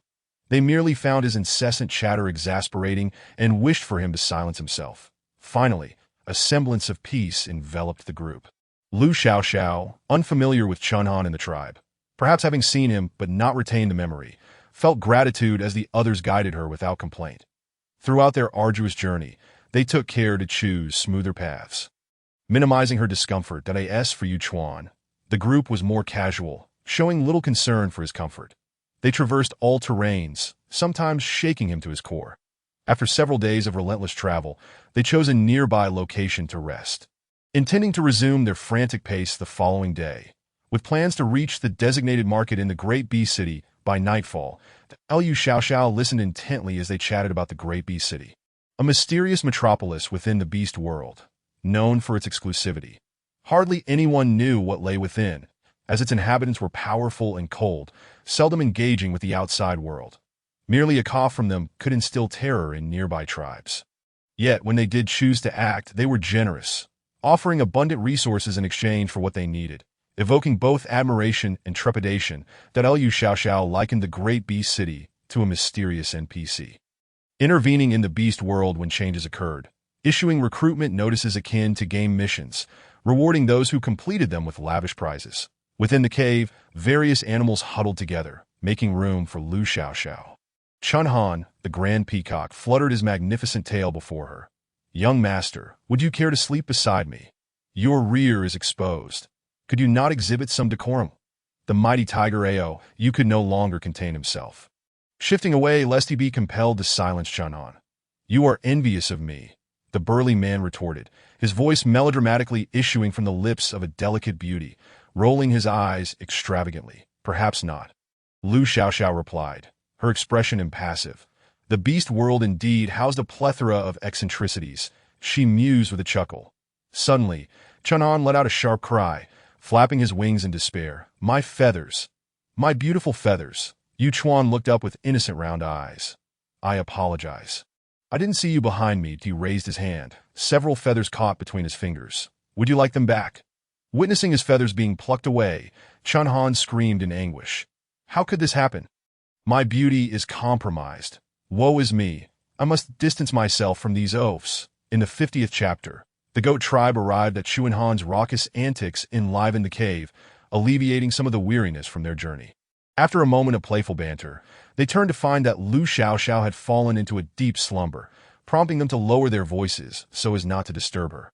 Their gazes held a tinge of sympathy. The frail female deserved protection, yet she was accompanying them on this arduous trek. She appeared to have lost considerable weight, her form much diminished. Females should remain plump and adorable. That a pelt, the origin of which remained unknown, was draped over Lu Xiaoxiao's slumbering figure. The fur she was already wrapped and hung heavily, causing her to sweat profusely, prompting her to toss aside the blanket. Remarkably, Lu Xiaoxiao's quality of sleep was unparalleled. The clamor around her failed to disrupt her, even amidst a cave full of men. Perhaps she did not perceive them as men. After all, given the multitude of beasts surrounding her, she was rather slow to comprehend the situation. At dawn, they prepared to resume their journey. Lu Xiaoxiao consumed a potion to mask her presence. Yawning as she sat atop the imposing tiger's back by afternoon, they reached the outskirts of the market. It was then that the others transformed into their human forms, with Nanshan stepping forward to present a pass to Lu Xiaoxiao. Lu Xiaoxiao was taken aback by the existence of such a sophisticated document. She accepted it and examined it closely. The pass was made of a dark jade, its surface dull and unpolished, With rather mediocre craftsmanship, it bore an abstract depiction of two indistinguishable beasts, possibly lions or tigers, locked in a brotherly embrace. For the present, it was indeed a valuable item. They were met by guards clad in entirely different attire, who scrutinized the pass before permitting entrance into the city. Lu Xiaoxiao and her companions found themselves at the end of a long queue, trailing behind several other tribes. "This is painfully slow," the tribe ahead muttered. "Will we have to wait until nightfall?" "Should keep your voice down," another urged. "That I can see several tribes entering without passes." The beasts expressed their discontent. They had been waiting for quite some time, with no signs of movement. "Those aren't tribes. They're the beasts of the great beast city." The mighty tiger remained ever so regal, lying on the ground as Lu Xiaoxiao continued to ride upon his back. Awaiting their turn, Lu Xiaoxiao gazed into the distance, where towering mountains loomed. Upon closer inspection, she noticed the valleys had been encircled by vines, branches, and thorns, forming walls that concealed the interior, where paths crisscrossed, meticulously cleared. "This is our first time here," Chang'an remarked, craning his neck to discern why they were taking so long to advance. "The requirements of the great bee city are numerous. Be cautious." Aou, beneath her, cautioned, resting his head upon his crossed paws. "Then I'll go ahead and take a look." Chang'an readied himself, adjusting his hair before clearing his throat. Wrapping the pelt around himself to transform into a striking figure, he tested his voice amidst the line. Ahem. His tone seamlessly transitioned from that of a rugged brute to an androgynous bass, causing Lu Xiaoxiao to widen her eyes in astonishment. Could he truly shift into a glamorous figure? "I shall proceed ahead." Chang'an, pleased with himself, cast a flirtatious glance back at the astonished Lu Xiaoxiao before swaying away. Engaging in conversation with an unknown individual, quickly vanishing from sight. "Did I he always like this?" Lu Xiaoxiao wondered, having assumed that the men of the beast world were all staunchly masculine, as rigid as steel and concrete. Yet here was one who could bend. "Pay him no heed," Aou remarked, closing his eyes that Yu Chuan, having returned from surveying the terrain, overheard the goat tribe's jeering remarks. "Isn't that the little cripple from the Black Feather tribe? What brings you here again? Afraid of causing trouble for your tribe?" Yu Chuan, having long since fortified his heart against such taunts, chose to ignore them. Nanshan could no longer stand idly by. Interjecting, "Show some respect, or I shall make you regret it."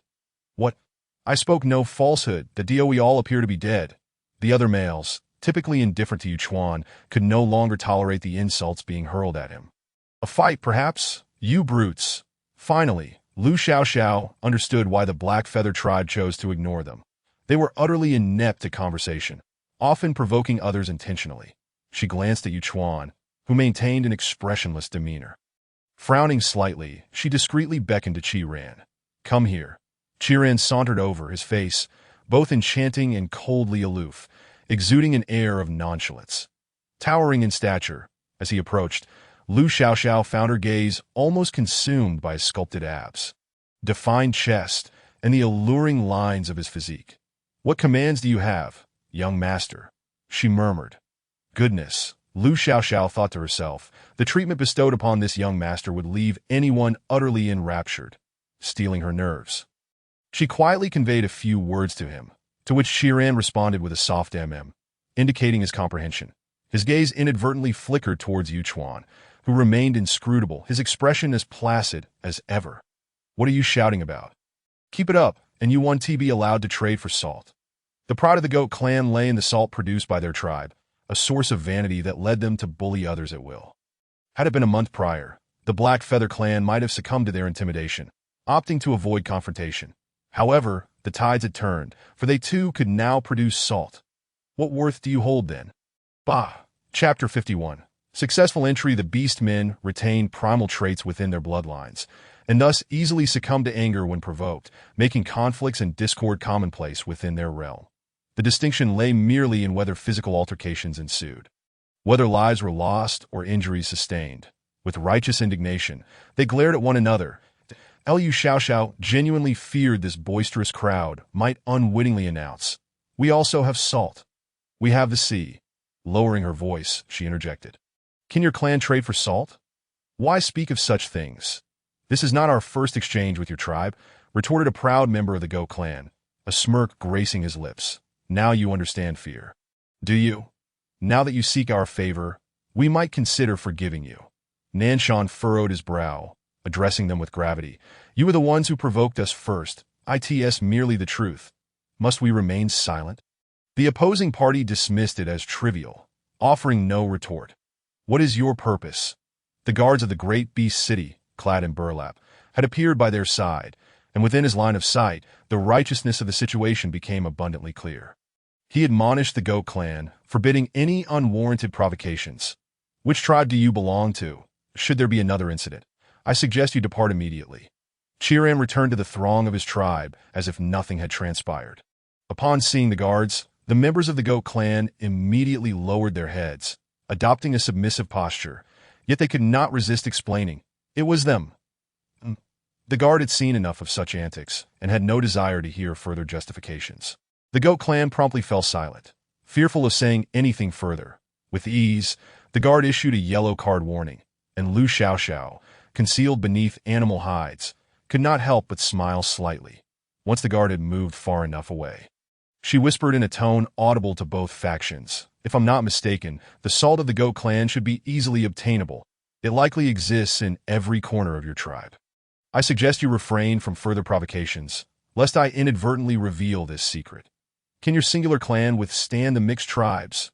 With each of her utterances, the faces of the goat clan grew increasingly rigid, seemingly perplexed as to how an outsider could possibly know their secret. With every word she spoke, their anxiety intensified. Their pupils dilated in shock. Who had betrayed their tribal secrets? We do not wish to trouble you, Lu Xiaoxiao remarked, savoring the sudden stiffness of their expressions. Can you apologize to my people? Yuchuan's pupils constricted momentarily as he regarded her, his heterochromatic gaze flickering with incredulous emotion. Do not attempt to deceive us. The goat clan, defiantly raising their chins, challenged. Do you truly believe your nonsensical claims will win our trust? Lu Xiaoxiao silently appreciated the knowledge and wisdom imparted to her from her previous world, as well as the rich entertainment and cultural information of the explosive age of information that now allowed her to retaliate with ease. Do you prefer licking stones or gnawing on mud? Fine, we concede our error. The goat clan members, now frantic and cornered, realized she truly understood their method of salt production. Yet still, they refused to bow. This time we'll overlook it. It was indeed our fault. Next time you trade for salt, we'll offer you a better deal. Lu Xiaoxiao smiled faintly, concealing her prowess and identity. This moment, the members of the Black Feather clan remained convinced they were in a dream. The goat clan, known for their disdainful gazes, had unexpectedly softened under Lu Xiaoxiao's light-hearted words. The males of the Black Feather clan regarded Lu Xiaoxiao with newfound admiration. Utterly astonished, they quickly turned their attention back to their positions, casting furtive glances at the enigmatic Lu Xiaoxiao. Now rendered speechless, Lu Xiaoxiao felt no fear of retaliation or sabotage for having deduced their secret. The goat clan possessed formidable defenses, yet their offensive capabilities were lacking, especially against the likes of tigers, lions, and wolves, which rendered their chances of victory slim. More importantly, their tribe lacked any noteworthy warriors capable of standing alone, indicating their mediocrity and insignificance. Young Master Lu, do you truly know how they produce salt? Aoyue, still processing the situation, marveled at Lu Xiaoxiao's knowledge of salt production, which had already astounded them upon her arrival. His eyes gleamed with respect and admiration. Lu Xiaoxiao smiled enigmatically, remaining silent. The goat clan, a species that thrived on and required salt, bore features that suggested their habitat was likely a steep cliff or a relatively barren plain. They must possess saline soils or salt blocks, which, after rudimentary processing, could be transformed into salt. She had merely speculated, yet these straightforward beast-men were thrown into disarray. The procession moved forward. Aoyue swiftly hoisted Lu Xiaoxiao onto his back, as Chunhan sashayed back, her waist swaying alluringly ahead. There's a tribe that has clashed with the guards of the great beast city and was just driven back. Nanshan sensed something amiss. Everyone understood the power of the great beast city. So why would anyone dare to provoke them? We should enter quickly and secure a good position. Chirin advised that I've already arranged it with them. Chunhan skillfully flirted. It's a prime location, seated on the left side of the viewing platform. Quite forward, Lu Xiaoxiao felt a pang of discomfort. Unable to directly face the towering figure of over 1.80 meters, it was their turn. Nanshan announced their name, while Lu Xiaoxiao placed her pass in the dish beside the guard. After inspecting the token, the guard scrutinized them. Fixing his gaze on the heavily wrapped Lu Xiaoxiao, step aside for inspection, that Lu Xiaoxiao's heart raced. In an effort to conform to her youthful identity, she had darkened her face and redesigned her hairstyle. Yet she remained uncertain if any details were amiss. Though the exchange market did not explicitly prohibit women from entering, if her identity were to be exposed, her situation could become quite complicated. This is our young master, frail since childhood. The priest has explained this to the great beast city. Nanshan interjected, casually blocking Lu Xiaoxiao from view. Isn't the tribe leader of your clan, solely Black Blade? Where then does this new young master come from? The guard frowned, instructing the individual beside him to check the records. That Lu Xiaoxiao observed the guard's companion flipping through a sheepskin scroll, dense with black script. The contents unknown to her. He has been raised by the priest. Nanshan elaborated. Lu Xiaoxiao felt a sense of bewilderment. She had sensed that this explanation sounded dubious. Very well, the guard's companion conceded, indeed confirming the existence of such a matter.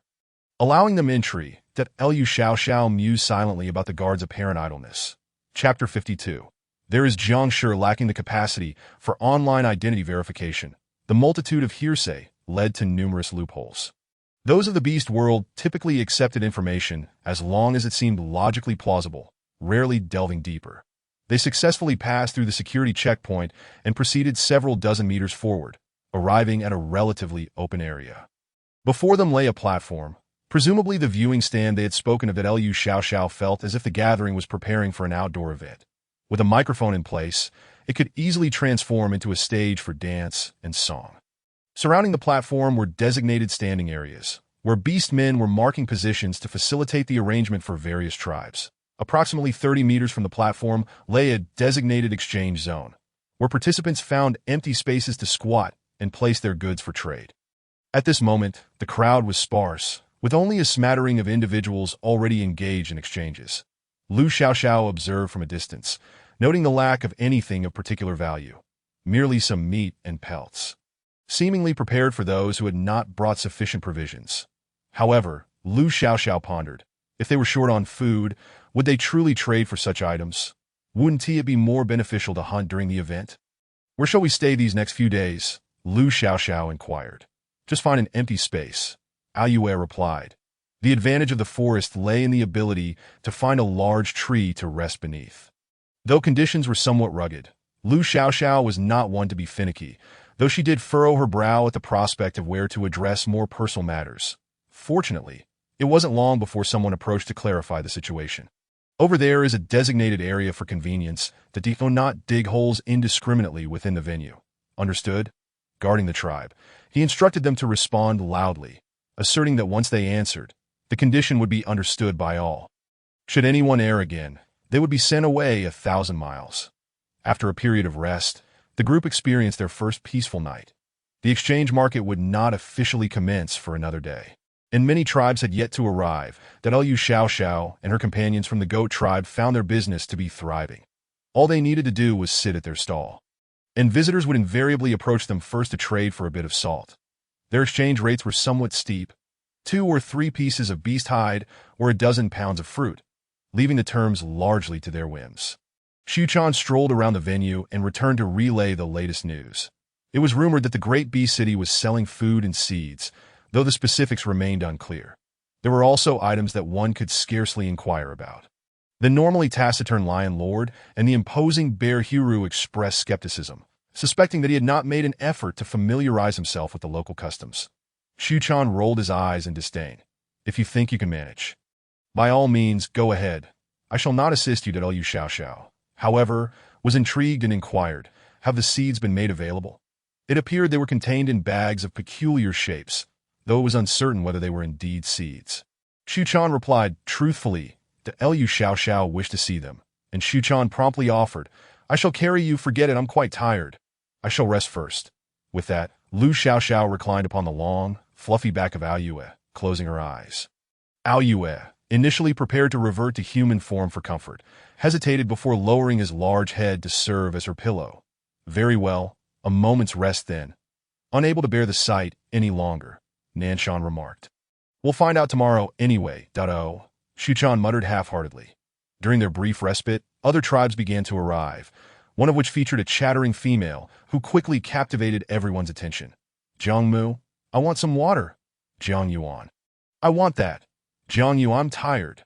The red-haired girl possessed a sun-kissed complexion, clad in a matching two-piece beast-hide skirt that a sprinkling of freckles adorned her face, lending her a lively air as she comfortably perched atop a burly orc's shoulder, cheerfully issuing her demands. Surrounding her were several similarly red-haired male orcs, their expressions serious as they dutifully provided her requests.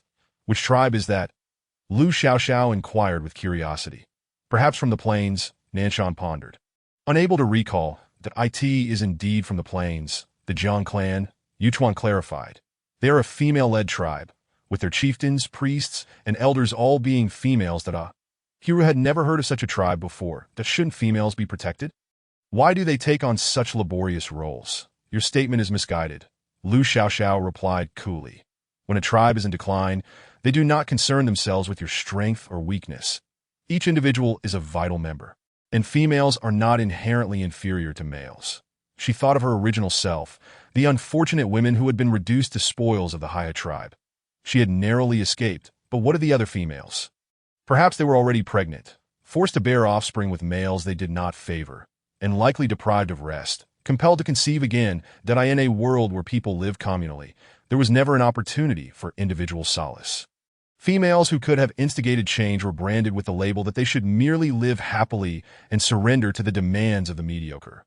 Moreover, I have joined you at the exchange market. Does that not indicate my worth is not significantly less than yours? Lu Xiaoxiao's tone grew, increasingly irate, for Hiru's words struck a nerve regarding her aspiration to be an independent woman. Historically, it was believed that women ought to remain at home, devoted to nurturing their families. Yet in this beastly realm, it was the females who held the essence of life. How could this be the case? This fact underscored that we females are indeed capable and knowledgeable.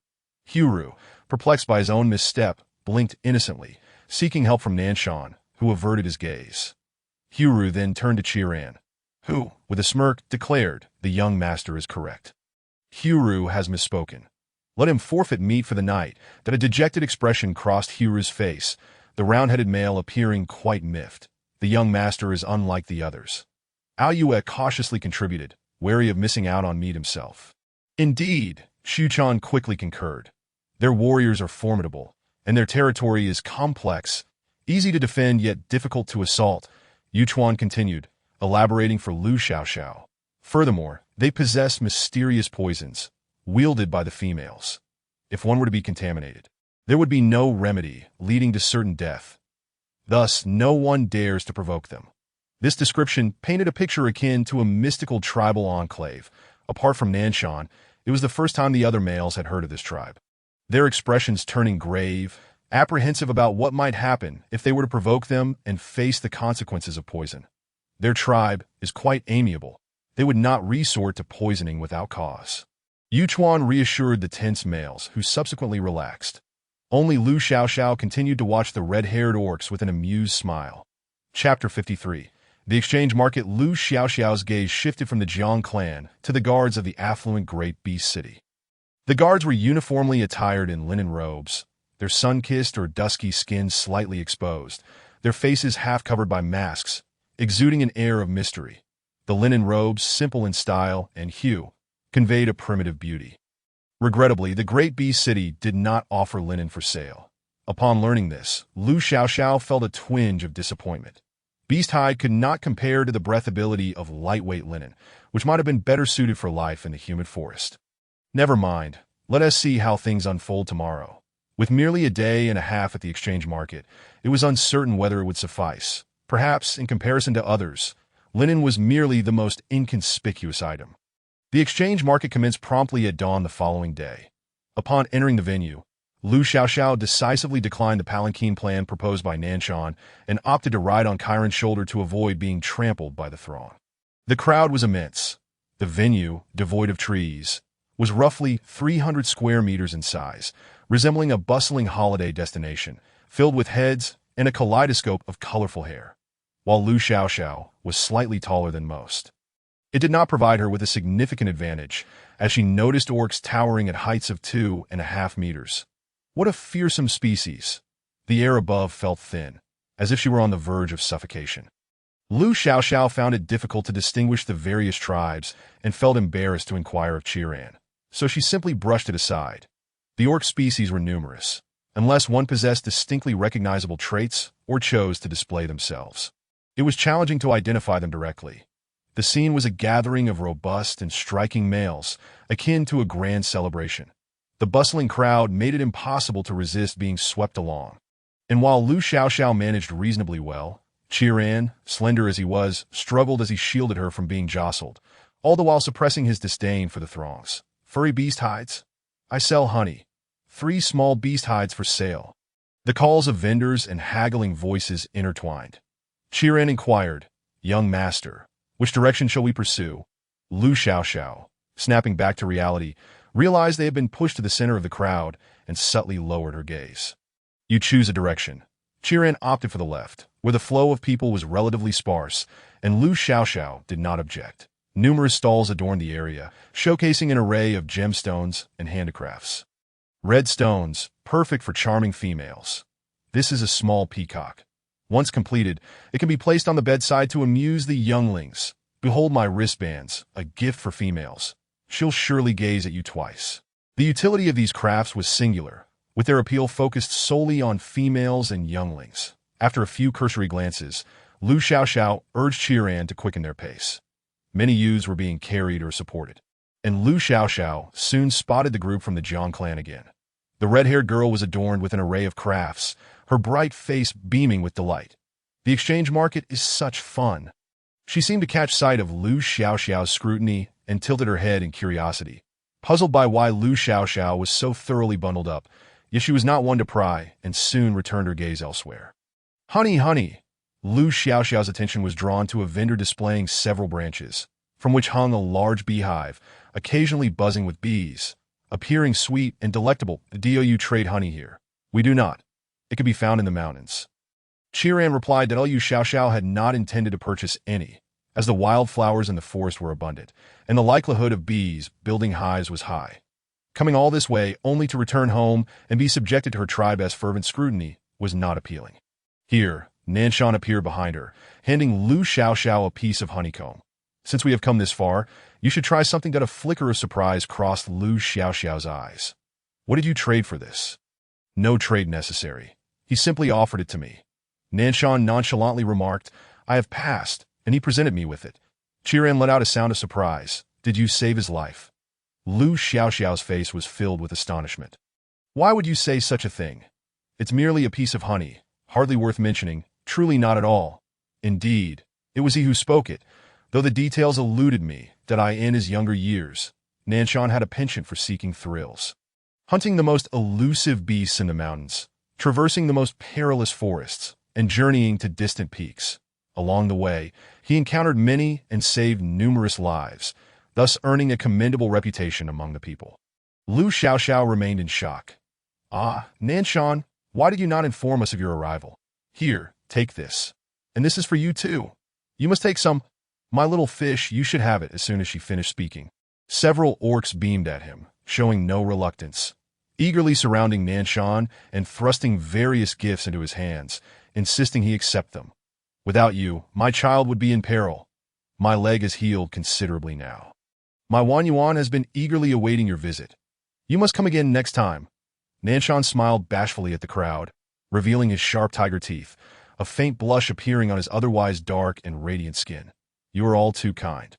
Qiran truly could not contain herself and glanced upwards, leading Lu Xiaoxiao down an alternate path.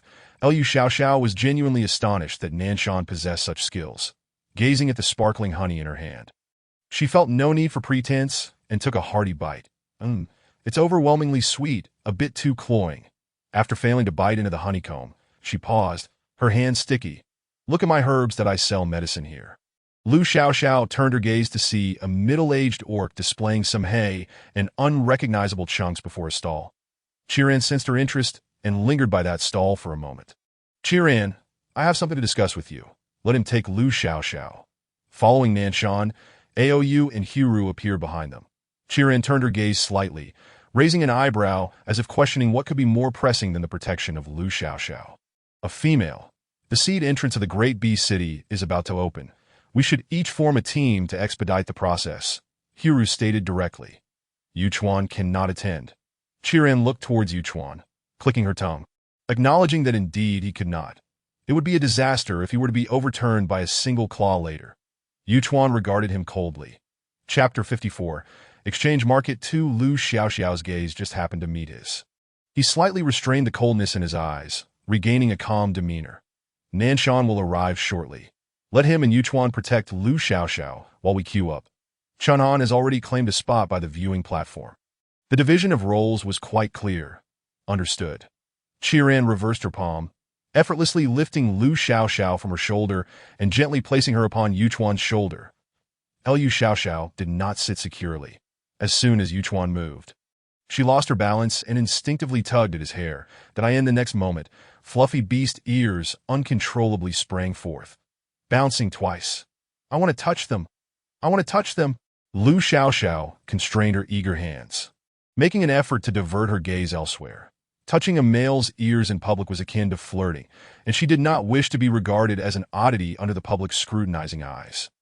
Yuchuan's composure was not so thick-skinned.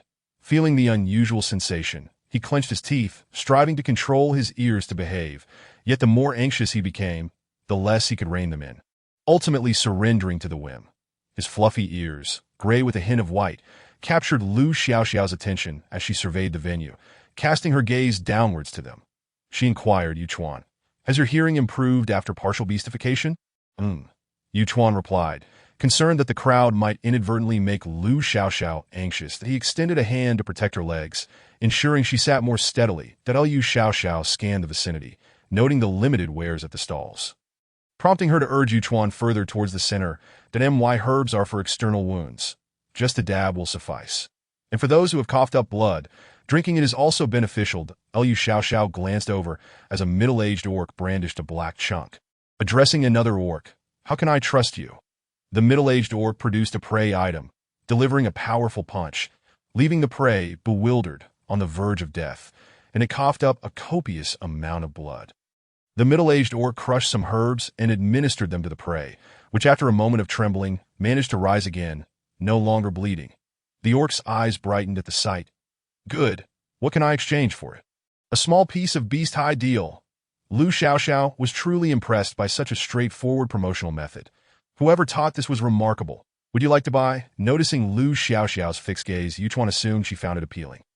No. Lu Xiaoxiao had yet to finish surveying the venue. How could she make a decision so readily? "Let us move forward." All right. Behind the crafts, there were various tools. Every orc could craft implements, yet only the finest were presented for sale. Lu Xiaoxiao spotted pottery, some jars and bowls. The clay's color appeared somewhat lackluster, yet the shapes were commendable. After pondering for a while, Lu Xiaoxiao asked Yuchuan, "Does the tribe of pottery?" "You mean jars?" Yuchuan shook his head. "None at all. Did I wish to buy a FEW?" Lu Xiaoxiao had no jars. This was perfectly suited for her. She intended to use those overly sour fruits as vinegar and see if she could concoct some pickled goods. Tender leaves could alleviate the fruit's numbing effect. The sour taste was indeed palatable. Lu Xiaoxiao had long sought to experiment, but lacked sealed containers. These jars were just right. For this exchange, she also had her own share among everyone's belongings, allowing her to make her own decisions. "What is the exchange rate?" Yuchuan inquired. "1 jar for half a piece of beast hide," the orc replied. "This is quality pottery with good shape, and the lids fit snugly." Yuchuan reached out, accepting one, and handed it to Lu Xiaoxiao for her inspection. The rough pottery felt uneven to the touch, yet as he claimed, the jar's opening and lid fitted well, and it felt sturdy. However, when purchasing, one must always haggle. Lu Xiaoxiao shook her head, stating, 5 jars for 1 piece of beast hide. The orc frowned slightly, his expression betraying some distress. By such calculations, he would lose several pieces of hide. No, 1 jar for half a piece of beast hide." Lu Xiaoxiao returned the jar to Yuchuan. "Let's go, it's too expensive, I no longer want it." Yuchuan wished to say there was no need for haggling. If she lacked his help, she could simply use her own items for exchange. Lu Xiaoxiao seemed to read his thoughts, pinching his cheek. leaving him momentarily stunned, before decisively returning the pottery to the orc. The orc was taken aback. No exchange. No exchange. It's too costly. Let's trade. Let's trade 5 jars for 2 pieces of beast hide. The orc panicked, having been there for 2 days, and today was still the first day of the exchange market. He had not traded a single jar yet. Yuchuan looked at Lu Xiaoxiao, who urged him to continue moving. 1 piece. 1 piece will do. The orc had never experienced a sister's assertiveness. He inwardly chastised himself for wavering, regretting his attachment to those jars, feeling he was at a loss. Write a sign. Take it away. Lu Xiaoxiao smiled slightly, prompting Yuchuan to return for registration. Yuchuan turned back to record, casting a strange glance at the orc, seemingly unable to comprehend how this could be sold, making him feel he had likely lost out in previous market exchanges. Thank you, Lu Xiaoxiao said, eyeing the 5 suitably sized jars, already envisioning their respective functions. For pickling sour items, fish, meat, and fruits. She planned to set them all to work without rest, and as she prepared to leave, Lu Xiaoxiao's attention was drawn to a small spindle-like item nearby, which fell far short of a loom's standards. It was merely a tool for separating threads. She beckoned Yuchuan closer. Is this for sale too? We are from the Huazhu tribe on the Source River. Should you wish to purchase our tribe's silk, we will gift you a thread-separating tool. The handsome male, adorned with intricate spider patterns around his eyes and dark lips, bore a striking resemblance to a cool figure among the shamate style. What can your silk be used for? Lu Xiaoxiao, intrigued by the spindle, contemplated that if the tribe could procure cotton or sheep's wool, they could spin fine threads for weaving or clothing, and perhaps even produce linen garments through various methods. Our silk makes for very cool garments, akin to the shed skin of snake beasts. A single roll can weave a skirt for a female that a single beast hide bag contains at least 10 rolls. And we only require 2 rolls of medium beast hide. This seemed quite advantageous. Lu Xiaoxiao felt this could also be worth trading. She inquired, what else can you exchange besides beast hide? The male from the Huazhu tribe glanced at Yuchuan, seeing him silent, and inferred that the one in charge was likely the mysterious youth upon his shoulder, that he answered truthfully, salt and sugar, beast hide, and any storable food can be exchanged. Sugar. Chapter 55. The Exchange Market 3. Lu Xiaoxiao was secretly astonished, pondering from which tribe the sugar originated. What kind of sugar do you collect? Both white and yellow will suffice. That if it's salt and sugar, 2 bags in exchange for half a bamboo tube will be adequate. The Huazhu tribe had brought an abundance of silk threads this time, certainly enough for a trade. White? Yellow. That indicated that the beast world indeed possessed plants like sugarcane and beets, which he had yet to discover. Lu Xiaoxiao nodded. Please send me a few extra of those silk threads. How many do you need? The male from the Huazhu tribe hastily inquired. 4 bags. I will trade you salt for them. Lu Xiaoxiao calculated and concluded that salt was the most economical option. The male from the Huazhu tribe's eyes lit up, nodding repeatedly and urging the tribesmen behind him to quickly prepare the silk threads for her. Yuchuan, not quite understanding, remarked, we do not weave threads. What do you need this for? Lu Xiaoxiao was covering her own expenses. She believed that until she acquired hemp cloth, clothing made from silk threads would be more comfortable. As for weaving, she was capable of it. Basic knit and purl stitches would sufficiently meet her daily needs, so it posed no significant issue. The tribe was filled with spider beast men. She could easily enlist their assistance. That's all right. I can teach you right now. The male, fearing Lu Xiaoxiao might withdraw her order, hastily twisted a strand of silk thread in his hands, moving it left and right, up and down, until it swiftly formed a square shape. Lu Xiaoxiao smiled silently, feeling the fabric. Indeed, it had a pleasant texture. The faint silver silk threads woven into the fabric were soft and genuinely refreshing. However, my friend, your method of teaching is unlikely to be effective. Let it be. I'll find a way myself, Lu Xiaoxiao replied, as she had Yuchuan carry the items and plunge into another throng of people. The most sought-after commodity in the market remained the salt from the goat tribe. They occupied a prime location, with the queue before them forming an almost serpentine line. The goat tribe members were diligently recording the exchange information of the patrons while energetically distributing salt, creating an atmosphere of fervor that was almost enviable. To Lu Xiaoxiao's surprise, she spotted that couple amidst the crowd. Her heart tightened with concern, fearing they might catch a whiff of her presence. She could not forget those 2 faces. What's wrong? Yuchuan, seeing her gaze linger towards the direction of the goat tribe, assumed she had spotted something significant, but it appeared otherwise. Yuchuan, I see people from the He tribe. Lu Xiaoxiao whispered. They want to come looking for trouble with you, will they? Yuchuan shook his head in response. Rest assured, I handled it quite cleanly. Even if they recognized her, Lu Xiaoxiao was now one of the Black Feather tribe. They could do nothing to her. Only then did Lu Xiaoxiao feel reassured. Does the He tribe also need to exchange for salt? Indeed, Yuchuan affirmed. Lu Xiaoxiao glanced at the couple, a sense of schadenfreude rising within her. Yet the thought of the girls who had fled with her brought about a sense of helplessness. Sometimes, possessing too much empathy could be quite burdensome. She was not a saint, lacking the ability to save everyone. Nor was she a martyr, wishing to rescue all. Ultimately, everyone should focus on living their own lives. She did not wish to become a second trophy. Shall we explore other areas first? With only the goat tribe before them and no other vendors in the vicinity to entice Lu Xiaoxiao. Yuchuan, concerned she might feel frightened, proposed to leave. Lu Xiaoxiao was no longer as fearful. Her hand inadvertently brushed against his ear, causing his face to instantly flush crimson. That it seemed accidental. Her delicate fingers grazed his ear, amplifying the sensitivity of his skin 1,000-fold, and the warmth radiating from his face felt as though it could condense into steam. The sensation was tantalizing, reaching deep into the core of his being. Unaware of her touch, Lu Xiaoxiao responded, no need. Let us continue with our own matters. Her gaze shifted to a stall, quickly recognizing it as one belonging to a herbivorous tribe, as many of the plants displayed were familiar to her. Let us go check that out. This is a type of grain, edible when cooked, and can fill one's stomach. The herbivorous tribe's beastmen were several handsome youths, diligently promoting their tribe's specialties, which came in red, yellow, and black varieties, each with a distinct flavor.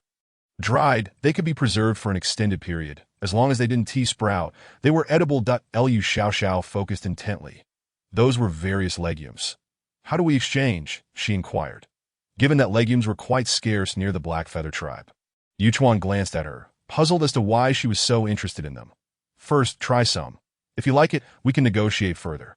The youth offered a handful of multicolored beans, which Yuchuan accepted and passed to Lu Xiaoxiao. Caught off guard, Lu Xiaoxiao expressed mild surprise. Eat them raw. Ah, indeed a rather simplistic method of consumption. This is safe to eat, don't worry, the youth quickly clarified, thinking she was concerned about edibility. Lu Xiaoxiao gently declined, prompting Yuchuan to step in on her behalf. The crunching sound emanating from Yuchuan's mouth made Lu Xiaoxiao worry. He might chip a tooth on the uncooked beans. As for satiety, it's rather average. Yuchuan remarked nonchalantly, the taste is mediocre, and the texture is unremarkable. Upon hearing this, the youth grew anxious, quickly asserting, this is merely a handful. This grain is invaluable during the cold season, if you belong to the eastern tribes. It will also serve you well in the rainy season, as long as it stays dry. How do we exchange? Lu Xiaoxiao perceived this as the first promising news in the exchange market. Legumes could be stored for a long duration and had numerous uses. Before her lay an array of beans. Visually, she could discern red beans, green beans, and yellow beans, even black beans, though in lesser quantities. Green bean paste was an excellent remedy for summer heat, and green bean soup could serve as sustenance to alleviate hunger. Red beans were similar in utility. Yellow beans and green beans could sprout into bean sprouts with mere hydroponics. She could experiment to see if they could cultivate more, ensuring her tribe would have beans to consume. If you're willing, we'd like to trade a bag for 2 large pieces of meat. The youth animatedly gestured to illustrate his request. The meat he sought was equivalent to 2 large ribs, while the quantity of beans he wanted was approximately enough to fill an entire snakeskin bag, resulting in a fair exchange. Meat could not be preserved, but the small size of the beans meant that both parties were engaged in a negotiation process. Lower the price, and I'll take another bag. Lu Xiaoxiao restrained Yuchuan, who was instinctively reaching for his belongings, her tone laced with discernment. Such a hard texture makes it difficult for females to chew. This is only suitable for males. Yuchuan nodded in agreement, the flavor lingering in his mouth being quite bland, and he desired to find a place to spit it out. No. After you cook it over a fire, it becomes crispy, the youth hastily insisted. Lower the price, and I'll request another bag. Chapter 56. The exchange market. For with the ace up his sleeve, a flicker of hesitation crossed the beast youth's face. The grains were plentiful in their tribe. Everyone had grown accustomed to their tough texture. Their tribe lacked hunting prowess, clumsily managing to catch only small game, and they were eager to improve their diet. Please give a little more, he attempted to negotiate. Lu Xiaoxiao shook her head and, patting Yuchuan, declared, "Let us go." Yuchuan had grasped her intent, turning without hesitation, which startled the beast youth, who cried out, "Wait, wait, wait! This is all we can offer." Other tribes regarded this grain with skepticism. Many had bitten into it only to leave without a backward glance. Now that they had finally reached an agreement, the youth was eager to finalize the exchange for meat that Lu Xiaoxiao and Yuchuan turned back. Paying for the meat, the beans, packed in animal hides, were cumbersome to carry, prompting Lu Xiaoxiao to suggest returning to drop off their items. "Let us travel light. We wouldn't want others to accidentally damage them." Yuchuan readily complied with her suggestion. The two soon returned to the tribe's encampment, where beastmen were still guarding their belongings and supplies, upon seeing Lu Xiaoxiao exchange for an array of peculiar items. They murmured amongst themselves, though their words were indistinct. Yuchuan overheard them. The two were commenting on how the hard items could only be consumed by males, that it was merely a casual remark, devoid of disdain, as males often chewed on tree bark as well. These two beastmen were not particularly notable. Lu Xiaoxiao couldn't recall their names, nor did they possess distinct beast forms. After placing down their items, she merely cautioned them not to get the goods wet or spill them before leaving with Yuchuan, that if we could find potatoes, sweet potatoes, or corn, then no one would need to worry about going hungry in the future. The essential plants for traversing time would also serve as effective species to reduce famine.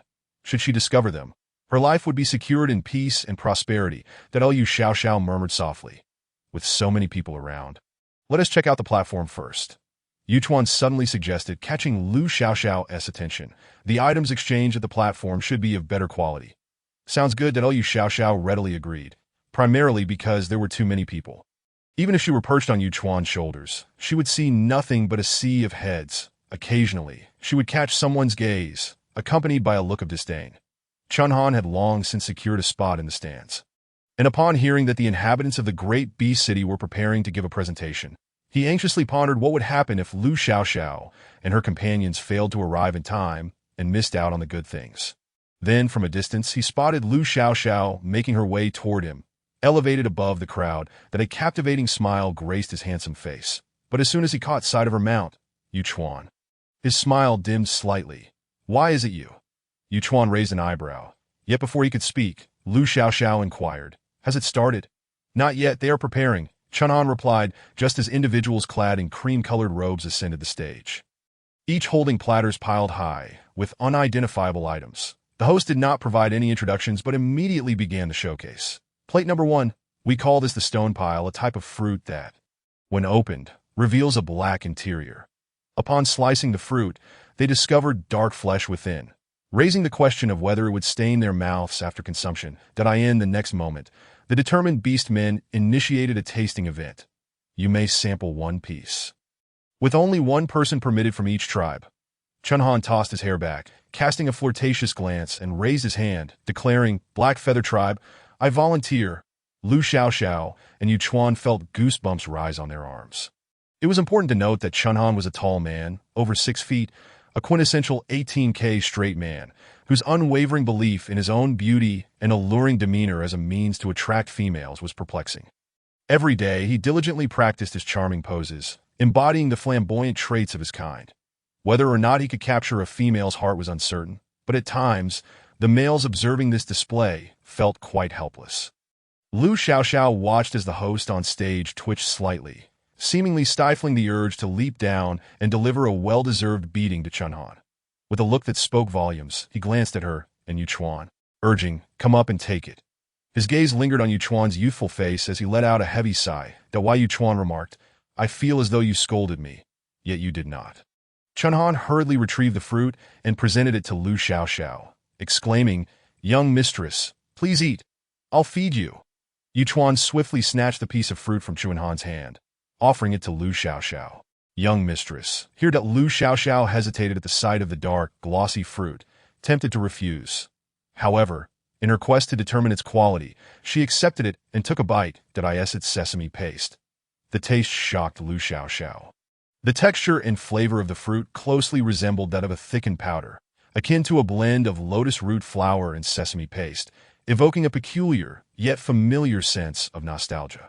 It's good, but how is it, young mistress? Chunhan, deprived of his opportunity, instinctively glared at Yuchuan. As he caught sight of Lu Xiaoxiao's empty hand, he eagerly pressed for her opinion, though he felt no real desire for the fruit. Consuming a single piece could sustain one for an entire day, with a preservation span of up to 40 days. Each tribe was limited to exchanging only 30 pieces. 40 days, Lu Xiaoxiao exclaimed. Slightly taken aback, such longevity would allow for storage exceeding a month, and with careful handling, it could last even longer. This was indeed a prized item. Numerous beastmen actively participated, and soon the entire fruit was distributed amongst them, leaving everyone with a lingering sense of anticipation as they gazed at the stage. You may exchange any resources, including but not limited to food, salt, sugar, or tribal specialties. That a medium-sized piece of meat can be exchanged for 10 pieces. The exchange rate was quite favorable, considering that 10 sustaining fruits equated to a single medium-sized piece of meat, which would not last long. One male raised his hand high and approached the stage to initiate the exchange. Soon, several tribes made their way to participate, but the numbers were not overwhelming as many were still observing what was to come.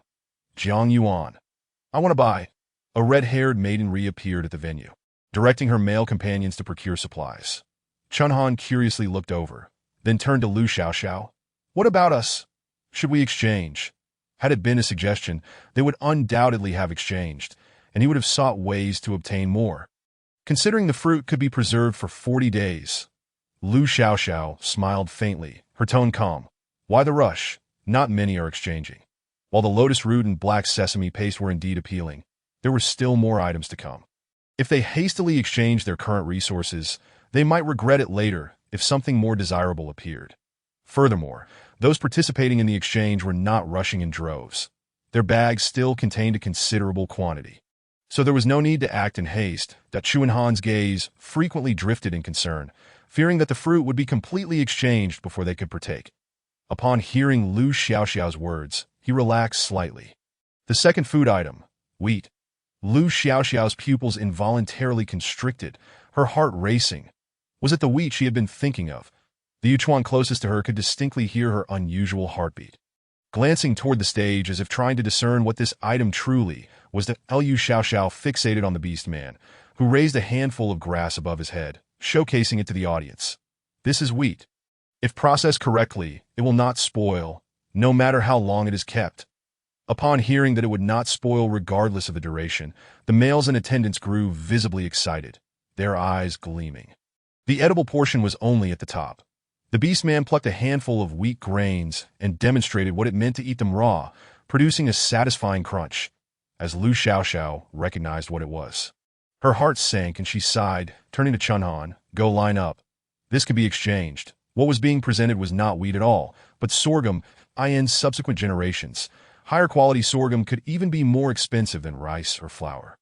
To her surprise, sorghum appeared before she could even grasp rice and flour. Sorghum, with its high dietary fiber content and caloric density, digested slowly, providing a strong sense of satiety with only a small amount consumed, making it a valuable resource. However, it should not be relied upon as the sole staple food due to potential digestive issues. Wonderful.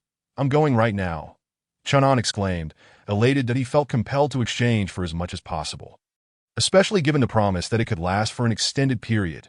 The exchange rate was a bushel of sorghum for a small piece of meat or salt, sugar, or other items, with no limit on quantity.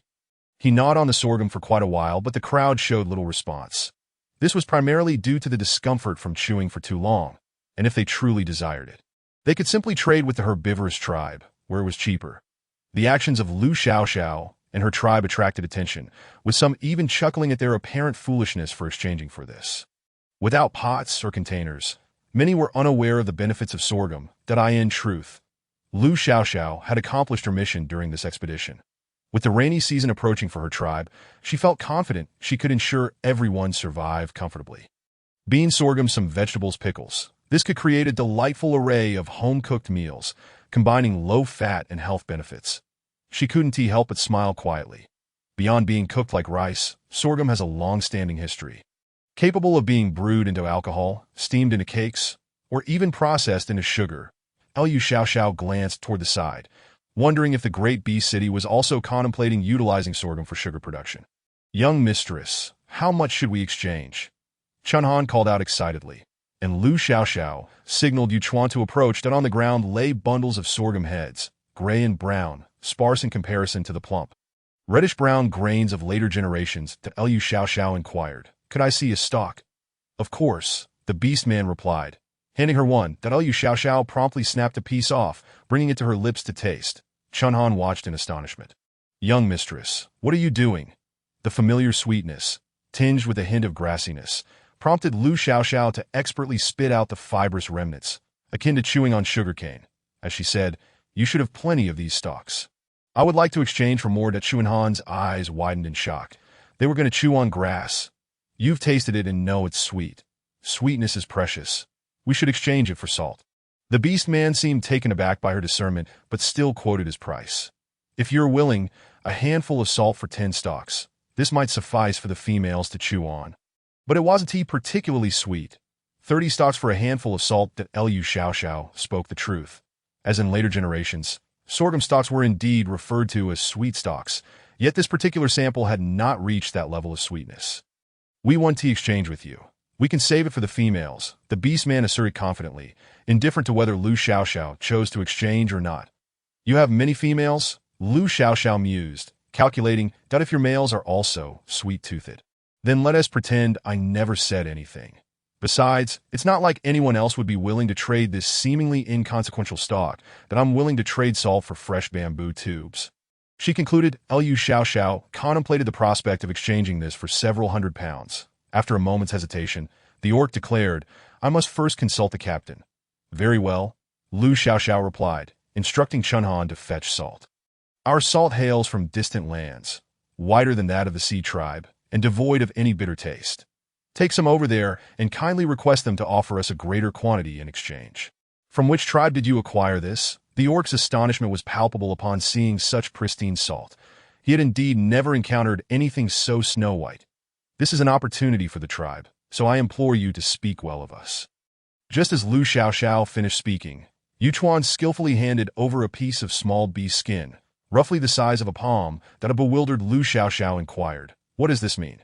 The orc then scooped a handful of salt from the bamboo tube and placed it into the beast skin, folding it neatly before tucking it away in his bosom. Then he nodded and, holding the bamboo tube, stated, "All right, I shall take my leave now." Witnessing the seamless transaction, Lu Xiaoxiao understood. This was what one might call an on-the-spot bribe. Truly a clever maneuver. "Young master, what are you exchanging for that?" "If you desire something sweet, it would be far more advantageous to trade for sugar." Once the orc departed, Chunhan grew anxious, his rapid-fire chatter akin to a machine gun. "We might as well exchange for that fruit. If we discreetly offer some salt to other tribes, we could surely obtain more than 30. His quick thinking revealed a potential for further exchanges. Yet Lu Xiaoxiao held her own intentions. With food largely secured, enriching her leisurely life seemed worthwhile. Enough of this talk. If she wishes to trade, let her trade. Yuchuan could no longer remain silent. The shaman had decreed that all exchanges were to be conducted under Lu Xiaoxiao's guidance. Thus they must adhere to the tribe's arrangements rather than complain about the female. After all, if they were not so often mistaken in their assessments, would they have allowed a female to accompany them to this place? He could not tolerate his complaints. Indeed, just so. Chapter 58. Jiangxi Chunhan was truly on the verge of losing his temper. Being scolded in front of a female was a blow to his pride. Indignant, he retorted, "You only care for the female. I never said I wouldn't trade." Yuchuan, indifferent, turned his gaze aside, unwilling to engage. "That I shall take charge. Whatever young Master Xiaoxiao wishes to trade for, let it be so." Chunhan, still fuming, snapped back, "You should keep your meager offerings for yourself." Nanshan, having finally extricated himself from the crowd, overheard Chunhan bickering with Yuchuan and chuckled. "For those of us with claws, hunting is somewhat easier." Nanshan had a knack for sarcasm. He nearly teased Chunhan. "You little peacock can enjoy the fruits of your labor alone, while we feast on hearty chunks of meat," as if anyone lacked hunting skills. As the saying goes, one does not strike a smiling face.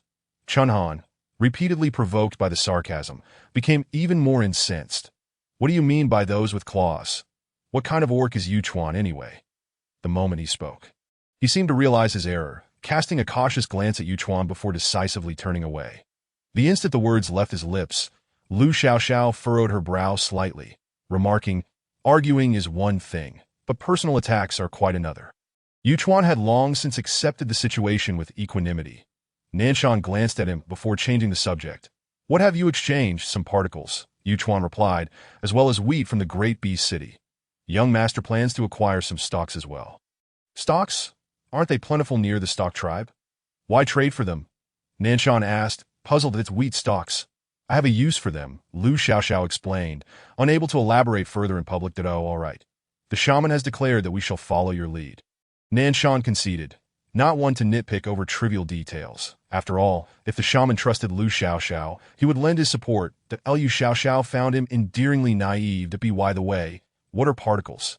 Nanshan inquired again. As particles had never been encountered near the Black Feather tribe. It was understandable that he was unfamiliar with them. "You will know once we return.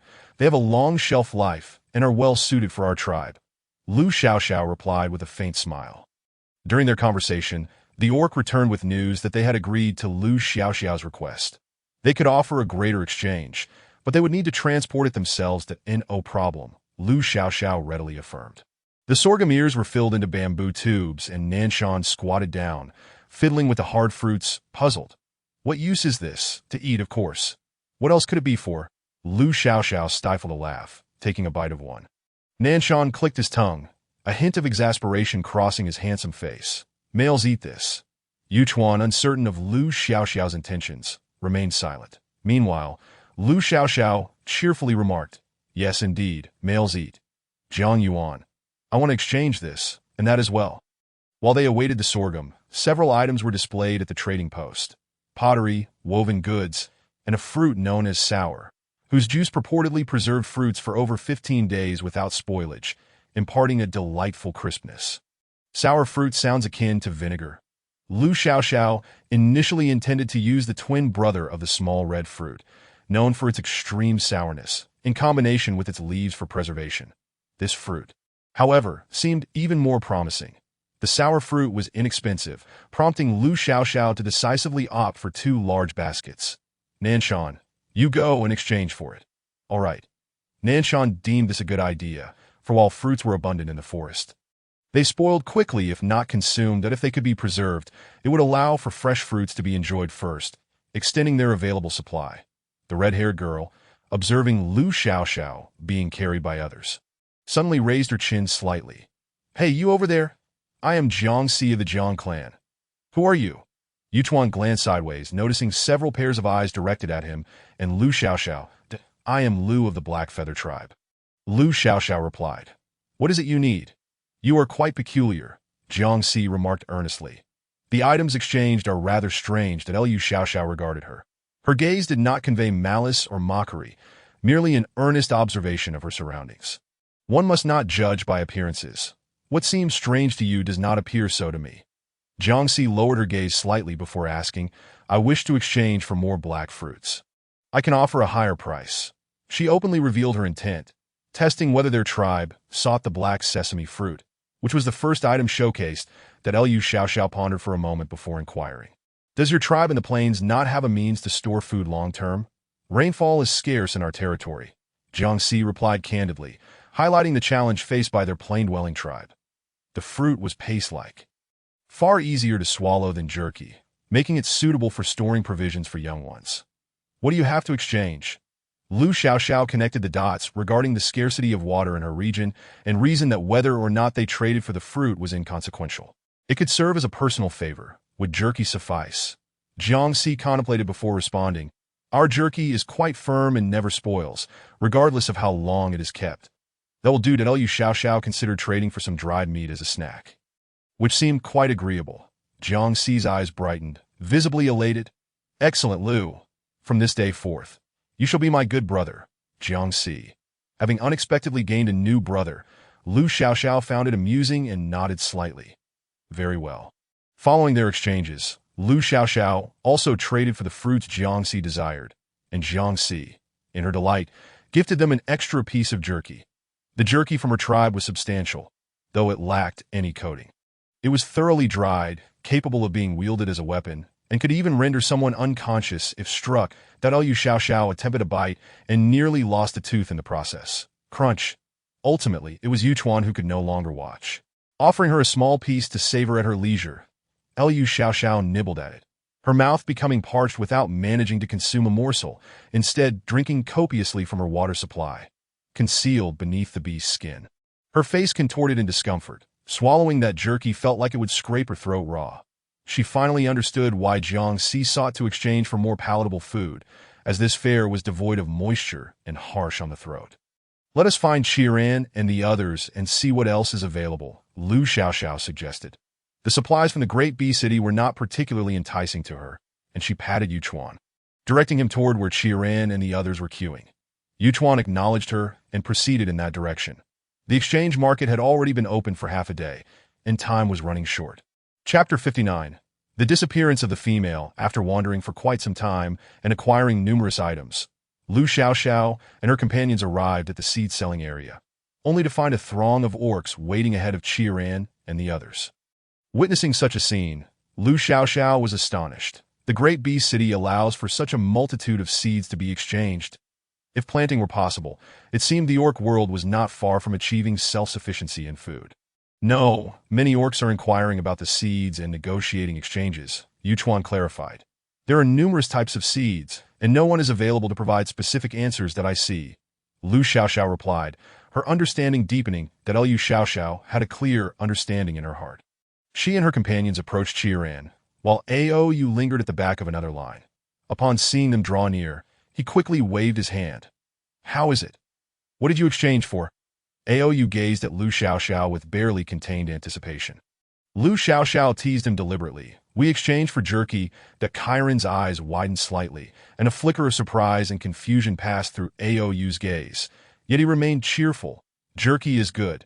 It can be eaten even after being stored for a long time. I was just joking that you'll find out when we return to the tribe. Liu Xiaoxiao replied, the corners of her lips curling slightly.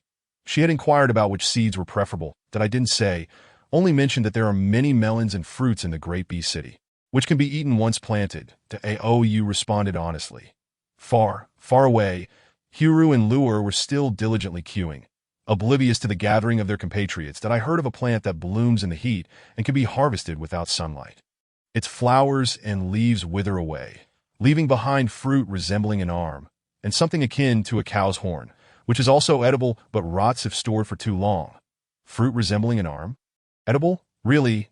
Liu Xiaoxiao couldn't fathom what a fruit shaped like a limb would look like. She mused that there were indeed things one need not force oneself to consume. Let me take a look when the time comes. If it's suitable, we can bring it back to plant. That we're almost there, almost there. Aou hastily stepped out from the line to join Qiran and the others. The queue had extended to their tribe, so there was no need to reserve a spot on that side. Liu Xiaoxiao was hoisted onto Yuchuan's shoulder, standing a head taller than the rest. The seed inquiry window was nearly at her height, allowing her a clear view of the numerous bags of seeds inside. What kinds of seeds are there? Kukkai can be eaten after 60 days. Hongshan fruit takes many years to grow into a tree before it bears fruit. Linlin grass can bloom once planted. As Liu Xiaoxiao listened to these introductions, she fell into a moment of silence, realizing she had no idea what to purchase. Currently, there were not many tribes with a concept of planting. Many tribes lacked the suitable environment for cultivation. Numerous tribes converging were merely spectators, hoping for a stroke of luck. Although everyone had been fervently inquiring, only a few transactions had actually occurred that Liu Xiaoxiao observed for quite a while. Indeed, finding no trace of wheat, rice, or even glutinous rice, let alone potatoes, taro, yam, sweet potatoes, and corn. It seemed that for the time being, they would not have access to high-fiber foods that offered great satiety. Liu Xiaoxiao spotted a bag of sesame seeds, which seemed rather insignificant. After a moment of hesitation, she exchanged for a small bag. By the way, I heard there's a plant that resembles an arm. Are you referring to this? The orc accurately pulled out 2 segments of something resembling lotus root from a hide bag, thickly coated in mud, handing them to Liu Xiaoxiao. There were just 2 pieces. A mere token of the exchange that Liu Xiaoxiao hadn't even had the chance to examine them closely before the transaction concluded. She stood to the side, contemplating the 2 roots in her hands. which combined didn't even measure the length of her own ARM. It was not her intention to say that their tribe truly lacked the conditions to cultivate lotus flowers. Firstly, she didn't know how to care for them.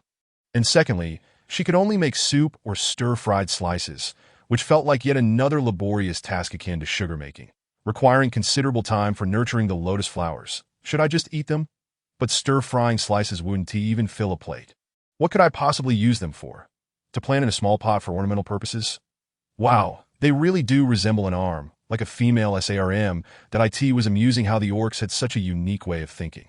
They genuinely believed it looked like an ARM. Lu Xiao couldn't help but scoff at this. Didn't I hear that the Great Bee City has 10 females this time? Why haven't there been any updates yet?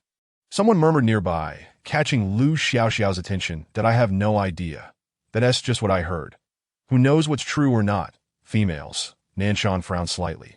The information the priest had received was indeed that the Great Bee City planned to trade the 10 captured females. But who knew if they would suddenly change their minds? The price must be steep. It's certainly not impossible. As their conversation unfolded, night descended. The exchange market was about to close, and everyone returned to their resting places.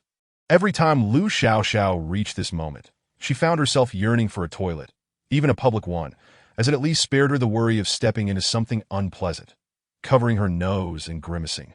She resolved her physiological issue and emerged. Yuchuan awaited her outside.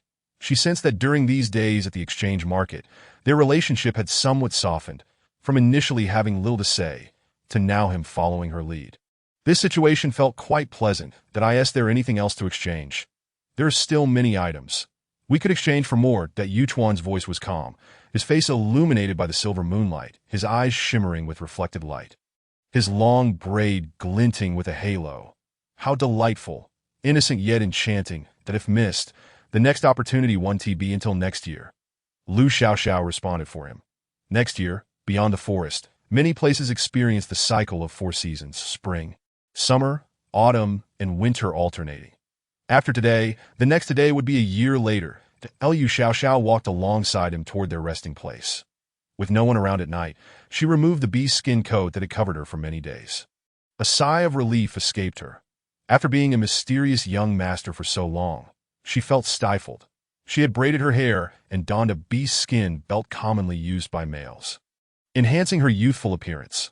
Glancing down at her body, she noted that she hadn't gained the voluptuous figure that others possessed after traversing the beast realm, making her guise as a young boy quite reasonable. How bittersweet, she chuckled. She was a head shorter than Yuchuan. Walking beside him, they truly resembled a pair of underage brothers. Jiangxi. Jiangxi, a distant voice called out. Lu Xiao listened intently, but couldn't discern it. Yuchuan, however, perked up his ears and realized something, instinctively pulling Lu Xiao's hat down. It seems a female has gone missing. Chapter 60. Complicated. The disappearance of a female was a significant matter. A flicker of caution crossed Lu Xiao's mind.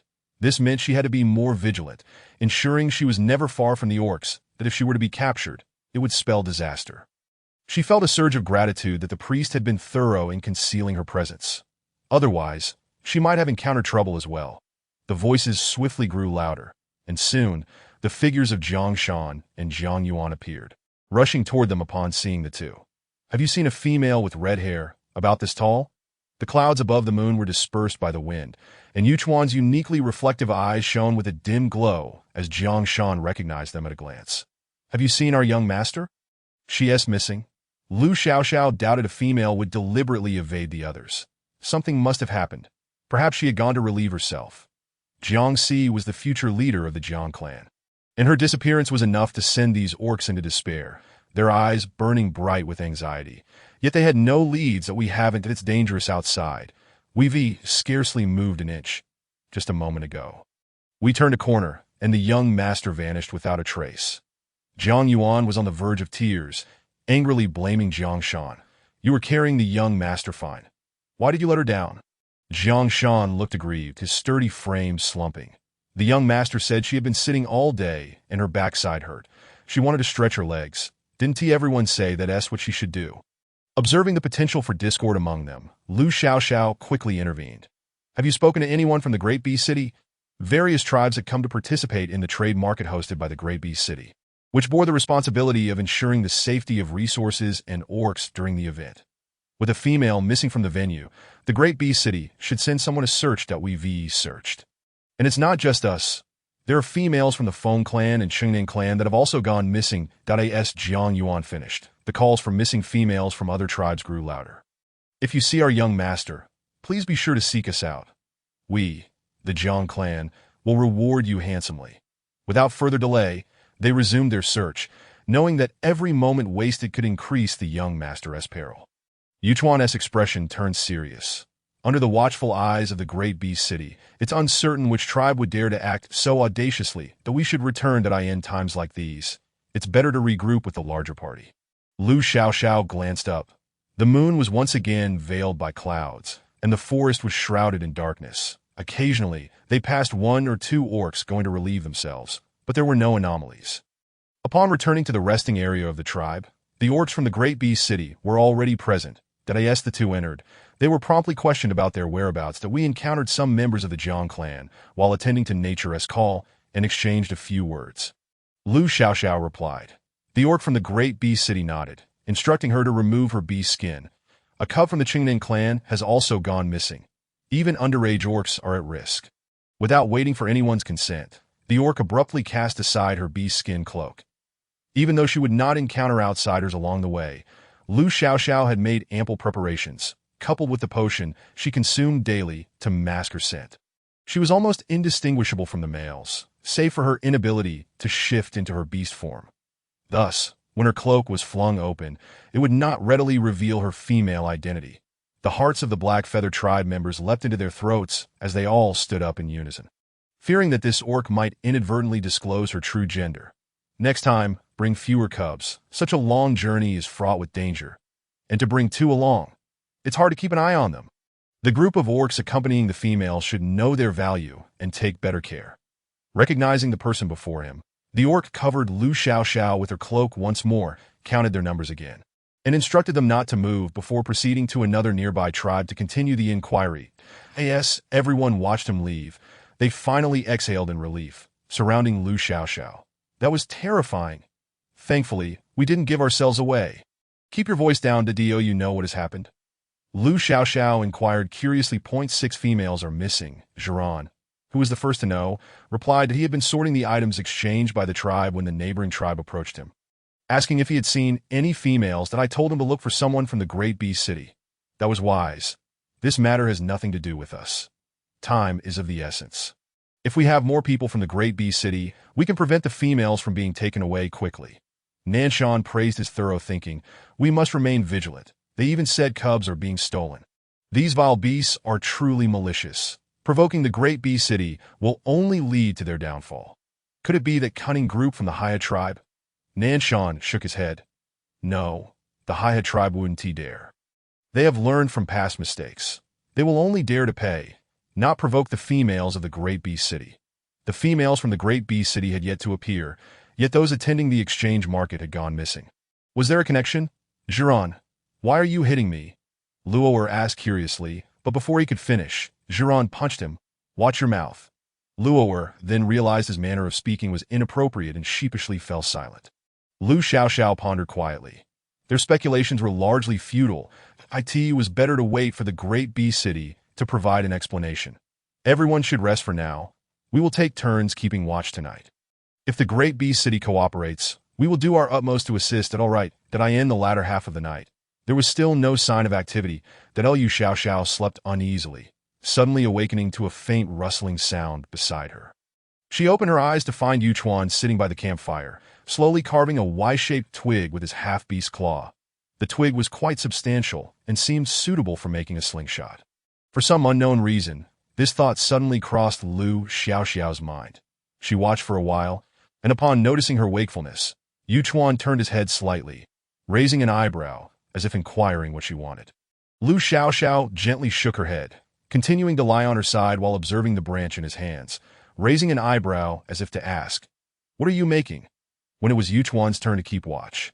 Feeling bored, he picked up a sturdy branch. After some polishing, he could present it to Lu Xiaoxiao as a toy, as cubs generally enjoy playing with branches. Yet he felt no need to mention it specifically to her. Lu Xiaoxiao extended her hand, and Yuchuan placed the branch in her palm. She stroked it, feeling the smoothness from his careful sanding. Intrigued, Lu Xiaoxiao sat up beside him. Let me teach you how to make a weapon. A weapon? The term frequently slipped from her lips, leaving him perplexed. Yes, if used well, it can strike birds or prey from afar, it's just as effective as throwing by hand but more discreet. Lu Xiaoxiao retrieved a segment of beast sinew from a beast skin pouch exchanged earlier that day, tugging at it to demonstrate its strength and elasticity. Yuchuan wrapped some grass around it, securing the beast skin pouch tightly before turning to see Lu Xiaoxiao crouched on the ground. Demonstrating, carve small notches at both ends of the twig, then take an oval piece of beast skin and drill a hole. Once you tie the sinew, it's done. Lu Xiaoxiao picked up a stone from the ground, wrapped it in the slingshot, and aimed at a distant tree trunk. Releasing it, a swift sound echoed, and the stone struck with a satisfying crack. Even in slumber, the ears of the lions, tigers, and bears on the ground twitched in response. Jiran had been ordered not to sleep as a large snake, so one eye opened, discovering Lu Xiaoxiao engaged in some play with Yuchuan, that he watched for a minute before closing his eyes to continue sleeping. This was the first time Yuchuan saw such a weapon. He thought his own throwing might be faster and better, but then he considered that it was indeed well suited for females like Lu Xiaoxiao, requiring no great strength to hit a target. Impressive, Yuchuan remarked. He had never seen a female full of ideas like her. Chapter 61. Lu Xiaoxiao smiled faintly, realizing she simply possessed more information than those around her. If they could also view the items that could be crafted with their hands, they would surely excel at it too. She tucked the slingshot back in her embrace and turned to sleep again, focusing solely on the matter of retrieving stolen goods. Yuchuan was indifferent. After all, it was meant for her enjoyment. The night deepened, with the campfire crackling briskly. Yuchuan occasionally glanced at Lu Xiaoxiao, anxious that she might vanish from his sight. However, as he watched, he found his gaze increasingly entranced that Lu Xiaoxiao appeared youthful, lying quietly with her arms crossed. Her tightly closed eyes and steady breathing reflected her tranquil slumber, while the flickering firelight cast soft shadows around her. In that moment, it felt like an eternity, that he felt like a thief peering at a treasure. Perhaps not yet a thief, merely a coveter of precious gems that as midnight approached, the atmosphere suddenly erupted into chaos, waking nearly all the orcs. The guards of the great beast city surrounded everyone in layers that Lu Xiaoxiao was startled awake. Her sleep had always been light, and any sound would rouse her immediately. "What is happening?" she inquired. An orc nearby responded, "It seems he found a female." And no sooner had they spoken than a disheveled female was brought in by the guards of the great beast city. She appeared filthy, clad in rags, with bruises on her limbs and numerous wounds on her face, resembling someone who had been mistreated. The orcs from the southern city tribe immediately shouted in excitement and urgency. "Roy! It's our Roy! Who did this to you? Are you all right?" The Jiang tribe and others turned to look behind them, seemingly searching for something, but the result was disheartening. They lowered their heads in despair, unwilling to confront the great beast city for answers. "That I'm fine," the female, clearly frightened, replied with tears welling in her eyes as the male tribe members draped a beast skin over her. The male sniffed the air. It appeared that the female had not been forcibly mated nor tainted by any male scent. "What happened? Did you see our females?" Roy instinctively shrank back, shaking her head in panic. "I don't know. Everything went dark, and I was carried away. I couldn't understand what they were saying." "Speak clearly." "Our female just suffered a fright." The southern tribe members shouted at them without reserve that I'm sorry. "I truly don't know anything." The affected tribes, unable to contain their anxiety, inquired when they could leave, as they had not brought any females, and the missing females were not from their tribe. Naturally, they wished to return home swiftly after completing their exchanges. Roy soon returned to her tribe, where a robed orc explained loudly, "We have already found some clues. Please remain calm." Due to this incident, the exchange market is expected to continue for another day, during which no tribes may enter or exit. "What? This has nothing to do with us. We are being treated as suspects." "Exactly. This is not our concern. Why should we stay here for another day?" These discontented tribes quickly ignited the ire of those who had lost females. The males, already on edge, were agitated by the loss of precious females under their protection. They could not confront the great beast city directly, but dared to challenge those before them. "What do you mean?" Your eagerness to leave suggests you took our females. Yes. Either cooperate with the great beast city here, or we will fight to retrieve our females. What females? We've never seen any. We would never do such a thing. Don't slander us. Faced with such accusations, those tribes looked around, their silence betraying the implications in their gazes. To clear their own suspicions, these tribes could only suppress their dissatisfaction and cooperate with the ongoing investigation. The guards of the great beast city were equally flustered. They had initially planned to auction off several spoils that night, but found themselves too pressed for time due to this incident.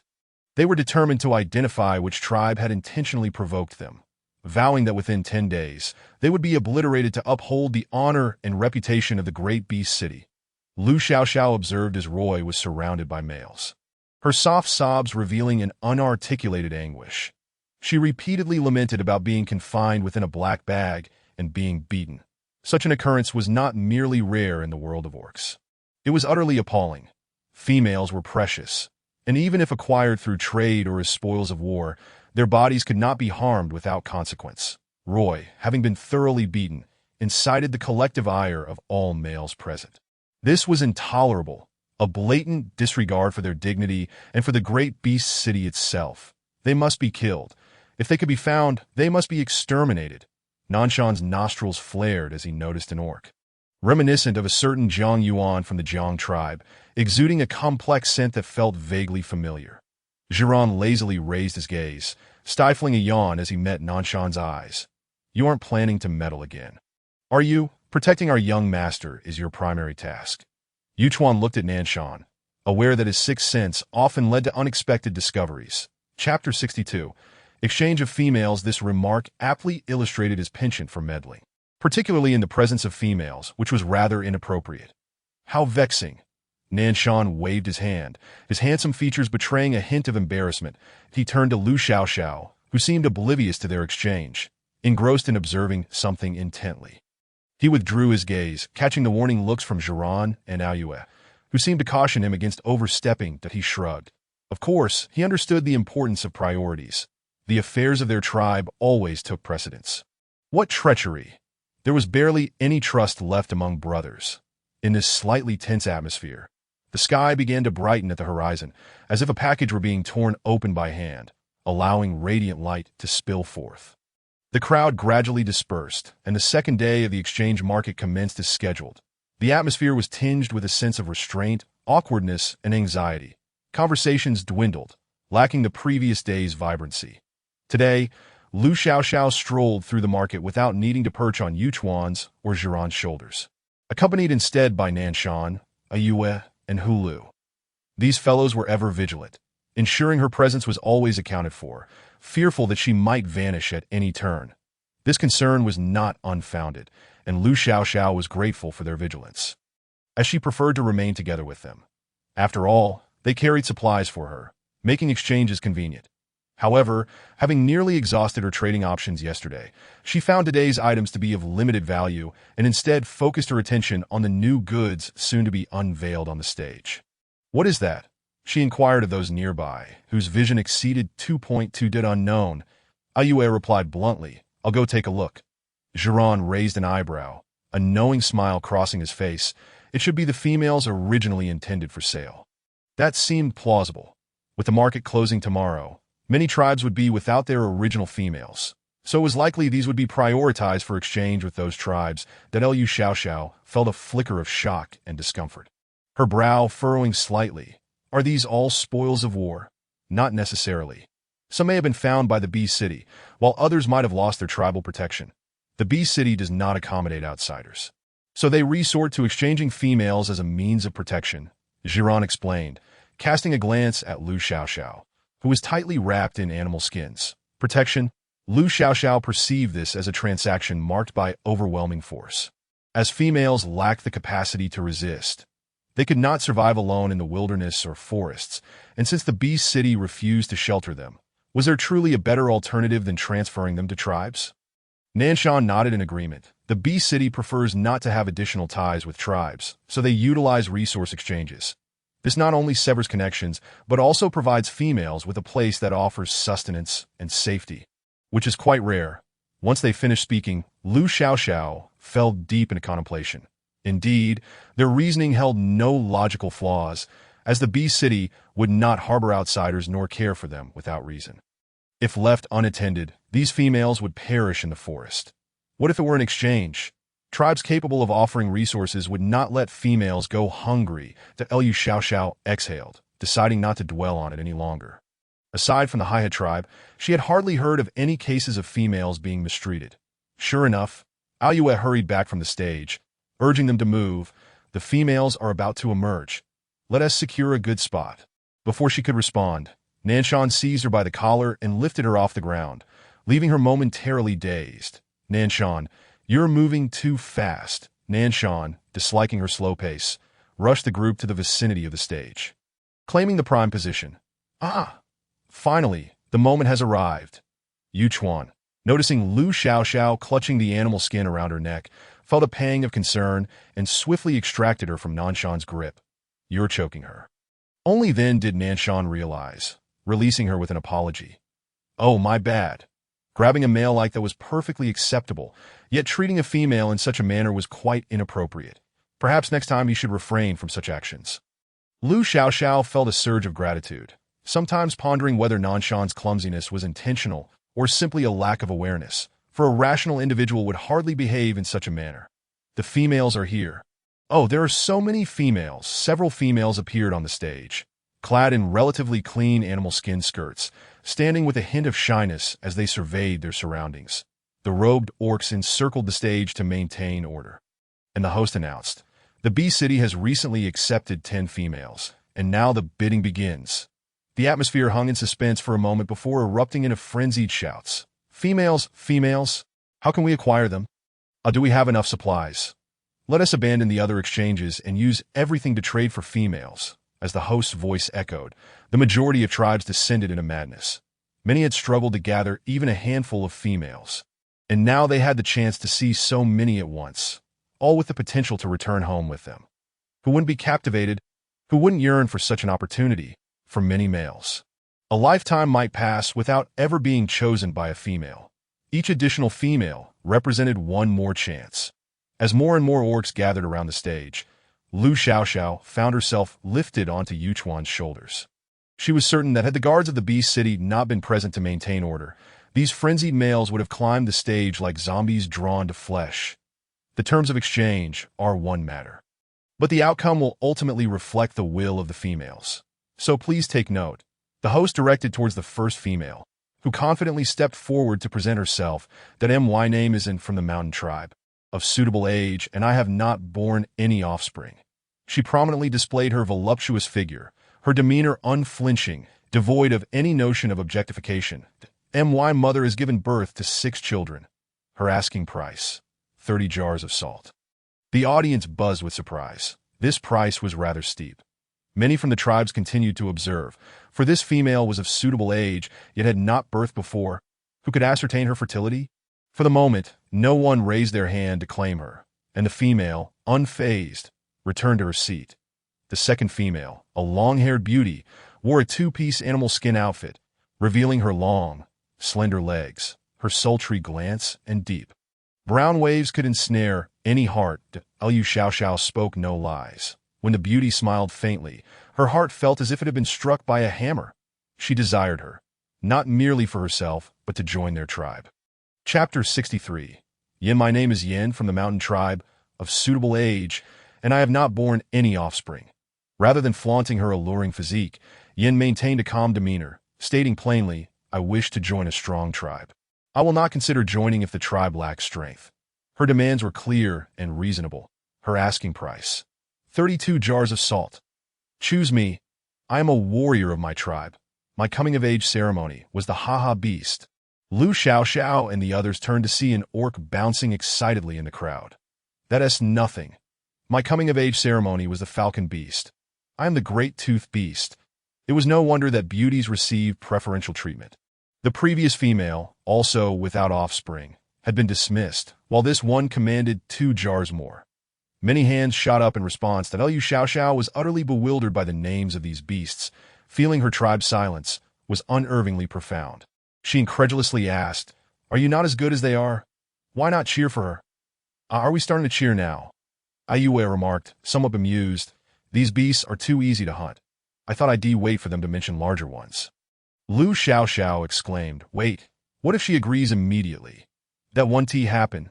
You're overthinking it, Hulu interjected, shaking his head. Females of this type are here to select males for offspring. They will only aspire to strong individuals and one tea compromise for lesser beasts. Moreover, we should cheer for them. If we do, they one tea have a chance. Ayue spoke with a sense of pride, and before his words could fully settle, a sinister orc from the Haiha tribe bared his sharp, ominous teeth and bellowed, some among our tribe have hunted the fierce tiger beast. The crowd gasped in astonishment. Could they still shout for those who had not yet arrived at the tribe? If that were the case, surely there were still members of their tribe capable of hunting the Chiao. Indeed, only those present should be allowed to boast. Yin, deep in thought, gazed at the foreboding orc. Observing his well-muscled physique, adorned with a necklace of fearsome beast teeth around his neck. After a moment's hesitation, she pondered whether to join this tribe. He spoke of strong warriors within, yet she needed to witness their prowess firsthand. Otherwise, she risked being deceived, leaving her dreams in vain. The teeth of the fierce dragon beast. My brother possesses such skill. Lu Xiaoxiao could no longer contain herself. Upon witnessing the fervor of the Haiha tribe's bidding, she felt a surge of panic and relayed Yu Chuan's words without a second thought. 8, a total of 8. Who dares deny my brother's prowess? Yan's eyes sparkled with intrigue as she turned to the youth who had spoken. Where is your brother? Her gaze fell upon the snow-white youth standing below her, his face reflecting a mix of surprise. Naturally, her attention drifted to the figures of Nanshan, Qiran, and Ayue, her eyes filled with anticipation. Which one among you is it? Lu Xiaoxiao pointed at Qiran. It is he. Qiran, caught off guard by the sudden indication, nearly widened his eyes in disbelief. Me? I hunted the tiger beast for my coming-of-age ceremony. Nanshan interjected. 6 that Ayue initially intended to clarify, but realized that any advantage gained would ultimately benefit their tribe. Nanshan had also hunted the fierce dragon beast, and there were a few slackers in their tribe who had done the same, so it wasn't entirely misleading to bring them over, that he nodded earnestly. Indeed, even someone as weak as myself can manage to hunt a large-toothed beast. Yan's eyes gleamed brighter as she regarded Qiran. Although she found his slender appearance somewhat unsatisfactory, one should not judge solely by appearances. This was precisely the kind of male a remarkable female like her ought to choose. All right, you shall exchange me. I will accompany you. Qiran thought to himself, I desperately want to escape. Nanshan wasted no time, promptly retrieving a number tag, concealing his accomplishments and reputation. The Haiha tribe glared at them with fury. Upon realizing they were from the Black Feather tribe, their old rivals, they ground their teeth in frustration. The Black Feather tribe has truly become quite prosperous of late. Fair competition, my good brothers. We engage in fair competition.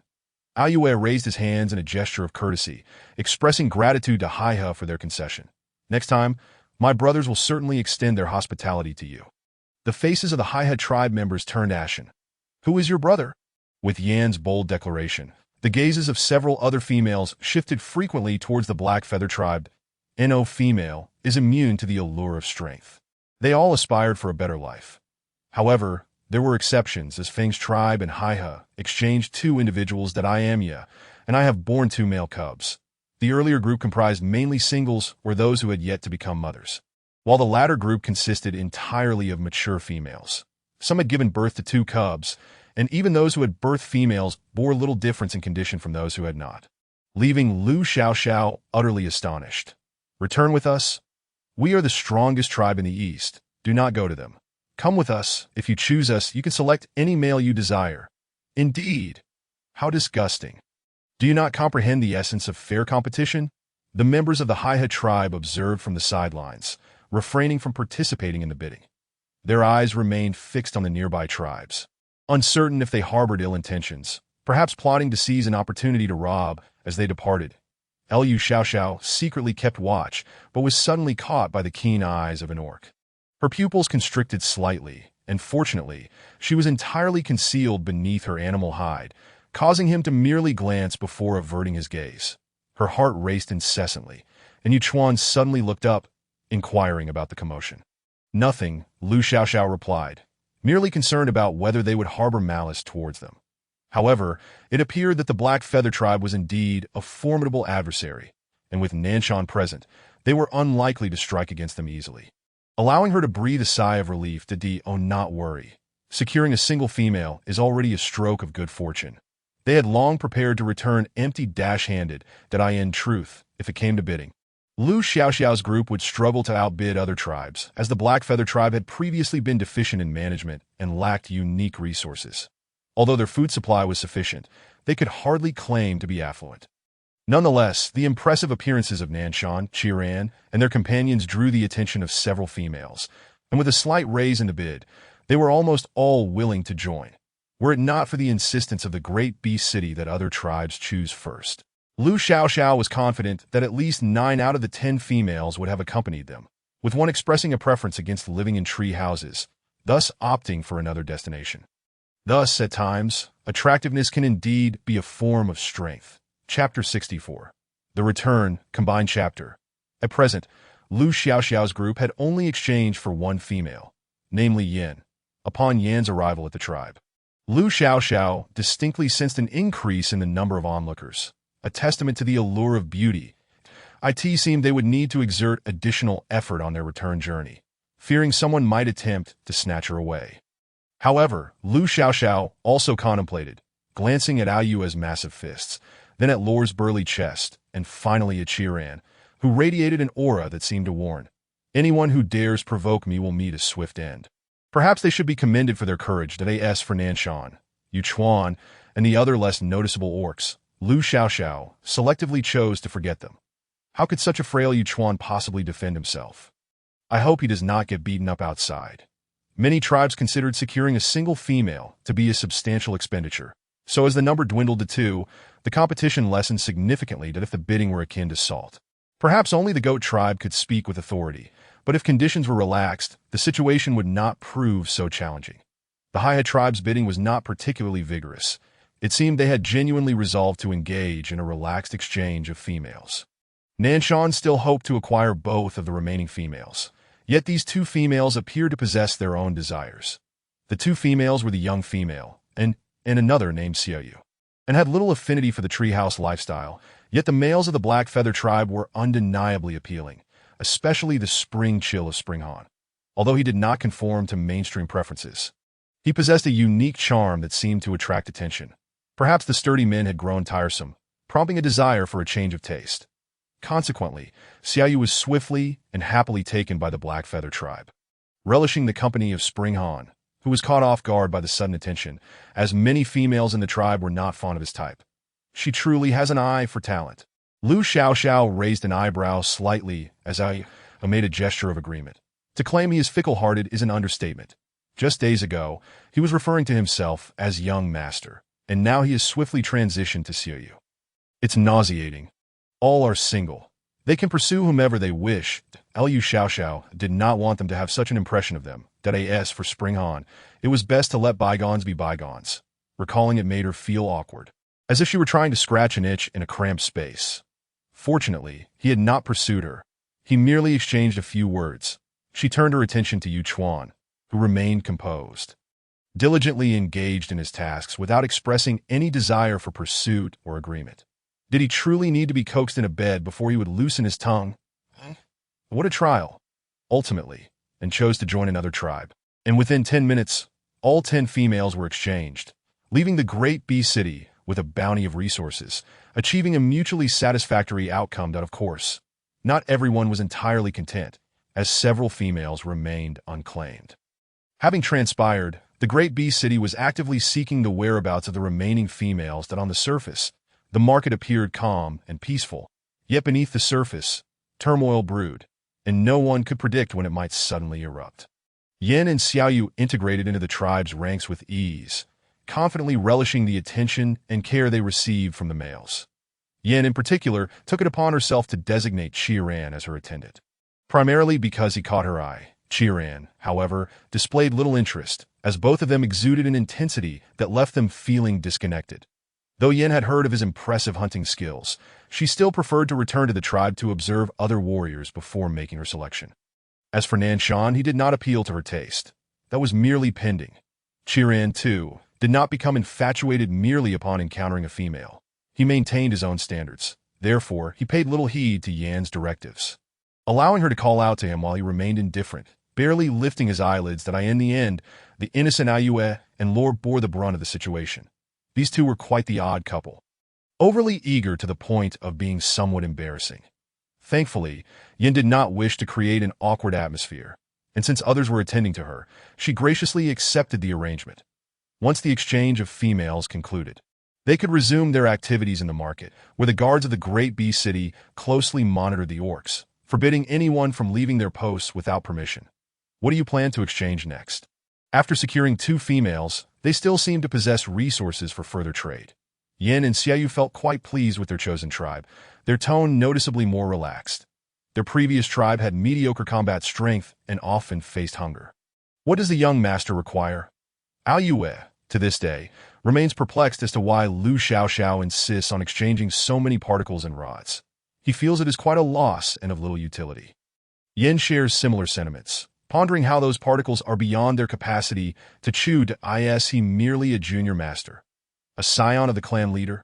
Lu Xiaoxiao has remained concealed beneath animal skins, making it difficult for them to discern her appearance and features. It strikes him as odd that she chooses to wear animal hides continuously. Ayue opened his mouth, momentarily at a loss for words, scratching his head and offering a silly grin. Chirin spoke softly. This is not something you ought to concern yourselves with. Once we reach the tribe, you will naturally come to understand, the imposing presence of the great ice mountain and its unapproachable visage still wield a certain intimidation, prompting the 2 females to refrain from further inquiries, though their gaze remained fixed upon Lu Xiaoxiao. Reminiscent of curious children, as afternoon approached, it became evident that some males were becoming increasingly restless, standing at times and pacing at others. Their urgency uncleared. Lu Xiaoxiao believed that the orcs could not be so foolish as to abduct females without any preparation. Nanshan had seemingly disappeared. He had mentioned needing to relieve himself, but had yet to return. Hulu had wandered off to procure 2 straight sticks, engaging in lively play with Lord. Lu Xiaoxiao observed for quite a while, her mind racing, prompting Yuchuan to fetch her a suitable stick for crafting a bow and arrow. With ample rubber bands from last night's slingshot-making session, she felt confident in upgrading to a more effective bow, facilitating her leisure pursuits along the way. Enduring the absence of a mobile phone and the lack of a train was indeed a trial. While the scenery along the journey was exquisite, it was undeniably tedious, necessitating her own efforts to seek out amusement. Yuchuan had always been responsive to her requests. After carefully inquiring about Lu Xiaoxiao's needs, he swiftly located an exceptionally appropriate bow frame for her, even customizing it with thoughtful consideration. Ever since Yuchuan could partially transform, his claws had seen increased usage, and the initial shock among the others had gradually transitioned into acceptance. Everyone was astonished at Yuchuan's remarkable restraint, as he had yet to reveal his claws, never once indicating that they were a recent development, but he offered no explanation. It was simply a normal usage. Crafting a bow and arrow was not particularly intricate, akin to making a slingshot. It merely required ensuring that the branches possessed a certain flexibility and that the overall structure remained relatively flat for optimal functionality. Once completed, they would ask Yuchuan and the others to carve a set of sharp shafts, nearing the completion of the task. For feathers, Lu Xiaoxiao opted for a bird beast known as Yunyun. This creature bore a striking resemblance to the foolish roe deer of later times, often freezing in place and feigning death when captured, leaving one to wonder how this species managed to survive. Perhaps it was due to its unpalatable meat that the orcs primarily sought them for their feathers, which were both resilient and aesthetically pleasing. After testing them, Lu Xiaoxiao found them satisfactory. She selected the feathers and bound them to the arrowheads, completing her arrows. Regrettably, Lu Xiaoxiao had not yet had the opportunity to test them when individuals from the Great Beast City suddenly approached, announcing that everyone could orderly depart and return to the tribe, as the restrictions had been lifted. Were the missing individuals found? Lu Xiaoxiao's curiosity was piqued. They had previously insisted that no one could leave, yet now urged everyone to depart in stages. Perhaps they can no longer be found. Yuchuan murmured that it seems we must be cautious on our journey. Lu Xiaoxiao glanced at Yin and Xiaoyu, who remained blissfully unaware of the news regarding the missing females. Feeling a surge of determination for herself, "Fear not, Junior Master. We shall undoubtedly escort everyone back to the tribes safely. Daiu's palm, as thick and large as a fan, struck his chest with a resounding thud, causing Lu Xiaoxiao to worry he might inadvertently harm her. What of Nanshan? Since we are free to depart, let us return promptly. Liu Xiaoxiao was eager to avoid further delays. The sweet rods could only last a few more days before spoiling. The orcs of the great beast city assisted her by coating the ends of the sweet rods with a thick layer of adhesive, which would harden upon drying, purportedly preventing moisture loss. Yet they would surely spoil over time, which would be a pity. Indeed, where has he been for so long? Two inconspicuous orcs volunteered to search for him. Liu Xiaoxiao and her companions waited for quite a while. Yet he did not return. Eventually, Liu could no longer restrain himself, suggesting, "Shall we depart without him? Nanshan and the others are quick. They can easily catch up with us on the same path. Qiran, what do you think?" In Nanshan's absence, the decision-making fell to Qiran, while Liu eagerly awaited his response. Springhan, having finally extricated himself from the task of attracting female attention, grinned. "I believe that is a sound idea. After all, we few can adequately protect the females." Lu Xiaoxiao let out a slight click of her tongue. Such proclamations were ill-advised, as she deemed it unwise that if the number of females remained at just one, then their current numbers would suffice. But with the count now reaching 3, their manpower was somewhat strained. Unscrupulous individuals do not adhere to the principles of martial ethics. Should they declare a one-on-one confrontation, they might indeed send a few to engage while others surged forth to abduct, leaving them in dire straits. At times, caution is the better part of valor. When venturing into the unknown, the Liu Xiaoxiao believed that this world must still adhere to some narrative logic, should the plot progress. What fate awaited her, an insignificant passerby devoid of any special abilities? Perhaps it would be prudent to wait a while longer, she timidly suggested. Springhan furrowed his brow. "Junior Master, you must have faith in us, right?" Yuchuan cast a cold glance at Liu, Hulu, and Luer. Should these 3 fools nod in agreement, he would not hesitate to deliver a swift reprimand to each. That Liu Xiaoxiao's concerns were not unfounded, for there were only 4 males present, nearly half of their number absent. Springhan seemed intent on displaying a lack of concern for their safety in front of the females. To label him a foolish bird would not be an insult. If 10 males emerged to rob them, how would they allocate their efforts? Could he possibly protect 3 females alone? Though Liu was somewhat dim-witted, he was the first to receive Yuchuan's warning of danger. Standing tall and asserting, "I believe the Junior Master is correct." Yen too concurred, believing that more individuals equated to greater safety. It had always been thus within the tribe. We should heed the Junior Master's words and take the opportunity to rest. We haven't slept well in days. Hulu hastily nodded in agreement, aligning himself with Lu Xiaoxiao as perspective. He belatedly raised his head, catching sight of Yuchuan's icy gaze, causing him to feel a tightening in his skin as he fervently echoed, "Yes, yes, indeed. The Junior Master is wise." What was that expression on Yuchuan's face? Was he prepared to unleash his wrath? He had changed. He was not like this before. Springhan felt disheartened. "We are more than capable. We could hunt countless beasts, and we need not fear the Highhead tribe." And no one paid him any heed, save for Xiaoyu, who had been daydreaming, oblivious to the conversation. That Liu Xiaoxiao took a moment to organize their supplies, distributing items accordingly. "Luer, you are responsible for this pile. It is crucial. The tribe's well-being during the rainy season depends on you." This pile comprised the legumes that Lu Xiaoxiao held in high regard, containing a variety of beans. Unsatisfied with the knot of the rope, she requested Luer to further encase it in animal hide to prevent it from falling apart on the journey. Should the legumes spill, they would be at a loss. Luer felt an overwhelming sense of responsibility. The fate of the tribe rested upon his shoulders. "Yes, Junior Master." Liu too was entrusted with an important load. As Lu Xiaoxiao declared, "Your ability to ensure everyone is well-fed depends on you as well." She fervently encouraged him, emphasizing the significance of his task. "That, of course, Junior Master. You can count on me." Liu stood tall, puffing out his chest with determination. Liu Xiaoxiao smiled, allocating the rods to both of them. "This pertains to our tribe's prosperity. We shall have the other 2 orcs carry the rest." "Absolutely." At this moment, Springhan finally grasped the situation. Leaning in, "Junior Master, what about me?" Lu Xiaoxiao offered a faint smile, her tone light. You shall be responsible for ensuring we do not lose anything along the way. Ah, Junior Master, I assure you I am more than capable. You must trust me. Springhan, no longer oblivious, recognized Lu Xiaoxiao's dissatisfaction. A stark contrast to her earlier refusal to ride on his back, that Lu Xiaoxiao nodded.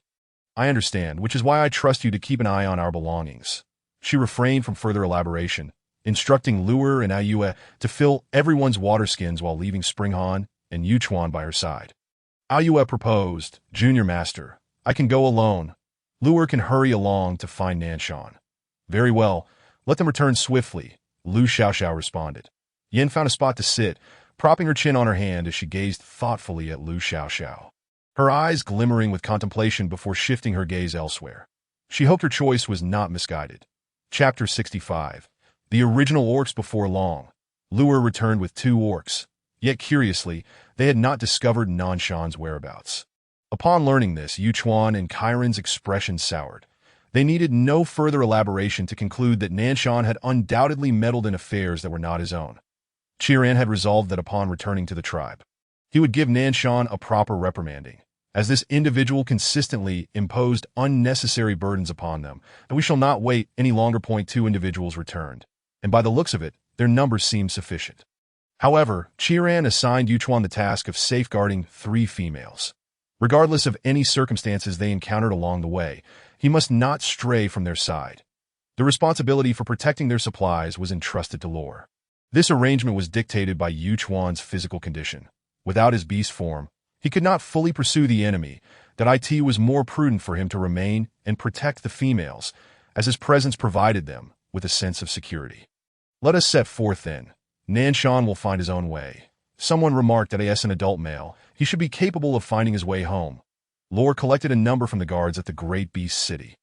Shortly thereafter, the personnel from the city arrived to verify their identities and belongings, permitting them to commence their journey home. That Lu Xiaoxiao felt something was amiss. That it was evident that the bags of beans and sorghum were far too small to conceal a person. Yet the guards at the Great Beast City still proceeded to inspect them. Was there a hidden agenda behind their departure?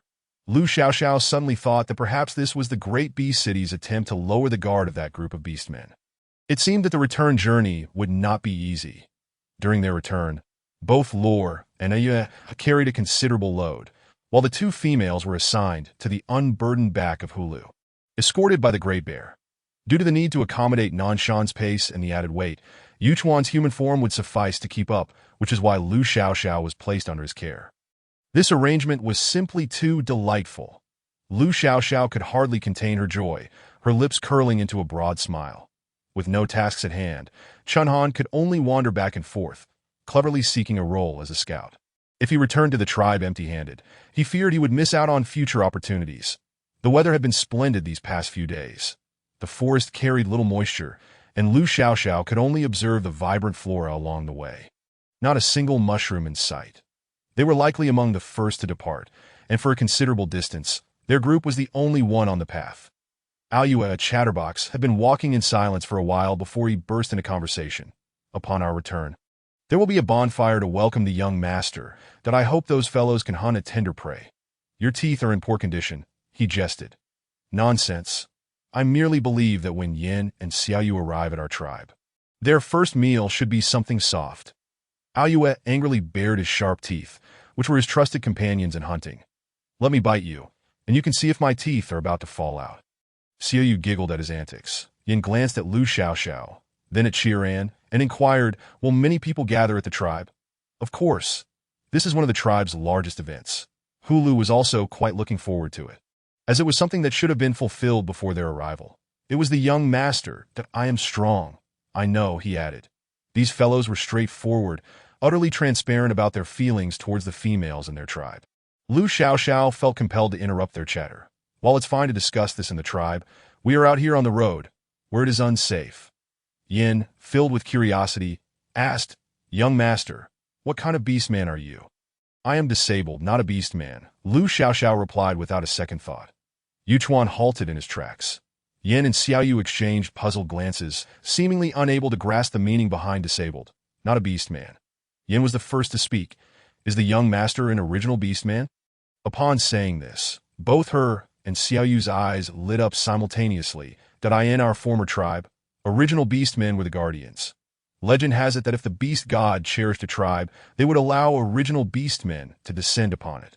They would bring good fortune and abundant food to the tribe. Liu Xiaoxiao let out a soft "oh," while Chun Han, in his usual loud manner, exclaimed, "In our tribe, we call that an ominous beastman."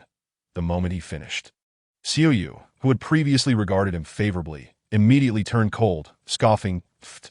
You have no appreciation for quality." Upon hearing this, Liu Xiaoxiao felt a sense of dread. Was her narrative of redemption about to meet an untimely end? No, she did not wish to engage in a competition among females. Chun Han fell silent. It was not he who spoke, but the tribe's lore. Yin and Xiaoyu looked towards Liu Xiaoxiao, their eyes brimming with joy. They had never encountered a figure from the myths of their tribe, and were now face to face with one that, choosing this tribe, had indeed been the right decision. What was it but sleeping in a treehouse? They could manage that. Liu Xiaoxiao remained silent, pondering if they would react violently upon discovering her true identity as a female. Would they not tear her apart? Yu Chuan, this is on you. Chapter 66. Enlightenment. Yu Chuan was equally startled by the two sisters. Leaping further away than Liu Xiaoxiao, his heterochromatic pupils were filled with astonishment, as if he could not comprehend what these two females intended. The sisters, undeterred by Liu Xiaoxiao's retreat, persistently followed, leaving everyone in disbelief. Liu Xiaoxiao truly wished to apologize, but the boast had already escaped her lips, leaving her helpless, especially on the road where she feared they might take offense and leave. Ultimately, Qiren could no longer bear the scene and suggested that they take a break before continuing their journey, thus rescuing Liu Xiaoxiao from her predicament. She leaned towards Yu Chuan and whispered, "Yu Chuan, you must take the blame for me if they discover I am a female and seek revenge. You must speak up for me." Yu Chuan stared blankly, unsure why he was being made to bear this burden. "It was you who said it. After all, that I don't care. You are the original beast man. Your words must carry weight," Liu Xiaoxiao insisted. She could not help but wonder. If someone deceived her into believing they were a deity of wealth, and she fervently worshipped them only to find out they were impostors, would she not take up arms against them? Yu Chuan fell into silence before conceding. "Then you can say I am." What else could he do? He had no way to refuse her. "Indeed, you are the best." Liu Xiaoxiao generously bestowed a good person card upon him. Smiling brightly, "Let us think positively. After all, ominous beastmen are merely unique beastmen." Yu Chuan remained silent. Such a small comfort meant little to him. It was even less than Liu Xiaoxiao smiled. He did not care whether he was deemed ominous. After all this time, Liu Xiaoxiao had not fallen ill or been harmed, and he felt content. Yet it seemed their tribe had experienced unfortunate incidents in the past. But look at Yin and the others. Their tribe is different, Liu Xiaoxiao thought. With a female advocating for him, perhaps Yu Chuan's situation could improve slightly. That it was entirely normal for original beastmen not to have offspring. After all, they were messengers of the beast god and could not bear divine progeny. Unpopular. You truly lack discernment.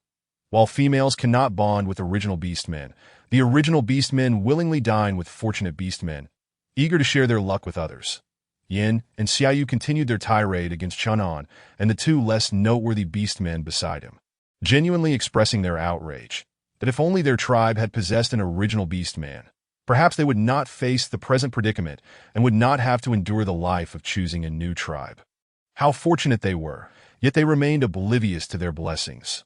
How infuriating! Liu Xiaoxiao tilted her head slightly, observing, "Isn't this where it all begins?" Yu Chuan lowered his gaze, feeling something steadfast within him shatter unexpectedly. Nanshan was racing wildly through the forest, a fainted female draped over his shoulder, his body smeared with dried blood, yet his face bore an exhilarated grin. "Ha ha! As expected of him, he's managed to snag another female." He imagined the praise he would receive from the shaman upon his return. Bursting with pride, he sprinted ahead, utterly indifferent to the female's well-being, oblivious to the fact that she had finally managed to open her eyes, only to be jolted unconscious again. After days and nights of relentless travel, they finally caught up with the main force the next morning. "Hey, I'm back." The others turned around, and Chiron's eyes widened in astonishment. "What is that you're carrying? Is that a female on your shoulder?" The scent wafting from his direction stunned Aoyue. "What kind of luck have you stumbled upon?" "Aha, truly worthy of being my brother." Nanshan was thoroughly pleased with their reactions, confidently striding back to the group that a single female, no offspring in her womb. And once we return to our tribe, we'll have another female among us. Where did you find her? Chiran furrowed his brow slightly. You didn't raid another tribe, did you? Of course not. I am an upright orc. Nanshan shook his head, eagerly sharing the tale of his glorious journey. I was merely taking care of business when I noticed a male from the Jiang clan sneaking away, that I followed him. And guess what happened next? Oh, so that male from the Jiang clan was secretly colluding with a stray orc, attempting to abduct a female. Spring Cold gasped in surprise. But what about the missing heir from their tribe? Isn't he risking his life? Then they had a falling out over the spoils, and I managed to snatch this female. Nanshan boasted, proudly placing his hands on his hips, his dark skin seemingly lightened by his glee. Aoyue and Lore cast him admiring glances. Chiran clicked his tongue disapprovingly. Next time, don't disappear without a trace. Absolutely, I'll make sure of it. Lu Xiaoxiao glanced at his shoulder. The female lay quietly, motionless. Is she still alive? Of course, Nanshan replied, gently touching her neck. She still breathes. That he turned around, allowing Lu Xiaoxiao and the others a glimpse.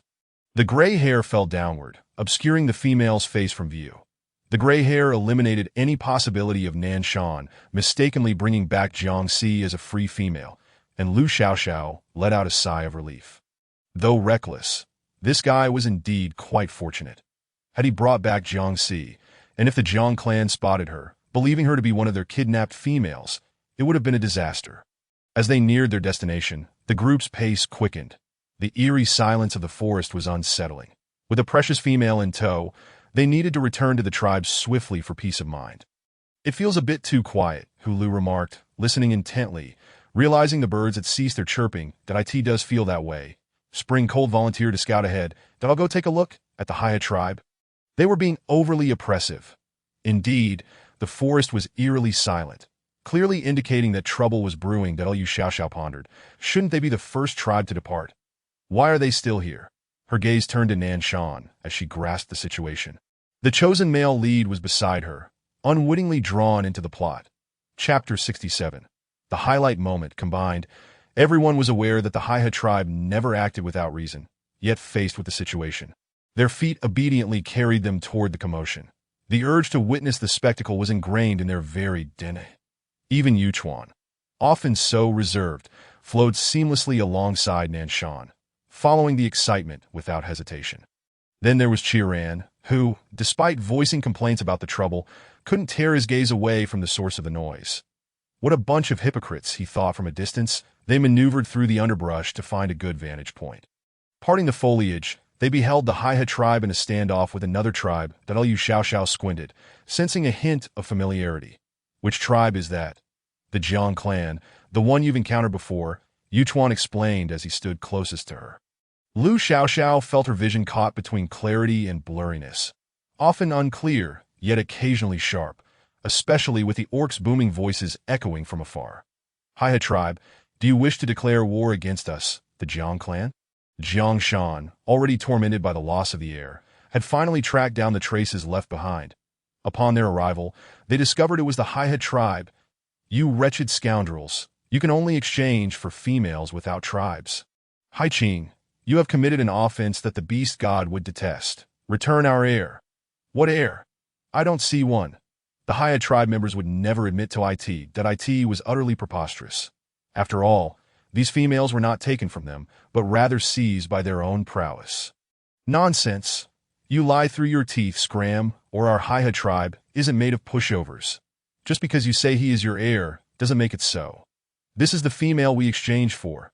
The couple who had been carrying Lu Xiaoxiao and her companion spoke sharply, and the two sides prepared for a brawl. Now, this is riveting, Spring Cold exclaimed, returning from the front lines, rubbing his hands together. That I saw that the Haiha tribe has several other females. Count them. Wow, there are 5. You didn't count that old one, did you? What? Are you looking down on her age? Spring Cold shot Aoyue a glare. Old or not, she's still a female. Aoyue's eyes widened in disbelief. What kind of expression is that? Are you out of your mind? The Haiha tribe may not have been populous, but they possessed 5 females, a terrifyingly formidable number, a testament to their ruthless nature. They must have kidnapped them. This is their handiwork. Hulu grunted. The Hiha tribe's poor reputation was no surprise, as any misdeed was inevitably attributed to them. That doesn't sound right. What are you all talking about? I mentioned before that it was the strays who did this. The Hiha tribe is likely just as guilty. Nanshan, still shouldering a female, laughed heartily, forgetting her unconscious state. Alus suddenly realized, could it be that they misunderstood the Hiha tribe this time? Yet it didn't matter. They had already identified their heir, and rather than stubbornly insisting on their claim, it would be wise to return the female in exchange for some supplies to avoid further conflict. Lore shook his head, unable to comprehend. Besides, with the Jiang clan possessing a powerful shaman, should they ever seek aid, they might find their path to survival severed. Seeking medicine, is the Jiang clan's medicine that potent? Lu Xiaoxiao inquired curiously. Having heard Lore's words, Yuchuan replied, the Jiang clan possesses a remarkable medicine known as Shing. Legend has it that it can save a dying orc. Our tribe's previous leader was once saved by this very medicine. I have heard of it too, Lore responded thoughtfully. The former leader, in his youth, fought a beast to protect the tribe and was nearly mortally wounded. It was the second elder who rushed to the Jiang clan to procure the medicine, which ultimately saved his life. Spring cold continued. Yet, despite being saved, the former leader's health declined over the years, and he eventually returned to the embrace of the beast god. The former leader was truly admirable. He was the strongest orc in our tribe, that if only we could become the mightiest tribe under his leadership, surpassing the Hiha tribe and others. Nanshan, who had known the former leader since childhood, recalled how he had always appeared frail. The tales of his bravery were recounted by the elder orcs, and he was Nanshan's greatest idol. His eyes lit up. You all protect the females. I will go assist them. The Jiang clan had once saved the former leader, and this was his chance to repay the debt. Before anyone could stop him, he swiftly placed the unconscious female onto Hulu and vanished into the thicket. This reckless fool is always causing trouble. Chiran frowned. If they had only brought supplies, there would be little concern, but they had also brought a female who could be taken by others, the next heir. If he ascended to power, he might as well perish in his own treehouse to avoid being dragged down by this fool. He turned to find Yuchuan was also gone, his head spinning. So it was just these two troublemakers. All day long, it would infuriate me. Yuchuan had taken the air away beside him. The area was empty. Ayue gasped in shock. Surely he hadn't forgotten the air was on his back. Chiron's gaze snapped to Yin and Xiaoyu, who raised their hands innocently. We didn't see anything.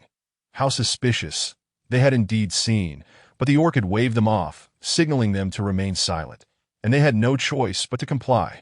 With a fervent desire to roll his eyes, Chiran immediately thumped his chest and declared, I shall go fetch the young master. Reluctant to see their ranks dwindle further, he pondered for a moment before resigning himself to instruct the others to gather their belongings and approach the battle zone, ready to provide support if necessary. Stay close. If things go awry, safeguarding the females is paramount. All right, that will do. Chiran felt an overwhelming urge to swat that foul bird with his tail, muttering, Fine, what a nuisance this band of debt collectors is. Whoever is eager to come can do so. I certainly shan't. Meanwhile, Yuchuan was intently focused ahead when Lu Xiaoxiao's voice suddenly pierced his thoughts. His pupils dilated in shock as he realized he had inadvertently brought Lu Xiaoxiao along. This was disastrous. She was so light that he hadn't even noticed her presence. Just as Yuchuan prepared to return her to safety, Lu Xiaoxiao exclaimed, Oh, a fight has broken out at the forefront of the chaos. Lu Xiaoxiao had a clear view of the Sea River tribe's heinous actions. They had bound the females like criminals, their hands tied behind their backs and their mouths gagged. The females' eyes were red and puffy, betraying signs of weeping, and their bodies bore the marks of brutal beatings. Among them was the striking red-haired Jiang Si. In the beast world, it is said that males who strike females are despicable beings, universally reviled. The Sea River tribe, undeterred by such stigma, committed these atrocious acts without fear of judgment. That I see Jiang Si, Lu Xiaoxiao whispered.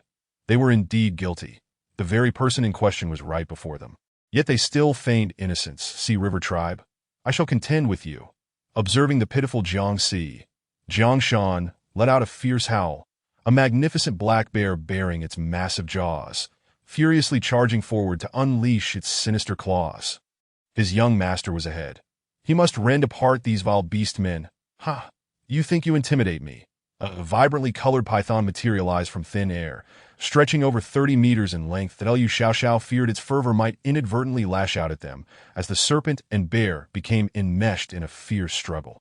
The guttural roars of the beasts resounding through the trees, startling the birds into flight. The great wolf and the spotted leopard revealed their sharp fangs, and both factions clashed in a fierce contest for the females they sought to claim. Amidst the turmoil, other males from the Sea River tribe promptly seized the females and began to retreat, unwilling to squander time in this fray. The longer the females lingered outside, the greater the danger. Should other tribes arrive, it would spell trouble, even though the individuals were not theirs to claim. They were merely in their midst. Jiang clan, I come to assist you. With that, Nanshan ceased his waiting and plunged into the fray. Transforming into his beast form, his robust wolf physique entering the fray in less than 2 minutes.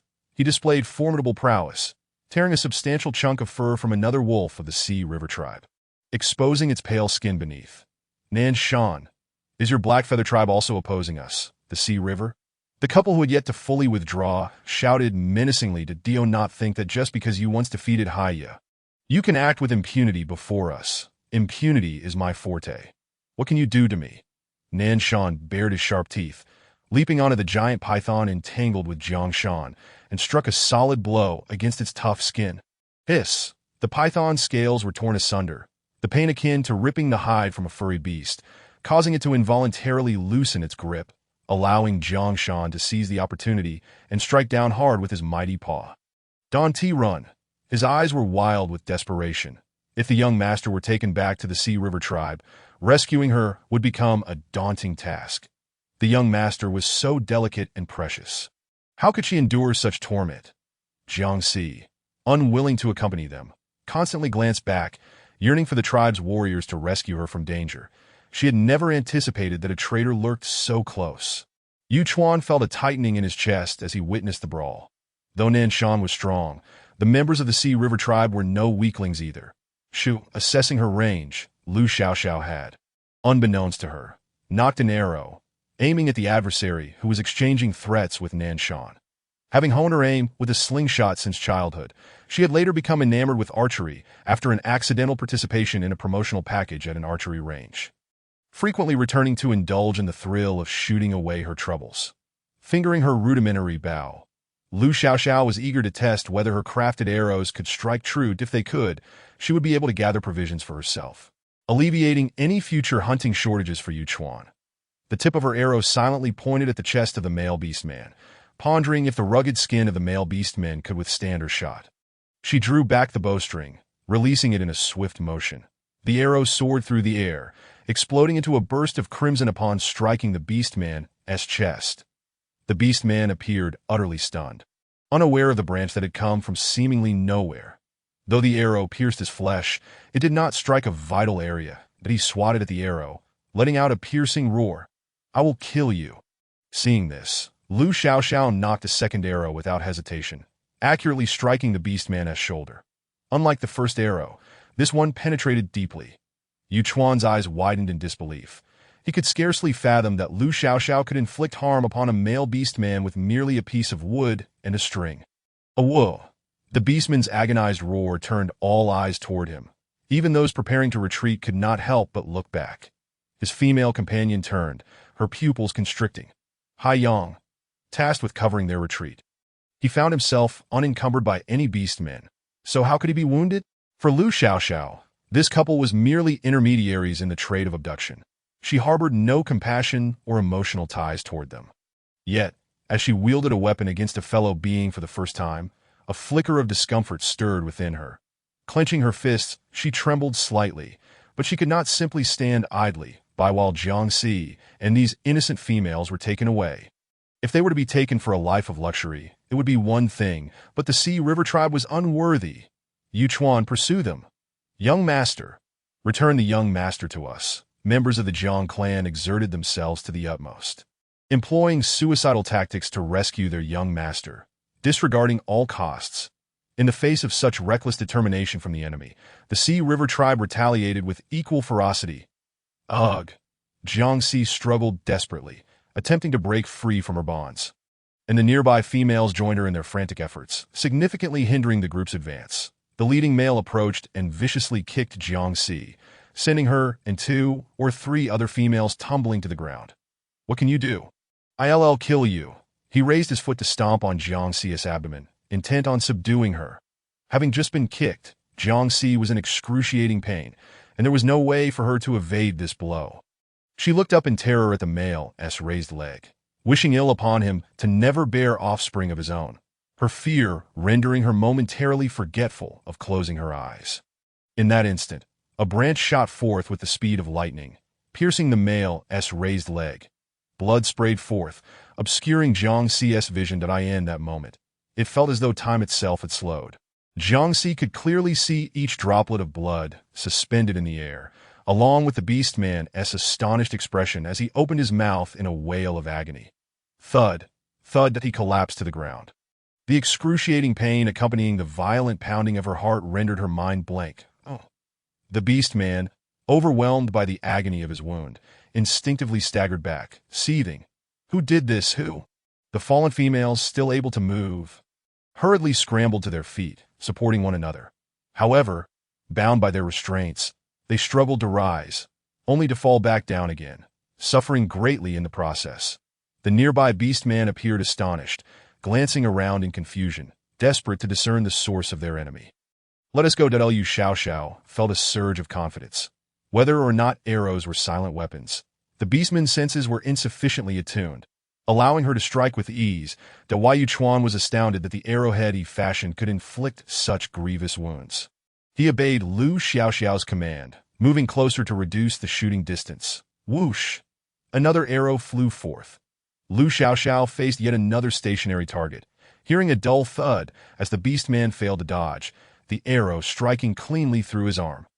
Wow! Extraordinary performance. Jiangxi had the clearest view of the arrow's trajectories.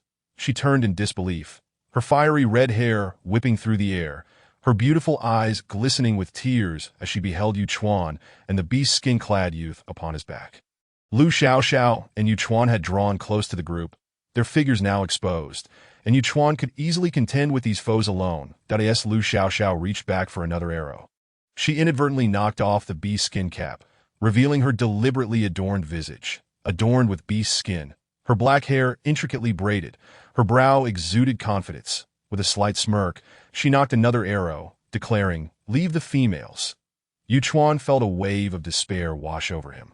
Upon returning to the tribe, he knew he would face the ire of the males, who would undoubtedly come knocking on his treehouse at night, leaving the females to face danger. Let them perish. He was not mistaken.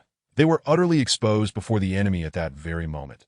The blazing pupils locked onto their target, almost causing him to leap up in alarm. He has gone mad. Both Luo Air and Ao gaped in astonishment, having discerned that Yuchuan had been quite indulgent towards that little female. However, they never anticipated he would be so accommodating. The weapon in the little female's hand was something they had never even seen before. Yet she dared to dance before the enemy with it. They revered him as a male. Chun Han longed to cry out in frustration that an ominous beast man simply lacked decorum, but before he could utter a word, the two females turned their cold gazes towards him, as if to convey that should he speak, they would unleash a torrent of scorn upon him. Chun Han silently closed his mouth. Why was he the only one to be chastised when everyone looked down upon the ominous beast man? Seeing that Chun Han would not speak further, Yan and Xiao Yu redirected their attention to Liu Xiaoxiao, their expressions revealing admiration. Truly, she was their original beast man, capable of wielding such formidable tools to inflict harm upon the enemy from afar. Jiangxi felt her gaze slipping beyond her control, in her line of sight. The wind swept Liu Xiaoxiao's beast skin away, revealing his handsome visage, finally unveiling his true appearance. His features were striking, with resolute brows and a captivating smile that seemed to radiate light. She reached out to grasp the weapon capable of piercing beastmen, which appeared even more imposing than the males deliberately showcasing their robust forms. With tears welling in her eyes, Jiangxi thought that if he wished, she would certainly help him bear a healthy male offspring. She would even bring him back to the tribe. She was not the only female with such thoughts. Several others had their eyes gleaming with excitement. Had their mouths not been filled with beast skins, they would undoubtedly be clamoring, Heroic male, save me. I am willing to bear your offspring. Lu Xiao, unaware of how many females mistook her for a male due to her prowess, held the bowstring tightly, her heart untroubled that while Yu Chuan's muscles were taut, his gaze firmly fixed on the nearby male. Baring his teeth in a defensive posture, the males were merely startled by the unknown entity that had recently descended upon them. Upon seeing that the culprit was merely two youthful faces, their fear dissipated. Without further ado, they left behind one male beast man, while the other three clawed their way forward. Chiron's expression shifted slightly as his body transformed into a massive gray-green snake, swiftly darting forward. He was fast, but Yu Chuan was even faster. With a single leap from the ground, he soared several meters into the air, showcasing a remarkable jumping ability that rivaled pole vaulting that Lu Xiao, perched upon his back, was astonished by the distance below. She was so intimidated by the height that she dared not move. My heavens, my heavens! At that moment, Lu Xiao had no time to fear Chiron's serpentine form. Her mind was consumed with the thought, oh my goodness, I'm flying. And without a parachute, she felt an overwhelming urge to tremble. Did the people of this tribe truly relish such high-altitude experiences? More jumping, more climbing. The terror of falling from such heights compelled her to release her grip on the bow and tightly clutch Yu Chuan's shoulder. His smooth skin felt quite pleasant, yet Lu Xiao's emotions were devoid of admiration. Only when Yu Chuan landed safely did she reluctantly lift her gaze forward. They had already distanced themselves by 10 meters from the group of males attempting to surround them, in the next moment. Yu Chuan immediately half-beastified, whispering, hold on to me, before charging into the crowd. Lu Xiao barely had time to react as Yu Chuan struck out, his fist crashing into the nearest male with tremendous force. The strength of his half-beast claws seemingly granting him boundless power. The impact had sent the beast man soaring backward. Not content with that, he leaped again, delivering a powerful kick that resounded with a crack, incapacitating the beast man who had merely exchanged glances with them. The Lu Xiao's face was frozen in horror. The seemingly cute and naive little beast man was in fact a violent young warrior. Crack in the next instant. The little beast man, without hesitation, seized another male by the neck, effortlessly lifting him off the ground despite being half a head shorter. The man's terror had yet to manifest when the little beast man twisted his neck with a single hand, leaving Lu Xiao more terrified than ever. Oh my goodness! Oh my God! The females observing the battle widened their eyes in shock. Even as that crack echoed, they couldn't help but shudder, huddling together. Had they not been bound, they would have clung to one another in fear. Was this what they were meant to witness? Was this something they could bear to see? It was over. Nightmares awaited them that night. Jiangxi fixated her gaze on Lu Xiao, who bore a faintly astonished expression atop Yu Chuan's back, and could only see him. She thought with anticipation, their tribe was so formidable, they would surely rescue her swiftly. She must return and inform the shaman that she had found the partner she desired. Chapter 69. Would you? Chiron's speed was astonishing.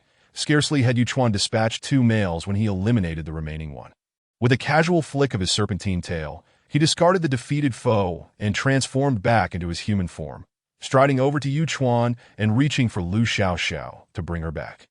Yu Chuan, you irresponsible male, strong and boastful under normal circumstances. Now he carried a female on his back. What was the point of his strength? And that Nanshan, he would surely confront him later, for even a day without a fight.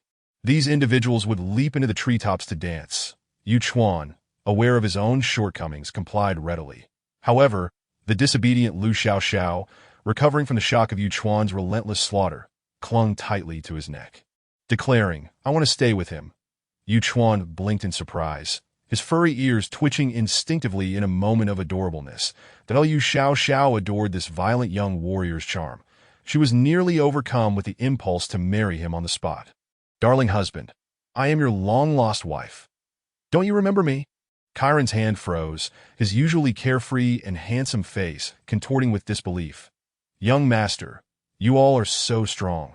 Go ahead and kill me for your amusement. He was constantly causing trouble. Unreliable males, disobedient females. Just wait. One day he would leave home and never return to endure this indignity again. The last remaining male of the Haya tribe interjected, Is this how you disregard my presence? As he watched his tribe brothers dispatched to the realm of the beast gods, he erupted in fury, seizing an unfortunate soul from the ground. "Stop! I command you to cease. Otherwise, I shall kill her." "No, I will kill them all. Slay them all." The entire assembly had become bloodthirsty, aside from Chiran and Yu Chuan, who among them could hear his shouts. Chiran, Yu Chuan, and Lu Xiaoxiao turned to see the unfortunate soul with a pallid face. Seemingly bewildered as to why she had been singled out, neither the first nor the last to be bound. Two streaks of tears marked her soiled face, rendering her unrecognizable. The male's sharp claws hovered threateningly above the delicate flesh of the female's neck. His face contorted with rage. Observing his tribe's remaining males engage with the Black Feather tribe, showing no inclination to heed his words, fury surged within him as he roared, If you do not cease this instant and listen to me, I will kill them." This time his voice was loud enough to make the nearest female tremble. Liu Xiaoxiao was certain that poor girl must have had her ears ringing, though there were hardly any individuals left in the distance. With the formidable combat strength of the Jiang tribe and the assistance of the strongest warrior from the Black Feather tribe, achieving an overwhelming victory was not difficult. Ironically, the greatest strength of the Haihe tribe, Hai Qing, had slipped away during a scuffle with Nanshan, leaving the remaining members of the Jiang tribe to handle the situation, and Nanshan did not pursue, continuing to subdue the other males one by one. Now, everyone watched this frenzied male with growing concern that he might turn his aggression towards the females at that moment. No beastman dared to gamble on that likelihood, especially with the Jiang tribe present. The members of the Jiang tribe kept a vigilant watch on Jiangxi, relieved that she was not the one being threatened. TSK. Chiran frowned slightly. He did not particularly enjoy the feeling of being coerced. He raised his head and transformed back into his beast form, his gray-blue tail wielding overwhelming power as it swept towards the male, sending him and the cluster of females flying. The females gasped in terror. Witnessing their elevation from the ground, their companions trailing behind, the woo-woo-woo.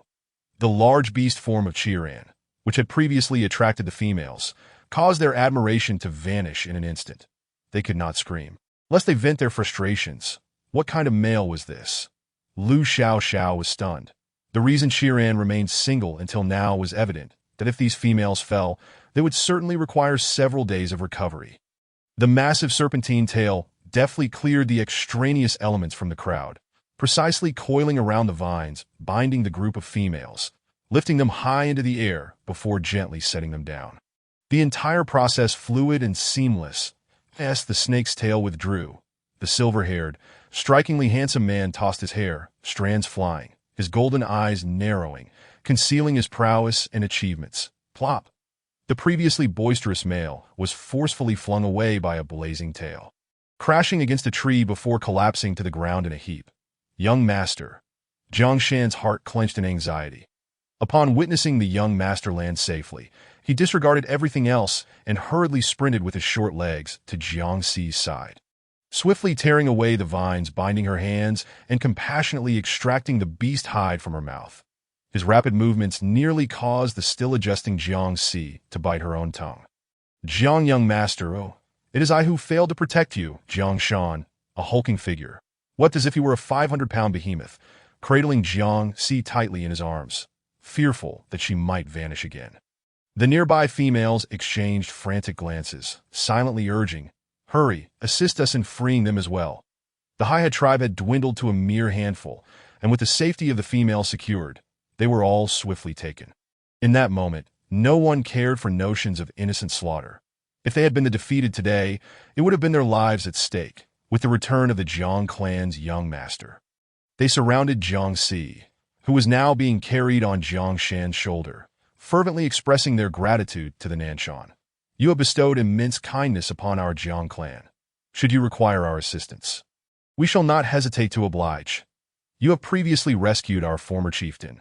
This is merely our act of gratitude, and there is no need to dwell upon it," Nanshan replied earnestly. Jiangxi turned her gaze to Lu Xiaoxiao, who remained poised atop Yuchuan's back. Although Yuchuan lacked Jiang Shan's imposing stature, he still appeared tall in her eyes. "Lu, would you care to visit my Jiang clan?" Chapter 70. A gracious decline. Lu Xiaoxiao was rather unclear about the intent behind her words, merely interpreting them as an invitation to visit. She politely nodded. "If I have time, perhaps next time."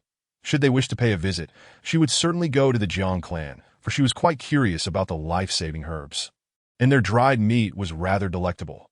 Jiangxi lightly bit her lip, not fully grasping that this was Lu Xiaoxiao's polite refusal. She merely assumed it was the latter's modesty, as it was not uncommon for females to invite males to their tribes. And some males would feel bashful that I invite you to my tribe. If you are willing, my first offspring shall belong to you. Young master. Nanshan and the others gasped in shock. It was already more than sufficient for a female of such esteemed status to offer them gratitude and resources. There was absolutely no need to bestow offspring. The members of the Black Feather tribe, who were in the know, widened their eyes in disbelief. But Lu Xiaoxiao was a female. How could she possibly offer her offspring? Yuchuan was equally astonished, instinctively raising his round eyes, while Lu Xiaoxiao wore a bewildered expression. Huh. Wait a moment. Is it as I imagined? Jiangxi intends to pledge herself? Instinctively touching her own face. Lu Xiaoxiao was thoroughly astonished. She had believed that she and the slender Yuchuan would hold no appeal in the beast world. After all, Yuchuan could at least fight, while she was not only disabled, but also incapable of combat, let alone possessing any muscle. How could Jiangxi possibly consider that? A gracious decline was in order. Xiao Yu and Yin wore expressions of disapproval. Yin remarked, I believe this is inappropriate. The original beastmen are exceptional. No one is worthy of them. Regardless, as long as the original beastmen are happy, it matters not. However, the original beastmen have no offspring, and that tribe is too distant. Otherwise, let him bring us along. Xiao Yu contemplated earnestly. Luo'er, having overheard, finally snapped out of his astonishment at the revelation of one female being pursued by another, was even more stunned by the prospect of these two females wanting to join another tribe. Good heavens, what charm does Lu Xiaoxiao possess that captivates not just one but two females? He mused, perhaps she could teach a class. Join my tribe, and you shall henceforth be my great beast. Jiangxi continued, unfazed by Lu Xiaoxiao's silence. Hurling yet another bombshell, to in the Jiang clan, a great beast was equivalent to a female's legitimate husband, holding a status higher than that of a partner. This was astonishing for Jiangxi, the future leader of the tribe, as typically, the great beasts of the Jiang clan were chosen by the elders, not elected by the chieftain or young chieftain, and certainly never from foreign males. Young master, he is merely a foreigner, and so frail. Jiangshan and Jiang Mu exchanged glances, unwilling to voice their thoughts on how Lu Xiaoxiao, with her slender arms and legs, could possibly contribute. They wondered what it was that the young master found appealing about him. A glint of mischief flickered in his golden eyes as he coolly remarked, is it that our young master is truly remarkable? Oh dear, Nanshan chimed in, clicking his tongue in agreement that, how could Lu Xiaoxiao dare to accept? Let alone being from another tribe, she is a genuine girl. Even if she were with Jiangxi, having offspring would be impossible. She thought it best to decline. Jiangxi was taken aback, seemingly unprepared for rejection, a hint of hurt crossing her face that Yuchuan's expression darkened. How could Lu Xiaoxiao accompany them? Only you possess the young master's favor. Lu is also our young master. He cannot go. Lu Xiaoxiao quickly nodded in agreement. Following her response, the Jiang clan members visibly relaxed, relieved that a mere foreigner could not possibly demand that Jiangxi bear his first offspring. Even a life-saving debt was insufficient. If it were Nanshan, they would reluctantly accept, given his evident strength and appearance. But what of this Lu? He would need to be carried by their tribe's beastman who lacked a beast form. They had every reason to question his worth. After a sarcastic remark, Nanshan finally displayed some wisdom, stating solemnly, Lu Xiaoxiao, Lu was raised by our shaman. His partner must be selected by the shaman. Indeed, Lu Xiaoxiao concurred. Nodding vigorously, glancing at the neglected females, Qi Ran raised an eyebrow slightly, disinterested in their affairs. I shall take my leave first. You all follow swiftly, right? Just as Nanshan was about to volunteer to escort them home. Qi Ran, without hesitation, half beastified, his tail striking with a loud crack, launched an attack. Nanshan yelped, scrambling away. Qi Ran, we are of the same tribe. Qi Ran, arms crossed, wore a displeased expression. Were it not for that, you would be dead by now. These females were evidently part of the group that had vanished alongside Jiangxi. They needed to be returned, a tiresome task best left to the Jiang clan. After Nanshan jumped aside, Qi Ran did not pursue further, but turned his attention to Yuchuan, who was about to take Lu Xiaoxiao along with him. Just then, Jiangxi spoke urgently. Lu, I will go to your tribe. Until I give birth, I shall return. This time, the shock was not limited to just a few individuals. The faces of all the males in the Jiang clan turned pale, their expressions resembling that of withered vegetables. Why? What on earth? Young master, what on earth do you see in this weakling? Jiangshan was truly at his wit's end. He had long admired the young master, and the tribe was not lacking in capable males. The young master had never even glanced at them, let alone expressed a willingness to bear offspring for anyone. How had this wretched male captivated the young master to the point where she was willing to lower herself to join another tribe? He truly felt like dying. Damn foreign male! Do you dare challenge me to a death match? Lu Xiaoxiao gasped, covering her mouth in terror. She truly did not dare. Even if his fist was larger than a sandbag, she could easily escape the pain and transition to the next life. What the heck? Nanshan was taken aback. Why had events taken such a bizarre turn? Lu Xiaoxiao, a female, had somehow become so sought after. This simply could not stand. She was completely oblivious to the situation. In truth, Lu Xiaoxiao was eager to reveal her femininity, but if she did so now, the young master's status would diminish to a one-time affair. Next time, she would have no excuse, which would be a significant loss. She touched Yuchuan's shoulder and spoke to Jiangxi, enunciating each word. I have a partner, and he will only have me as a partner, so it is not possible that Yuchuan's pupils trembled inexplicably. He understood that this was merely Lu Xiaoxiao's facade, yet for some reason, his heart resonated with her words. Before Jiangxi could respond, Lu Xiaoxiao urgently urged Yuchuan to flee. See you next time. Goodbye. Our young master has business and must leave first. If there is anything you wish to send us, please dispatch someone to deliver it later. Yuchuan and the others fled without a second thought. Qi Ran clicked his tongue, not expecting Nanshan to offer any kind words. He was grateful that Nanshan did not complicate matters further. These females are your responsibility.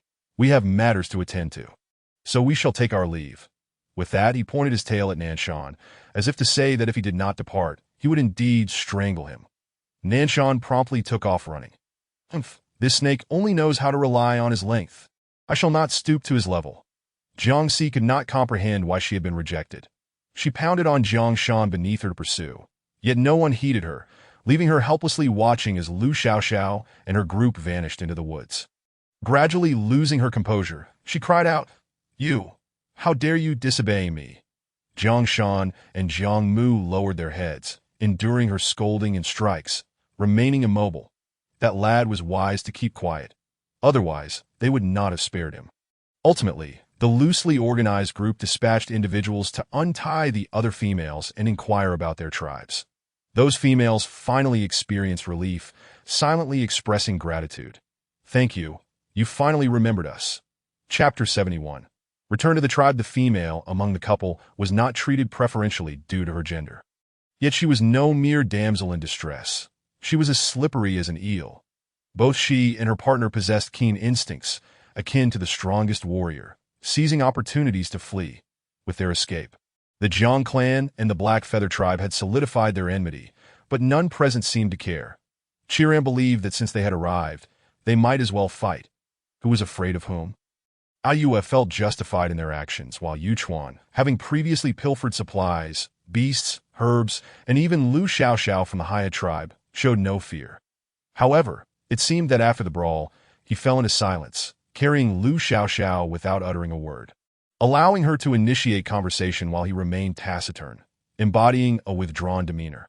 His half-beast transformation had also faded, leaving him devoid of his fluffy ears, much to Lu Xiaoxiao's disappointment that on their return journey, Lu Xiaoxiao ceased to wrap herself tightly, as Jiangxi and the others had observed her for so long that their gazes could have pierced through her disguise, yet they failed to recognize her as a female. Her exterior camouflage was quite effective. Young master, what is that tool of yours? It's remarkable. They had suffered no injuries and had even accomplished a good deed. Ayue and the others remained curious about Lu Xiaoxiao. It was rare to find a female so resilient and capable of crafting tools. Truly impressive. This is a bow and arrow, Lu Xiaoxiao explained, demonstrating its simplicity in construction and effectiveness.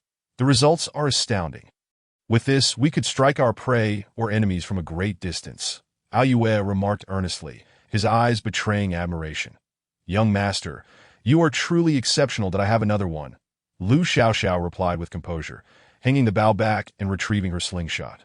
Yu Chuan, who had been attentively watching her, timely offered a stone. Just then, a dazed creature appeared in the distance. Hearing their footsteps, yet tilting its head in curiosity, that Lu Xiaoxiao focused on it and thought how much it resembled a foolish roe deer, albeit without antlers. She aimed at the prey and released her grip. Snap! The slingshot emitted a soft sound, yet the stone sliced through the air with force, striking the creature squarely on the forehead, knocking it to the ground.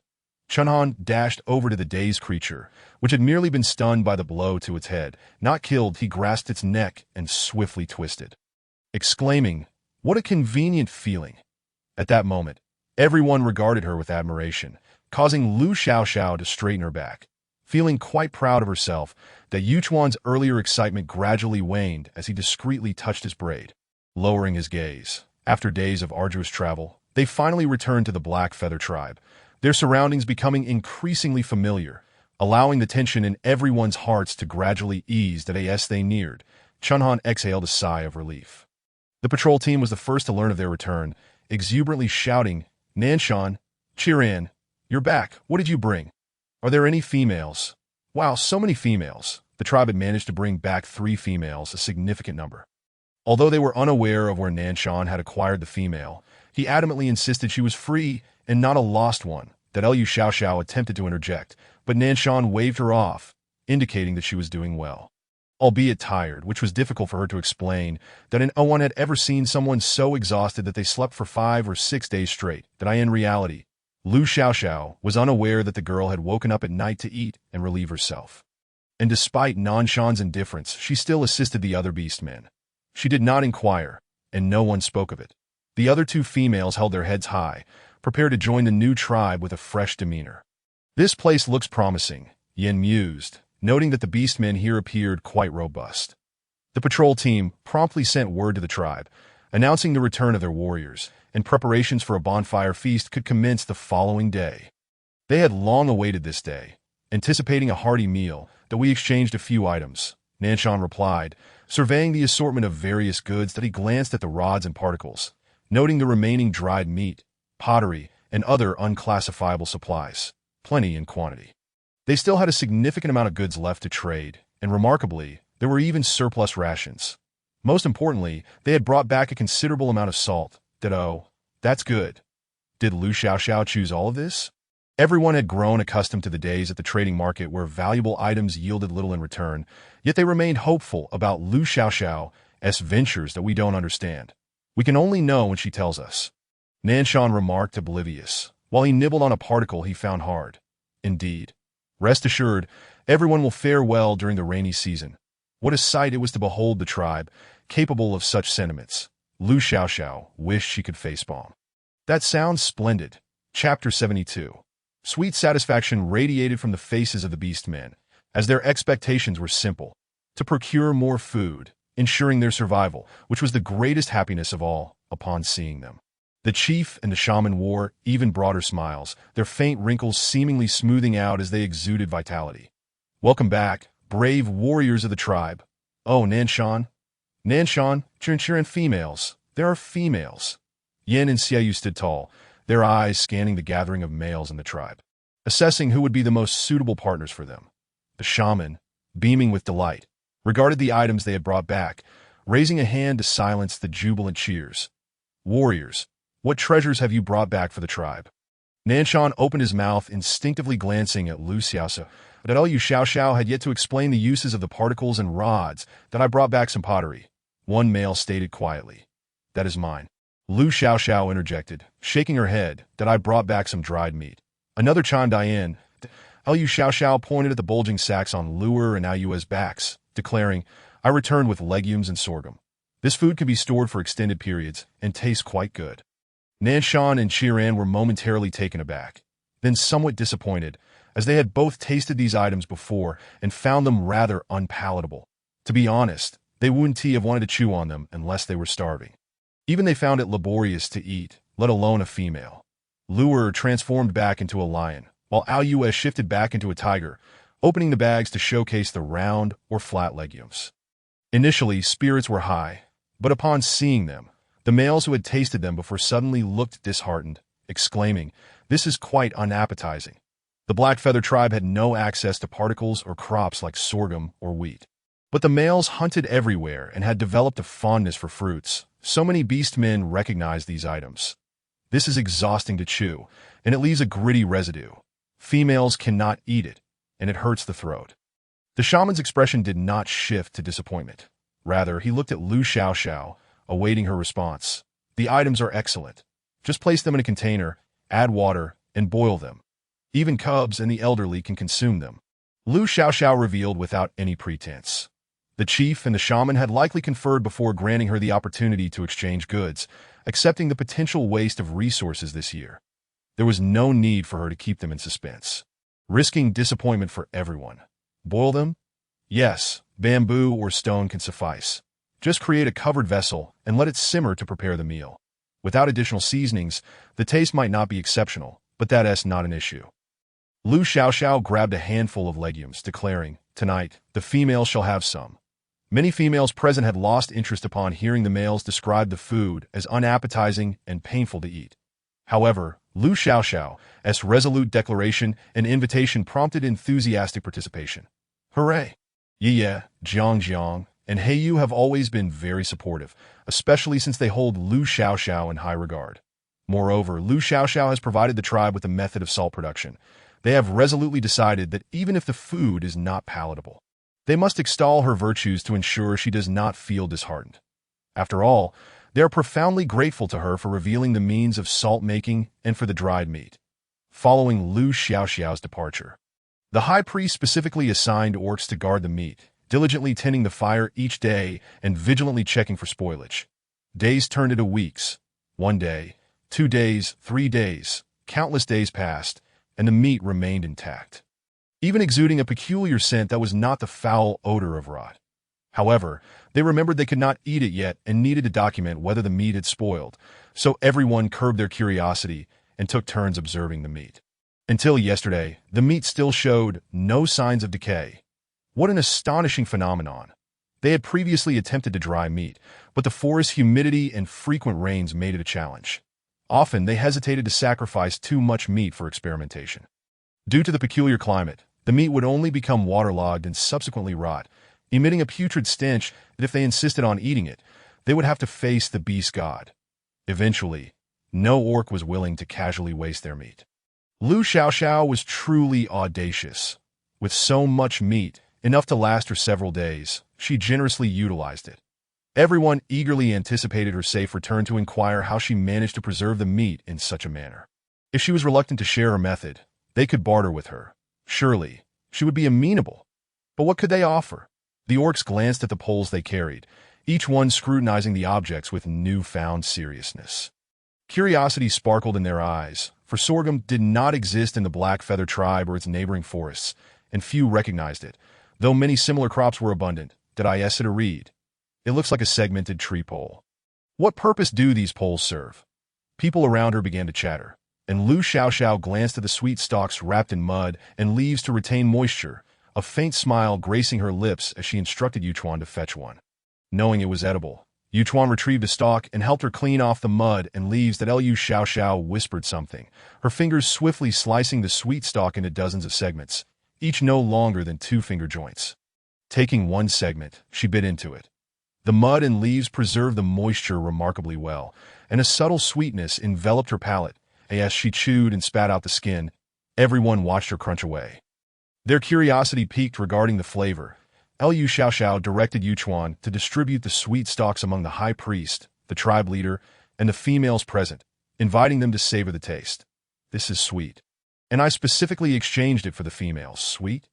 The high priest's eyes brightened, declining the sweet stalk Yuchuan offered, and the tribe leader followed suit. This was the customary practice they had established. Delicious food was reserved for the females and young ones. And they were no exception. Let the females and young ones have it. Yuchuan nodded, skipping the two males without further pleasantries. Liu Xiaoxiao smiled, knowing that one day the entire tribe would partake. She had not finished the segment in her hand. Once Yuchuan returned after distributing all the sweet stalks, she extended the remainder to him. I can't finish this. Yuchuan gazed at the bitten sweet stalk, its greenish-yellow skin encasing a slightly yellowish, moisture-laden flesh, glistening enticingly. Little trickster, what female doesn't he love something sweet? In the next moment, she suddenly slapped her forehead, an apologetic smile emerging. Oh dear, how could I let you eat my leftovers? Just as she was about to retract her hand. Yuchuan, overcome by an instinctive impulse, reached out and grasped that in front of everyone. He took a hearty bite of the sweet stalk she held that so sweet. He had never tasted anything so delightful. Chapter 73. Overwhelmed by sweetness, Yuchuan bit down again, devouring the sweet stalk until not a crumb remained. Swallowing it whole, Liu Xiaoxiao was taken aback. Aren't you going to spit it out? Only then did Yuchuan seem to awaken from a daze. Realizing the astonished gazes of the surrounding males, who were quick to admonish him for consuming food meant for females, he stood frozen, unsure of how to react. He had truly lost his wits. Sensing his turmoil, Liu Xiaoxiao patted his shoulder. Thank you, but don't waste it. Yuchuan lowered his head, murmuring a soft acknowledgement. The surrounding males and females seemed to grasp the situation, and the crowd erupted into hushed whispers. Yuchuan stumbled home, barely aware of how he had returned. His mind was a chaotic jumble, fixated solely on the fact that he had eaten food given to him by Liu Xiaoxiao in front of the entire tribe. He rubbed his face, bewildered by his own actions. Oh no! The memory of Liu Xiaoxiao smiling at him, saying she would often rely on him in the future, filled him with trepidation. Did he truly deserve such trust? He recalled their first encounter, where she had desperately promised to serve him if he saved her. She was such a wonderful person. He would gladly be her servant. Contemplating this, he could not suppress the fluttering in his heart, falling into a spiral of self-doubt. She was so exceptional. Countless males would gladly serve her. What was he in comparison? She merely needed to utter a word, and the tribe's eligible bachelors would line up to assist her. Nanshan, Chiran, and Liehua. While he was lost in his thoughts, Liu Xiaoxiao had completely relaxed and was enjoying a bath with Heiyu. After washing herself and her hair, Liu Xiaoxiao felt as if she had shed several pounds. She had not cleansed herself in over 10 days, let alone washed her hair, and was emanating quite an odor. Her hair was tangled, and even the creases of her arms bore thick layers of grime, which she found utterly distasteful. Heiyu chuckled heartily beside her. She preferred bathing alone, but Heiyu did not press her, waiting patiently behind a stone until she finished. After her bath, Liu Xiaoxiao found a suitable spot to dry her hair and chatted with Heiyu about their recent outings. Did you encounter anything enjoyable during your trip? Is the scenery still the same? Heiyu inquired curiously. Years ago, Heiyu had been fearless, daring to venture outside alone, and she vividly remembered her past experiences. However, after the expansion of the Haihe tribe and the influx of wandering orcs, she had not dared to step foot outside the tribe again. The scenery hasn't changed. It's just that things have become quite complicated. Liu Xiaoxiao succinctly recounted the disappearance of Jiangxi and the other females. Upon hearing that someone had the audacity to abduct females from the Great Bee City, Heiyu was astounded. Such a tribe exists? The Great Bee City was a mythical place, the largest and most powerful tribe known on land. Stealing females right from under their noses was akin to provoking a fierce beast and plucking its fur. Moreover, the wandering orcs were already despised by the beast god. Had those males lost their minds to partner with them, unafraid of being counterattacked? Fortunately, we encountered them in time and rescued them, but we were anxious to return, so we sent Zhang's people back. Liu Xiaoxiao shrugged, omitting the details of her cross-dressing and the confession she received. Some matters were too complex to share with others. Wah! Heiyu gazed at her with admiration regarding the outcome, then helplessly remarked, Nanshan must have contributed significantly to this matter. It seemed everyone was well aware of Nanshan's character. It was common knowledge that he was involved. Liu Xiaoxiao nodded in acknowledgement. Indeed, he happened to discover a peculiar individual while out and followed him. They shared a knowing laugh, fully aware that he could hardly go a day without stirring up trouble. In any case, thank you for your efforts during this outing. By the way, how should we handle the particles you brought back?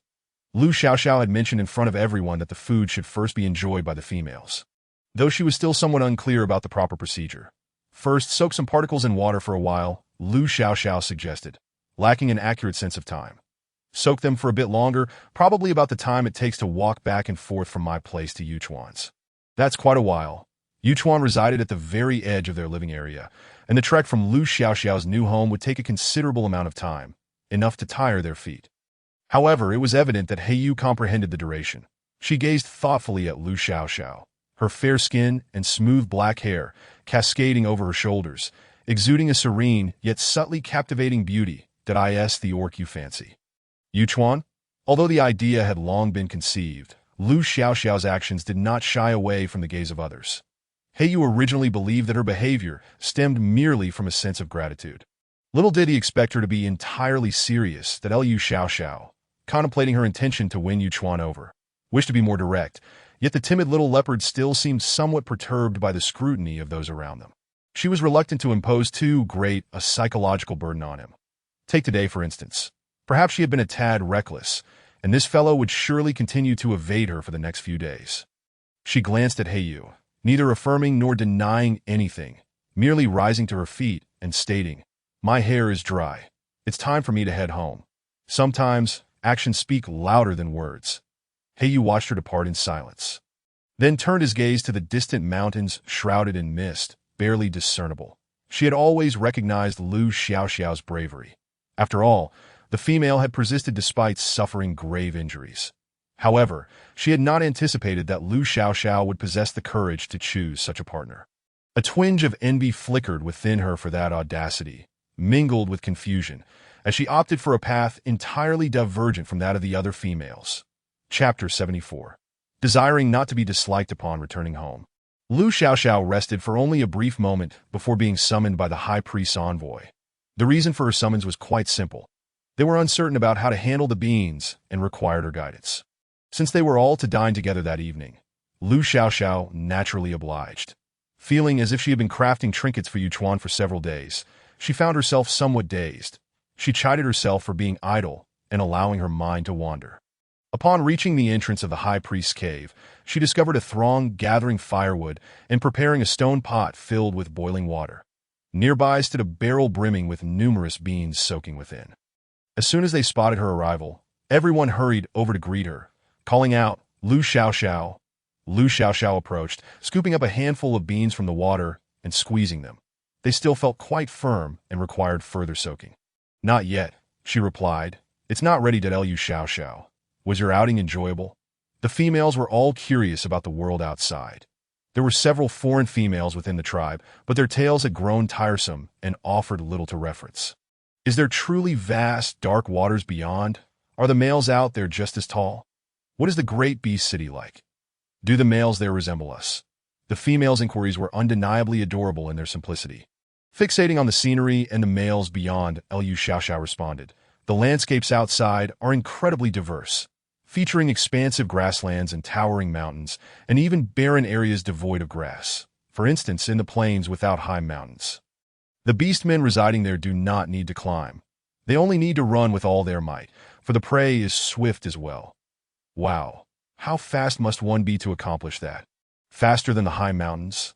The high mountains were represented by a male golden leopard beastman, known for his swiftness, and the females often compared their own speed to his. Very fast, so quick that he dashes away in a flash. Lu Xiaoxiao replied with a smile. Who knows who this high mountain is, or just how fast he truly is? Oh, the females gasped that if one is swifter than the high mountain, that would make them an extraordinary beastman. There are places beyond where trees do not grow, only grasslands and small thickets. Their streams are scarce, and one cannot replenish water like we do. The appearance of the males also varied in unique ways. For instance, the males of the great beast city donned attire made of linen, which offered breathability and comfort, unlike the heavier animal hides. The female's eyes sparkled at the notion of such garments. Did you bring any back? Great Beast City does not exchange such things. Lu Xiaoxiao shook her head. The females sighed in disappointment.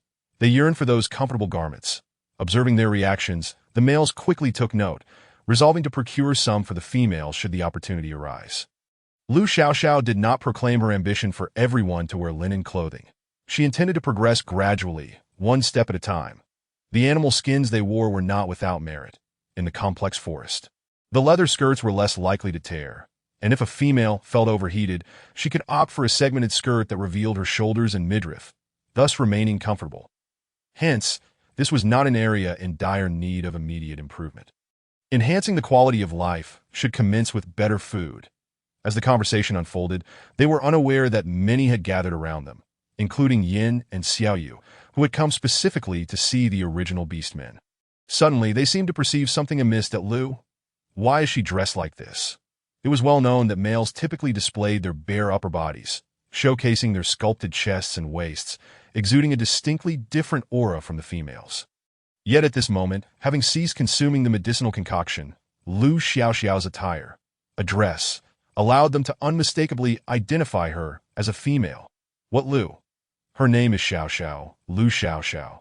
The surrounding females regarded the newcomers with curiosity. Who are you? I've never seen you before. They are females brought back from Nanshan. This one is Yin, and this one is Xiaoyu.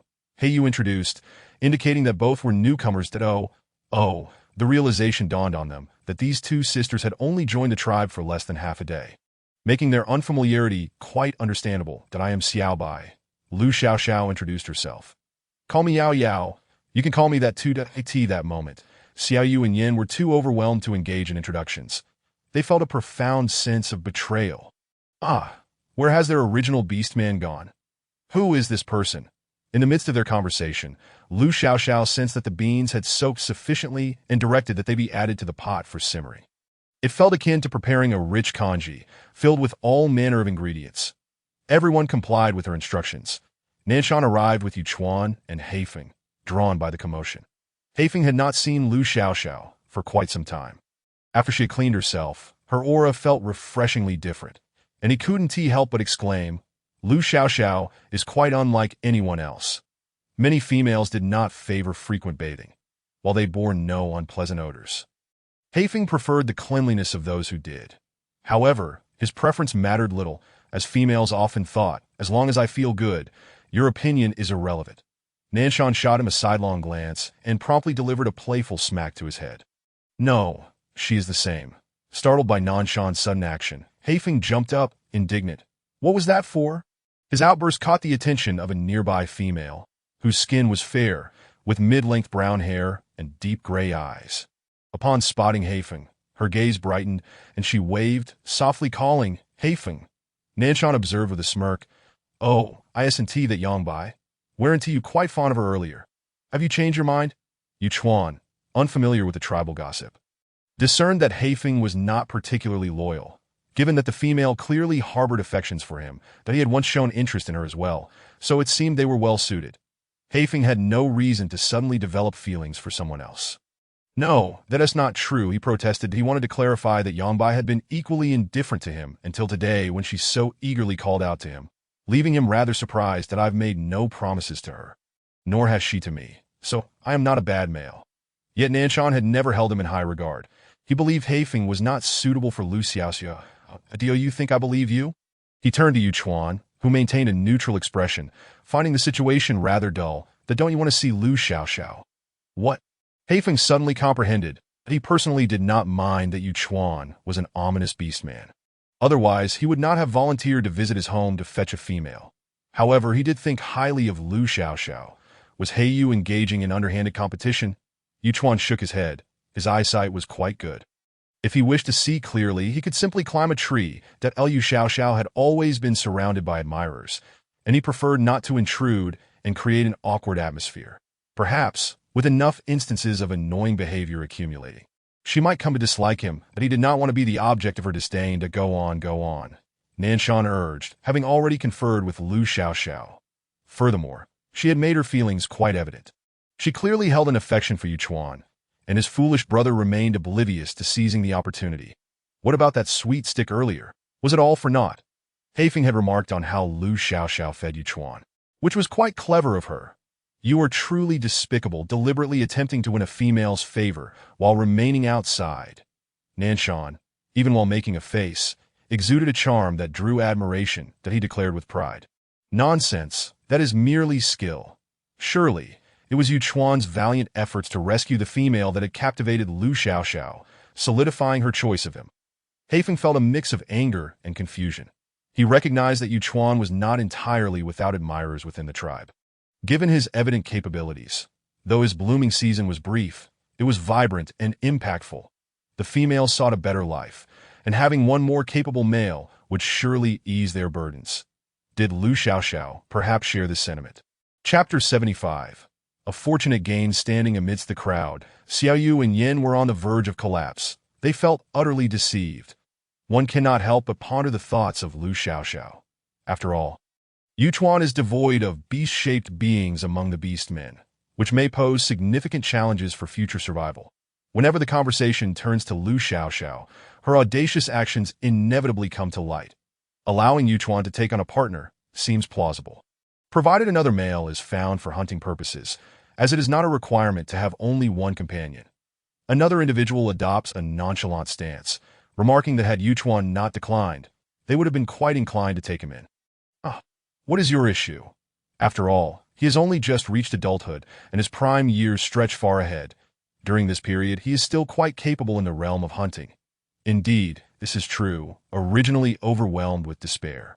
Upon learning that Yu Chuan is a genuine primal beast man, their silence speaks volumes. While their interest in Yu Chuan may be lacking, the tribe's treatment of primal beast men leaves a sour taste in their hearts. Moreover, Lu Xiaoxiao has chosen a primal beast man. Did Lu Xiaoxiao deceive them? It seems she has not entirely misled them. This is not deception. She must have been unaware. Yes, a female in the outside world faces considerable danger. After all, she has encountered beastmen who seek to capture females along the way. Furthermore, she willingly charges to the forefront to rescue other females. She is indeed a good person.